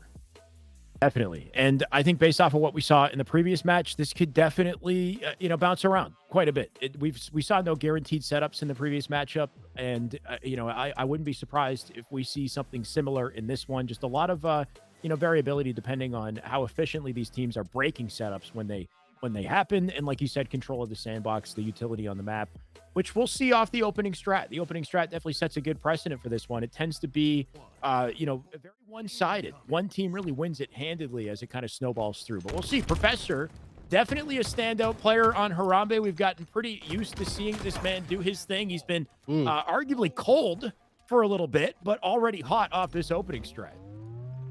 Such an important fight to win. If he dies right there, he gives away the repulse and the stalker. Yep. I think that was Method Mike that had pushed over there. So massive for him to hold on to it. And he also grabbed the ball, just completely rotates to A, sees an opening. Despite not having many dead on the map, just recognizes I can push out here. And then he drops the ball, gets perfect shots, might get 2 here. Maybe a little bit greedy on the reach out, but Camo's coming up. I think it actually was already up. I'm not sure who got it though. Despite that opening at a professor here, it looks like Harambe kind of struggling to gain control. They are losing their lives. That ball collected by Red. Just a few seconds on the board to work with here as Mike actually just baiting attention for that crossing sight line out from, whoa, hold on a second. That's a sneaky camo. Out through the planter as well. They're definitely roaming Shaolin. You can tell they're taking space here. Yeah, looks like they are totally comfortable to play away from the ball carrier. I kind of like on this map and mode, the more space you take up on the map, the less space the game has options to spawn, which means the next play should be more readable. I do like a kind of a extended L shape. If you win this setup here and you send a player to B rail, it forces the enemy to spawn Ivy instead of all the way back C. Makes it a little bit easier to keep them stuck in C. So usually as the team's spawning on the other side, you should probably fight for B first before you try to walk out the front door of C. Right. And we're seeing a bit of that right now. Method Mike unfortunately going down in that trade situation. And a little flank there through PD. James D going to lose his life as well. Mr. Perfect. Unfortunate situation to bounce out of, but it looks like he will manage to get out for now, find a kill. Can he find 2? He will. The stick comes through to at least get the trade. The ball not being collected during this, so just a little temporary Slayer game here. But I like the point you brought up about that coverage on the map, right? That A side setup and then extending out B and then having the sightline from rail. You know they're spawning C. The dilemma for me in that situation is, do I curb slide out C? And when do I do that? You know, because I love getting the pinch, even though it's unnecessary to do. But with good timing, you can really kind of wrap around from behind them. Right. Yeah, I mean, it's all about timing for sure. I think timing is everything in this game, to be honest. I mean, how quickly you move around the map after you get kills is, you know, the likelihood that you spawn them in the part of the map that you would like them to spawn. So often having that movement on deck to be able to hit those slides, very important in this game. I think most of these players have shown that they have very impressive movement. Chato, back to his old ways, top of the leaderboard with slays, 8 and 4 currently. Mike sees the writing on the wall that the push is coming in, decides to play it out, put the ball in a more precarious situation. They've already got the lead.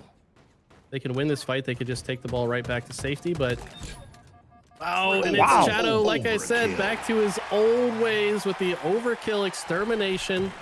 He's going to be on fire. Thanks to production here. Love this effect. This might be my favorite part of the broadcast.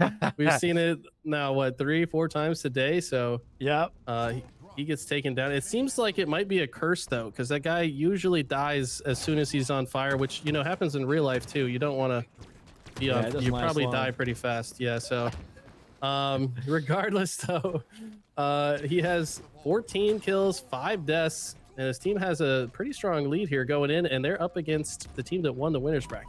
I almost feel like we need some Doom Guy music or something to cue with the on fire, you know, like you just let this man go on a tear and see how long he can get away with it. We haven't had an on fire sequence for more than about 10 seconds, I think, because they really get hunted down after the overkill, but still love to see it either way. And chat, you know what? He is not done. He's 15 and 6. It's about to be 16 as he cleans up Noctis, looking for 3. Oh, snaps onto the face of a third, making a triple, perfect in front of him, and he doesn't see it. It's not going to be an overkill, and just barely escaping the on-fire situation once again. And a cat. I mean, a kitty. Oh! Maybe because he's sneaky like a cat? I don't know. Production's thinking more deeply than we are right now, but regardless. Dunking on them, though. Okay, here we go. Yeah, absolutely. I mean, he was still kind of on fire. I was going to say Bigabaloo, shout out to him. He was, I think, of all the players that got the overkill, Bigabaloo's fire lasted the longest. So, because remember, he got another triple and then a double right after his overkill. But it didn't last through the losers bracket, unfortunately. Yeah, he's not. He's no longer with us. Yeah, no longer with us. Rest his soul. Rest his kind soul. Either way. That's right. Chat gonna try to pick up the baton, the torch, carry the torch for him, and hopefully light a fire for us once more. I mean, he's 18-7, so he's definitely doing something right. Mr. Perfect, one shot here in tires. Rough place to try to survive. You are isolated and a nade, vulnerable to nades from every angle. Nice awareness here, picking up off the damage on the street. Gonna find Professor from behind, behind and get turned on from behind as well, because Professor, once again, we got some other cracked players in this lobby. I'm curious to see this man turn up. Yeah, Professor's been a standout performer every time he's been on our screen. This guy is a member of another community, Halo Fun Time. Shout out to those guys. He's one of the best players in that Discord from what I saw, and oftentimes teaching how to play to other players, hence the name Professor. So another Halo educator, and he's really kind of educating his opponents right now, some of these plays. Is the teacher being taught, though, is my question, right? Because Yeah, that's that's true. pretty confident round one, right? They closed that one out.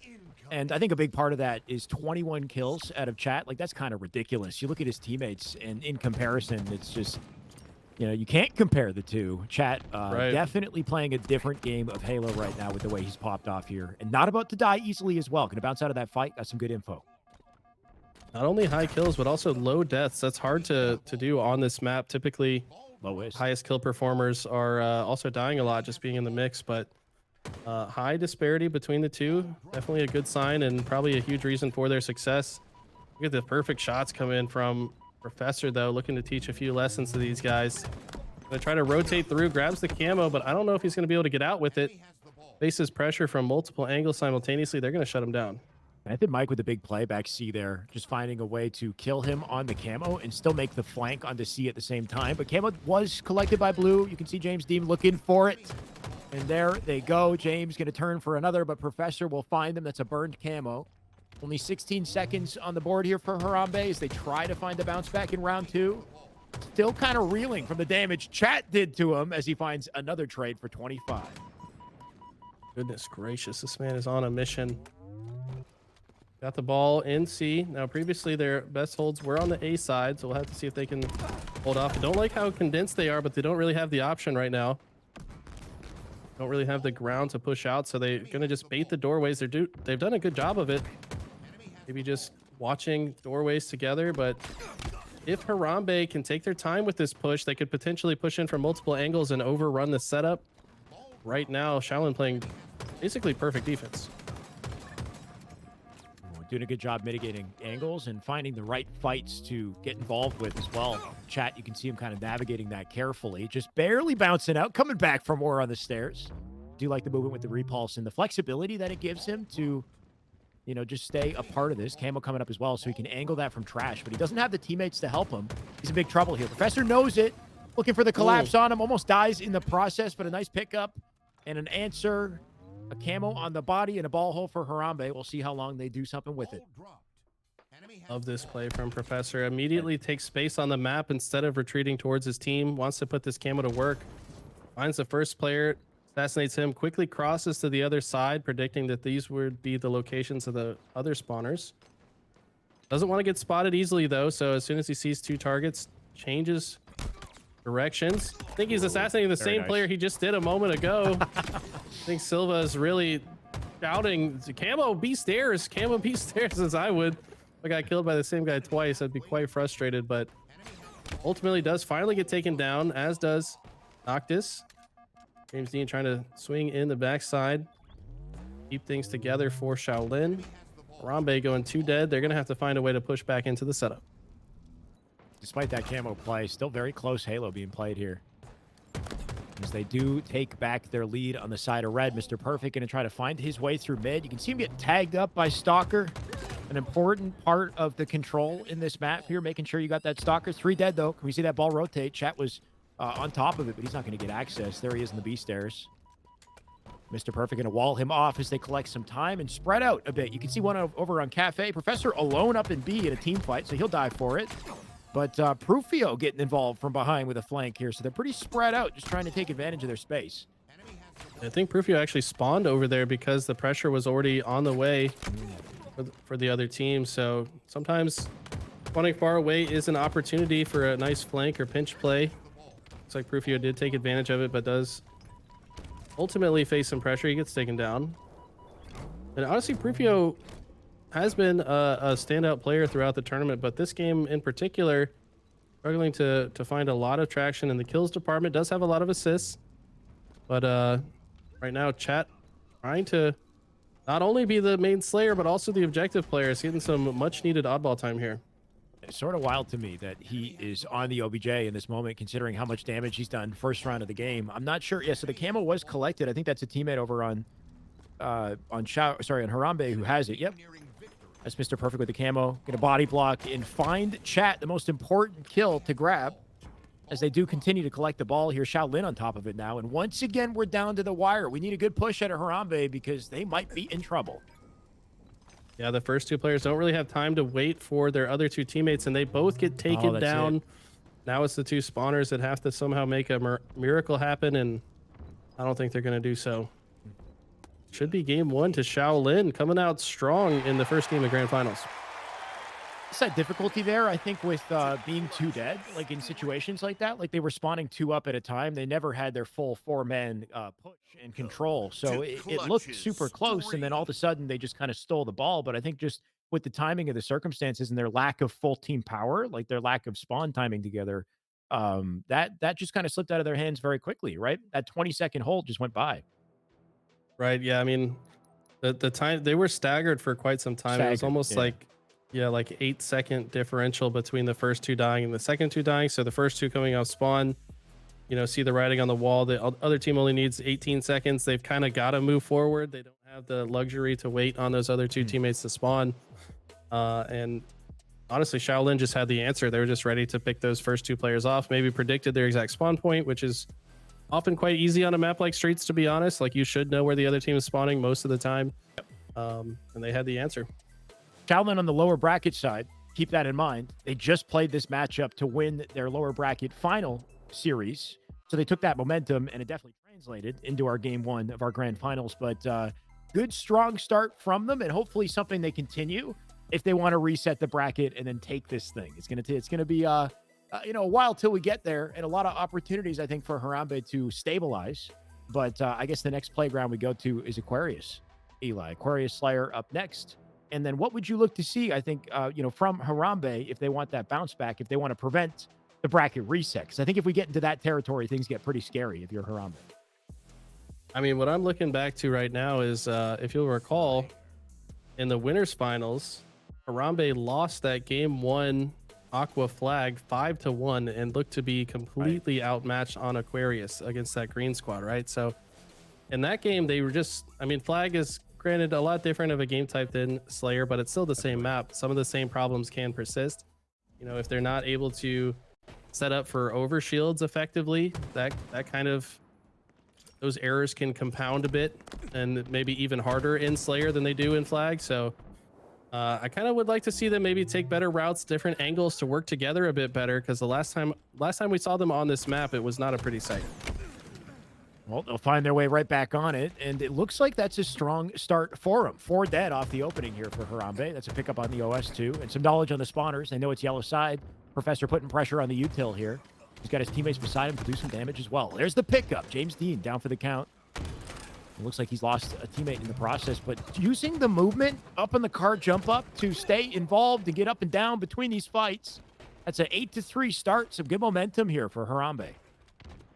Exactly what I was looking for to see from them. They did secure that first overshield, which is massive, should lead to an early lead. But how does Shaolin play off their back foot here?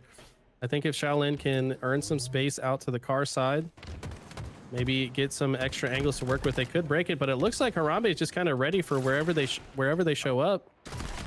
And Heatwave's going to be a big part of that. Heatwave shutting them down. That's going to actually close the gap pretty significantly. Method Mike now controlling P2, and they've already brought this one back. It's now 9-9.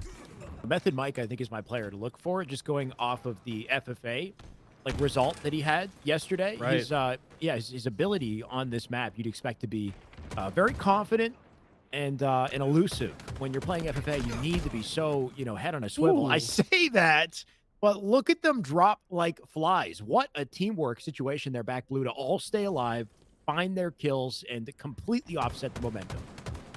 Yeah, that was insane. I mean, it felt like Shaolin had what looked to be a good push, you know, pushing in from multiple angles, but the timing was just not there. They kind of all died one by one. Look at the body goes flying. The body went flying after dying mid melee. That was a little crazy to look at, but it's rare that in a Slayer game you get 4 dead without losing a single player. That's exactly what we saw for Harambe, and they're continuing to roll. They earn mid map control, and Professor's finding a double kill feed. They find another, and they have been absolutely rolling ever since that 4 dead. And looks like Overshield was probably picked up during that last set of slays as well. So that's probably a big part of the reason that they've built such a massive lead here. Was hoping Prufio would grab that thrust as well. He kind of glazed right past it. Like, I find just making sure you're hyper aware of that utility, the thrust especially, is so important. Even though you have a huge lead, just kind of helps ensure that you hold on to it. So Professor here up on top mid, just, you can tell he's feeling so confident. He's literally just going back and forth top mid. Got his teammate up on P2, making a push onto Util, dives in with the melee. He'll find it, and he's still out for blood. What really stood out to me during that fight is he took the first 2 shots and then actually swung to his right to check if there was another person coming, and then swung his reticle back to the target to get the next 2 shots in the melee. So talk about multitasking. Yeah, you can't do that on controller. You can't stop mid fight to go check an angle, but just using that MNK advantage to its fullest. Impressive stuff. Impressive spawn kill there too. Just caught him in the reticle and cleaned him up immediately. There's a pickup on the heat wave as it trades hands, finds a kill with it immediately. That's Method Mike. And once again, a player we said to look to come back in this game, having some trouble with it though. Harambe as a team definitely icing up in this Slayer, looking very different than their CTF prowess, you know, up against Team Green. And I think that's good to see for their chances in closing out this series. Yeah, and you know, I did point out the fact that they didn't look good on this map, but the other story of winners finals was they lost the first match, but then won the next 3. So maybe that bounce back factor is a bit stronger than their Aquarius prowess or lack thereof, or maybe, you know, like I said, Flag and Slayer, very different game types. Honestly, they play so differently on this map. You got to also think of the momentum-based nature of this game type and the fact that they 4-1 them and picked up OS off the opening, right? There's about a confidence that you get in space on the map. The game becomes so much more understandable when you're killing spawners off the opening here. So we're seeing a little bit of that now. Prufio feeling very confident with 12 kills to his name. Professor with 14 as they tag team their way up through Util, taking some nade damage here. Got to play their lives carefully. Here comes Noctis. Professor dead, though. Could be a 2-player push into yellow if they can watch out for the bombs below. Noctis dead here as well, but at the 40-kill mark, you start to wonder, is there a chance to bounce back? Mr. Perfect living up to his name. It's definitely a chance, but it's an unlikely chance. You got to have a major shift in the way you play the game type. But the problem is, if you're coming off spawn and there's players charging at you from multiple directions, you don't really have enough time to come up with a new game plan. So as long as Harambe keeps up the pressure here, they could absolutely close this out. Still maintaining a 12-kill lead. Multiple of them die, though. Still holding on. Now, sorry, is that a 14-kill lead? I think that's a 46 that I'm looking at. So 46, yep. Yeah, this one's, yeah, it's over, man. Just at least it's not a steaktacular. It's the winning, the saving grace for Shaolin here.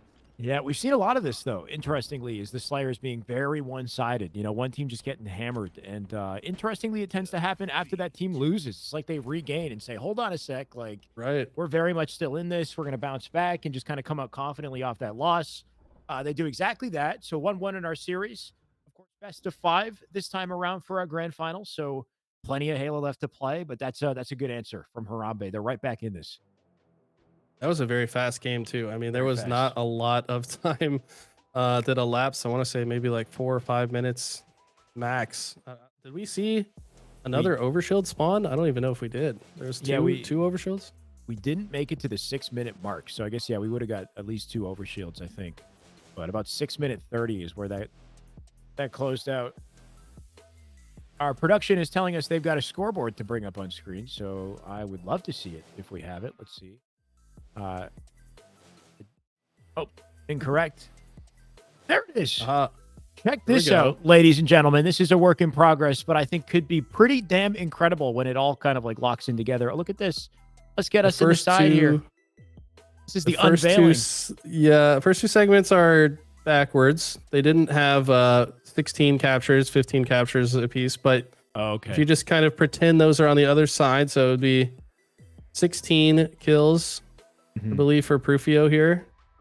Oh, you know what I see yeah. is tricky too is how close. Like you see, what is it? The average? No. The grenade is it grenade kill? See how like with any large stats, like damage taken and dealt, which can get up into like the thousands or hundreds, or is it thousands? I think, right? Like, oh yeah, thousands. you need space to showcase it, right? So there has to be a wider category, which I'm sure he's aware of.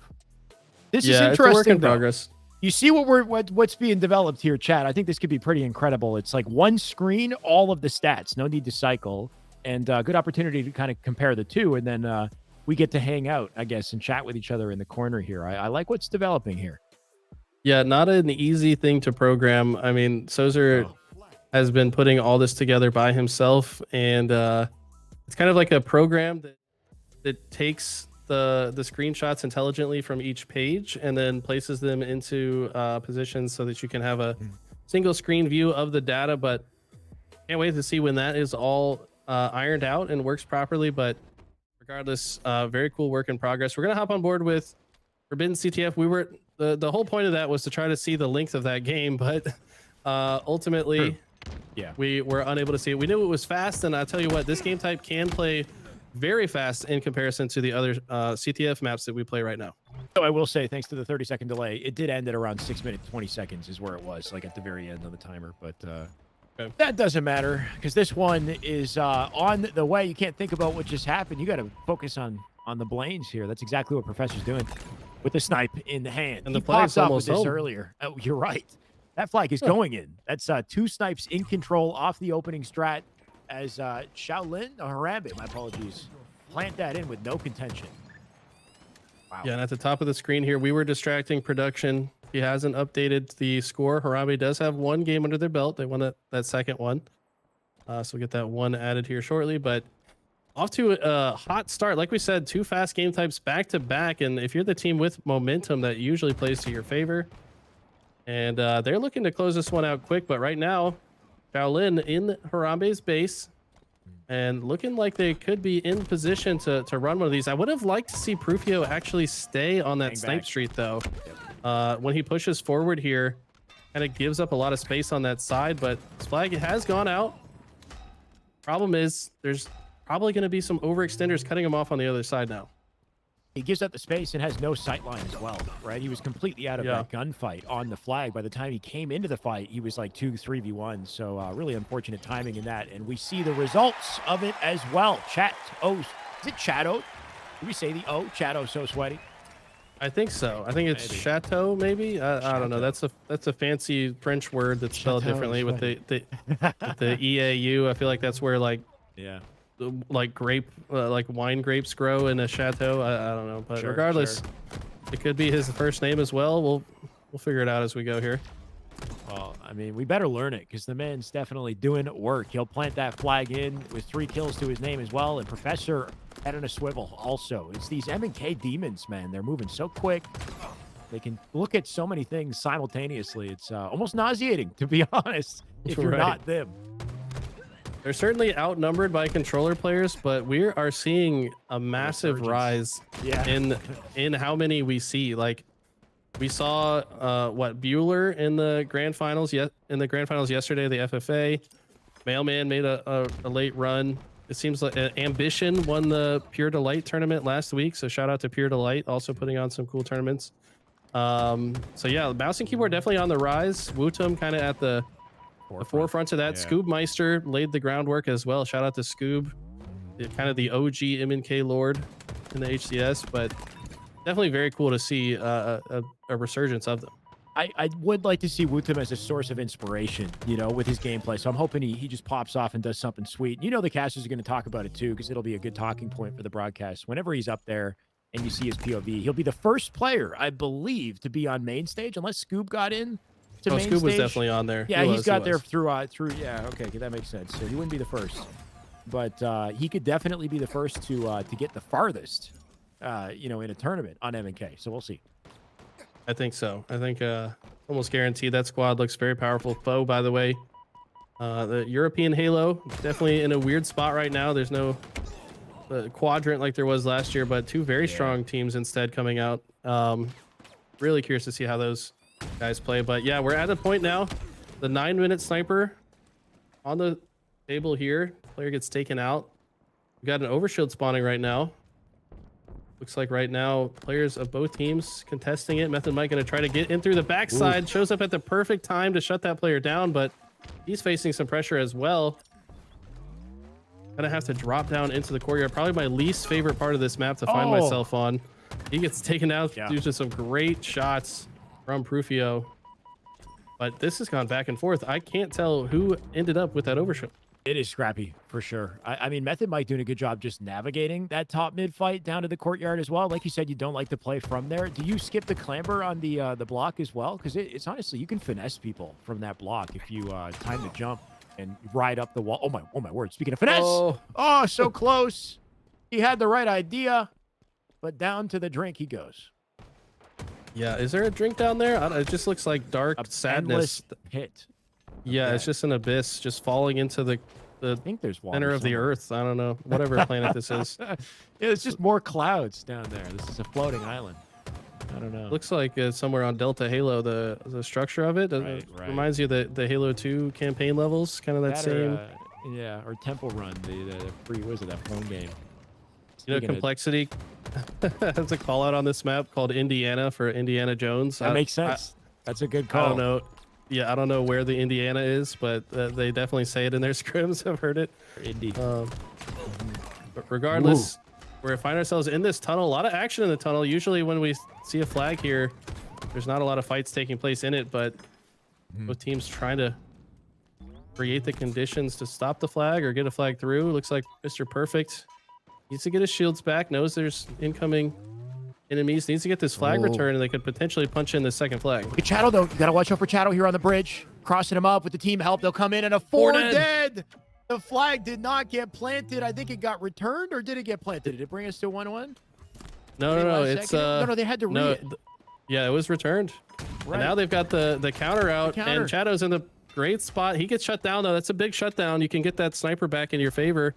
I don't think they're going to be in position to stop this, though. You have to be so careful in those last seconds and looking in the right spots. Like, I think there was a big mishap there, not watching that bridge as he went in for the return and lost his teammate at the same time. They weren't ready for the crossing angles, and they hadn't deleted that before they pushed up with the flag and paid the price for it. Chatto, you know, off that cross, off that flag cap, the man is cooking. Snipe in hand. It's not the guy you want to see with this sniper. Been absolutely on fire with it. We saw him hit some insane shots on Argyle earlier. Unable to connect with that one. Looks like Harambe pushing heavily through their flag ramp side. Would kind of like one of them to extend over to the snipe street. If they don't go that way, kind of give that area to the other team for free. Unless they can just completely shut them down from this side, but that's not easy to do. I think I understand why he's called Prufio. You know, because whenever he does something cool, you're like, oh, Prufio. You know, anyway, I don't know. or when he does something wrong, you go, Prufio. Exactly. He knows, like, he's prepped this one in advance. He knows what you're gonna say when you say his name. So could be. He's making it easier for the casters. I think that's it. What a guy, dude. Anybody that makes our life easier than it already is. I mean, shout out to you guys. It's pretty easy for the record. No, I'm kidding. I mean, we just talk about Halo. But, we get to have fun with it, but hey, you gotta adapt, just like Prufio's trying to do. Method Mike definitely adapting in his circumstances, finds the perf, doesn't kill Mr. Perfect himself though, and he'll hold the line, but can they get access to the flag? Silva, last player to gatekeep, he goes down, but the trade is massive there. If he doesn't trade, that flag is certainly getting pulled. Professor now continue to aggress. They've also got the overshield. Heard it get put into the suit. This looks like a good opportunity, but they've got to kill these spawners. Rufio gets one in the kill feed. Professor needs to finish the kill. Barely hits the headshot. Really awkward angle. Only one player left. Silva, only one left to potentially stop this. I think they were back. Mohawk, yes, they do have an angle. Love the patience, though. Right there, just waits for the shields and kind of holds the attention of that player to buy time for his teammates to finish the kill. Method Mike gets a kill, but it's not going to be enough. This flag goes home, and we're tied 2-2. TTF, sudden death. Next flag going to win this, whether it's in regulation or overtime or a reset. We'll have to see. Some crackety crack gameplay out of Professor, right? The vertical fight with the M&K to find that icy pick and then to go for the flag and run it as efficiently as he did. Definitely credit to him to lock in with that one. But here comes the potential counter. They got to watch out for the impact. Looks like they did get their slice, thankfully. So they'll fend them off and give us give us an opportunity for a mid-map play here. That push and snipes happening from Red, from Shaolin. We got to see it from Harambe. Uh-oh, the flag. I mean, they got the flag, and I think almost got the other team's sniper, but huge. Ooh, Chato, last guy alive. Massive pick here. I don't know. I don't agree with that. He needs to back up. He's the last guy, bro. You can't give up the sniper rifle as well. Yeah. You're just giving your opposition more tools to work with. Prufio putting it to work immediately, gets the snipe on Method Mike in the kill feed. And now Chato might be regretting his decision. If he gets sniped by this guy, it's like being punished for the same mistake twice. Does find a kill here, but I think that Harambe have 2 snipers right now, and Prufio is putting it to work. Gets the headshot and a body shot. Prufio absolutely popping off those. That was a massive headshot right now. If that player is able to survive, he gets another one as well. Oh my God. God. And I think he's going to secure his team to win it, as Professor also has the overshield, going to find the overextenders, and there's no way that this gets stopped at this point. Oh, Prufio coming out and popping off and making sure they capitalize with that finish. 3-2 from Harambe. What a close and an interesting snowball effect of events there, Eli. I think you called it perfectly. Not to call out chat, is it Chato? Obviously, when it comes to slays, the man's very gifted. But in that situation, he could have gotten an overkill and it wouldn't really have mattered because he was alone, right? Right. Like, he was mid-map. The flag was not going anywhere. He needed to just live in that situation. And by offsetting and dying alone, he wasn't present for the following fight when his teammates needed him. So that really just snowballed out of control. He gave up the snipe in the process too, and they used 2 snipes. That might have been Prufio who collected that snipe and closed things out. So yeah, just